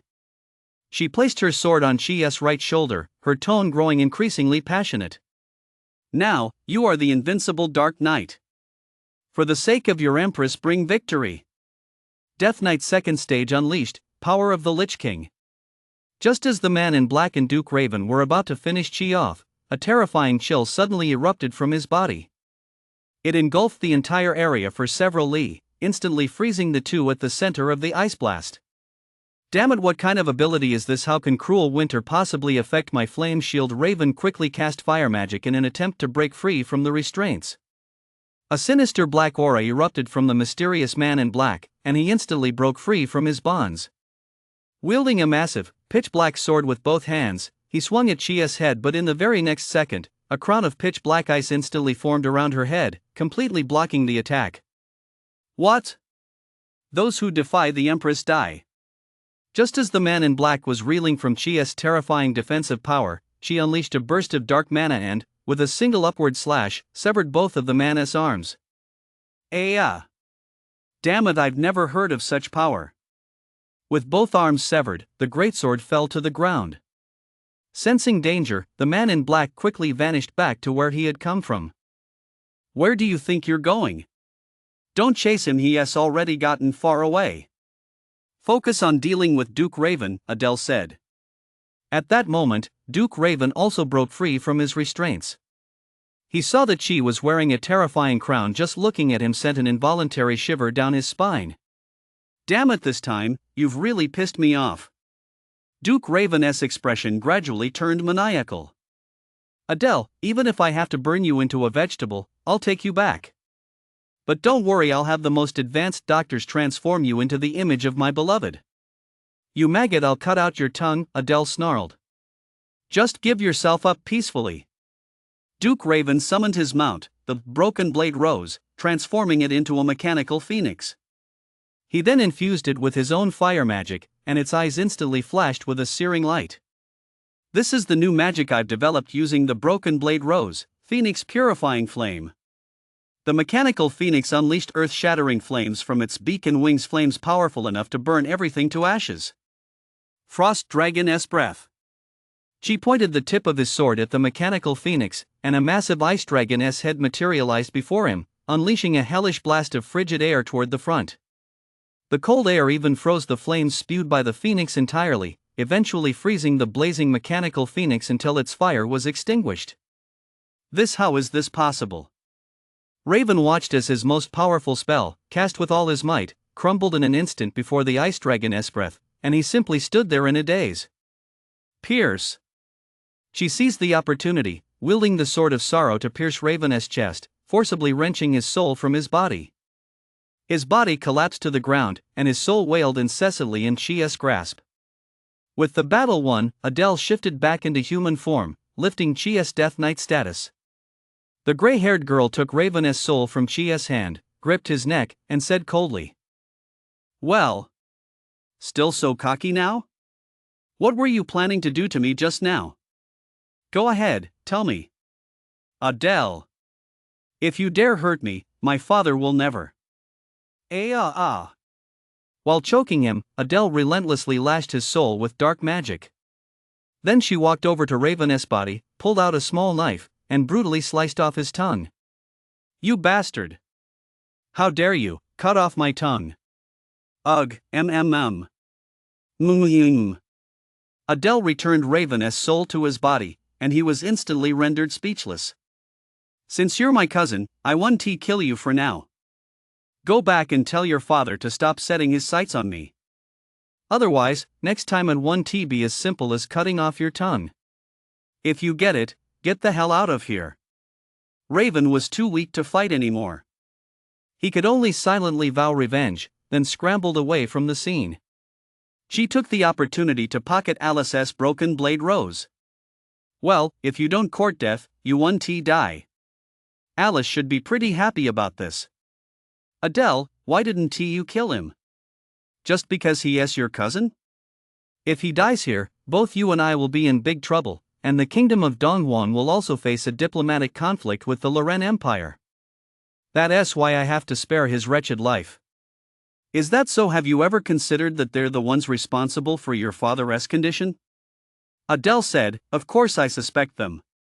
Many experts examined father's illness, but they couldn't find any evidence. Father contracted this strange illness long before the regent's coup. The regent was originally a duke in my childhood memories. He was a decent man. I suspect the Abyss Demon faction may have manipulated the regent in an attempt to control the Loren Empire." "I see. It seems the situation in your country is far from simple." She suddenly thought of the man in black they just fought. The greatsword he dropped didn't seem to be a soul weapon either, so he analyzed it. Jet black broken steel greatsword rank, magic weapon. Property, weapon destroyer. A magic weapon, of all things? It seems there's another Abyss Demon faction that's desperate to see Adele dead. Adele said to Chi, "There's nothing left to do here. Let us head back." The two got into the sedan parked by the roadside. "Your Highness, I'm so relieved you're safe," said Frank, the butler, before driving them back to school. A short while later, she and Adele got out of the car in front of the estate. The girl gazed at Chi with her golden eyes and said earnestly, "But remember, while we're friends, we're also rivals. I'll defeat you fair and square at the Soulmaster tournament in the 6th Warzone. If you lose, I'll forcibly make you my master. At that point, those two girls of yours will also become my maids, serving me forever." She was already used to Adele's rhetoric. He replied calmly, "Don't get too ahead of yourself. It's not certain who will win or lose yet. It seems your arrogant, conquering mindset hasn't changed at all. You truly live up to being a descendant of Western plunderers. Although it's been a pleasure fighting alongside you, I will never bow down to you easily. CA and Alice will always be the people I care about most." With those words, she walked away. Watching Chi's receding figure, Adele desperately wanted to call him back, but the words wouldn't come out. She recalled the moment just now when she had stood in front of her, and the two of them had fought side by side under their temporary contract. With Chi, their rapport was greater than with any master she had in the past. Their compatibility had even reached 150%. Even in the most desperate situations, she never gave up, and whenever danger arose, her safety was always his top priority. Thinking of this, the girl clenched her fists. I will defeat you. I want you to see only me. In your eyes there must be only me." By the time she returned to the villa, it was nearly dawn. Alice was the first to come out to greet her. "Masteress finally back." "Yeah, there were some complications along the way." Alice furrowed her delicate brows slightly and said with concern, "Did you run into enemies trying to harm you again?" "It's a bit complicated. I'll explain tomorrow." Exhausted from the fierce battle, she hurriedly untied his tie and headed to the bathroom to take a shower.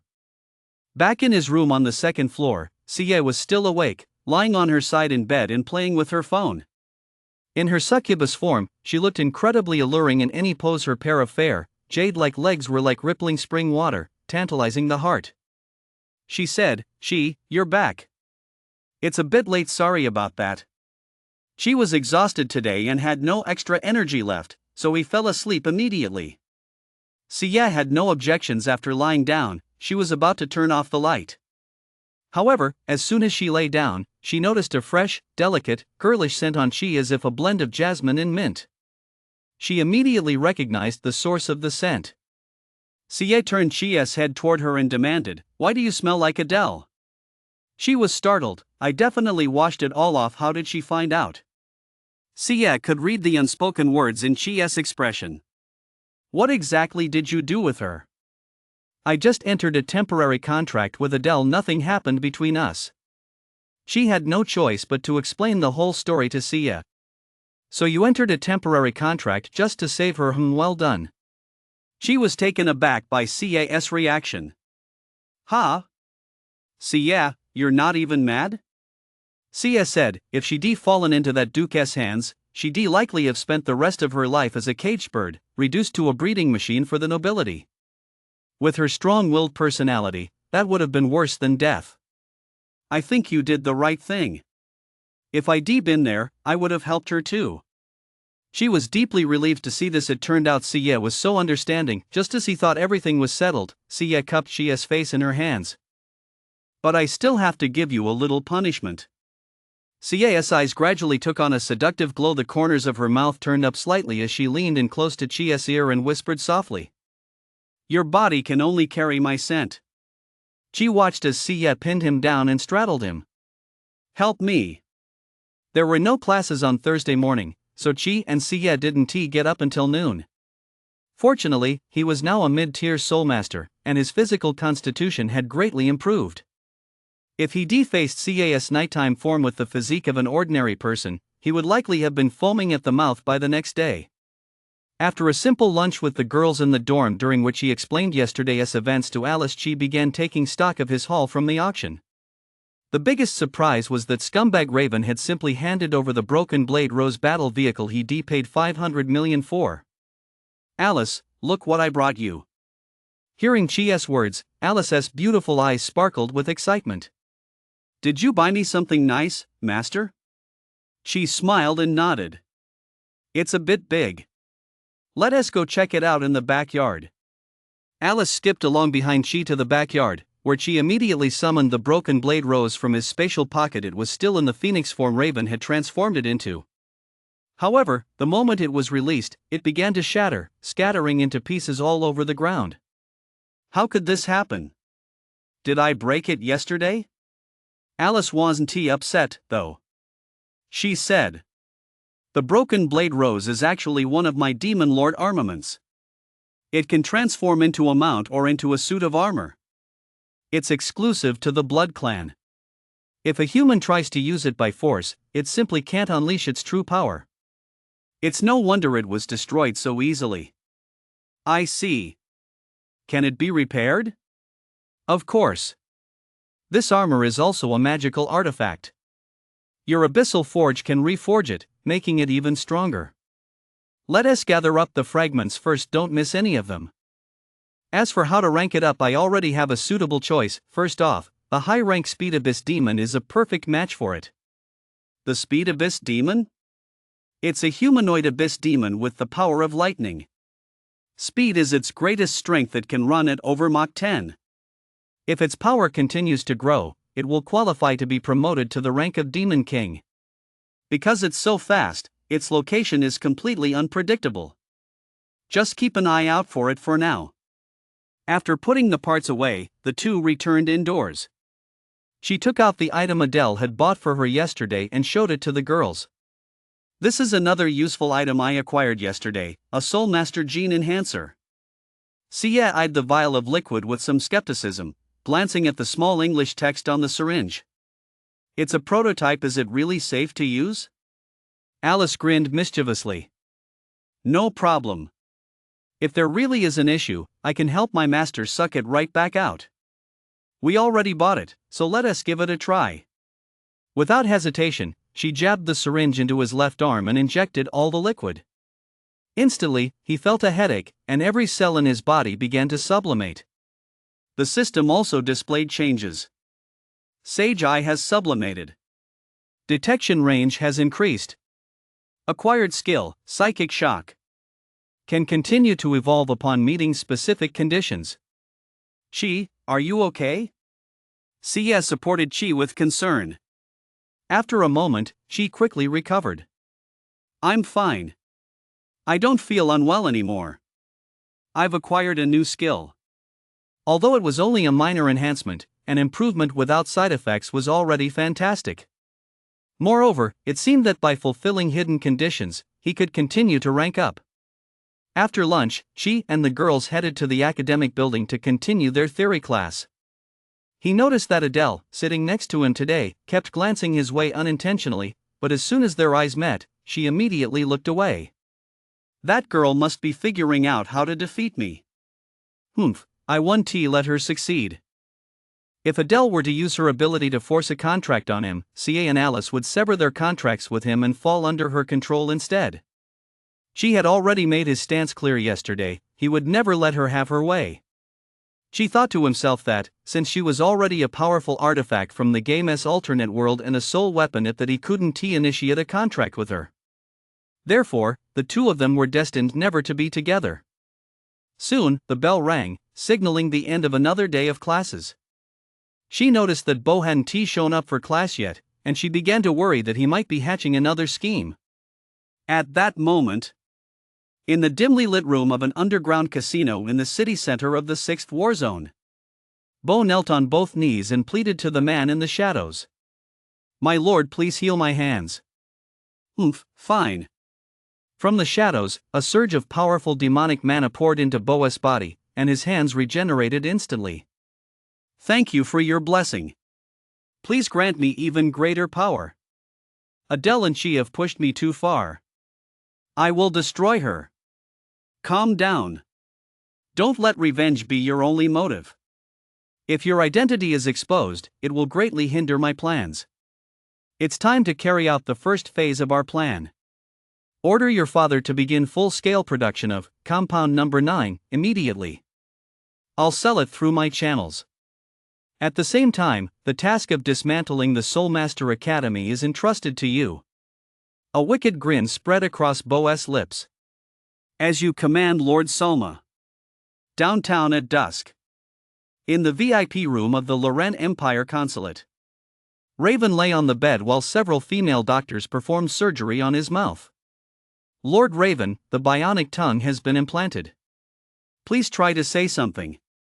Raven attempted to speak, and his brand new mechanical tongue began to function.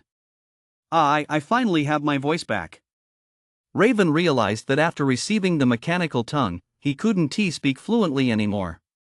Speaking felt extremely uncomfortable, and he began to stutter involuntarily. What's going on here?" Raven was furious. A female doctor in a white coat spoke up. "There's nothing wrong with the prosthetic tongue, you just need some time to get used to it."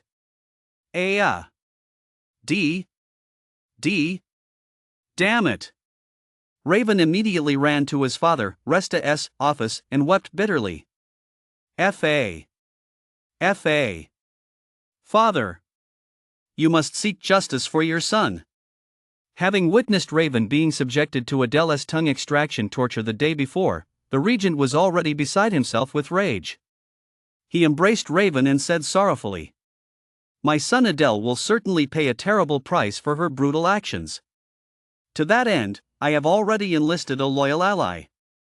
Who is it?"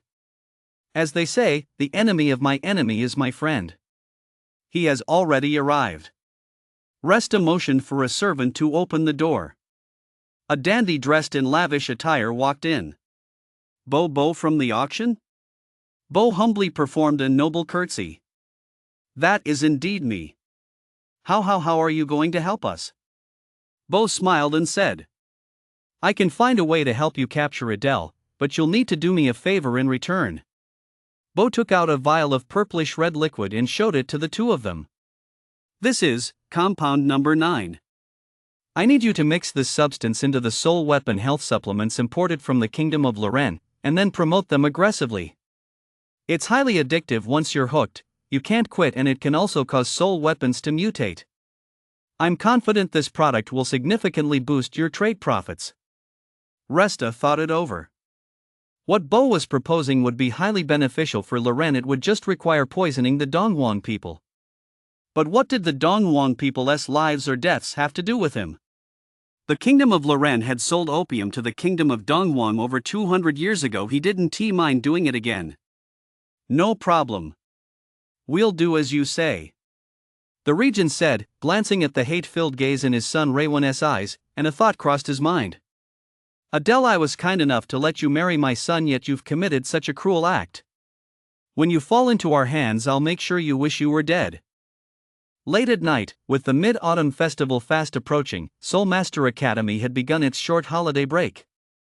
A gray-haired girl stood quietly in the estate's courtyard, gazing at the full moon, and murmured to herself.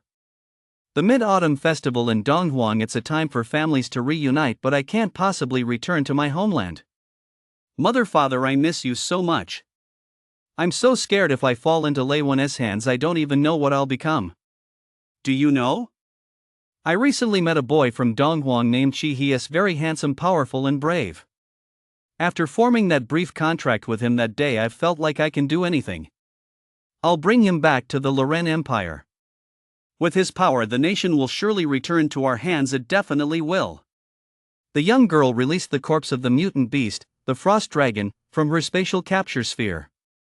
Immediately, she transformed into the Sword of Sorrow, unleashing terrifying dark power into the dragon's corpse. The dragon's flesh and tissue melted away at a visible speed, until only a skeleton remained. The magic core at the center of the dragon's skeleton instantly flashed with a dazzling blue light.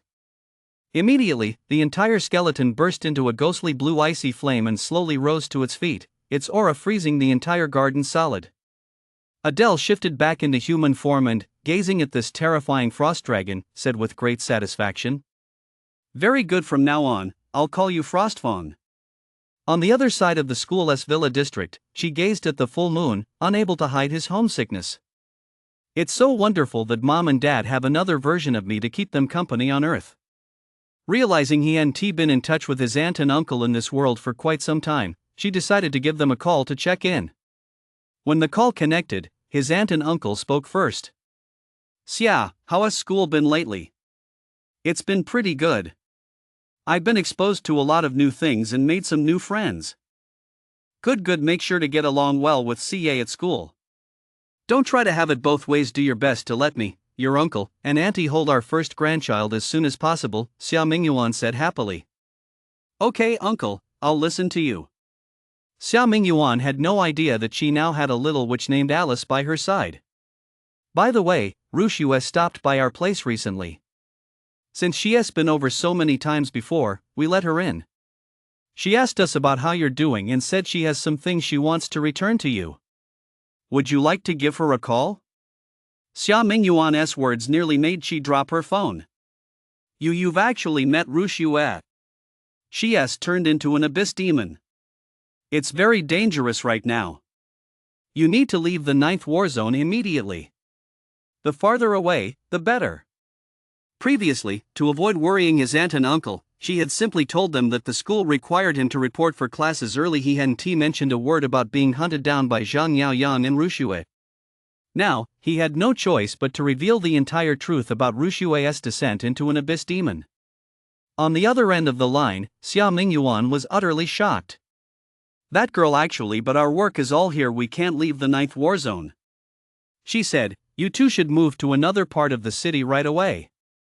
Don't let anyone else find out. Okay, your aunt and I will move tomorrow. You take care of yourself, too. With that, she ended the call. Hearing what his uncle had just said, that Rushua, now transformed into the red-clothed sword demon, had actually come to visit his own home, he felt a chill run down his spine. Siye, who had been listening nearby, was also deeply shocked. That woman, she really is a persistent ghost. I wonder how Dad is doing right now. She silently prayed, I hope they're okay once we're strong enough. We absolutely must eliminate that madwoman. Early the next morning, she suddenly received a message from Chin Yuro, a senior in her 3rd year of college. Can we meet up? I'd like to ask you for a favor. Wah, my master is going on another date with some other woman. Alice complained. Sia said, Alice, you go with him. Keep an eye on him for me, I want to practice my swordsmanship today. Fine. This Princess 1T let my master fool around with other women again. She had no objections, he always needed a soul weapon by his side. Thinking about how long it had been since he'd seen Shin Yuro, whom he'd met during the potions exam, he took Alice along to the meeting. Upon arriving at the school cafe, she saw that Shin Yuro was already there. She was wearing a pale green long dress today and had already bought several cups of coffee as she walked toward him. Shin Yuro greeted them cheerfully. Hello, Chi and Alice. Hello, Senior. After sitting down, Shin Yuro got straight to the point. She said, I invited you specifically because our junior class, rank, is currently running a student entrepreneurship program. I've noticed that the Loren Empire has already launched several health supplements designed specifically for soul weapons. They're said to enhance cultivation levels and regulate the physical condition of soul weapons. These products have given me some inspiration. My family runs a cosmetics company, so I'd like to invite you to collaborate with us using alchemy to develop cosmetics specifically for soul weapons. I wonder if you'd be interested? Shin Yuro's proposal caught both Chi and Alice's attention. They had previously obtained their alchemist certifications but hadn't yet put them to good use. She thought to himself that he couldn't keep resorting to pawning Alice's dowry whenever they were short on money that would break her heart. Now was the time to try expanding their business. Brother, I think this is a great idea. Should we join in? Alice said. I agree. Count us both in, Senior Chin. The two agreed readily, much to Shin Yuro's surprise. Great. There's no time to waste, let us head to my workshop right away. She asked, if we make money, how should we split the profits? 50-50. That works for me. Let us go. After finishing their coffee, Shin Yuro took Chi and Alice by taxi to the city center and led them to her family's product research lab. Stepping inside, they found a standard laboratory with white walls that gave it a high-tech feel. The lab benches were filled with various vessels, test tubes, and potion brewing vessels. Senior Chin, have you been planning to combine potions and cosmetics for a long time?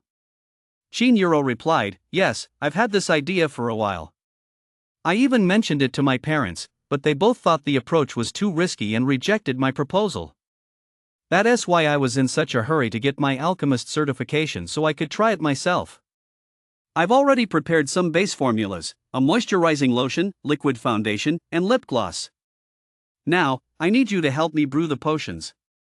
She glanced at the workbench, where a large quantity of herbs and materials from the mutant beast abyss demon had already been prepared. First, following the steps from his previous alchemist certification exam, he recreated the body of steel potion. In addition to the materials, there was a detailed formula sheet. To save time while making the 3 different potions, he simply followed the instructions on the sheet. She continued by using superhuman strength seeds, the tail of a magic ape, and the blood of a mantis demon to craft a mid-rank strength enhancement potion. With the aid of the corrupted fire, it was instantly upgraded to a high-rank strength enhancement potion. Using lich flowers, frost dragon eggshells, and the eyeball of a corrupted hound, she also crafted a red potent attribute enhancement potion. In about an hour, with Alice's help, all 3 potions were completed. Shin Yuro was delighted to see this. Wow, that was really fast. Now I'm going to start experimenting with mixing them. She thought mixing the steel-driven potion with the skin care lotion would be the best approach, so she tried that method first. Shin Yuro gently drew some of the potion from a test tube and dripped it into the foundation base. The liquid immediately underwent a remarkable transformation. The foundation remained a pale flesh tone, but it now exuded a strong aura of mana.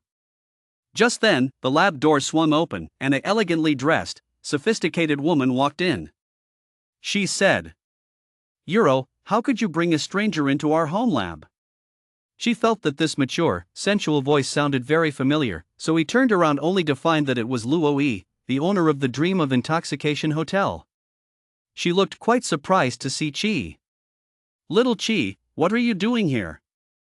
Mom, you're back. Ms. Luo, so you're Shin Yuro's mom? You also run a cosmetics company? She asked in surprise. Luo Yi replied, "Yes, I'm almost 40, can't I be a mother?" This cosmetics company was started by Euro's father. She took another look at this woman who was nearly 40. Her complexion was incredibly smooth and delicate. She looked only a few years older than Qin Euro.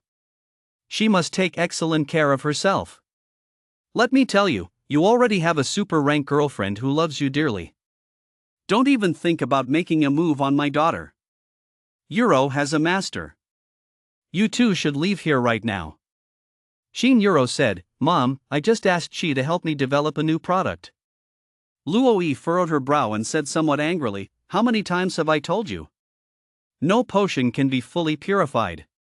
They're all highly irritating, extremely harmful to the skin, and cannot be blended with cosmetics." But Luo Yi suddenly cut her daughter off, speaking sternly. "Your mom is an outstanding graduate of Soulmaster Academy. Don't you know any better than you do? Stop this research." She was getting annoyed. He stood up and said loudly, "Ms. Luo, please try the new product we just made. I guarantee it's different this time. My potion purity is 100% even higher." Hearing Qi's words, Luo Yi suddenly froze. She thought to herself, could this kid be the 18-year-old high-rank alchemist everyone at the Alchemist Association has been talking about lately? All right. Since Euro asked you to come here to help, I'll reluctantly give this skin cream a try. Luo Yi took off her coat and then removed her makeup in front of the mirror. Even without makeup, she looked like a young woman in her early 20s, with a pair of beautiful, soft almond-shaped eyes, and Qin Euro looked as if she'd been carved from the same mold. She carefully dipped her finger into some moisturizer and rubbed it between her hands until it was evenly distributed. "I hope this doesn't damage my skin." She carefully applied the moisturizer to her cheeks. It really doesn't sting at all. It's very gentle and feels cool."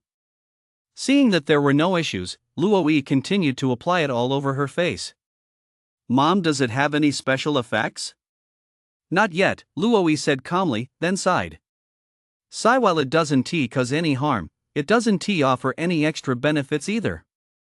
This is a completely pointless exercise that just drives up costs. Let us just give it up." However, 2 minutes later, just as she was about to leave, she suddenly stopped in her tracks. This is. Luo Yi froze for a moment, then, under the golden light, she involuntarily transformed into a large, nearly triangular steel shield. She saw her attributes. Luo Yi, a rank soul weapon paladin shield. Traits: impregnable defense. She noticed that, under the influence of mana, golden patterns were being engraved on the front of the shield. Evolution path unlocked: rank, Royal Crest Shield. The engraving of the golden patterns lasted for 10 seconds before stopping, and Luo Yi returned to her human form. She immediately exclaimed excitedly, "This skincare serum, it actually made evolution possible for me. This is simply amazing. Qi, you're a genius. Euro, you and Qi should go ahead and do it. Make the other 2 samples so Mom can try them." She immediately had Qin Euro add the power enhancement potion to the foundation and the high potency attribute enhancement potion to the lip gloss, then had Luo Yi test them both. After applying the foundation to her face, she transformed into a soul weapon and felt her power significantly increase. However, she didn't experience the same wondrous transformation as before. After applying the bright red lip gloss, she could also feel the light attribute power within her rise by a full tier rank. She shifted back to human form and said, "This is incredible. Normally, when a soul weapon is in battle, drinking potions has no effect. We can only use simple sword oil and protective coatings, and overuse of these can cause chronic damage to a soul weapon's body. But applying cosmetics infused with magic potions actually provides a comprehensive boost, just like when a soulmaster drinks a potion." Luo Yi stood up and addressed the 3 of them decisively. "It's approved. Qi, Euro, Alice, start producing a batch of samples right now. Tonight, I'll organize a demo event for you in the Central Business District. Such an absolutely amazing product. It's bound to be a huge hit." She looked a bit embarrassed. "This is moving way too fast." Luo Yi shouted impatiently, "What are you standing around for? Hurry up and make them." Every second wasted means I'm losing a fortune. By the afternoon, she and the others had already produced a batch of samples, and Luo immediately had her staff make the necessary arrangements. At dusk, on Central Business Street, Shin Euro set up a product demonstration booth in front of one of her own stores. Nightlife in Dream City was incredibly vibrant, and the later it got, the heavier the foot traffic on the streets became. Shin Euro noticed that a small line had already formed outside the Loren Empire food store across the street. Just as Chi was worried that the store across the street was going to steal their business, he noticed a group of people trickling over to their side, all of them young, attractive female students. Why are they all suddenly coming over here?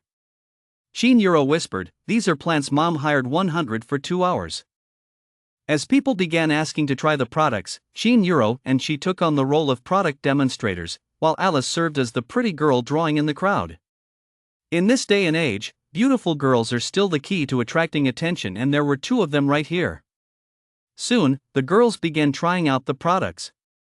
After using the magical cosmetics, they marveled at the quality, and at the same time, their soul weapons underwent some changes. One high school girl exclaimed after trying the lip gloss. Wow, I really love the color of this lip gloss, oh power, it's surging out. She then transformed into a pale red short sword amidst a blaze of light, and under the influence of mana, crimson magical runes began to etch themselves onto the blade. Soul weapon A rank flame short sword. Evolution path unlocked rank blazing flame fatal blade. Upon witnessing this scene, she instantly understood why Luo had unlocked the evolution path earlier. Cosmetics infused with potions that impart different effects can unlock specific potentials of a soul weapon. The skincare lotion she used earlier was defensive, which unlocked Luo's potential because her soul weapon is defensive type.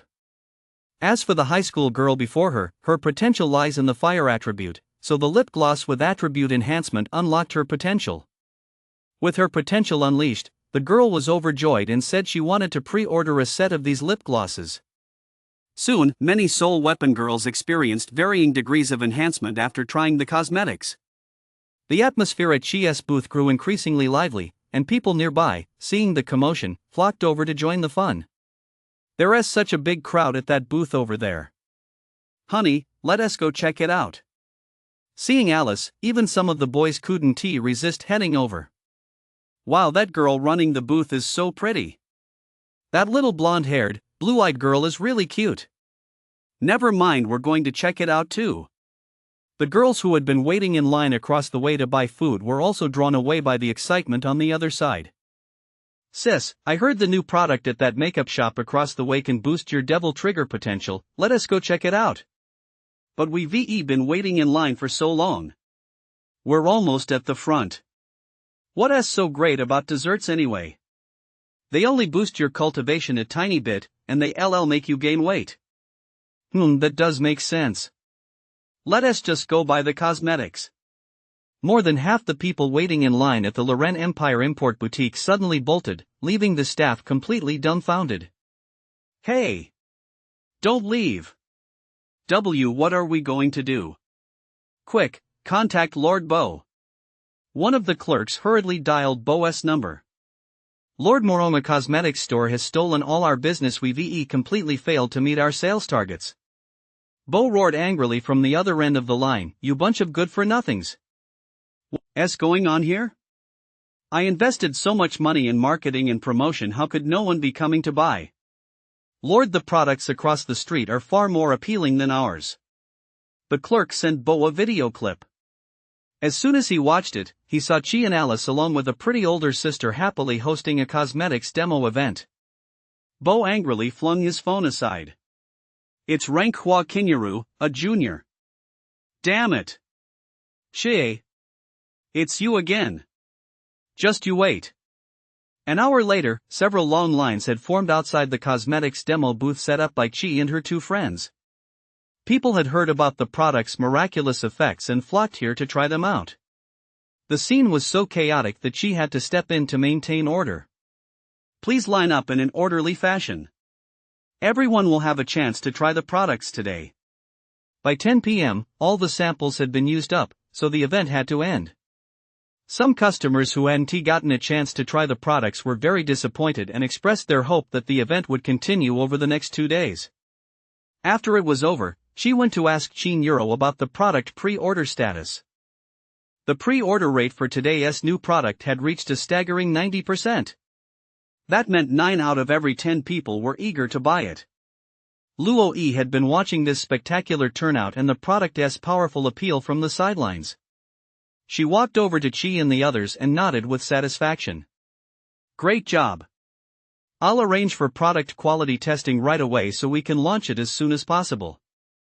If there is nothing else, head home early and get some rest. We'll need you and Miss Alice to help out during the 3-day Mid-Autumn Festival holiday. Don't worry, you'll be well compensated. Chi and Alice agreed. Afterward, Chin Euro skipped over to Chi and said gratefully, I never expected my idea to be such a success. It's all thanks to you. Junior, could you come back to the lab with me for a moment? I have something I'd like to give you. A gift? Sure. Having put in so much hard work, she certainly wasn't going to turn down a gift. So the group quickly returned to the product lab. They pushed open the lab door and turned on the lights, only to find the place had been reduced to a complete shambles. All the lab equipment and potion vessels had been smashed to pieces. Euro's pre-prepared cosmetic-based solutions had also been completely destroyed. At the same time, several blood-soaked characters had been scrawled on the snow-white walls with the blood of monsters. If you want to die, keep making cosmetics. Seeing the cosmetics lab where she spent her entire childhood reduced to such a tragic state, Chin Euro instantly broke down in tears. Wow, who on earth could have done this? What are we going to do about tomorrow's trial event? Alice comforted her, Euro, don't cry, we'll definitely avenge you. She was furious and said, I'm afraid it must have been our competitors. Aside from the Loren Empire import store across the street, there's no one else. And behind them, it's definitely that bunch of scum led by Duke Raven. We absolutely cannot bow down to these evil forces. Alice said. Brother, take Sister Euro to the Warzone Research Institute. I'm sure Shinya will help us. Fortunately, there was a hidden warehouse beneath the lab where all the raw materials were still stored. Chin Euro quickly gathered some supplies, then set off for the Warzone Research Institute with Chi. Upon arriving at the Warzone Research Institute, since Chi and Alice had already been authenticated, they took Chin Euro straight into one of the labs. To ensure tomorrow's pre-order event would proceed smoothly, they began working around the clock to produce the products. The next day, she and her group held the pre-order event as usual on the main commercial street. The turnout was as impressive as ever, and with the help of the Research Institute staff, they produced even more trial products. Pre-order volumes skyrocketed several times over, and the cosmetics store even made it onto Weibo's trending list. Many young women flocked there to check in. Meanwhile, Bo was furious upon realizing that yesterday's vandalism had been completely ineffective. He immediately knelt before the shadow behind him, said frantically, Searchy has teamed up with Chin Euro, a senior in her 3rd year, to sabotage our business so far. Sales have fallen far short of expectations. Please lend me a few skilled fighters to stop them. A sinister male voice echoed from the dimly lit room. Oof. What a useless fool. I'll give you one last chance. If you fail again, I'll transform your younger sister into an abyss demon. You don't want to see your 16-year-old sister suffer that kind of agony, do you? Bo said tremblingly, Yes, my lord, I will not fail. The voice from the shadows summoned a man and a woman. Lu Jinlong, Han Yen, the two of you will follow Bo's orders for now. Yes, my lord. After a busy day, she felt quite satisfied. After Chin Euro and Alice finished packing up their supplies, they prepared to leave. It was late at night, yet the bustling streets were still teeming with people. She figured no one would dare to ambush Chin Euro right there in broad daylight. He pulled out his phone. He'd been so busy from yesterday until now that he'd completely forgotten to reply to Sia, so he decided to send a message to let her know he was safe. But just then, the air around him suddenly froze. A strong sense of something being off washed over him. The surrounding space had already begun to shift. Downtown Main Street, come quickly. She typed at lightning speed and managed to send the message to Sia before the barrier was erected.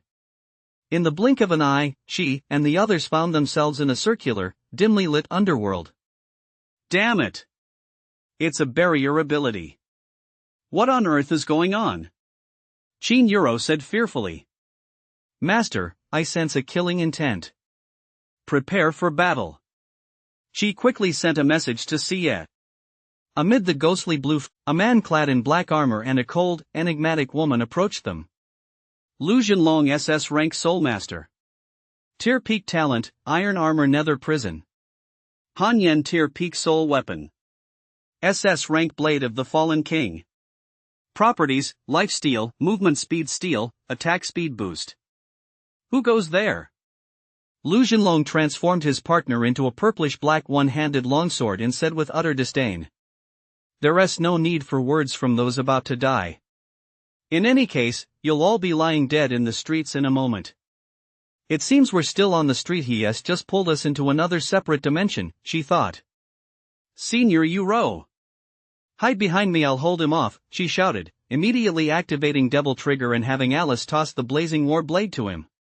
Lu Zhenlong, clad in heavy armor, ran at an extremely fast pace, almost inhuman, and the properties of the Blade of the Fallen King greatly increased his attack speed. Even as Qi wielded his dual blades to fend off the dizzying barrage of slashes, his opponent's strength was already approaching tier level. The slightest misstep would result in being ruthlessly cut down. Just then, Alice launched the Eye of Dark Energy from the flank. Sensing the danger, Lu Zhenlong immediately dodged out of the way, then aimed the tip of his sword at Alice and released a burst of dark energy. She suddenly felt her body go limp, and her movement speed slowed drastically. After that, he immediately charged toward Qi at an even faster pace. That's speed theft. Damn it! Blade Whirl. Seeing that Qi was about to be overwhelmed, Alice decisively hurled the Ice Flame Battle Blade. But Lu Zhenlong seemed to have eyes in the back of his head. He swiftly brought his sword behind him, deflecting Alice's surprise attack with the flying blade. Give it up. My domain can steal your power, and Han Yen can even steal your speed. Once I drag you into the Nether Prison, unless you die, you'll never be released. Don't even think about calling for reinforcements. This ability was designed specifically for you. Not even a tier-level powerhouse can break through it. With that, the man raised his longsword and launched a furious assault on Qi. His attack pattern was extremely simple, just a frenzied barrage of slashes, but every strike seemed to be a full power blow delivered with the determination to kill. Qi and Alice could barely keep up with the 4 battle blades in their hands.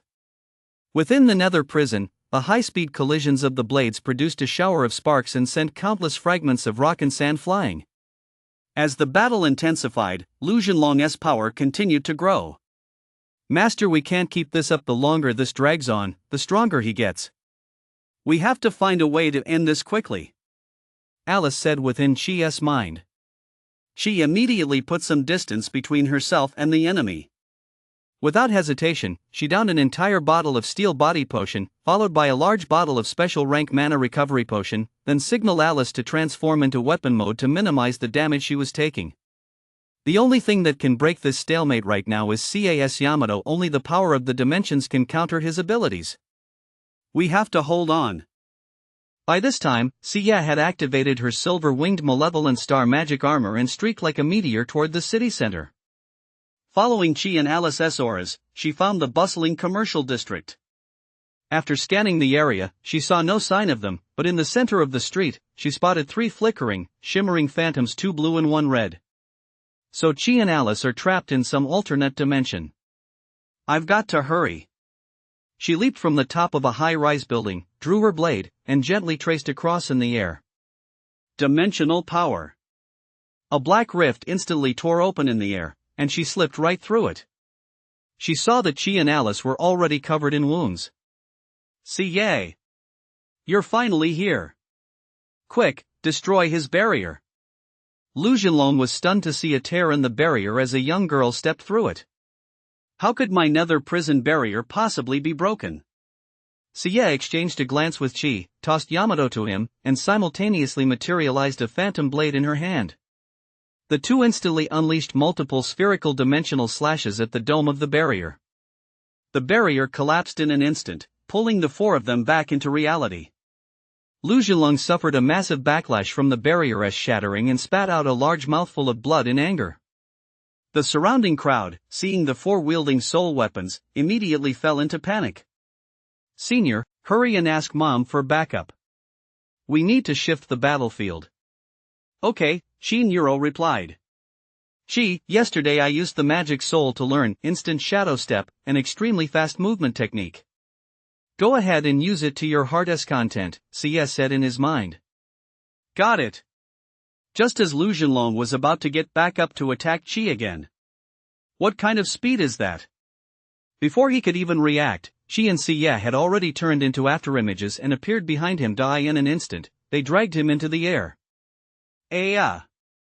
You little brat. How can you fly? Chi grabbed Lu Zhenlong by the face and dragged him straight out to the outskirts. Lu Zhenlong struggled to his feet, still refusing to give up on killing Chi and the others. She said angrily. You're trying to kill us just because my senior and I are doing business. You've really pissed me off. Xie, let us go together. Don't underestimate me, you bastard. Lu Zhenlong roared as he charged at him. The two instantly teleported in front of Lu Zhenlong, swinging their blades at lightning speed to knock away his instinctive counterattack. Immediately afterward, they unleashed a 5-strike combo on him, followed by a fierce upward slash that sent him flying into the air. Ha! In the next instant, Chi and Xie teleported into the air and unleashed a dizzying series of aerial slashes on Lu Zhenlong. His body convulsed repeatedly under the ferocious assault. Ah! With two powerful downward strikes, the two sent him crashing to the ground. Finally, Xie clenched her slender hand in midair, conjuring a shower of illusory swords that pinned his body firmly to the ground. His armor shattered, leaving not a single intact spot on his body, and his soul weapon reverted to human form. She, her sword at him and demanded, "Speak. Who sent you here?" Seeing that there was no way out, Lu Zhenlong attempted to commit suicide by taking poison alongside his soul weapon. Don't even think about it. Psychic blast. Xie Sage I had long since sensed something amiss. In an instant, he unleashed a mental blast, halting their attempt to bite through the poison sacs. She crouched down and forcefully pried the poison sacs from their mouths. If you want to die, I'll give you a chance later. After a grueling interrogation, Lu Zhenlong finally revealed the entire story to Chi and the others. It was Bo and Lord Salma. It's actually the Demon King of 10,000 poisons. She exclaimed. Alice, upon hearing the news, immediately jumped to her feet. So he has been pulling the strings all along. What exactly has he done? Lu Zhenlong explained. They teamed up with Duke Raven of the Loren Empire to add a drug, compound number 9, to imported desserts, a substance capable of mutating soul weapons. Your products severely hindered our plans, so Lord Salma ordered us to eliminate you. Compound number 9. So that's the serum Zhou Hongkai injected into Nia Xiaoyu back then. It doesn't matter if you know this is just a minor move in his lordship's grand scheme. With your abilities you stand no chance against him. The fall of the 6th war zone is only a matter of time. Ha ha ha. Shut up. Ugh. Seeing Lu Zhenlong's expression gradually turn frenzied, she decisively sliced off his head with a single stroke. Xie didn't hold back either, killing his soul weapon as well. Under the bright moonlight, the blades were covered in blood. Xie was deeply concerned, realizing that there were still some soul weapons who had consumed the health supplements and desserts laced with drugs. We have to save those girls as soon as possible. Yeah, we'll have to figure out a way to deal with this later, but let us go home first. They would have to devise a long-term plan regarding the soul weapons that had ingested compound number 9, so he stored the female enemy's corpse in his spatial pocket, intending to ask Adele later to extract more information from the body. She returned to the villa with the two girls. After the grueling battle, Alice was completely exhausted, and she was terrified as the Demon King who had once killed her reappeared. I don't want to die again. Being locked up alone inside a demonic artifact, it's so lonely. That night, she kept muttering in her sleep. Only when she was held by her master could she fall asleep peacefully. The next day, the last day of his vacation, she visited Adele, bringing the corpse with him. She walked elegantly out of the manor. Having not seen her for 3 days, she noticed a subtle change in her appearance. Her snow-white skin had become even more ethereal. Just looking at her gave off a sense of sacred inviolability. It was as if she had already begun to transcend the realm of humanity. "What brings you here?" the young woman asked calmly.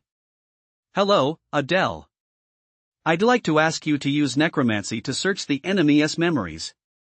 She told Adele what had happened the previous day, and she readily agreed. The female soul weapon named Hanyan had not been dead for long, and Adele successfully extracted her soul. After a brutal soul whipping, Hanyan's soul spoke. "Tell us everything you know about the Demon King Salma." "Lord Salma is at the Libai Casino in the city center." "He has more than one body, he has another form elsewhere." She demanded. "Where is that other place?" "I only follow the orders of this form at the casino. I truly don't know about the other one, please, spare me." Seeing that she couldn't extract any more information, she signaled to stop. "Adele, that's enough. Thank you for delivering such a fine soul to me." The young woman seized the head containing the soul of Han Yen. She instantly let out a piercing scream, then was twisted by dark forces into a stunning succubus with pale purple skin. That's exactly the kind of thing Adele would do. After bidding farewell to Adele, she returned home and relayed the information to CA and Alice. "Should we contact Miss Shinya right now to eliminate Salma?" Alice, however, gave a completely different response. "Don't go. Since Salma has mastered the ability to create clones, based on what I've learned in the past, using the secret art of cloning creates a primary body and a secondary body. Whether the primary or secondary body dies, the remaining one will automatically become the original. If we tip her off, we'll likely never catch the other clone. Only by pinpointing the locations of both at the same time and killing them simultaneously can we completely eliminate Salma. He probably doesn't know yet that we used soul searching to locate one of his clones. So we can use that to track his movements. Plus, that guy Bo has probably become his minion. Keeping an eye on his suspicious behavior might yield additional intelligence." Upon hearing Alice's words, she immediately proposed a bold idea. "Why don't we disguise ourselves as customers and go to the casino? We might just make an unexpected discovery." "Master, are you crazy? I wouldn't dare go." Siya agreed. "You can't catch a tigress cub without entering the tigress den. It's a great suggestion, but that Demon King already knows what we look like. Figuring out how to blend in is a problem we need to solve." She said, "Leave that to me. It seems there's a potion that can alter one's appearance. I'll get to work on it right away." At that moment, inside the Libai Casino in the city center, Bo scrambled and stumbled his way to a curtain. "Sir, I'm sorry Lu Jinlong and Han Yen were killed by Qi." No sooner had the words left his mouth than an invisible black hand seized Bo and hoisted him high into the air. Cough cough, I never imagined they actually have the ability to tear through a spatial barrier. The man behind the curtain said disdainfully. I already gave you a chance. Bring Morong Shui up here." A burly bodyguard wearing sunglasses led a young girl forward. She had fair, snow-white skin, bright eyes, and pearly white teeth. She looked incredibly pure and charming. The girl's eyes trembled as she spoke. "Brother, where is this?" Seeing his sister brought here, Bo instantly went berserk and roared. "My lord! Please, don't harm my sister, transform me instead. I'm willing to become an abyss demon." "Even if I turn you into an abyss demon, you'd still be a worthless piece of trash. Your sister hasn't awakened her soul weapon yet, but she seems to have good potential. Now I'll have another capable ally under my command." A beam of strange light shot from the darkness toward Morong Shui's body. Amid agonized screams, she grew the twin horns and long tail of an abyss demon, and her skin turned a pale purplish red. "Brother, what's happening to me? Can I turn back?" "Why did I have to become like this?" Morong Shui cried as she stared at her abyss demon claws and discolored skin. "She can temporarily revert to human form, otherwise, she be of use," said the man in the shadows. Bo hugged his sister and said sorrowfully, "I'm sorry, little sister, it's all because of Qi. Don't worry, I'll definitely avenge you." Soul Master Academy.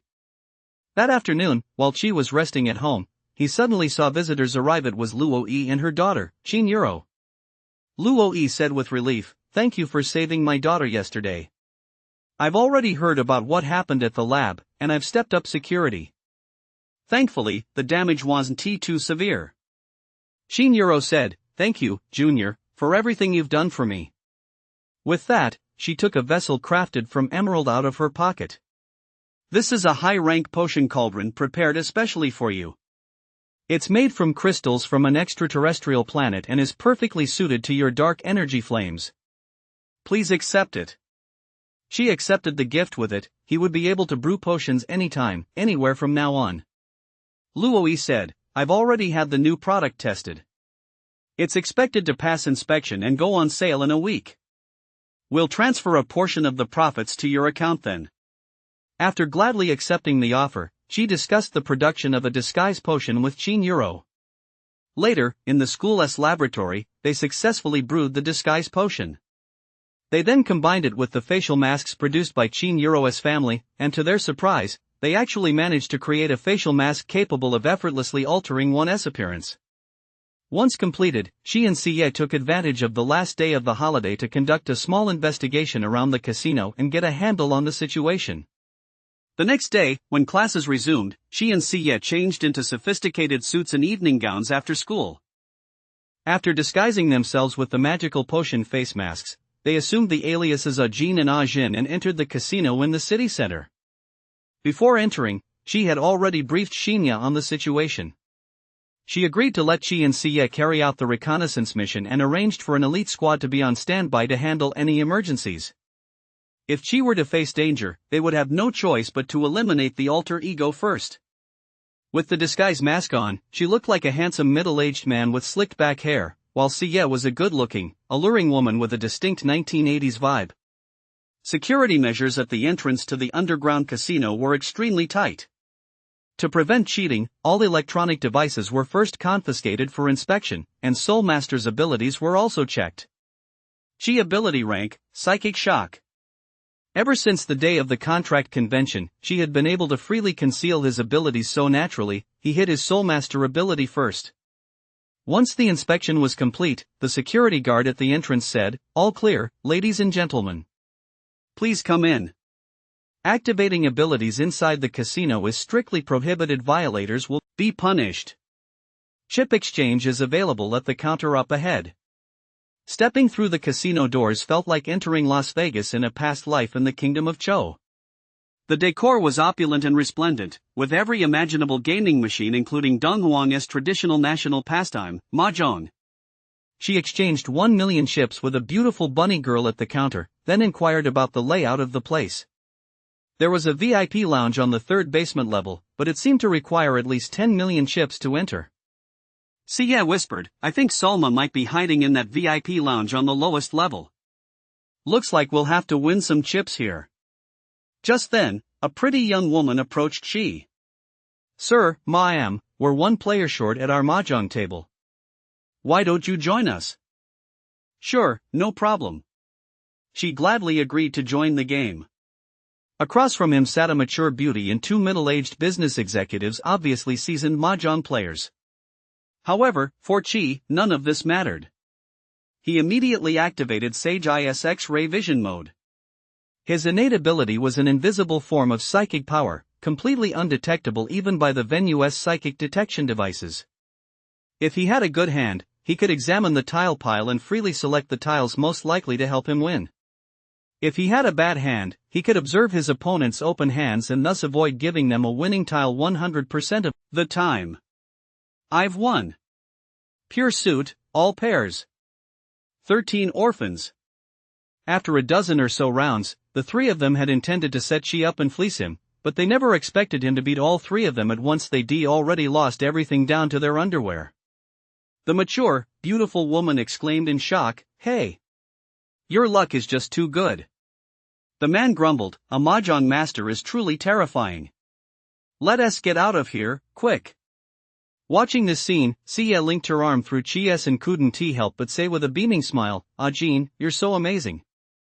She realized that, sure enough, Sia was very smart. She fully immersed herself in her role here as well. Ajin, once I win a little more, I'll buy you 2 fancy sports cars. Finding Mahjong too slow a way to make money, she went over to play Exploding Flowers instead. The payout multipliers in this game were incredibly high, and with his ability to see through others' cards, winning was even easier. If his hand was terrible, he'd simply fold. If his hand was excellent, he'd keep it hidden while using his ability to see through the hands of those around him. As long as his hand was the best, he'd bet heavily.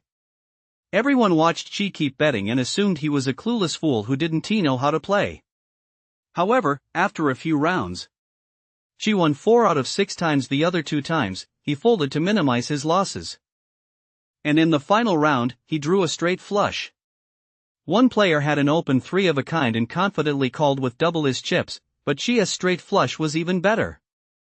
His opponent lost everything he had. The gambler stammered, What's your name? Chi replied calmly, My name is Gao Jin.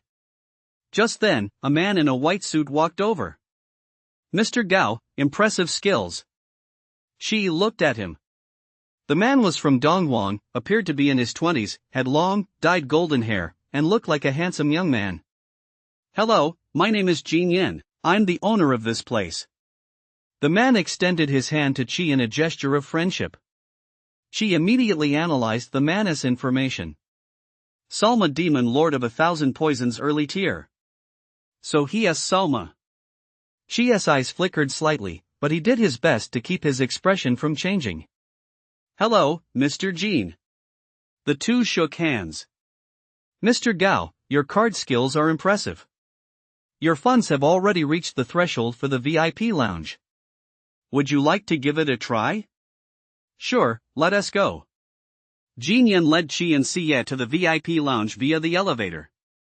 As the doors opened, they found themselves in a lavish, opulent room adorned with numerous famous foreign paintings and decorative deer heads on the walls. Glancing around, she noticed that Bo was there as well. He had come to the school earlier that day, but his expression was very gloomy, and he no longer had his usual arrogant demeanor. Jin Yen noticed the look in Chi's eyes. That young man over there is our dealer. He'll be serving us shortly. There are plenty of games here. Let us see what we'll play. Seeing that Jin Yen was about to play a card game with him personally, she decided to stick with Mahjong instead. Mahjong? Great, I love playing Mahjong too. Jin Yen called over 2 staff members to set up a table. Xiao Bozi, pour some tea for our guests. Jin Yen called out to Bo as if summoning a waiter. She felt a secret thrill inside. He never expected that Bo, who had been framing him all along, would give up his life as a rich kid at a big company to come here and serve him tea. And Salma, standing right in front of him, hadn't noticed his disguise yet. She was genuinely treating him like a guest. Just thinking about it was laughable. He activated his X-ray vision again and played a few rounds of Mahjong, with Chi still in complete control of the game. To avoid arousing Jin Yen's suspicion, he even deliberately played a 1-shot, 2 kills move to lose a little. But in the end, Chi still came out with a small win. Having witnessed Chi's Mahjong skills firsthand, Jin Yen began to clap. Mr. Gao, you're an amazing player. You've got the game completely under control. It seems you can predict exactly which tile I'm after just by the order in which I play my tiles. I wouldn't go that far. I just used to love playing with my neighbors when I was a kid. Jin Yen raised an eyebrow and said with a smile, with skills like that you're practically a gambling god. You're a ranked soul master, and your wife is a soul weapon. Why don't you come work for me? She replied hesitantly, Sorry, my wife and I have day jobs. Jin Yen waved his hand. No problem, I just need you 2 to come in at night to set up games for my guests and win their chips. I'll give you a cut. Hearing Jin Yen's offer, it seemed like a good opportunity to get close to the enemy. He was about to agree, but he couldn't accept it too hastily. Well, I'll need to think it over. Jin Yen said, No rush. We've got plenty of time, take your time deciding. He summoned Bo again. Little Bo, go get Shuer to give the guests a shoulder massage, and bring some gifts while you're at it. Sitting on the luxurious sofa, he savored some premium green tea. Before long, Bo emerged with a beautiful young woman dressed in a white cheongsam. She looked quite young, with subtle, elegant makeup. Notably, the slit in her cheongsam was very high, completely exposing her smooth, fair thighs, a truly alluring sight. Jin Yen called out, "Shuer, give Mr. Gao a shoulder massage." "Yes, boss." She noticed that the girl's expression was very sad, as if she were hiding some unspoken sorrow. "Does Mr. Jin still hire child labor here?" she asked. Jin Yen smiled and replied, "Mr. Gao, you've misunderstood. Shuer is a part-time waitress here. She's little Bo's younger sister, Morong Shui. She's already 16, and her hourly wage is quite high." "So she's Bo's sister? That's hilarious." After saying this, she fell into a brief silence. He was actually trying to stifle a laugh. To ease the awkwardness, Bo said, "Mr. Gao, please have some tea." Noticing that Bo was about to pour him some tea, she decided to mess with him a bit. "You've been messing with me all day, just wait until I get you back." She raised his hand without thinking and accidentally knocked the tea out of Bo's hand, spilling it all over himself. A large patch of his suit was instantly soaked. She snapped angrily. "What kind of waiter are you? Don't you know how to pour tea?" Jin Yen, who was standing nearby, saw this and quickly interjected, "Mr. Gao, please don't worry about it. Little Bo has always been clumsy. If he makes another mistake, I'll fire him." He turned and glared at Bo. "Hurry up and get the guest a change of clothes." Yes, boss." Bo had no choice but to comply, fetching a fresh suit from the storage room for Chi to change into. As the eldest son of the Morong family, being treated like a servant was enough to make Bo grind his teeth in fury. Damn it, who exactly is this Gao Jin? Why is Lord Salma being so polite to him? After some small talk, Jin Yen still didn't seem willing to let Chi leave. This man appeared to be quite the smooth talker, a stark contrast to the arrogant, cold-hearted demon king he had imagined. Although Jin Yen had been quite friendly toward him so far, she didn't really regard him as a superior or a friend. After all, he was Alice's enemy and had produced so much drugs to poison humanity. What she valued was his ability as Gao Jin. Seeing that he really couldn't refuse, she decided to join his ranks for the time being, so he could gather more useful information. When Jin Yen extended the invitation again, she remained silent for a moment before speaking. "I've made up my mind. We'll join." "A wise choice." "Welcome to the Liu Baijia family," Jin Yen said cheerfully. "In addition to your work at the casino, I may have some extra tasks for the two of you to complete together. Before that, though, I'd like to see what your wife's soul weapon is." She suddenly felt a bit flustered, but he managed to keep his expression in check. So he really is trying to test us after all. Although he hasn't seen Ca's soul weapon. Bo has. Realizing he was about to be exposed, she had no choice but to grit his teeth and have Ca transform it. If she didn't draw it, the Yamato would just be an ordinary katana. In his mind, she said to Ca, "Transform." The graceful young woman transformed into a katana amidst a burst of yellow lightning. Jin Yen immediately took an interest and said, "A sword-type soul weapon, not bad. Draw it and let us take a look." She slowly drew the katana, feeling a bit nervous. He was already prepared to launch a surprise Iato strike to assassinate the two people beside him. However, just as the blade emerged slightly, the blade seemed to surge with lightning elements, and the hamon transformed into a serrated pattern completely different from before. "Looks like a lightning attribute katana. Pull it out and give it a swing." She realized that the disguise mask not only completely altered his physique and appearance but could also change the appearance of his soul weapon. At that moment, Ca's soul weapon had taken on the form of his mother's soul weapon. This is Jin's soul weapon, an S-rank demon-slaying sword, whose special ability is the power of thunder. She did as instructed, demonstrating a series of sword techniques before sheathing the blade and transforming Ca back into human form. Bo watched the scene with a hint of surprise. Why does this person's soul weapon feel a bit like Chi's? But their attributes are completely different.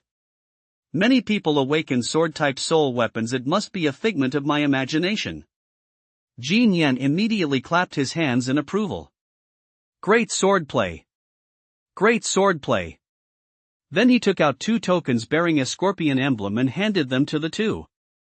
These are Lubajia's identity tokens. With these, you can come and go from the casino at any time, and you'll have direct access to the VIP lounge. Seeing that they had finally earned Jin Yen's trust, she and Siya both breathed a sigh of relief. You two can head back for now. Don't forget to come here for work tomorrow at 7 p.m. Got it, boss. Seeing that Jin Yen had finally let them go, she quickly left the casino. Once outside, he immediately used the Sage Eye to thoroughly scan both of them for any secretly planted trackers or listening devices. Fortunately, none had been planted. Back at school, she immediately called Shinya. Chief Yun, I'm out of the casino. Have the surveillance team stand down. Did you get anything out of this trip? We met Salma. One of his aliases is Jin Yen, the casino owner. CA and I successfully infiltrated the enemy S ranks. We're now Salma's new employees. Good work. Keep working for him for now to gain his trust. If he orders you to kill or poison someone, go along with it for now. I'll provide you with non-lethal means, and then we'll stage it to look like a successful poisoning. No problem. Alice was furious to hear that she and Siya were actually going to work for Salma, but for the sake of eliminating him once and for all, she had no choice but to accept it. Master, that Salma is full of tricks. You must be careful. She said to Alice, don't worry. So far, he has been trusting us quite a bit. Once he trusts us enough, I'll make him taste the bitter taste of betrayal firsthand. Starting the next day, she spent his days training with the girl at the academy, and at night, accompanied by CA, he went to the casino to carry out the tasks Salma had assigned them. Bo would also report to the casino, but now that she and CA were Gao Jin and Ajin, their status under Salma was clearly much higher than Bo's. During the day, Bo gave everyone at the academy a sour look. At night, after Chi won a round of gambling, he would mercilessly boss Bo and his sister around. A few days passed, and by the 3rd day, Gao Jin had already earned him nearly a small goal. Jin Yan saw him as nothing short of a cash cow and immediately beamed with joy, so he began providing him with even better service. In addition to serving tea and water, Bo and his sister took turns giving Chi foot massages, and he even arranged for a full-body spa treatment. Lying face down on the bed and enjoying the comfortable massage, she thought to himself. That really takes the edge off. I can't wait to see the look on your face when you find out who I really am.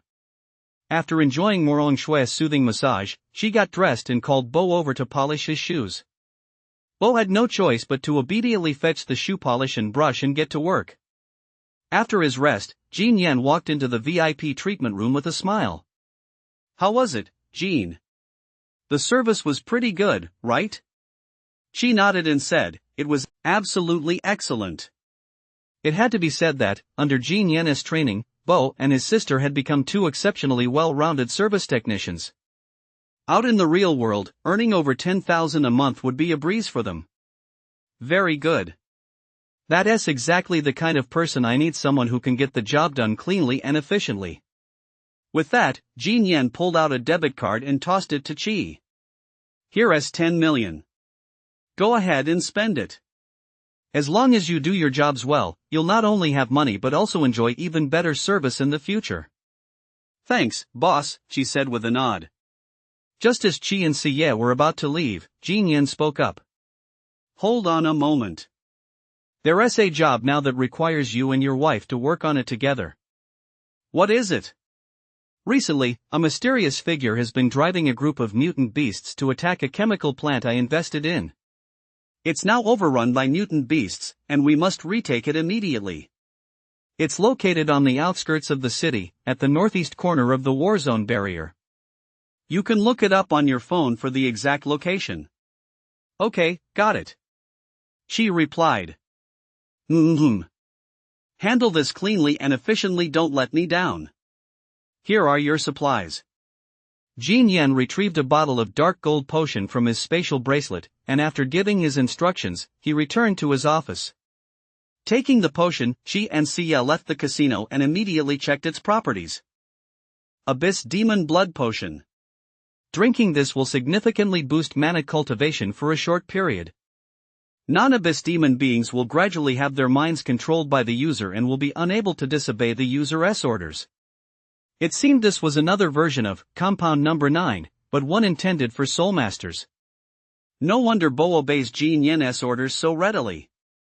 She, thinking he had some immunity to poison, decided to take a sip to test it. After drinking it, he immediately felt a wave of discomfort wash over his entire body. The veins on his body bulged, and purplish-black patterns appeared across his skin. But as a green glow flared up across his body, the poison was neutralized. Magic poison resistance low, 93-1000. Sure enough, this poison could be neutralized through magic poison resistance, and his magic poison resistance experience points had increased. Realizing it had been a long time since he de-leveled up his magic poison resistance, she came up with a clever idea. Back home, he diluted the Abyss Demon Blood Potion into many smaller portions, added some rock sugar and goji berries, and drank it as a health tea. Although it was diluted, he consumed a larger volume, allowing him to gain more experience toward raising his magic poison resistance rank. However, the increase in strength was smaller. The diluted Abyss Demon Blood Goji Berry Tea could boost his mana cultivation by about 1 minor realm. The following evening, Chi and Siya headed straight to the third chemical plant on the outskirts to carry out their mission. This plant appeared to be owned by Floating Light Corporation, a company that not only dominated the magical potion industry but was also a leader in healthcare. This facility was specifically used to produce raw materials for pharmaceuticals. To avoid attracting unnecessary attention, Chi and Siya maintained the same middle-aged couple disguise they used at the casino. As soon as they approached the plant, they could already hear piercing, strange screeches coming from inside. It didn't sound like the roars of mammals, but rather the cries of insectoid creatures. Having acquired supernatural powers, Chi and Siya naturally wouldn't enter through the main gate with just 2 or 3 shadow steps. They had already reached the roof of one of the chemical plant's buildings. Looking down from above, the place had turned into a nest of insectoid mutant beasts. Crystal dust scorpions, ghost-faced spiders, and giant horned beetles were rampaging through the building with impunity. Their cultivation levels ranged from late tier to early. The commotion alerted nearby insect-like mutant beasts, and more of them resembling dragonflies and mantises surged toward them. But since these creatures were relatively weak, Chi and Siya began dashing about and slashing wildly, mowing down their enemies. In the space of a few exchanges, they had slain dozens of mutant beasts.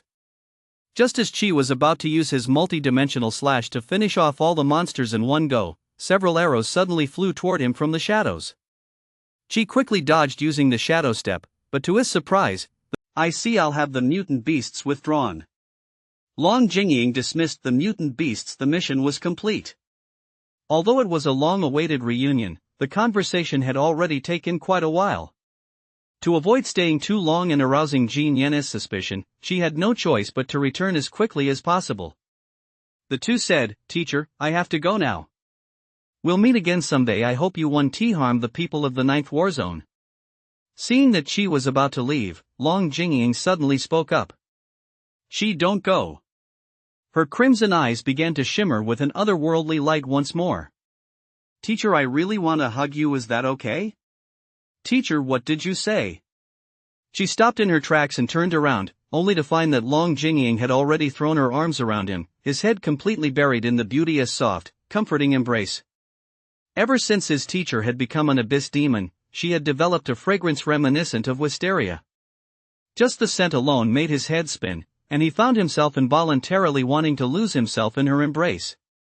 "Teacher, what are you doing?" Siya watched the two of them in that intimate pose from the side and couldn't help but clench her fists. Long Jingying's eyes were filled with tenderness. She gently stroked Chia's head and said with deep sorrow, "Ever since that cataclysmic day I've been wandering alone in the wilderness, completely cut off from normal life. I've been so lonely." Suddenly, her expression turned sickly, and her voice became incredibly seductive. "Teacher, I really want to see your vibrant, cheerful smiles again. Siya, why don't you become abyss demons just like me? Become my children. That way, we can go back to the way things were." She immediately sensed something was wrong. Oh no, teacher's been taken over by her abyss demon persona again. He tried to break free, but Long Jingying had already woven spider silk with both hands, binding him tightly to her chest. Teacher! Please stop. She is already with me, please don't do anything so outrageous. Xie, seeing this, was furious and had already drawn her sword. However, Long Jingying raised his hand and instantly released a web that tightly bound Xie before pulling her toward him. With his tear-peak speed, Xie didn't even have a chance to cast the shadow step. Teacher Long said sternly. Xie, why are you drawing your sword against me? This is unacceptable. If you make a mistake, you must be punished. Seeing that Long Jingying was about to harm Xie, she shouted. Master Long! Don't hurt Xie, I beg you, come to your senses. Hearing Xie's cry, the strange light in Long Jingying's eyes gradually dimmed. Long Jingying looked at Xie and Qi in his arms, and his mind was suddenly filled with confusion. How could I hurt my own student? At that moment, another eerie voice rang out within his mind, a voice identical to Long Jingying's own. You didn't hurt your student. She was trying to bind you as a soul weapon, weren't you desperate to become his woman? It was precisely his all-encompassing tenderness that ignited our will to survive, allowing us to be reborn together. Hurry up and do it. Let him and Xie become our children. That way, not only will we be together forever, but we'll also take revenge on the 9th war zone. Don't even think about controlling me. What nonsense are you spouting? I am you. Stop resisting the desires of your own heart, obey them, accept them, and we'll be even happier. Long Jingying said, no, this isn't something a teacher should do. She saw that the strange light in Teacher Long's eyes had completely vanished. It seemed she had overcome the Abyss Demon's will. She released the two of them from the spiderweb bonds and gently let go of Qi and Xie. Her actions just now instantly made Long Jingying feel utterly ashamed. I'm sorry, I lost my composure, let us part ways here. She quickly turned and vanished into the pitch-black night. She said, we have to find a way to help Teacher Long return to normal. Xie nodded, but she pouted, clearly upset. Why does Teacher Long have those kinds of feelings for you too? Let us hurry back and report. Jin Yan has already sent a message asking about our situation. They put on their disguises again, took a few photos of the scene, and then returned to the casino on Main Street. Walking into the VIP lounge, they found Jin Yan still there, sipping red wine. Upon seeing Gao Jin, he greeted him with a smile. Jin, you're back. Xie showed Jin Yan the photos of the factory. The corpses of mutant beasts were piled high, and the chemical plant had been completely cleared out. Back at school, she got in touch with Xinya and reported on the situation. Good progress. Keep working for Jin Yan to earn his trust. We'll do everything we can to help you complete his tasks. She thought that perhaps a real showdown with Selma was coming soon, so he had to improve his strength as quickly as possible while also gathering intelligence on the enemy. He asked Alice first. What are Selma's true abilities? Alice replied, he is a master of poison. Hearing this, she laughed. I've even brewed his poison into tea and drunk it. Alice said seriously. Don't let your guard down. That's just a tactic he uses to control his subordinates, it just happens to be ineffective against me. What he is truly formidable at is the soul-annihilating poison, which tears souls apart. Soul poison can bypass the body's defenses to attack the soul directly until it's completely disintegrated, commonly known as true damage. He can also unleash Demon King's aura and a Demon King's domain, just like I do. Any enemy weaker than him will be intimidated. Even though you have the ability to challenge opponents of higher ranks, you'll still be severely limited in the face of Demon King's aura. Hearing Alice's explanation, she grew concerned. Then how exactly can we defeat him? Alice replied, by instantly killing him with overwhelming power. Miss Xinya and her subordinates should possess that kind of strength. Given your current power, Master, it would be very difficult to defeat him head-on. Just as Qi was at a loss, a sudden flash of inspiration struck him. Alice. I've got a way to deal with him. He thought of the undead venomous snake he detamed earlier. The venom in its fangs contained necromantic power capable of corroding souls. However, its effect was likely far inferior to Selma's soul-annihilating venom. To obtain the venom needed to upgrade his rank in venom immunity, he decisively ran out to the courtyard and released his pet, a venomous snake over 10 meters long. Then he quickly fashioned a large container for collecting the venom using a glass water tank and stretchy plastic wrap. "Little snake, now I need you to contribute some of your essence." She commanded the undead venomous snake to clamp its fangs onto the venom collection tank and continuously release venom until the entire water tank was filled to the brim with exactly 2 liters. After releasing all its venom, the undead venomous snake was completely drained, its entire face contorted into an XX expression. "You really worked hard. I'll buy you some young chicken later to help you recover." Looking at the full jar of venom, she decided to test it on himself again to see if he could level up the initial awake. "Alice, you've been pinned down for 2 hours, you must be exhausted, right? Let Chi rest his head on my lap instead." Seeing that Sia wasn't about to give up, Alice had no choice but to give up her spot. "Wha? Sia's sister, you just can't stand seeing me and my master get along, can you?" After being carefully tended to by the 2 girls for a while longer, she noticed that his abilities had evolved. Toxicity immunity medium rank, experience 13-10,000. This queen had already activated it. When 2 domains are active simultaneously, all effects are guaranteed to hit. He is at the peak of tier, though. While I was equalizing our cultivation levels, he was constantly draining our power, which meant his strength was always slightly greater than ours. Shinya nodded in satisfaction. Hearing Shinya's words, Alice was overjoyed, her little face flushed with delight. "Finally, someone realizes just how great I am. I have no need to thank me. This is merely how I guide my subjects." Seeing her slightly over-the-top demeanor, she and Sia felt a bit embarrassed, but Shinya seemed to. Listening to Shinya's tone, she couldn't help but feel she was a female angler. Perhaps she wasn't just good at fishing but also at raising fish. After leaving the research institute and returning to campus, another day passed quickly, and before they knew it, it was Saturday. She stocked up on potions, put on his protective gear, and prepared to take the 2 girls out of town to catch some big fish and go camping while they were at it. Having accumulated quite a bit of wealth by then, he went straight to S4 and picked up a luxury SUV. Even though they could already fly, life still calls for a sense of ceremony. Since arriving in the 6th war zone, this was the first time they actively ventured out of the city to take in the scenery.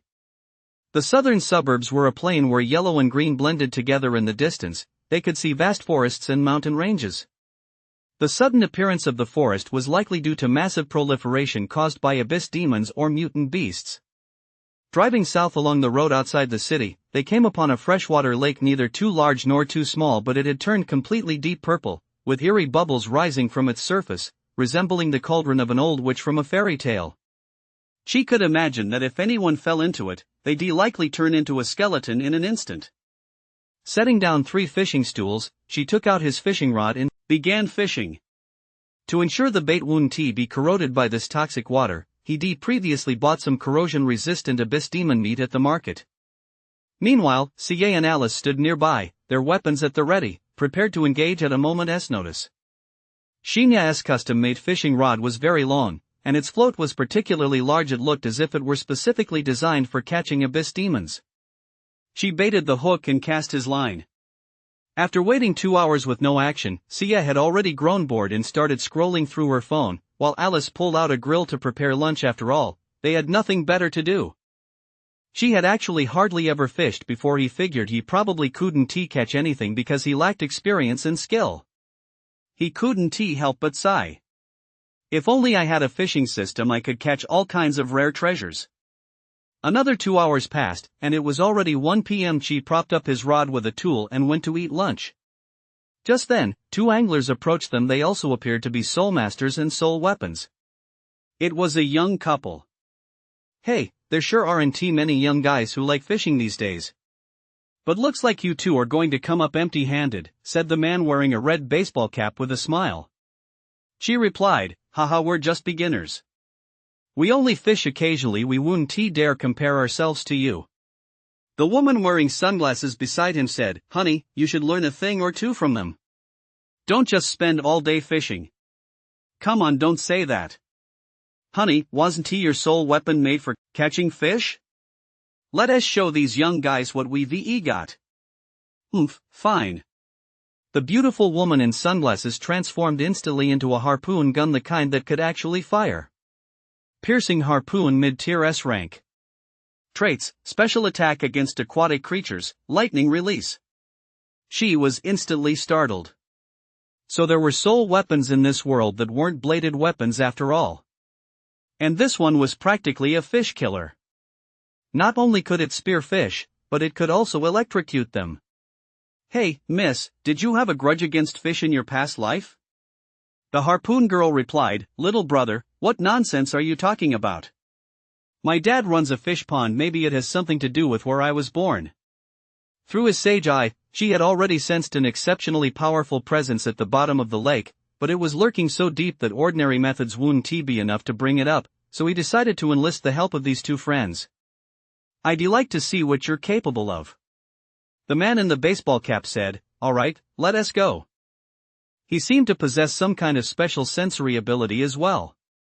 A flash of light shone in his eyes as he locked onto a specific spot and fired. The harpoon instantly pierced the lake's surface, and he reeled in a massive fish nearly 2 meters long, its skin a dull yellow covered in black spots. What kind of fish is this? The man in the baseball cap replied, it's an ugly fish, a mutant beast that can survive in any body of water. They say that if it grows up properly, it can evolve into a beautiful dragon-shaped mutant beast. She found this fascinating and decided to let the man in the baseball cap try again. Let us see who the next victim is this time. Let us try the electric shock mode. Instead of locking onto a target, the man, his harpoon directly toward the center of the lake, then unleashed a wide area electric shock. The fish in the lake instantly began thrashing about, crackling with electricity. The man said excitedly to Chi, see? Isn't my wife amazing? However, she had a sense of foreboding. Stop electrocuting the fish, stop right now. The man brushed it off, still gloating, when suddenly the purple surface of the lake began to churn. In an instant, a gaping maw burst forth and swallowed the man whole. The pufferfish abyss demon crawled ashore. It inflated its body to the height of 2 elephants. Its entire body was covered in dark purple patterns, but its belly was white, and the spines all over its body were also purple. Damn it! You've really messed this up. See ya, Alice, prepare for battle. She glanced at the Abyss Demon's stats. Pufferfish Abyss Demon King Peak Tier. This enemy didn't possess any special abilities, so Chi no longer had to hold back. Alice, activate your domain. Okay, master. Blood of Libra Barrier. The girl stretched out her small hand and let out a soft shout. Instantly, a red light barrier enveloped the entire lakeshore. Though the pufferfish abyss demon was massive, its power was reduced to mid-tier. Master, you don't need to activate Devil Trigger. If you do, its power will increase too. Damn it, is your ability really just a 50-50 split? Can't you give me a little leeway? Just as Chi was complaining, the pufferfish monster launched its attack. Master, watch out. It's firing poison spines. Chi and Sia immediately spun their blades at high speed, deflecting all the poisonous spines, while Alice's dual blades also easily intercepted the attack. They simultaneously launched a fierce assault on the pufferfish's belly. Since the pufferfish was a water attribute creature, the flames of the Asino's battle blade seemed unable to inflict effective damage, but Sia and Chia's slashes proved highly effective against its belly. However, with every slash, a massive amount of highly toxic blood spurted out. She immediately shouted, Sia. Alice, transform into weapons. He instantly had Sia and Alice transform into soul weapon form to avoid the danger of being poisoned. She began furiously attacking its soft belly with his dual blades. The flesh there was firm and satisfying to cut through, but alas, the monster had thick health and high defense. It couldn't be killed in a short time. Soon, the pufferfish realized it couldn't continue exposing its weakness. It immediately released all its gas and transformed into a giant, salamander-like monster. After changing its form, its movements instantly became exceptionally agile. The pufferfish monster launched a frenzied charge straight at Chi, a move he knew very well, commonly known as Dragon Charge. It charged at 120 km/h while spewing deadly venom, but this attack was completely ineffective against Chi, who had already mastered the shadow step. He teleported to the pufferfish's limbs and precisely severed the tendon in its left hind leg. To ensure his undead pet would look presentable after resurrection, he didn't want to mutilate the corpse too badly this time. With its hind legs disabled, the pufferfish abyss demon could no longer move normally, yet it still struggled to crawl forward using its powerful forelimbs. She sensed that the pufferfish abyss demon was now on its last legs, and that the fishing couple it had swallowed were still alive. He flashed beneath the abyss demon once more, plunging his abyss demon blade deep into its snow-white abdomen, slicing open the monster's entire belly. As the abyss demon's belly burst open, the fisherman in the baseball. But this brand new experiment meant that no matter how rare or powerful an abyss demon might be, she only needed to have Alice activate the barrier and then defeat it to enslave it. Alice, can a Demon King ranked abyss demon be resurrected using this method? Alice replied, we can try it if the opportunity arises later, but I do not wish for my master to resurrect Salma. I just want him dead. No problem. In a little while, I'll send him a big gift. Seeing Chi and her group revive the pufferfish abyss demon they had just defeated, the couple became very curious about this ability. The man said excitedly, who knew such a magical power existed? Please teach me. I've wanted to collect abyss demons as pets for ages. The man began to try to get on Chi's good side. My name is Wang Duoyu, and this is my wife, Lin Song. Please, you must tell us how to do this. She looked a bit exasperated, but seeing how sincere they were, he decided to point them in the right direction. You can go to the Soul Master Academy and find a foreign student named Adele. Have her transform into a soul weapon and stab your wife with it that will allow her to transform your wife into someone like my girlfriend, and then kill the abyss demon to tame it. She added. But I can't guarantee what your wife will turn into after the transformation. Wang Duoyu exclaimed excitedly, is there such a good deal?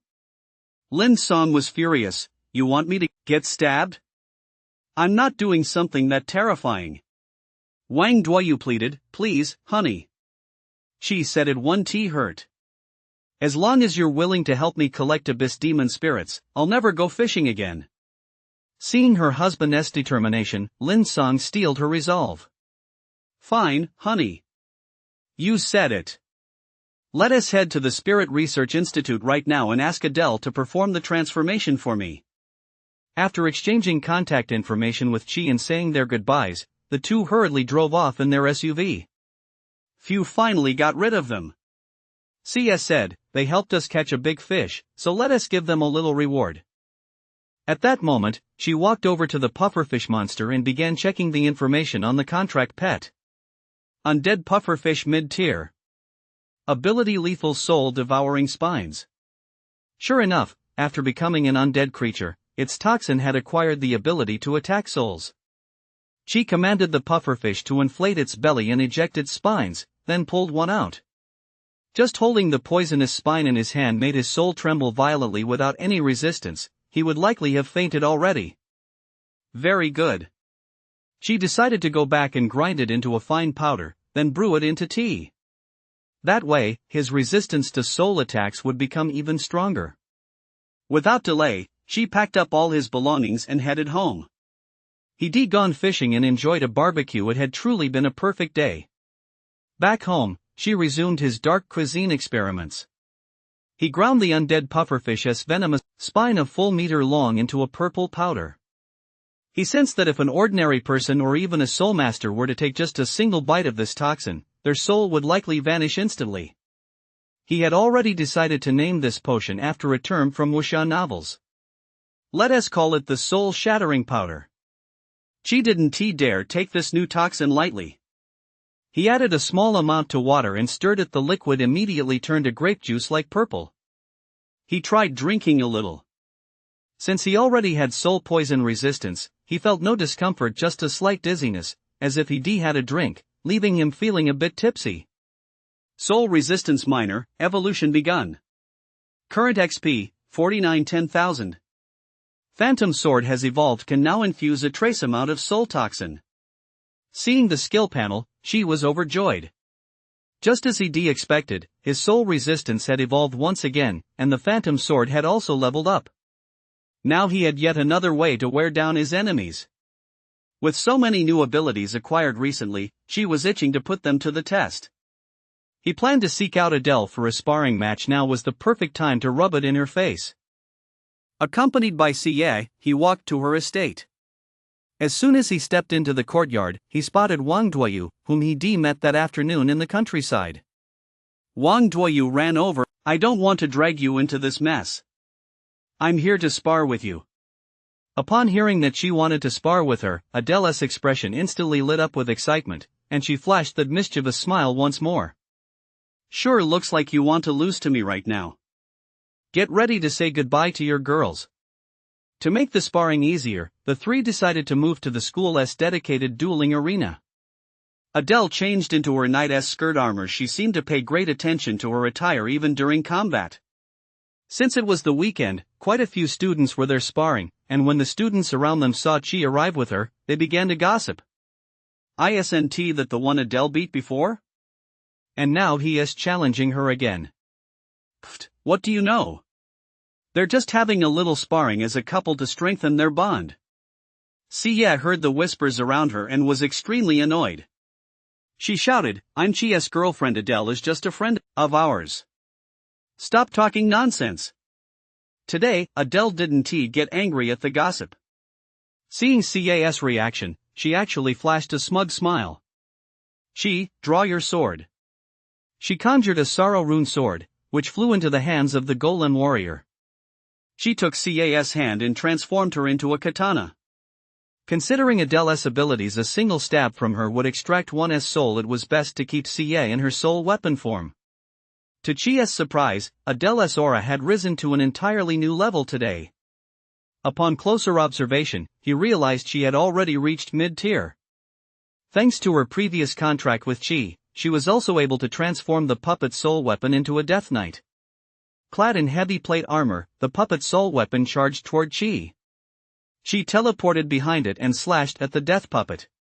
However, his blade was actually deflected. He had activated his demon form at the start of the battle and was at early tier strength, yet he still couldn't inflict a single scratch. Adele immediately plunged herself into the ground, unleashing cruel winter. Now her attack could affect the entire arena. Some people training nearby were also caught in the blast and were forced to retreat to the edge of the arena. She instantly darted out of the circle and unleashed another dimensional slash. He channeled demonic mana into the scabbard and drew his blade gently. A spiderweb-like pattern of blue slashes immediately appeared where Adele stood. This dimensional slash had a wider range than the spherical one. The moment the slashes struck, a halo of ice and snow appeared above the Death Puppet Master's head. Frost Aura. The Death Knight's entire body was covered in frost and snow. The slash left only a slight scratch on her. She marveled at such terrifying defensive power. His dimension slash, unleashed at full strength, could easily shred monsters below tier in an instant. However, he didn't give up. Now was the perfect time to try the Phantom Sword imbued with necromantic poison. Soul-shattering Phantom Sword. She opened his palm, releasing multiple blue-purple short swords that flew toward the Death Knight. She quickly parried with her sword, but some still slipped through. As they pulled apart, she realized that, sure enough, the Death Knight was still a class with very limited mobility. There was simply no way to deal with her using ranged attacks. Seeing that the situation was turning sour, Adele ordered the Death Knight to use Frost Strike. It swung its sword, unleashing a massive frost blade, but its speed paled in comparison to the sword energy Xie had channeled through Adele. She dodged it effortlessly and continued to wear it down. Although the soul-shattering Phantom Sword was ineffective against Adele, her Death Knight, even as an undead creature, still possessed a soul. As the soul poison gradually consumed it, its movements began to slow. The harsh winter had already lifted, and it seemed to be extremely weakened, yet in the very next second, a red light suddenly flared in the Knight's eyes. Grip of Death. A surge of dark energy seized and completely locked onto Chi. He didn't even have a chance to cast Shadow Step and was immediately dragged toward Adele's Death Knight. Frostmourne instantly pierced Chi's chest. The girl on the sword laughed, "Chi, your soul is mine now." The soul extraction technique was activated immediately, but Chi's soul seemed to be stuck inside his body. Adele was pulling with all her might, yet she still couldn't pull it out completely. Adele was instantly stunned. What is going on? I've developed resistance to soul attacks, you can't paralyze me instantly. She suddenly broke free. He was seriously injured, so he had no choice but to launch his final attack. The two began a fierce close-quarters battle, tier against tier. The wind pressure generated by the clash of their weapons sent sand and stones flying across the arena, affecting everyone nearby. Is this really a battle between two freshmen? Get away from there, don't get caught in the crossfire. In a split second, she teleported and ran to the Death Knight's side, slashing at its neck with his sword. The Death Knight, in turn, twisted its waist 180 degrees in a grotesque contortion and swung its sword down toward Chia's head. Before either could land a blow, they both froze simultaneously. Few without Alice forcing the power balance, and having not challenged opponents outside his rank for a long time, Chia's mana was nearly depleted, and he was panting heavily. Adele shifted back into human form and said cheerfully, "Very good, Chi, your skills have improved, you haven't disappointed me. Let us call this a draw." She looked at Adele, she wasn't even sweating. She continued. "We'll have our final showdown at the Warzone Soulmaster Tournament. The tournament will be held before the end of the semester. Early registration opens in the next couple of days, don't forget. Let's see ya absorb this. Afterward, the mutant beast can be revived as a pet." She took out a mutant beast skull. Chi could sense its power within it. "You can't use pets during duels, so it's fine to give this to you, I just hope you don't die at the hands of a villain."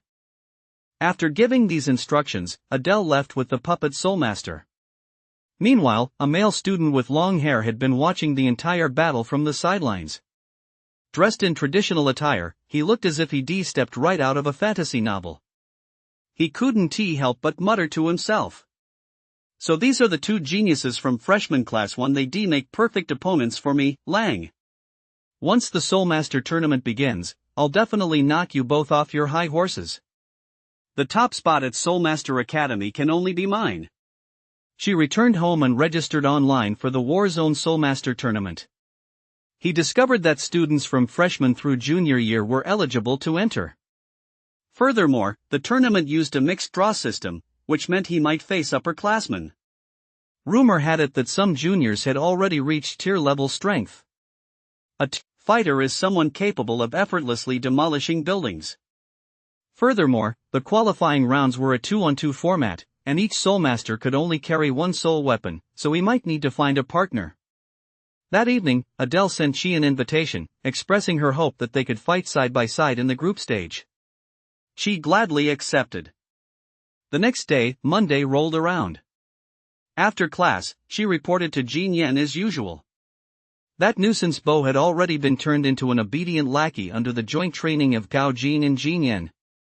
She planned to get rid of Bo as well once he dealt with Selma. Until then, it wouldn't hurt to keep toying with him. During tonight's gambling session, she once again secured a huge windfall for Jin Yan, who had a special mission to assign to Chi and Sia. "I want you to help me capture someone alive." "Just tell us what to do, boss," she replied. "The CEO of Warzone 6, Shinya." Jin Yan's words instantly made Chi and Sia's faces pale this time. Even they couldn't suppress the subtle changes in their expressions. Jin Yan noticed this and slowly approached them with heavy footsteps.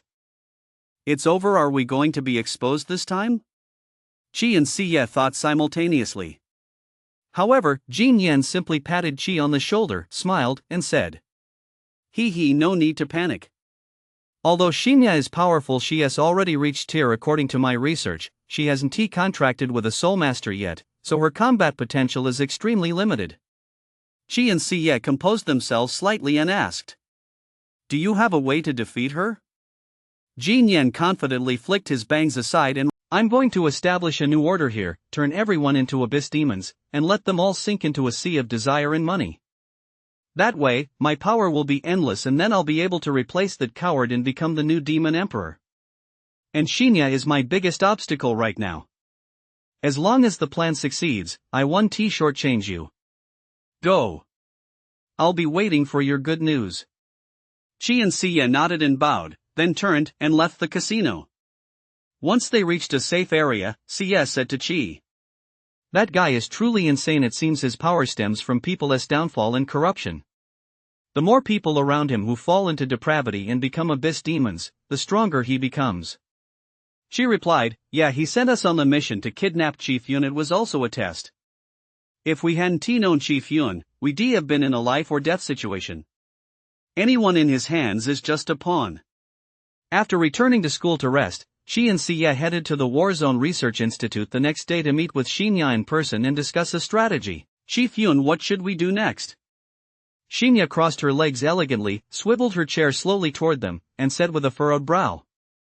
TSK, did Salma send you to capture me? It seems he has already caught on to something.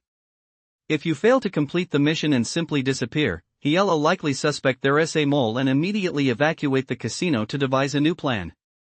But if you actually complete the mission, he'll trust you even more, and we might just be able to coax information out of him about the main body's location. She exclaimed in surprise, Chief Yun. Are you planning to walk right into the lioness den? If he captures you, he'll definitely brainwash you and turn you into an abyss demon.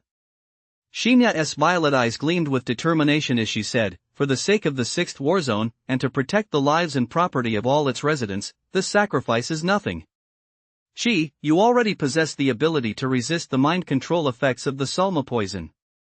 I'll notify the researchers right away to begin collecting your blood.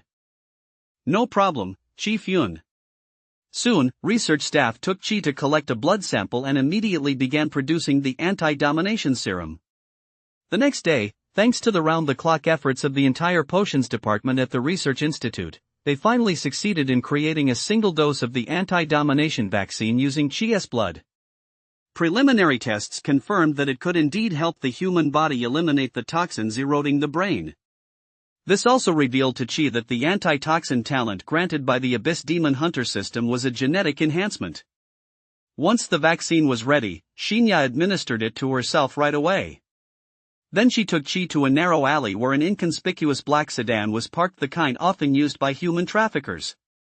Alright, now the two of you tie me up. Make it look as realistic as possible.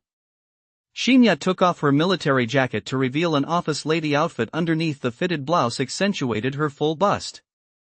She climbed into the trunk, curling up into a ball, her slender feet in black stockings, fully exposed. Qi's eyes were glued to the sight, and when Xia noticed him, she said angrily, Qi, turn away. I'll tie Xinya up.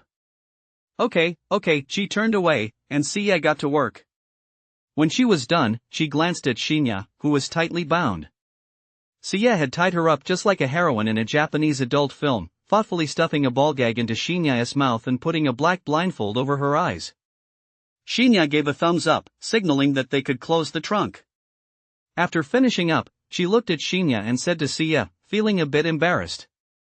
Xia, haven't you been watching too many adult movies? How are you so skilled at this? Xia replied dismissively, I'm an adult now. What is wrong with watching some movies from back home when I'm bored? Qi was speechless. Let us get going. Night had fallen. They slipped into Gao Jin and Ajin's disguises, drove to the main street in the city center, and parked in the alley behind a nightclub. Jin Yen had told them beforehand that a secret passage leading to the casino ran through here. They gave the password at a certain iron gate.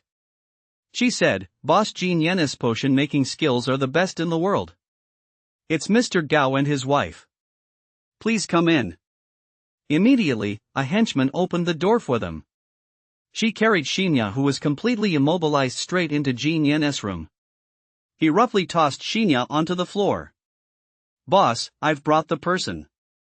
Looking down at the woman on the floor, Jin Yen clapped his hands in satisfaction and said, right on time. You completed the mission on the 3rd day. Well done. Take off the blindfold so I can have a look. She removed the blindfold, and Xinya's eyes were filled with hatred. She writhed frantically, but with a black ball stuffed in her mouth, she couldn't speak at all. She could only mumble incessantly. Mm. Jin Yen gripped her snow-white jaw and looked at her, saying, violet pupils, quite the gaze, Chief Yun. You've been hunting me down for so long, yet here you are, right in my hands. He produced an exceptionally seductive purplish-red potion from his hand, jabbed it forcefully into Xinya's neck, and said with a hideous grimace, "Become my servant. You'll become the strongest woman among my magical artifacts." Jin Yan ripped the gag from Xinya's mouth and began to revel in her agonized screams. "Ah no, don't." The black-haired beauty's entire body was covered in purplish-red magical runes. A fissure suddenly opened between her breasts, from which countless fleshy tentacles emerged, completely enveloping her body.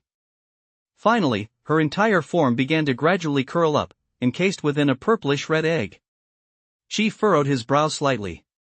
She fumed to have gone this far. Jin Yan's expression instantly turned maniacal, and he roared with laughter. "This is exquisite, as expected of the CEO of the 6th Warzone to have made my Abyss Demon transformation potion unleash such a miraculous effect. Guards! Put her in a petri dish and preserve her properly." Two burly men wearing sunglasses walked in and carried the egg Xinya's transformed form into a nearby room. "I can't wait to see what you'll look like after you've metamorphosed," Jin Yan thought to himself. "Gao Jin, Zhen, you did an excellent job on this mission. The payment will be transferred shortly. You may head back now." She turned and left, deeply disappointed. He thought he'd have a chance to extract information about her true identity. Just then, however, Jin Yan patted Chi on the shoulder. "Report to me sharp at 10 a.m. next Thursday.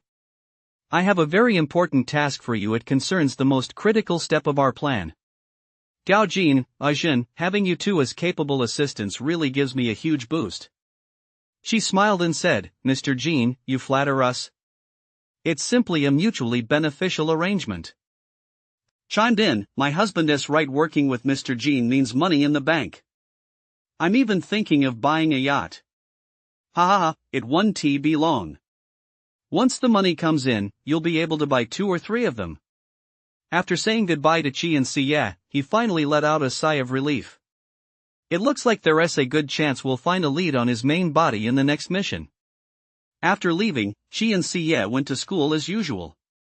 During that time, he discovered through classmates and Weibo news that recently, some soul weapon girls had developed addictive symptoms, but they were immediately taken away by the Warzone Research Institute for treatment. Ever since she'd been notified, Xinya had been fully prepared. Back when she partnered with Qin Euro to run a cosmetics store which had taken away most of Duke Leiwon's business, it had indeed played a positive role. If they allowed food laced with drugs to continue selling freely, Salma's plan would likely have succeeded much sooner. Another week passed quickly. As always, Siya donned his disguise and arrived at the Golden Rock Casino. Before heading out, she brought Alice along. "I'm afraid we may have to face Salma herself. Here's the anti-soul poison serum, injected quickly. We'll need your abilities in the fight against her." Alice replied gratefully. "Master, thank you for doing so much for me. I will kill that bitch who betrayed me with my own hands." Upon arriving at the casino, Jin Yan seemed very pleased. He opened a secret door and led Siya into a laboratory. The opulence of this laboratory was in no way inferior to that of the Warzone Research Institute. With pristine white polymer walls and floors, and all kinds of cutting-edge experimental equipment, it exuded a distinctly futuristic atmosphere. "Today, I've invited you here to witness the rebirth of Xinya, CEO of Warzone. Watch closely." He aimed the sword at an experimental chamber in the distance and thrust forward. The joints along the blade instantly unfolded, lengthening the sword as it pierced the target. Immediately, the struck experimental chamber along with the soul weapon girl inside dissolved into a pool of purple liquid. Jin Yan exclaimed. "Phew, that's way too powerful. We won't need to capture people for research anymore. A toxin that dissolves all things, combined with my soul poison that tears everything apart, it's perfect for me. I'm practically invincible." He transformed Xinya back into human form. "Gao Jin, what do you think?" "A very impressive soul weapon," she nodded. Jin Yan said, "If you're willing, I can make your wife even stronger too." "Not for now. I don't have a thing for older women at the moment." Jin Yan said, "Fair enough. You're on the older side, you probably don't have the same preferences as younger people. He composed himself and said seriously, actually, I'm here today to ask you two to handle an important task. When? Jin Yen said, go find my brother. It's time to distribute compound number 9 to everyone. I've told him about you two, he is already quite familiar with both of you. Qi thought to himself, maybe the primary and secondary bodies share memories. Where is it? Jin Yen whispered in Qi's ear, the 6th Warzone water treatment plant. Plant manager Jin Sha. Qi nodded. Okay. Boss, we'll get right on it. Jin Yen said to Bo. By the way, little Bo, you go with Gao Jin. It'll broaden your horizons, see how they get the job done cleanly and efficiently. Yes, boss. Bo's face darkened, and he had no choice but to slink along behind Qi. Damn, they're actually sending someone to tail me? Looks like things are about to get even more interesting. With that, he left the casino. Qi wanted to contact the Warzone Research Institute first, so he made up an excuse to go to the restroom, but discovered that Bo was still following him. Damn, do you want to stand outside and smell it while I'm taking a shit? He had no choice but to give Xia a nod, signaling her to make the call. Xia immediately called a staff member at the Warzone Research Institute. His name was Zhao Haitian, and he was Xinya's aide de camp. Chief Yun has been transformed into the Snake Woman Abyss Demon. What? The voice on the other end of the line was instantly stunned. But we've already pinpointed the location of Jin Yen's main body. We're setting out immediately to eliminate him. Please send people to the casino right away to destroy the secondary body and rescue Xinya. Understood, we'll dispatch a team right away. Once you arrive, we'll move immediately. Both the main body and the clone must be eliminated simultaneously. After relaying the message, the three drove off toward the water treatment plant. For Qi, the moment to bring Salma to justice had finally arrived. On the way, Bo drove obediently in the front seat. Qi couldn't help but smile as he glanced in the rearview mirror. Bo noticed this and asked, Mr. Gao, why are you suddenly so happy? Qi replied, we're about to fulfill Lord Jin Yen's great ambition. Afterward, as his right-hand men, we'll soon have endless wealth and power. How could I not be happy? Bo nodded. Mr. Gao is right, all for Lord Jin Yen's grand vision. Soon, the car arrived at the largest water treatment plant in the 6th Warzone. Led by Bo, they went straight to the plant manager's office. Knocking on the door, Bo said, Lord Jin Sha, Mr. and Mrs. Gao are here. A young man dressed in a cadre uniform turned around. He looked exactly like Jin Yen, but his hair was black. His demeanor seemed a bit more composed. Jin Sha walked toward Qi and his companion and extended his hand. Jin, I've long heard of your reputation. Qi replied, I've long heard of your reputation, Mr. Jin. At the same time, he thought to himself, sure enough, the memories are shared, only an alternate self would call us that. Bo then took 3 cylindrical devices from his spatial bracelet and said, Boss, I've brought you the filter cartridges containing a high concentration of compound number 9. Seeing this, Jin Sha nodded, clearly satisfied. Very good. Now, go to the main control room of the water supply system and replace the filter cartridges. I've already reassigned the staff on duty there. Yes, boss. Bo pushed open the door and stepped out, only to be struck by an invisible barrier in the air, leaving him with a bloody gash on his forehead. What's going on? Little Bo, can't you keep your eyes open when you walk? Jin Sha snapped angrily, then turned to Qi and Xia. Ajin, what are you waiting for? Hurry up! Qi smiled faintly and released Alice from his personal spatial pocket. Jin Sha was utterly astonished to see a beautiful girl with long golden hair. Why did you kidnap a foreign girl and bring her here? Xie. So it was you all along. You've been treating me like a slave for so long, and you even turned my little sister into an abyss demon. I'm going to kill you, you beast. However, since he wasn't carrying his soul weapon, Xia kicked him directly, knocking him unconscious. Ugh. I'll deal with you later, she said. Salma stared at the 3 people in front of her in disbelief and said, so Gao Jin and Ah Zhen were actually you in disguise. I've been good to you. Why did you betray me? She furrowed her brow and said coldly, "Humph. You say you've been good to us? Ever since Bo defected to you, you've sent people time and time again to assassinate me and my companions. Your evil schemes are utterly insane." Salma shouted angrily, "Alice! Why did you submit to humans? You're the proud vampire queen. Have you forgotten the honor of the demon clan?"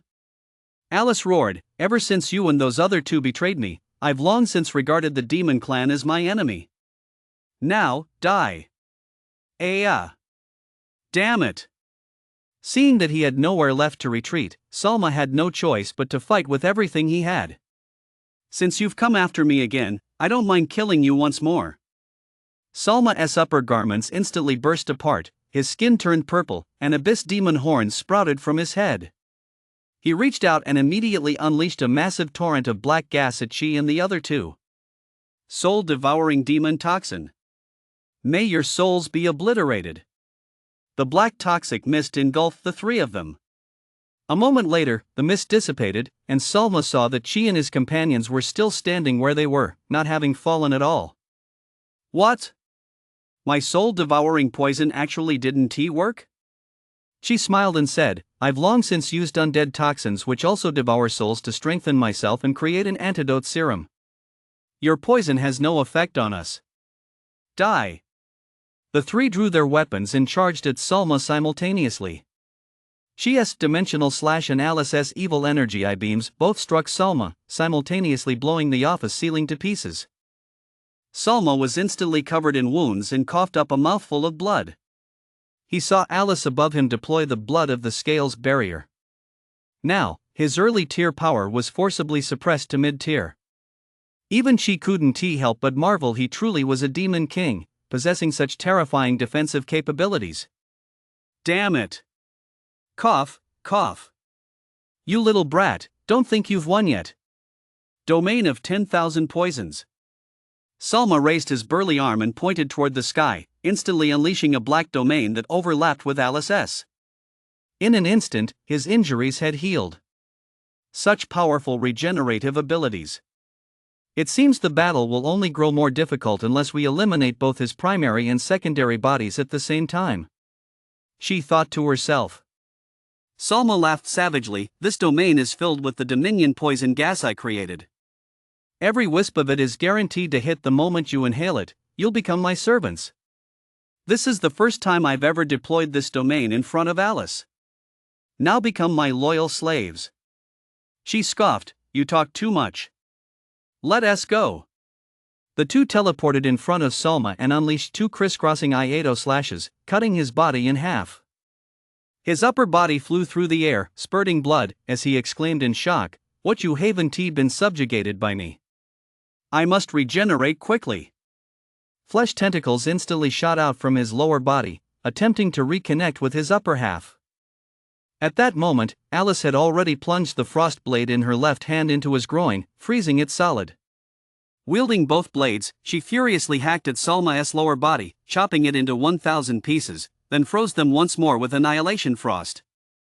Now, with only his upper body remaining, she unleashed a storm of illusory swords, pinning him firmly to the ground. He could rise no more. "Now's the time. Send a signal to Adjutant Zhao Haitian," she said. Elsewhere, Jin Yan realized his main body was in danger and was gathering all the research data in preparation for escape. Damn it, she actually outsmarted me. Those two little bastards. After collecting the necessary documents, he immediately took Shinya and hurried out of the casino through a hidden passage. However, upon pushing open the door, he found himself surrounded by several tier soulmasters. "Abyss Demon Salma, surrender now." Facing the fully armed soulmasters, Jin Yan snarled. "A bunch of good-for-nothings coming here to die. I'll grant you your wish." "Shinya, kill them." "Yes, master." Shinya twisted her serpentine body and summoned her primordial demon weapon from her hand. Then Jin Yan raised his right hand and began to deploy his domain. Branch of 10,000 poisons. He suddenly realized that a purple serpent bone longsword had pierced right through his chest. Cough cough. Jin Yan turned his head in disbelief. Why, you were supposed to have become my slave by now. Shinya smiled faintly. Hey, your dominating poison was neutralized by qi long ago. You actually managed to go this far. I just wanted to become stronger. By transforming into an abyss demon, I can summon my own soul weapon, why not? Cough, you madwoman. Farewell, Salma. Shinya immediately unleashed the dissolving toxin of the purple night heart-slaying sword. Her tier-level power was far too overwhelming. Even with Salma's strong resistance to poison, he was utterly helpless, and his body gradually began to dissolve. Bastard! Aya! Meanwhile, on the other side, she also received the signal. The Soul Master Captain said, "Now is the time. Kill Salma. Master, let us do this together." Alice shouted. All right. Alice transformed into a battle blade and flew into Chi's hand. He unleashed the full power of both the Yamato and the Eskino's battle blades, dual-wielding them as he slashed at Salma's body. Instantly, evil flames blazed fiercely, and even space itself began to shatter and collapse. No, I will never fall at the hands of a bunch of brats like you. Before Salma could finish her last words, she was crushed to dust by the constantly warping space. At that moment, she absorbed half of Salma's soul and also gained 100,000 Abyss Demon souls. Few finally took care of her. Alice ran happily toward Chi. Master, you're so awesome. We finally killed our enemy. Alice loves Master. She jumped onto Chi in one go and showered him with kisses. Mua mua. CA grumbled, hey, give it a rest already. She gently pushed the clingy Alice away and said, we need to capture Li Bo. The three of them searched the ruins of the battle but found no trace of him. Oh no, he got away. Never mind. Let us head back to the Warzone Research Institute first and check on Chief Yun. After notifying the authorities to clean up the mess, she and the others immediately rushed to the Warzone Research Institute. They learned from the staff that Shinya was currently receiving treatment in the treatment room. As Chi and the others entered the treatment room, they saw Shinya wrapped in a large black cloak. It was obvious that she was now in a coiled serpent form, sitting cross-legged. Chief Yun, how are you feeling? Shinya replied, I'm fine. I actually feel lighter now. It's just I can't transform my lower body back into human form at the moment. Chi and Siya furrowed their brows slightly, looking concerned. Then what are you going to do from now on? Shinya sighed. I probably won't be able to continue my duties at Warzone. After all, humans won't easily accept an abyss demon. Then she changed the subject, arching her beautiful eyebrows.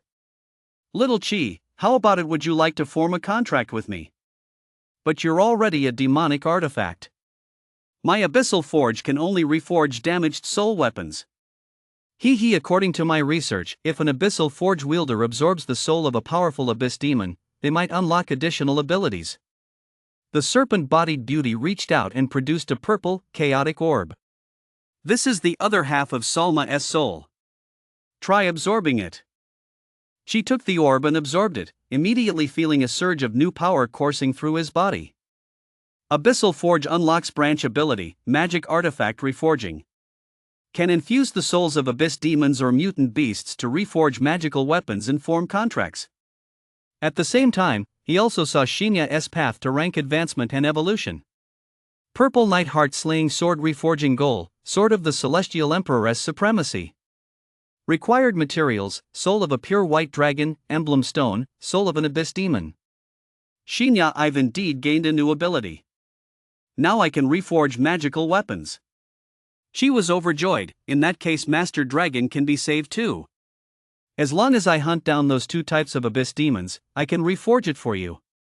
Is that so? That's wonderful, Shinya said with a faint smile. She said somewhat sheepishly, if I reforge it for you, you'll have to become my soul weapon, do you mind? Looking at Chi, Shinya couldn't help but flash a mischievous smile. What's the big deal? You've already proven yourself to be a powerful soul master, and judging by CA and Alice's reactions, you're clearly a man I can rely on. I've always liked you, big brother. What? CA and Alice were instantly speechless. Chief Yun, you too? CA said tremblingly. Alice went berserk. All you scheming women, stay away from my master. Xinya smiled cheerfully, then summoned her aide-de-camp, Zhao Haitian, and other key members to the medical room. Chief Yun, you've been through so much, the Research Institute staff member said, bowing his head. It's nothing. Everyone has worked so hard these past few years.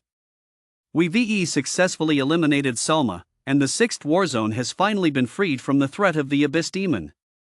As she spoke, she wiggled her serpentine tail. I can no longer transform back into my full human form. In this state, it's difficult for me to continue fulfilling my duties. Moving forward, I will step down from my positions as executive officer and chief researcher. The Warzone authorities already have a designated successor, so the handover can take place quickly. Zhao Haitian and the other staff members asked, then what will you do from now on? I'll stay by Chi's side. He is the only one capable of transforming me back into human form. Xinya said. All right, Chief Yun, we respect your decision. Now, dismissed. All the Soulmaster warriors and researchers present removed their military caps, bowed deeply to Xinya, and then left the treatment room. Afterward, Xinya said to Qi, all right, dear, let us go home now. At that moment, she didn't dare look at the expressions of the other two women. Their faces had turned the color of pig liver. They both thought the same thing. What are we going to do with another female demon in the house?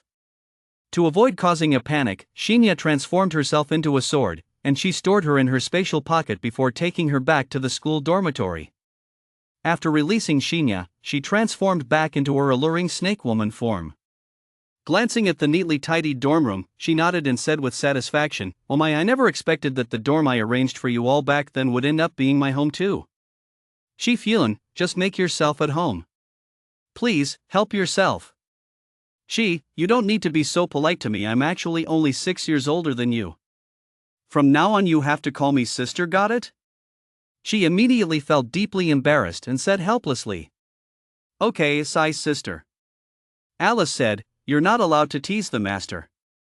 By evening, Xinya found plenty of ingredients in the kitchen and took the initiative to cook a sumptuous dinner for the three of them. She, Cia, and Alice all thought it was fantastic, truly the caliber of a high-ranking chef. "I didn't expect sister to be such a great cook. She, and my little sisters, if you like it, I'll cook this every day." Alice said indignantly, "Don't even think about winning the master's heart with food. Starting tomorrow, you must teach me every single cooking technique." Cia said softly, "Xinya, I can cook with you." Alice couldn't hold back any longer. "Cia, don't team up with Xinya to monopolize our master. We're the ones who are Chi's true ladies." Chi's face had turned completely dark. "My dorm is probably going to be turned upside down." And so, Xinya moved into Chi's dorm. Due to her health, she voluntarily offered to sleep in the guest room until the contract was signed. Came as a relief to CA and Alice. After a while, she spent most of her time in the dorm, but on weekends and holidays, she and the girls would take her out to the countryside to relax. Soon, November arrived, and the 6th Warzone Soulmaster tournament was about to begin. That day happened to be Chi's 19th birthday, and Adele had prepared a gift, intending to give it to him in person. Adele held the gift box and rang the doorbell, only to discover that it was Chief Yun who opened the door. "Chief Yun, what are you doing at Chi's place? And what has happened to your appearance?" Adele was taken aback when she saw that Xinya's hair had turned purple, scales had grown on her cheeks and jawline, and her lower body had completely transformed into that of a snake. Adele, don't be surprised. Hear us what happened." Xinya patiently explained what had happened earlier. "Is that so? I see. Where is Chi? I need to talk to him. He went out with the girls to buy a cake. I'm minding the house right now. Just tell me if you need anything." Hearing this, Adele, who knew that Xinya also had feelings for Chi, felt a bit flustered, and the gift box in her hand suddenly fell to the floor. "Why, he already has Ca Alice, even you, Chief Yun." "Adele, you don't need to be upset. You have the right to like him too. You can celebrate Chi's birthday with us." Adele suddenly lost control of her emotions. As Adele of the Laurent Empire, I cannot tolerate having so many women around him. But she will never give up the girls. And of course, I won't leave him either. He is the only one who can help me regain my human form, Shinya said. Is that so? Since you're all going to act this way, even you, Shi-hyun, I'll consider you my enemy. Adele, you don't have to be like this, Shinya said, furrowing her brow. She doesn't need anyone else by his side, only I am the sole weapon best suited for him. He clearly said he'd fight as my knight. You made him say that, didn't you? I don't care. Just you wait. Once I defeat Chi, I won't just sever your contracts. I'll make him forget all of you. With that, Adele turned and walked away. Shinya sighed. She noticed the gift was still on the ground, so she took it back to her room. Before long, she returned to the dorm with a magnificent cake. They had a joyful birthday party. Sia gave Chi a PS10 game console imported from the land of cherry blossoms. Another year older, and Alice will always love her master Tada. This is your Majesty's brand new ride. Alice hunted down a low-tier Hellfire Abyss demon on her own and modified her previous mount, Broken Blade Rose, into a cool motorcycle. Once transformed, it looked just like a Ghost Rider motorcycle blazing with green fire. Shinya took a golden gem out of her personal storage space. This is the mana core your sister gave you, the latest research achievement from the Warzone Institute. Cultivating with it will triple your efficiency. Thanks, Shinya. Just as Chi was about to try cultivating mana, Shinya called him over and pulled out a deep blue gift box. Wait, this is a gift for you from Adele. She actually remembered my birthday. She opened it to find a luxurious Lego castle set, the royal castle of the Laurent Empire, and a letter. Beneath the Lego set, he found a vintage envelope and a letter opener. Opening the envelope, she read the contents of the letter. Happy birthday, Shi. I hope you like this gift. It's a custom-made model of the Laurent Empire's royal palace that I had specially commissioned. My birthday is on December 10th. The royalists have made some progress recently, and I'll be returning to my homeland for the coronation ceremony then. I hope you'll be able to accompany me. Seeing the gift and letter from Adele warmed Shia's heart, so she sent her a thank you message but received no reply. Lost in the joy of her birthday, she didn't think much of it. The party with the three girls lasted until the early hours of the morning, a proper celebration filled with food, drinks, and fun, of course. After a few more days of studying and daily life, the day of the Soulmaster tournament finally arrived. The event was held at Soulmaster Academy, and the participants included not only students from Soulmaster Academy but also students from another university, Soulmaster Academy's greatest rival, Starry Night University. She arrived on time. By then, the Soulmaster Academy arena was already packed to capacity. After receiving the mana core from Shinya, his cultivation had advanced by leaps and bounds, and he had risen to the peak of his tier. Since he previously agreed with Adele to team up for the group stage, he began looking for her. The silver-haired, golden-eyed Western beauty was truly striking, and she spotted Adele in the crowd at a glance. Adele, it's been a while. The girl heard Chia's voice but didn't even turn to look at him. She simply said coldly, "It's about to start. Let us go." The beautiful hostess stood on a floating platform and shouted excitedly, "Ladies and gentlemen, I'm your host, Anya. The 161st Warzone Soulmaster Tournament is now officially open. First up is the showdown between Soulmaster Academy and Starry Night Academy.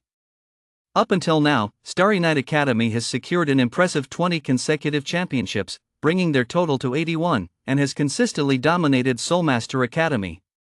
Will Starry Night Academy successfully defend their title this year? Or will Soulmaster Academy break the 20-year championship drought? Let us wait and see. Please welcome the contestants to the stage." No sooner had the host finished speaking than thunderous applause erupted from the audience. Shortly after, two pairs of male and female competitors emerged from the north and south entrances of the arena. Once they had all taken their places on the stage, the big screen began displaying their profiles. Soulmaster Academy, Wang Jian, Tier Soulmaster, Talent, S-Rank Mana Control. Yilingxi, Tier Soul Weapon S Rank Ancient Sword Casket. She noticed that the two seniors from Soul Master Academy were dressed in traditional robes, giving them a somewhat ethereal, otherworldly air. On the other side, the students from Starry Night Academy were dressed in a post-apocalyptic style. The boys looked rugged, wearing studded leather jackets, while the girls wore sexy low-cut tops and ripped stockings. Starlight Academy, Lu Sangbiao, Peak Tier Soul Master, Talent Rank Bloodthirsty Rage. Zhaowen, Peak Tier Soul Weapon S Rank Blood Roar Great Axe. She noticed that both of these students from Starlight Academy were freshmen. Yet their cultivation had already reached the peak tier. No wonder they won the championship for so many consecutive years. An elderly man sitting in the stands stroked his beard and said with a smile, "Give it up, Soul Master Academy. This year's championship will undoubtedly belong to our Star Knight Academy." At this point, the match had not yet begun, and two more pairs of men and women emerged from the side aisles. After all, the group stage consisted of 2v2 matches. The second pair from Soul Master Academy possessed the abilities of fire manipulation and the Peach Blossom Fan, respectively. Their Soul Master was named Zhao Qiu. The second pair from Starry Night Academy possessed the talents of Berserk and the Ancient Bone Bow, respectively. Their Soul Master was named Zhang Quang. The competitors are in position. The match officially begins. After Anya finished speaking, she boarded a floating platform and flew back to the viewing area. Both teams' members transformed their soul weapons. Wang Jian launched the first attack. His soul weapon was so unique that it left Qi wide-eyed. An ancient sword case opened, and instantly, countless flying swords shot out, rushing toward Lu Sangbiao and Zhang Quang. "It's actually a composite soul weapon!" The audience below exclaimed in admiration. At the same time, Zhao Qiu gave his fan a light flick, instantly unleashing a massive wave of fire across the arena. However, Lu Sangbiao paid it no mind.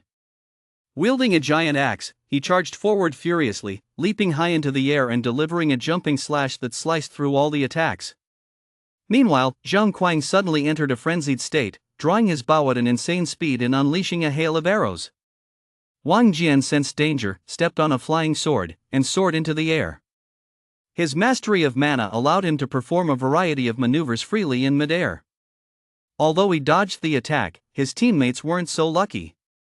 Zhao Qiu immediately swung his fan to create a whirlwind of flame as a defense, but the vast gap in their cultivation levels was simply too great to bridge, and he was soon struck by a stray arrow.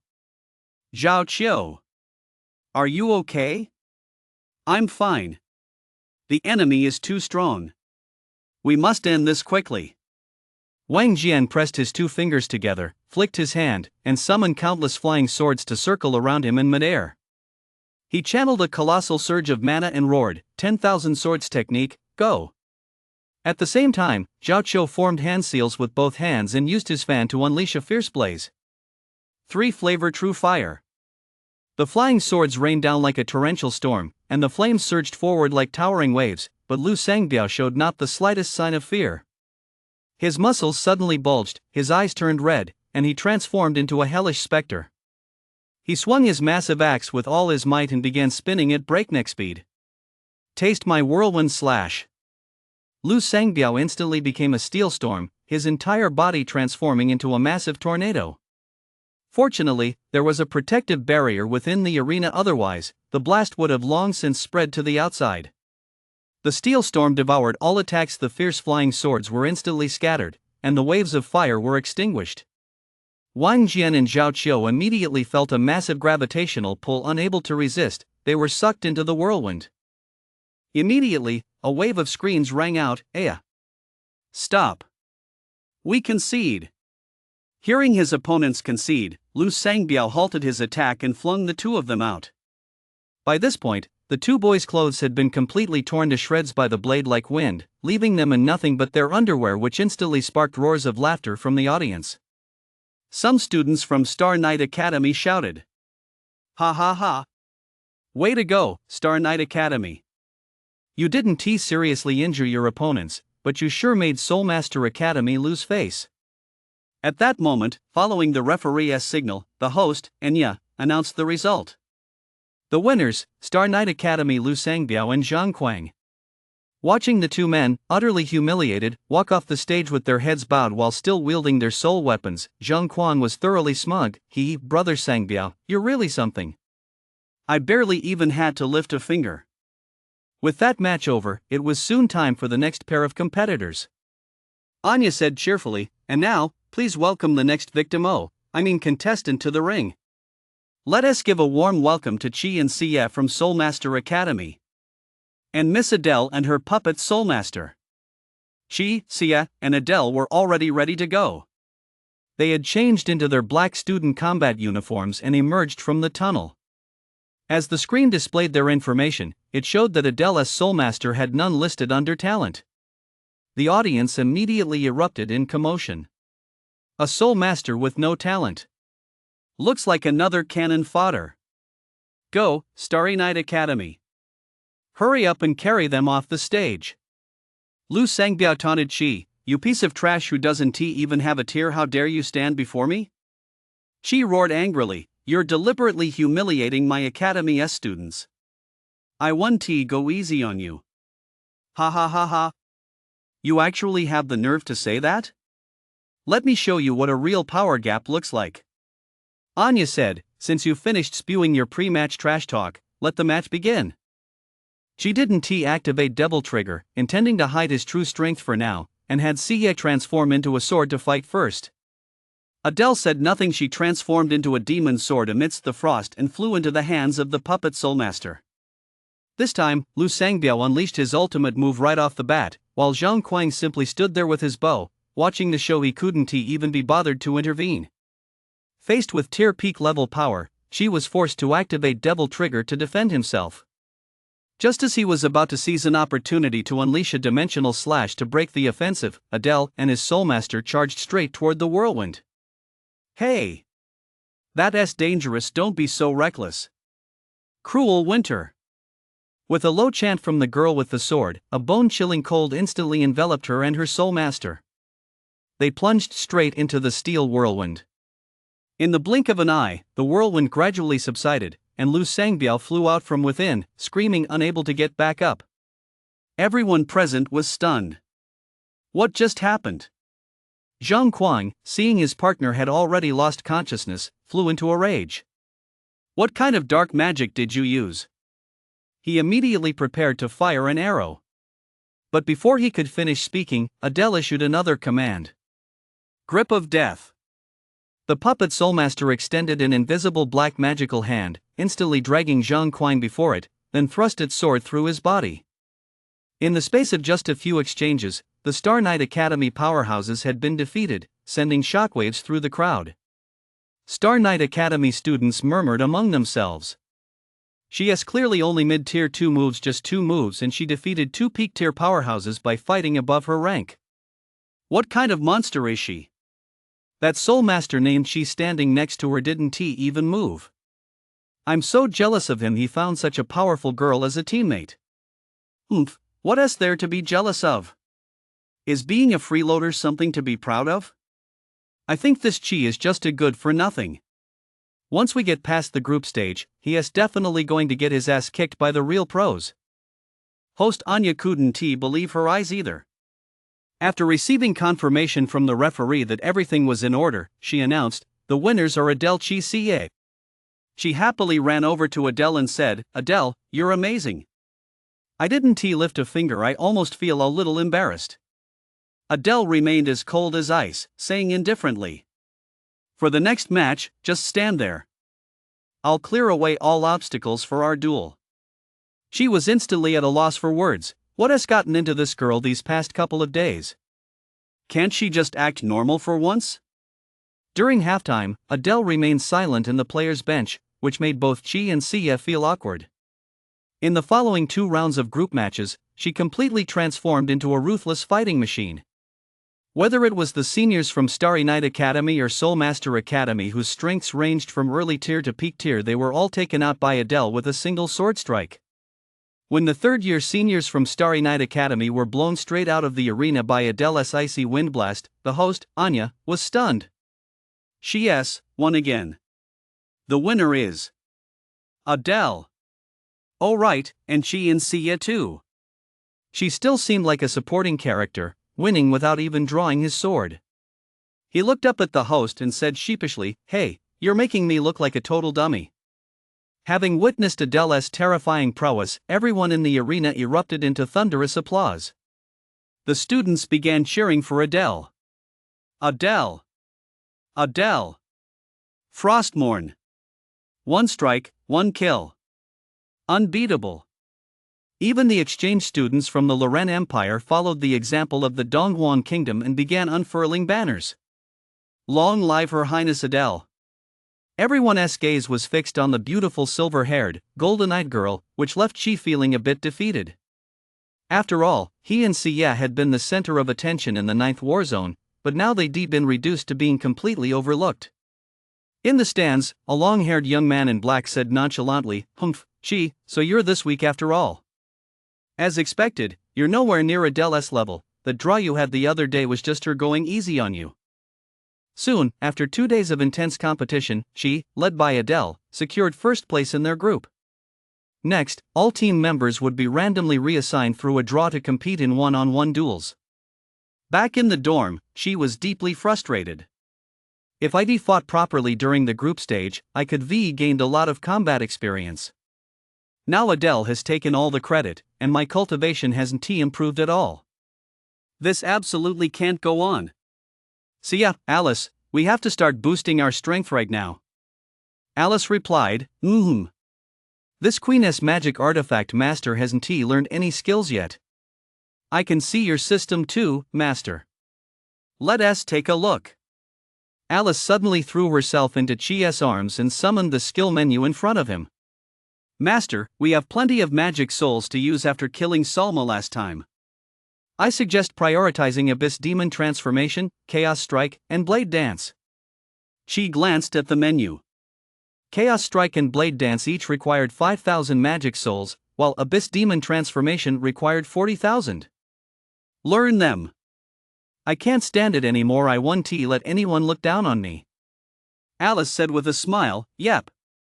Abyss Demon Transformation can greatly boost your power, and when the full form is activated, it temporarily upgrades Chaos Strike to Destruction and Blade Dance to the powerful Death Sweep.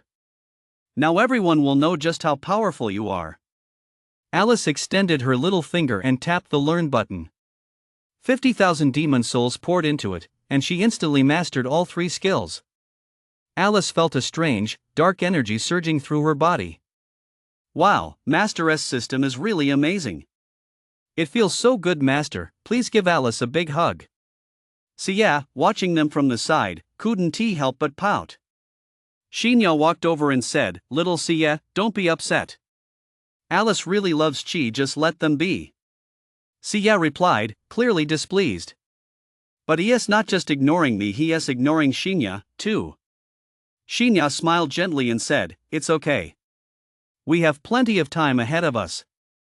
Hearing Xinya's reply, Xia froze, and she couldn't help but think to herself. So Xinya is that broad-minded? Maybe should I change my attitude? As long as I'm the first person she loves, what does it matter if there are other women? Anyway, she will reach the pinnacle of the world sooner or later. It's only a matter of time before he has many women. Rather than competing with others, I might as well. The next day, Chi and Alice went to the school training ground to practice their newly learned skills. After nearly 2 hours of non-stop combat against the simulation robots, Chi and Alice had both mastered how to use their new skills, but they also exhausted a great deal of energy. She was drenched in sweat, and Alice was glistening with sweat as well. She was so tired she simply squatted down right where she was. She quickly pulled out a towel to wipe the sweat off Alice. "Good job, Alice," Alice said, panting lightly. Phew, thank you, Master." Just as the two were about to get up and head back, Xia ran onto the training ground. She noticed a pretty white basket slung over her shoulder. "Xia, what are you doing here?" "Good job, Chi and Alice. I made you some bento boxes." Xia knelt down and took 2 compact red lunch boxes out of the basket.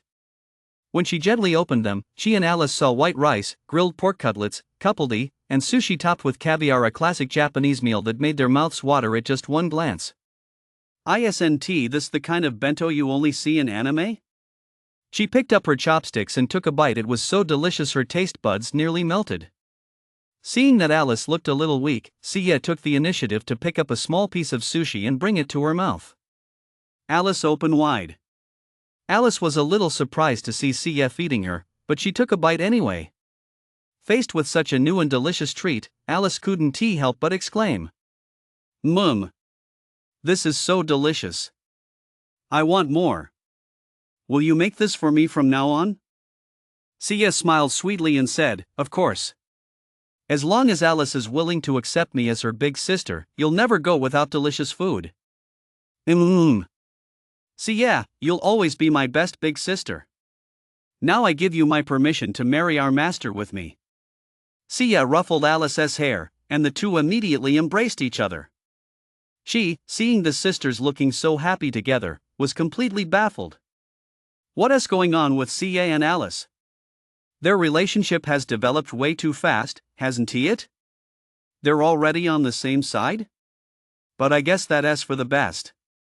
She wrapped her arms around the two girls, a look of deep satisfaction spreading across her face.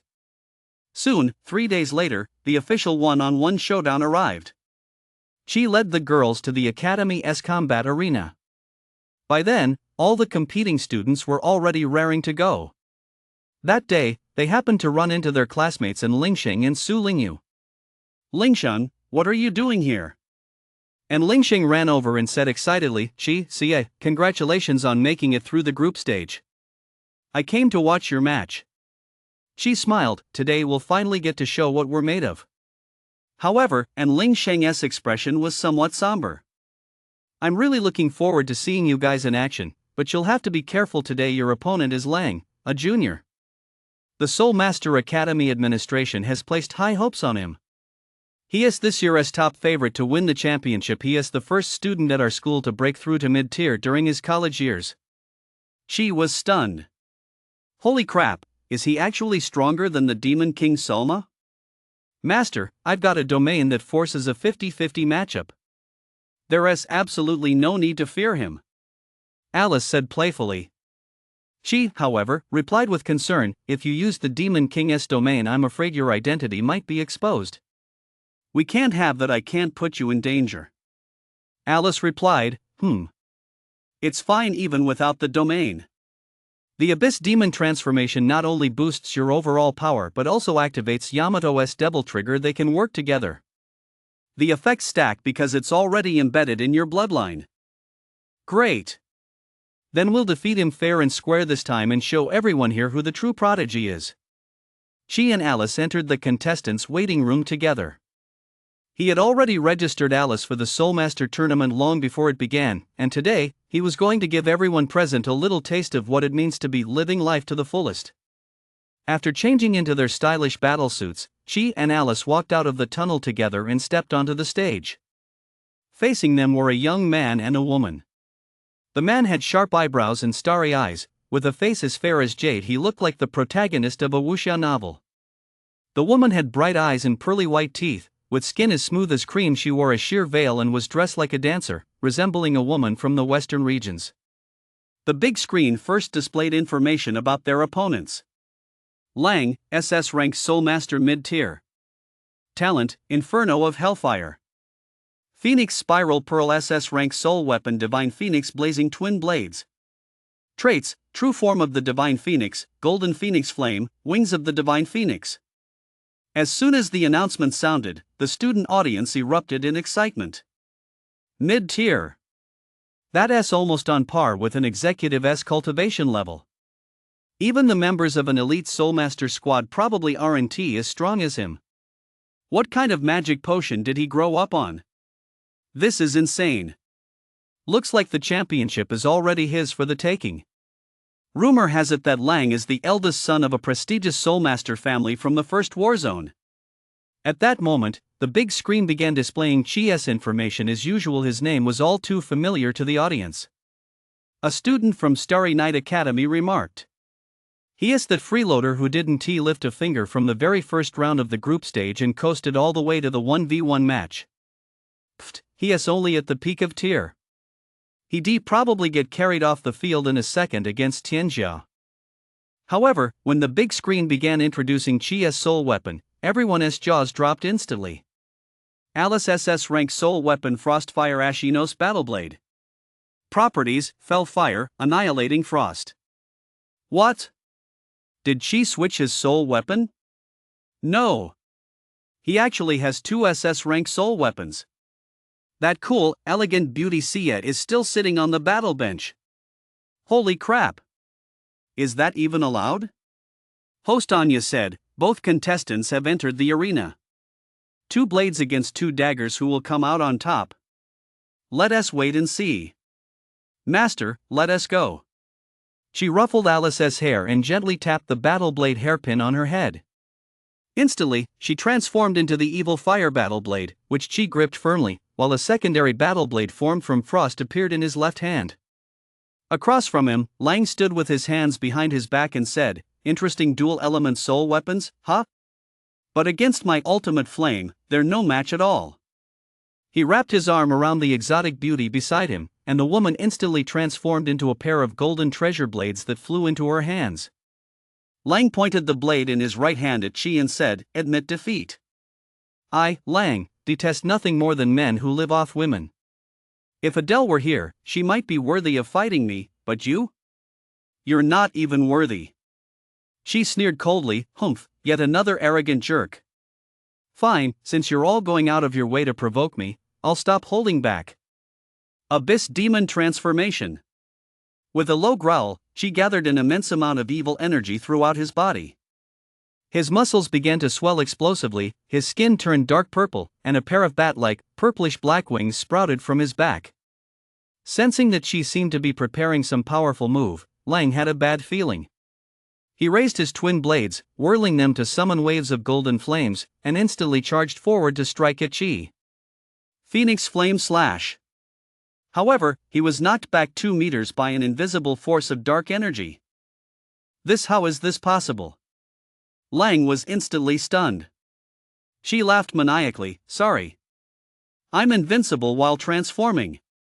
As Chi's muscles swelled, his hair stood on end and turned white, as if he had entered Super Saiyan form. His power has actually surged to the early tier. Just as Lang was stunned by Chi's transformation, she shot into the air like a cannonball, then plummeted back onto the arena like a meteor. His single punch carved deep cracks across the entire arena floor, and the shockwave of evil fire that erupted upon impact blew Lang all the way to the edge of the arena. He nearly fell off the edge but immediately spread his phoenix wings and soared into the air. She said with a sinister grin, "This is how a prodigy makes his entrance." The scene unfolded so quickly that no one in the audience had time to react. "Chi, what kind of state is this? You actually gave Lang a taste of his own medicine right at the start?" This match is going to be quite a spectacle. Everyone had originally thought this battle might end in a matter of seconds, but now it seemed the outcome was far from certain. They pulled out their drinks and sunflower seeds and settled in to watch the show. Lang hovered in the air and said, "It seems you do have some skill, but the absolute gap in our cultivation levels is insurmountable. Taste my ultimate sword technique, 10,000 blades in chaos." Lang wielded 2 long blades, wildly swinging them in place. Each strike unleashed a massive streak of phoenix flame sword energy, and the sky was filled with sword energy pouring down like a torrential rain. Death Sweep. Chi's body suddenly split into several phantoms, completely evading the massive barrage of sword energy. What? Not a single strike landed. What kind of evasion technique is this? He suddenly appeared in midair, wielding his twin blades to launch slashes at Lang from various angles. For a moment, Lang was forced to defend himself. Slash! His surprise attack unleashed a burst of green light, tracing a green hexagram in the air. Lang was tossed around like a punching bag, leaving the audience in awe. When she returned to the center of the hexagram, he swung his twin blades with all his might, delivering a powerful blow that sent Lang crashing straight to the ground. Huff huff! What on earth is this? Lang leaned on his twin blades, gasping for breath. Fortunately, he maintained a defensive stance the entire time, otherwise, he would have been battered and bruised long ago. He thought to himself, my actual combat power is 4,000, but he feels like he is 10,000. What kind of secret technique is he using? Feng Xianzhu said, Brother Shui, how can this guy be so strong? Don't be afraid, Zhu, perhaps he is using a forbidden technique that burns his essence, blood, and lifespan. We just need to hold out until this state of his ends. She landed and hooked his right finger forward. Well. Want another go? Senior? Lang erupted in fury. You bastard, don't you dare underestimate me. Ha! Lang roared furiously, and the fiery mana surging through his body erupted instantly. At that moment, the ground of the battlefield suddenly ripped apart. Countless columns of magma gushed from the ground toward the sky. His entire body seemed like a moving volcano. If the battlefield hadn't been protected by a barrier, the explosion would likely have already affected the spectators outside the arena. She didn't rush into an attack. He knew that everyone had a brief period of invincibility while unleashing their ultimate moves. Every spectator in the arena gasped in awe. Is this the true power of a tier? It's true. Once a soul master breaks through to tier, their martial arts can reach a level of destruction that blows other ranks out of the water. Lang spread his phoenix wings and soared skyward, like a dark god breaking free from the flames. The twin golden flame blades he held in both hands suddenly transformed into a beam of golden light that shot into his body. Immediately afterward, a dazzling golden phoenix battle armor spontaneously coalesced around his entire body. Bathed in the stage lights, he shone like a flaming pearl in the arena's sky. What kind of move is that? She and the audience were all stunned. Holy crap! Could this be the legendary soul weapon fusion? This is an ability that can only be awakened when a soul master and a soul weapon reach the level of soulmates. He can fuse his soul weapon with himself, discarding the weapon. He transforms all of the soul weapon's abilities into his own. In the blink of an eye, he can unleash any move the soul weapon possesses. Lang stared straight at Qi from mid-air and said, Qi, to have actually forced me to use this move, I admit you're not the freeloader I imagined. You're an opponent worthy of my respect. But today, you still can't escape defeat. This year, I will definitely win the championship of this tournament on behalf of Soulmaster Academy. Phoenix Purifying Flame. With a mere wave of his hand, Lang summoned a gigantic golden flame phoenix. Its wingspan was nearly 30 meters, as wide as the entire battlefield itself. A phoenix's cry rang out as it flapped its wings, unleashing waves of scorching fire that mercilessly consumed everything in its path. Master! Quickly summon the broken blade rose! Alice shouted. She immediately summoned the evil fire motorcycle, which instantly transformed into battle armor, enveloping Chi's body. The attribute boost of the repaired broken blade rose can reach 100%. Use the power of frost to shatter it. She instantly channeled all her power into the frost blade in her left hand and swung with all her might, unleashing a massive crescent-shaped sword aura. Annihilation Frost Slash. The sword energy collided with the phoenix's flames, and the two began to wrestle against each other, remaining evenly matched throughout. Finally, both reached their limits. Fire melted the ice, and water extinguished the fire, causing a torrential downpour to pour down in the center of the battlefield. As the smoke cleared, everyone saw that she was clad in a set of pitch-black abyss demon battle armor, faintly marked with fluorescent green patterns. Could it be he can fuse with a soul weapon too? That can't be right. He is still holding his weapon. Lang praised Qi once more. Impressive, to actually withstand even my Phoenix Purifying Flame. Too bad that's just my basic combat technique. Just then, she said, Alice, come out. Let us fight side by side. The green glowing blade in his right hand instantly transformed into a blonde little loli. She removed her hairpin, and the blade reappeared in his hand, while Alice conjured a blade of her own using demonic mana.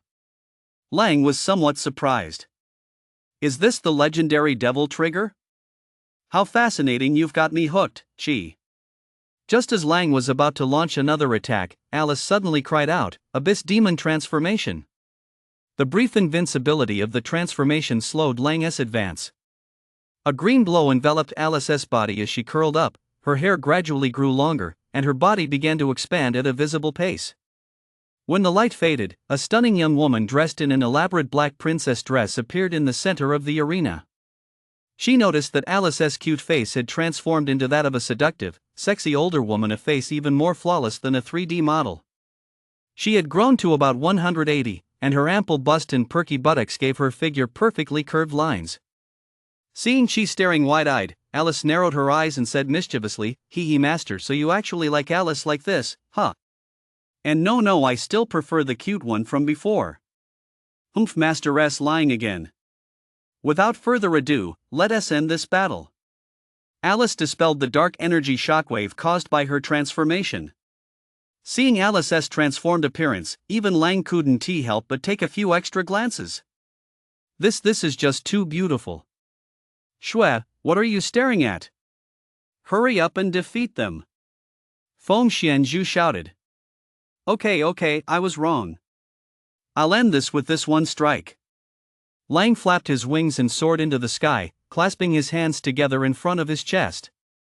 A golden ball of flame began to coalesce in his hands. At first glance, it looked like a minor attack, but through the magnified live feed, it was clear he was actually condensing a miniature planet in his hands. The planet in his hands kept growing larger and larger, until it finally transformed into a massive golden fireball. Lang let out a ferocious roar. This is our ultimate technique. Inferno of Hellfire Phoenix Falling Star. Go! Master, don't be afraid. We're in this together. Annihilation Frost-Eye Beam. Alice's eyes instantly turned ice blue. She channeled all her annihilation frost power, even her wings were coated in thick frost and, facing the oncoming falling star, unleashed a devastating freeze beam from her eyes. She wielded his dual blades, transforming the attribute of his primary weapon into frost as well. He crossed his blades, releasing two streams of sword energy, one from the front and one from the back, forming a massive cross that charged toward the falling star. Ha! Annihilation Cross Charge. Two powerful streams of frost energy collided with the searing Phoenix meteor, and the opposing forces clashed violently. The ferocious energy caused cracks to appear in the barriers surrounding the battlefield. The teachers watching nearby could no longer sit idly by. Quick, reinforce the barrier. Finally, the two energy streams intertwined, triggering an unimaginably massive explosion. Boom! With a deafening roar, two of the teachers maintaining the barrier were blasted backward. The barrier was on the verge of shattering. When the smoke cleared, only Qi and Alice remained standing on the stage.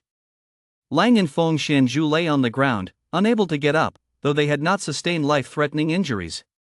Coughing, he said, cough, I admit it, you won. The referee staggered onto the stage and checked on Lang. Lang, Feng Xianzhu has exhausted her mana and cannot continue fighting. The winners are Qi and Alice. The crowd instantly erupted like boiling water. Wow! That match was absolutely incredible. What an exhilarating battle! She actually defeated Lang. We all misjudged him before he is the true prodigy. Alice was very pleased with the outcome. She collapsed into Qi's arms, and then transformed back into a little lowly. Her face flushed, and she said in a coy voice, "Master. Alice is tired. I want a kiss." Alice. You did great. Right there on the competition stage, she kissed Alice's soft, cherry-like lips without hesitation. Under the spotlight, she and Alice shared a deep, passionate kiss. The perceptive photographer decisively zoomed in on them. Alice's soft, fragrant tongue danced inside Qi's mouth, and when their lips parted, a glistening thread of saliva stretched between them. Tens of thousands of people watching on the big screen were green with envy. Holy crap! Is this something I'm supposed to be watching? Damn! They're way too lovey-dovey. Don't show off your love right here. Is this a wedding? But wait. Their shock was far from over. Just then, Xia, wearing a pretty white dress and carrying a towel and 2 bottles of energy drinks, ran over to Qi's side. Qi, little Alice, you've both worked hard. She gently twisted off the cap and gave Alice a sip of water, then used the towel to wipe the sweat off both of them. Alice said, her face flushed, "Thank you." Xia smiled slightly, kissed Qi on the cheek, took both of their hands, and turned to walk off the stage. Let us go get some rest. CAS actions instantly sent the crowd into a second frenzy. Holy crap! Is this what a real-life person's life is like? You scumbag! Having two stunning girls at the same time, even if you died 10,000 times, it wouldn't ease the hatred in my heart. Achoo! In the contestants' tunnel, she suddenly sneezed. Who's cursing at me? Sia said with a smile, looks like you've caught a chill. Let us head back to the dorm and soak in the big bathtub together. Little Alice can join us too. She realized he'd never taken a bath with Sia before, and now she was actually suggesting it and bringing Alice along, no less, which made him blush a little. Is that really that exciting? Sia, that's a great idea, she said with a mischievous grin. Shia's match had just ended, and it was Adele's turn to take the stage. Having witnessed the scene moments ago, her face was as cold as ice, and her fists were clenched so tightly they were nearly bleeding.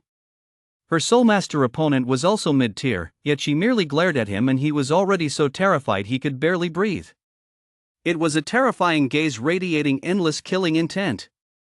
Without saying a word, Adele transformed into Frostmourne and launched a fearless charge, ushering in a brutal winter. The moment she charged, her opponent had already imagined the end, a sword piercing his heart. He immediately dropped his soul weapon, reverting to human form to signal his surrender. Tisk you1t even give me a chance to let off some steam. Why? Adele's puppet, the Soul Master, furiously pounded the ground, instantly covering the already cracked arena with a thick layer of frost and snow. The winner is Adele. Adele had won the match without spilling a drop of blood, yet she couldn't bring herself to feel the slightest bit happy. She knew until she obtained she could never truly be considered a winner. Meanwhile, inside Chi's villa dormitory, Sia, her hair tied up and wrapped in a bath towel, snuggled into Chi's embrace. Her cheeks were rosy, and her heart was filled with happiness. Alice sat happily beside her as well. After all, young girls love to cuddle. Master is so amazing. Alice really wants to grow up fast. She ruffled Alice's hair and said, "Don't worry. Once the semester ends, we'll go hunt the speed abyss demon." Just then, Shinya slithered over from the kitchen. She had now fully adapted to her serpentine lower body. Her movements were not only graceful but also exceptionally agile and elegant. She was wearing a cute apron, and it was hard not to be charmed by a monster girl like that. Chi's gaze immediately locked onto her. He looks like you guys are having a lot of fun. She said sheepishly, No. Shinya said mischievously, Big Sis heard that whole conversation just now, you know. Realizing that Shinya seemed to know what had happened during her shower, she instantly felt a bit guilty toward her. After all, she was, in a way, his girlfriend. Shinya gave a mischievous smile. No need to be so awkward. I was actually referring to the hunt for the Abyss Demon. Do you know what the prize for the Soul Master Academy competition actually is? She replied, I haven't looked into it yet. Shinya said, Let me tell you, sis, the top 3 finishers in the tournament will qualify to enter the secret magic garden. It's a unique hidden realm located beneath Soul Master Academy, filled with rare treasures and exotic mutant beasts captured by elite Soul Masters, including both Abyss Demons and mutant beasts. Most people hunt them for materials or to tame mutant beasts as pets, but for you, the rewards will definitely go beyond that. She nodded and said, I'll definitely hunt down an Abyss Demon right away to reforge a magic artifact for Shinya. Shinya, about the bath you're not upset, are you? Shinya narrowed her eyes and whispered in Chia's ear, Of course I don't mind. Once I'm back in human form I'll be demanding double the attention, so you'd better work out hard. Shinya's words sent another shiver down Chia's spine. Damn, looks like I'll have to brew some more restorative potions. The next day, she learned he had advanced to the rank finals, where his opponent would be Adele. He had 3 days to rest before the final match. Suddenly, he received a friend request on his phone. It was from Lang. What does this guy want from me? She accepted the request. Lang sent a voice message. I want to apologize for offending you earlier. Your skills are the real deal, and your bond with your soul weapon is unmatched. In all these years, you're the first opponent who has made me enjoy a fight this much. For that reason, I'd like to be friends with you. If you're interested in soul weapon fusion, come find me at Building 1 in the Villa District. Hearing this message, Chi's eyes lit up. He hadn't expected an opponent to turn into a friend. It seemed this guy was actually quite kind at heart. Not everyone who loves to pick fights ends up being a villain. Thinking that Adele's soul weapon had an edge over Alice's, she took Cia along. After all, once he learned it, he could fuse with Alice too. Cia, let us head over. Someone wants to be friends with us. The two walked out of the villa and soon arrived at Building 1. It turned out Lang's villa was less than 200 meters away from their own. They knocked on the door, and Lang opened it himself, warmly welcoming Chi. Hey, Chi, you're finally here. Sit down, sit down. It had to be said this guy's looks were definitely on par with Chi's. He looked like an upstanding person at first glance and was quite likable. Moreover, his residence was decorated in a standard classical Chinese style, giving Chi a sense of returning to his hometown. The two sat down at a rosewood table, and Feng Xianzhu came over to brew tea for the three of them. Husband, take your time chatting with your junior classmates. Just call me if you need anything. Chi couldn't help but marvel at Feng Xianzhu's unique charm. I'm glad you made it to our meeting. Lang raised his teacup in a toast. After a few brief pleasantries, he got straight to the point. So, how exactly can we achieve this soul weapon fusion? Lang cleared his throat and asked. First, I want you to ask a question. How many times have you two practiced dual cultivation? Chi's massive frame trembled. Wang Defa. Lang, is that even an appropriate question to ask? She said, red-faced. Cia also wore an expression of disgust. Please conduct yourself with some dignity, senior. Lang said somewhat awkwardly, Oh, to achieve soul weapon fusion, the two people's bodies must first be perfectly compatible, and the number of times you've practiced dual cultivation is the best measure of that. I see, we misunderstood you, she said. Anyway, it's been a lot of times, that is for sure. As Chi spoke, Ci's face flushed involuntarily. She gave Chi a light tap. Stop talking, you. Seeing the two of them like this, Lang knew the outcome was obvious. I asked too much, my apologies. Now, come with me to the private training hall. Lang took out an exquisite little box crafted from jade. This is my magical artifact, the miniature world box you can cultivate freely inside. Azu, come along too.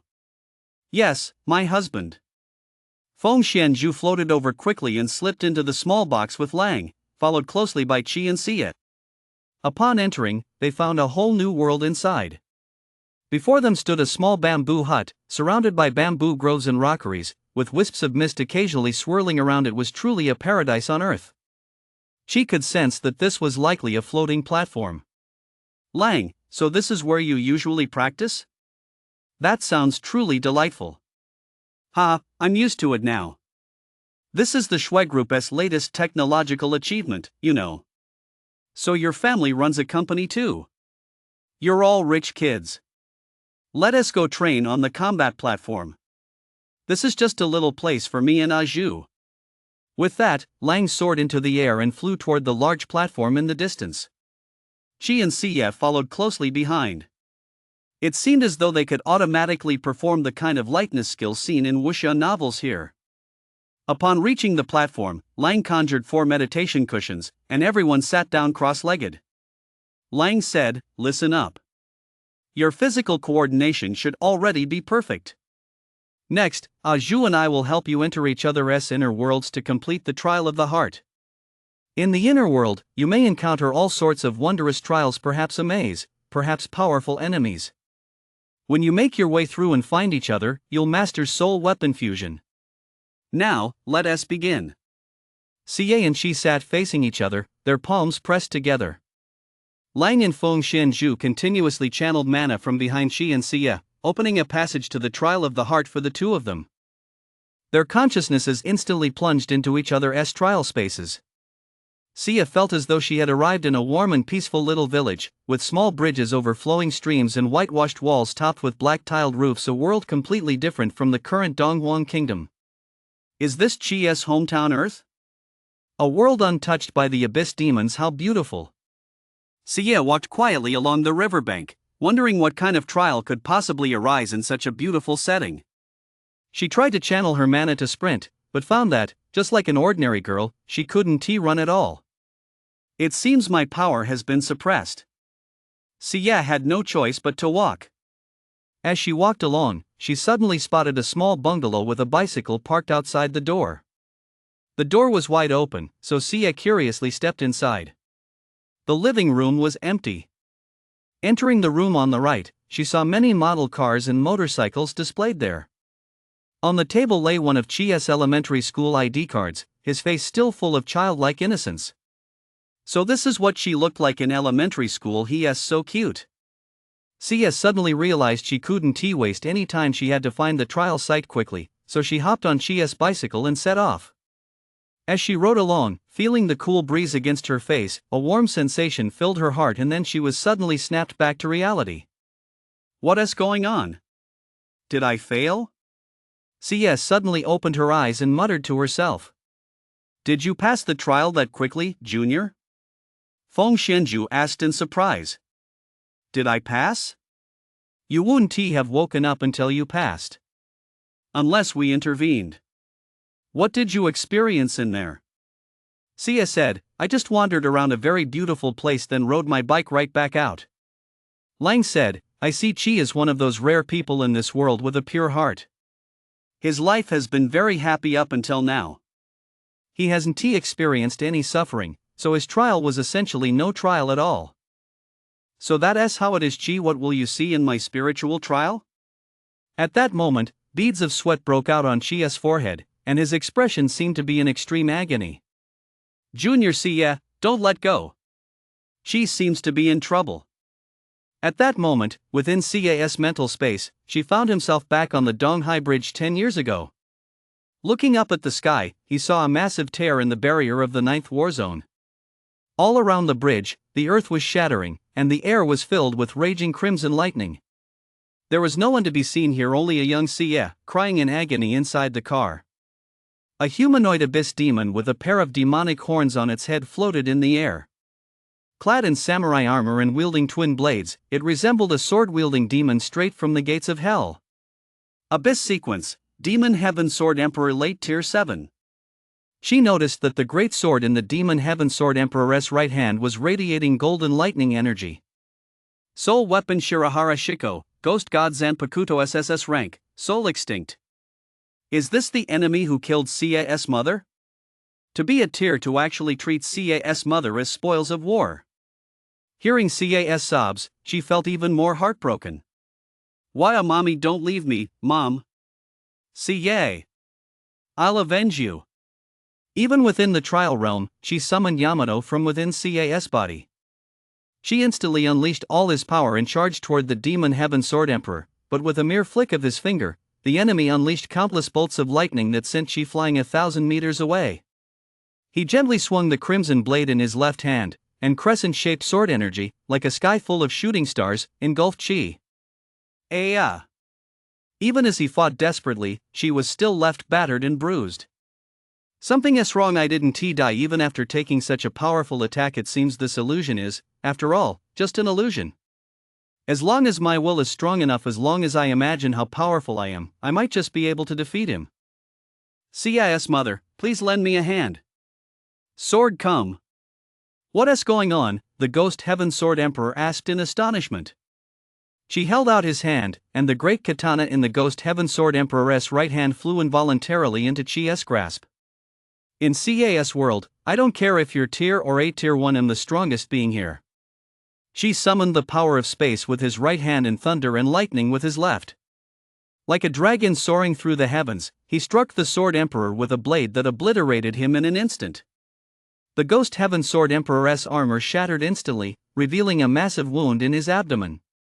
He smiled and said, "Interesting. You actually managed to wound me. It seems I've met a worthy opponent." With that, he transformed into a streak of crimson lightning and vanished. She sensed little Xie nearby and, stroking her head, said, "Xie, don't cry, I drove that big abyss demon away for you." She held little Xie close, constantly soothing her. In an instant, she returned to reality. He realized he was holding her in reality as well. So Xie knew about the illusion after all. Xie kept her eyes closed as tears streamed down her face uncontrollably. She automatically transformed into Yamato, then dissolved into a beam of blue light that entered Xie's body. Lang and Feng Xianzhu exclaimed joyfully, "It worked!" At that moment, the long-absent system voice sounded once more. Soul Weapon Fusion Yamato unlocked. Amid a burst of blue light, she transformed into an incredibly imposing blue abyss demon. He sported 2 blue horns, and 4 abyss demon wings spread out from his back. Yamato had fused into his arms, and 2 blue light blades sprouted from either side of his arms. Fully evolved into true demon form, ultimate skill unlocked, Judgment Cut End. She spread his abyss demon wings and soared into the sky. In his mind, Xie exclaimed excitedly alongside him, "This is our power." Lang looked up at the sky, watching Qi and his fused form, and couldn't help but exclaim, "Is this your fused form? It's so cool." She did not use any other powers while in the sky. He knew that once he unleashed the power of the true demon, the small world could be destroyed. He realized that he and Xie were currently co-controlling this body, much like Kamen Rider Storm King, with him handling the physical movements and Xie channeling the power. At this point, his true form had reached the early tier stage, and his power after transforming into the true demon had already reached tier. He slowly landed and deactivated the transformation. Xie materialized alongside him. Lang clapped his hands, "Not bad, not bad. With this power, I hope you two will definitely win the championship." She was a bit surprised by Lang's generosity. "You've helped us so much, aren't you going to ask for anything in return?" Lang laughed, "Hee, of course I am. Just treat me and Aju to a meal after the tournament. Aju and I have very refined tastes, you know." "Is that it? You're pulling my leg, right?" Lang said earnestly, "I can see you have a pure heart. You would never betray humanity. With one more powerful warrior, humanity is one step closer to defeating the Abyss Demon." Lang really is a man of honor, she thought to himself. "Thank you for your trust. I won, lose. Good luck." Qi and Xie left Lang's little world. They were fully prepared and simply relaxed and rested to their heart's content. 2 days later, the moment of the final match finally arrived. The venue was packed to capacity that day. The battle arena had been completely refurbished, and to prevent the protective barrier from being destroyed, the maintenance team had reinforced it once again. It was now capable of withstanding the ultimate attacks of tier-level warriors. In the VIP stands, numerous powerful figures had also gathered to watch the match. Host Anya made a dazzling entrance from the sky, dressed in a red evening gown. "Ladies and gentlemen, welcome to the finals. I'm sure you've all been eagerly awaiting this final match. Even the commander of the 6th War Zone is here today. Let us give our leaders a warm round of applause." The camera panned to a dignified middle-aged man and other officials. She recognized him. His name was Jiang Zicheng. "Hello, everyone. I'm really looking forward to seeing these two competitors in action." Seated next to him was Yun Tianhai, the principal of Soulmaster Academy, who also had purple eyes. "Holy crap, isn't that Xinya's dad? He looks so intimidating." And now, let us welcome the competitors to the stage. First up is Soulmaster Academy's rising star, Qi. Xie. Qi and Xie strode confidently down the contestant's runway, hand in hand. Today, he wore a stylish black trench coat, while Xie wore her favorite JK-style skirt, the very outfits they'd been wearing when they first met. Next up is the Empire's one-strike killer, Adele. She noticed that Adele wasn't wearing her knight's armor today. She wore ice crystal high heels with every step she took, a spray of frost and snow rose from the ground, a magnificent silver gown, and a silvery white crystal tiara on her head. Every aspect of her appearance emphasized her identity as Adele of the Empire. Xie said, "Her cultivation and aura are quite different now. She's at the peak of tier." She said, "Perhaps she's gained new power as well." Anya said, "I'm sure there's no need for further introduction. So, let the battle begin." Adele's golden eyes locked onto Qi as she said, "Brace yourself, she even if I have to turn you into a puppet I will have you. She replied dismissively, I don't know what's gotten into you. When you say things like that, I don't feel like you truly care about me at all. There's no point in talking anymore, let us fight. Sword, come forth. She summoned Yamato from CAS body, activated Devil Trigger, and the two of them, swords in hand, charged toward Adele using the Shadow Step. The spectators on the sidelines gasped, is that Devil Trigger? This is the first time Chi has activated this state during a match. As Adele entered her soul weapon form, she simultaneously unleashed Cruel Winter. Her puppet master slammed her violently into the ground, and the resulting shockwave of bitter cold instantly knocked Chi and Sia back. What is she doing? The newly repaired battle platform instantly turned into a glacier, the surface of which gradually began to crack. Suddenly, the entire arena began to shake violently. Come on! Ice Dragon Queen!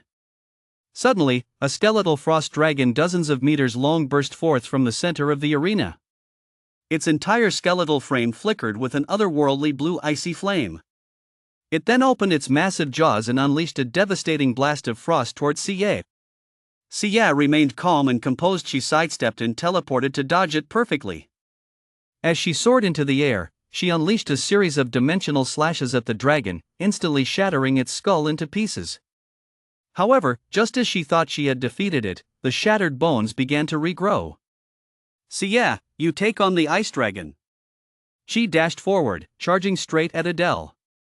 His sword technique had become several times more formidable than before. With every swing, he unleashed small crescent-shaped sword auras. Controlling the frost dragon required Adele to expend a massive amount of mana, and she began to fall behind in her close-quarters sword duel with Chi. Not bad. Shay. This is the kind of battle I've been waiting for. Bane Banshee, come forth.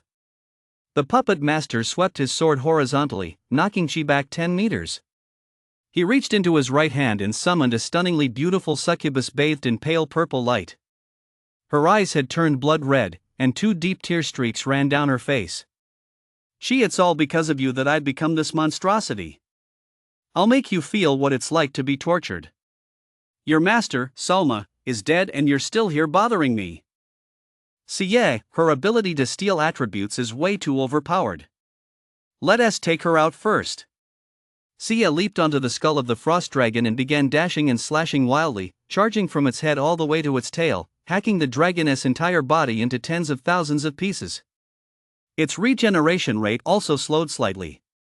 She immediately rushed to Chia's side, and the two engaged the ruined succubus. Simultaneously unleashing their swift Iato, they became 2 crisscrossing streaks of lightning, severely wounding her in an instant. I won. Accept this. Tisk, useless. Ruined succubus, return. The ruined succubus' spirit instantly shrank back into the sword. Chi and CS seized the moment while the ice dragon was recovering. Working together, they unleashed a blindingly fast flurry of strikes against Adele's golem, so fast it was nearly impossible to follow with the naked eye. The golem was instantly slashed to pieces and finally collapsed to the ground, lifeless. She caught her breath and thought to herself, "Phew, looks like I won. Need to activate true demon form after all that just as well." "Admit defeat, Adele," she said. Adele crashed to the ground with a clang and reverted to human form. She scrambled to her feet, clutching half her face, and laughed coldly. "Ha ha ha ha, do you think you've won? I haven't needed a puppet master for a long time now." She suddenly reached out with her right hand and placed it on her chest. The power of the Throne Devil Trigger.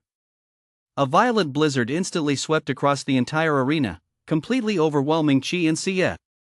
With a furious roar, Adele's primordial weapon Frostmourne began to slowly emerge from her chest. She gripped the hilt firmly and pulled it out with all her might.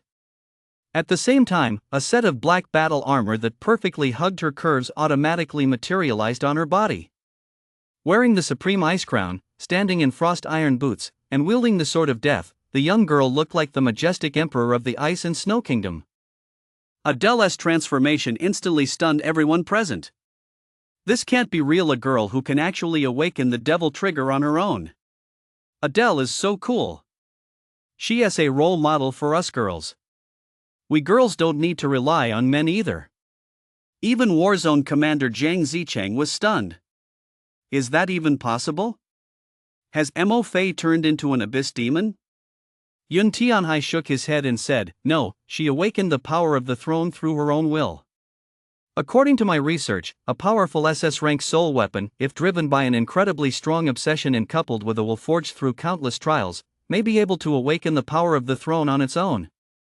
I know a bit about this girl. Her upbringing was incredibly difficult, yet she still swam against the current in the face of adversity. That's what shaped her exceptionally obsessive personality. Perhaps what drove her to awaken was love. Jiang Zicheng nodded, then let us wait and see. Seeing Adele's actions, she suddenly realized something. She was actually able to awaken on her own. Could it be that she didn't approach me to activate Devil Trigger after all? She submit to me. Adele fired a blue ice flame from her left hand at the skeletal ice dragon, instantly restoring its battered body. Immediately afterward, she dashed at lightning speed toward Chi. What speed? So fast. She used the instant shadow step to flee at full speed, yet Adele still managed to slash a bloody gash across his chest. Xie tried to help Chi, but was once again pinned down by the frost dragon. Death Glacier. Adele leaped high into the air and, wielding her sword with both hands, unleashed a massive sword aura nearly 100 meters wide. It formed a frost-forged five-finger mountain that crashed down toward Chi. Its range was simply too vast. As large as the entire battlefield, it was like a descending death trap. Anyone touched by it would be shattered to pieces. Is this girl out of her mind? She's trying to kill me. Xie, hurry over here. Chi, I'm coming. Xie transformed into a soul weapon and flew toward Chi, while the audience watched helplessly as Chi was smashed beneath the mountain. The crowd immediately gasped. Holy crap! Chi's probably going to suffer massive fractures all over her body. Chi, I'll take good care of you until you're fully recovered. All you have to do is stay by my side, Adele said with a smile. Look, Chi hasn't failed yet. The iceberg is showing signs of movement. However, just then, countless cracks suddenly appeared in the iceberg covering the arena. As a secluded blue light burst forth, the massive glacier instantly crumbled into dust. What? Adele exclaimed in astonishment. As the white icy mist dissipated, a humanoid abyss demon with two blue horns spread its four wings and stood proudly in the air above the stage. That's soul weapon fusion. Isn't that Lang's move? Look! Chi's fusion is even more complete. The blue abyss demon spoke in Ca's voice. Adele, I want hand Chi over to you. Bring it on. Xie, shut your mouth. Death grip. Adele clenched her fist in the air, instantly conjuring a massive claw of death that firmly locked onto the true demon.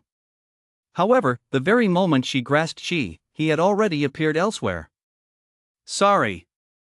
I can now perform a true spatial blink. Since Adele couldn't fly yet, she commanded the Ice Dragon Queen, attack. The skeleton ice dragon soared into the sky and instantly unleashed a 180-degree blast of deadly frost. She instantly teleported to the dome above the entire battlefield, where his left hand materialized a gigantic phantom sword, the blade of power. With his right hand, he summoned Yamato blue propelling flames burst from the wings on his back, and his body spun at high speed, charging toward the ice dragon like a death drill. Abyssal venom spike. Like a frenzied meat grinder, he whipped up a violent whirlwind and ground the entire frost dragon to dust. Ice dragon, come back. Adele retrieved the remnants of the ice dragon. Give it up, Adele. Chi teleported behind Adele and sent her flying with a single sword strike. Adele instantly adjusted her position mid-air and engaged Chi in a storm of fierce exchanges. The violent collision of sword energy actually shattered the barrier surrounding their battle once again. Quick, reinforce the barrier. Could their power already be approaching tier? From the sky to the ground, and from the ground back to the sky, the two constantly shifted their positions, making it difficult for the audience to even follow their movements.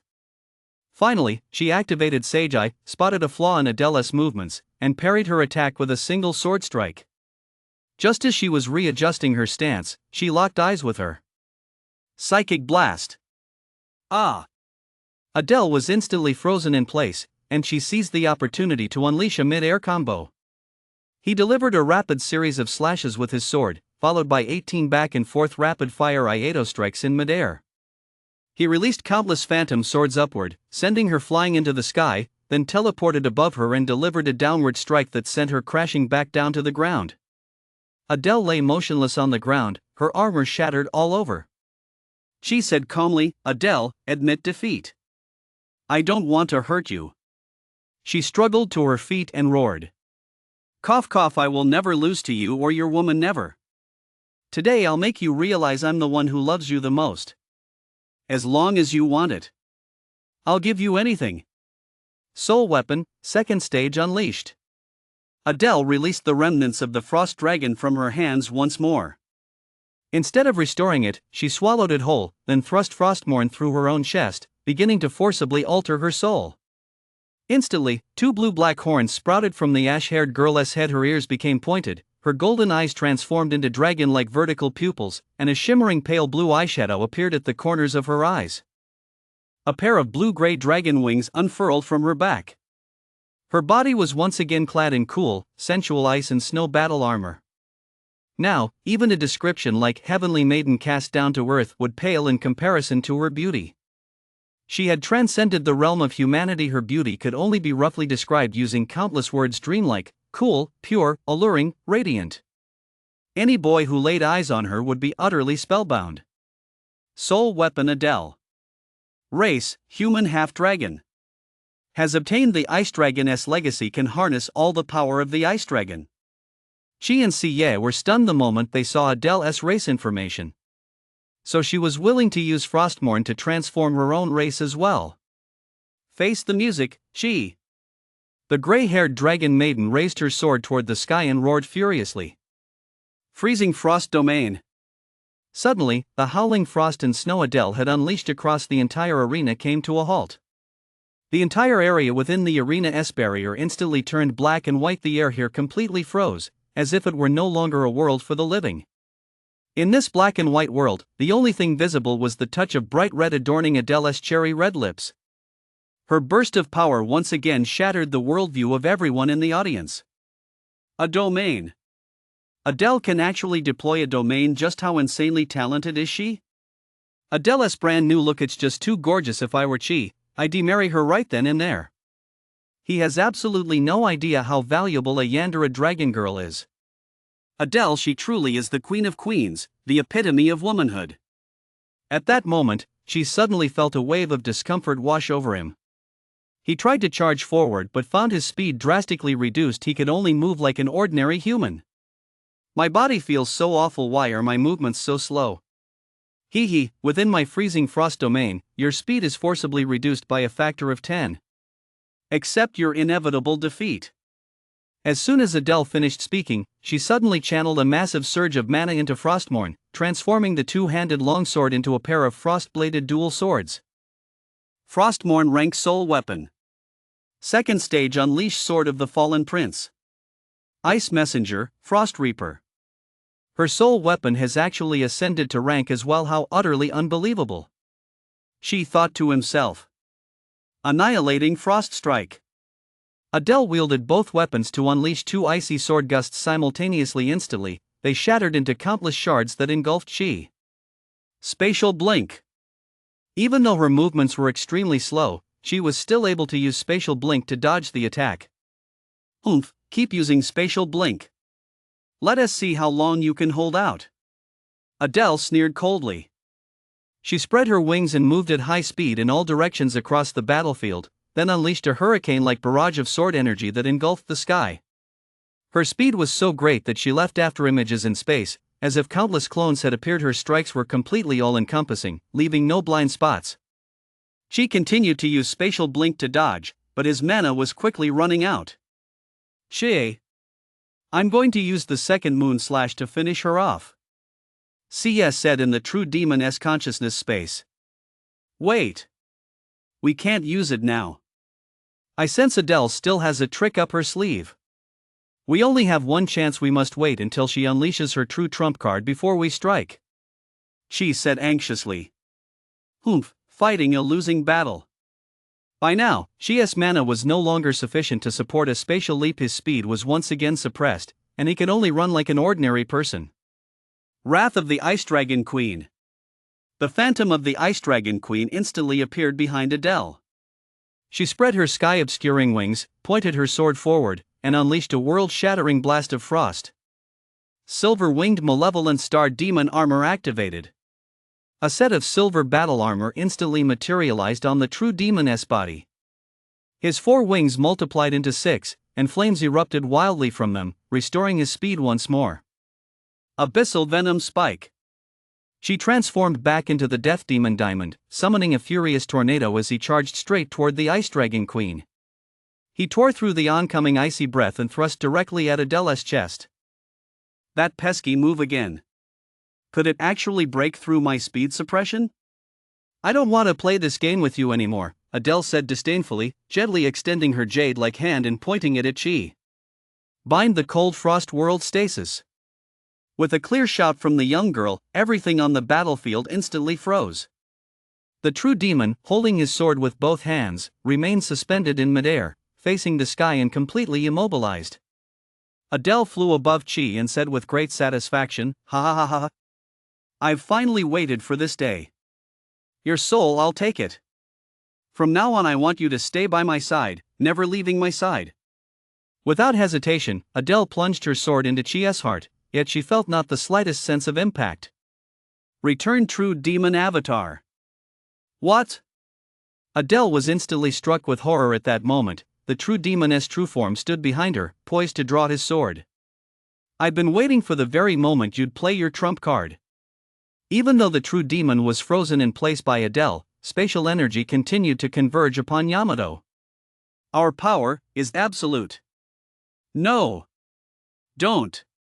Adele screamed in horror. Judgment cut end. With a furious roar from Chi and Sia, terrifying spatial energy allowed him to break through the spatial stasis. The true demon instantly transformed into countless blue phantoms, unleashing a barrage of crisscrossing, lethal slashes across the entire battle arena. Adele was instantly frozen in midair, and the countless phantoms of the true demon returned to their original positions. The moment Chi sheathed his sword, the entire world was instantly shattered like a broken mirror.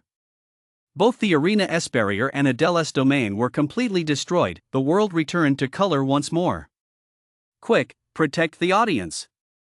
The teacher and judges swiftly deployed mana barriers to defend against the attack. By then, Adele was covered in wounds. As she fell from the sky, she released the true demon form and hurried over to catch her. "Let me go." After landing, Adele pushed Chi away and let herself fall to the ground. "Why are you doing this to yourself?" she asked, furrowing her brow. Adele said through her tears, "You won." Chi. 2 trails of tears immediately streaked down the corners of her eyes. "We've been through so much together, going to school together, going on missions together, facing crises side by side. Don't you feel even the slightest thing for me?" She replied with a look of distress, "It would be a lie to say I don't, but some of your words and actions, and your unpredictable personality, made me too afraid to even get close to you." "Ha ha ha, so that's how it is. I've been imagining things all along." Adele picked up her weapon and stowed it away. Without another word, she clutched her shoulder and staggered off the stage. As the loser left the arena, the referee excitedly announced the result. The winners: Chi and Sia. Deafening applause instantly erupted throughout the arena. That was incredible. The scale of this battle has long surpassed the level of students. It could even rival the ace soulmasters of the Warzone. Yun Tianhai remarked meaningfully, "Both are once-in-a-lifetime geniuses." In terms of natural talent, Adele has the edge. She is the first woman in history to achieve a self-induced devil trigger. However, Chi and Sia's assessment of the battlefield situation was more precise, and that was the key factor in their victory. Jiang Zicheng nodded. If these two geniuses could join forces and further hone their skills, the liberation of humanity would be just around the corner. Host Inya announced, "The competition has come to a successful conclusion. Now, let me invite our distinguished leaders to begin the awards ceremony." For this Soulmaster tournament, the organizers have prepared unprecedentedly generous rewards. The prize for this Soul Master tournament is the latest soul equipment developed by Soul Master Academy known as the Soul Bone.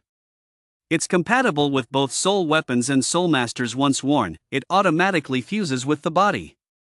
Please, the top 3 contestants, come up to the stage to receive your awards. Anya exclaimed excitedly. On the magnificent award podium, hostesses brought out 3 pieces of equipment radiating a dazzling glow from behind the stage: a pair of arm guards, a pair of leg guards, and a torso plate. After a brief rest, she walked onto the podium with Sia. Adele had changed into her usual dress. Since transforming into a half-dragon, she seemed to have gained extraordinary self-healing abilities. Now she walked over as casually as if nothing had happened. She noticed a small opening above the hip area of her dress, revealing a long tail. Her wings appeared to be retracted inside her body. Adele, are you okay? Can you still turn back into a human? That's none of your business, Adele said coldly. I didn't expect her attitude to change so quickly. Looks like she can't turn back, she thought to himself. Lang and Feng Shanzhu followed closely behind. They had easily won the 3rd place match and secured 3rd place. Congratulations, that match was a real treat to watch. She nodded.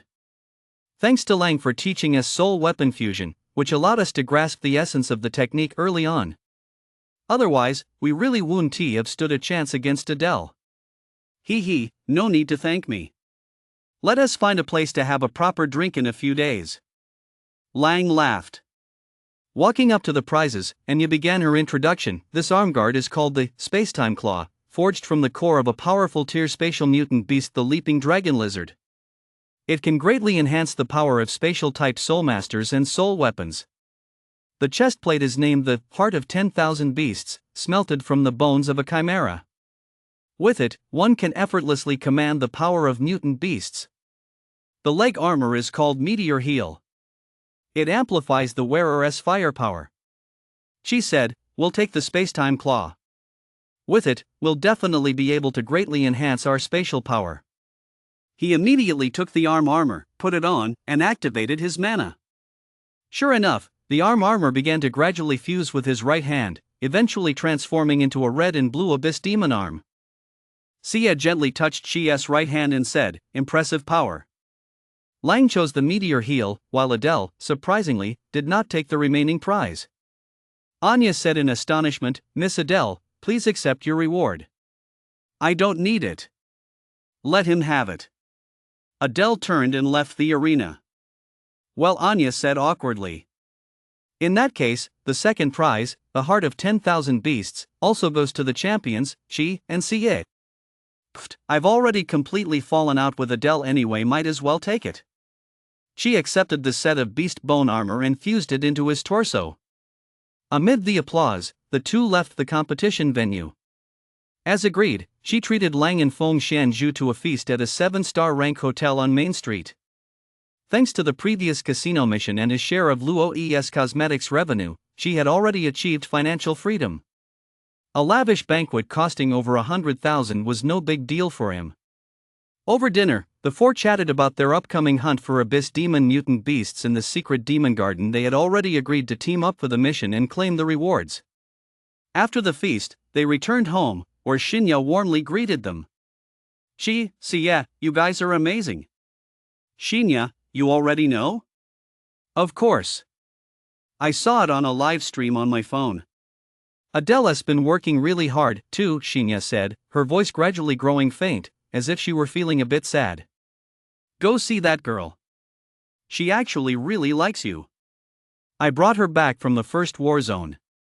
If only we could all be together, that would be so wonderful. Sia crossed his arms and said, as long as she's willing to be our little sister, I'll welcome her into our family.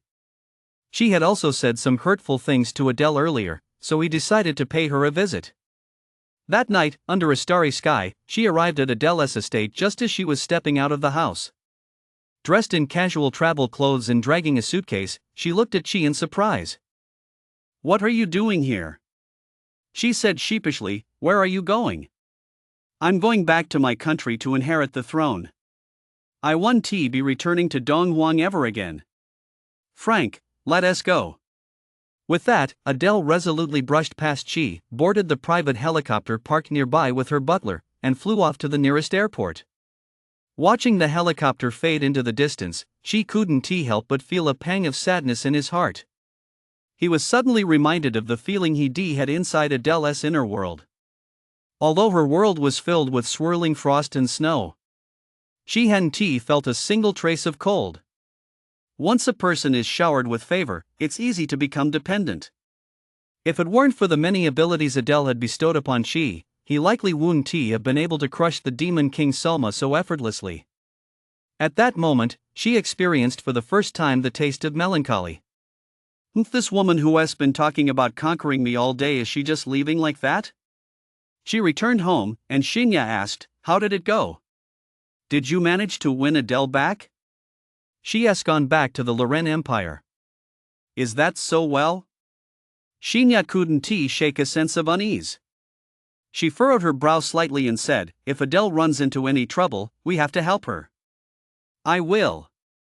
But until then, I still have to keep getting stronger."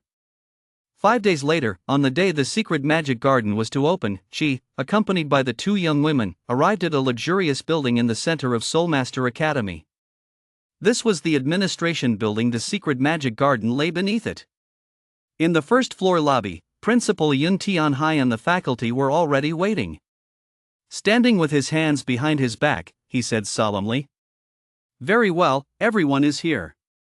Adele has withdrawn her eligibility due to matters related to inheriting the imperial throne. The four of you must be extremely careful when you go down, because the secret magic garden is designed to be conquered by the top 3 contestants working together. Now that there are only 2 Soulmaster teams, it will be very dangerous. You must be cautious and vigilant." She thought to himself, it seems there must be some super-rank mutant beast or abyss demon down there. "Once everyone is ready, let us head down. The teleportation portal is already open. If you encounter an emergency, crush the escape crystal." Yun Tianhai walked over to Chi and whispered, "How has Shinya been getting along with you lately?" "Ah, Principal, so you already know she is doing well." Yun Tianhai chuckled, "Once she has recovered, you should just marry her. She is in her 20s and still hasn't contracted a Soulmaster. It's driving me crazy." "Yes, Principal. You silly boy. You'll have to call me father-in-law." "Yes, father-in-law." She was still completely baffled, but he joined Lang and the others as they stepped into the teleportation array.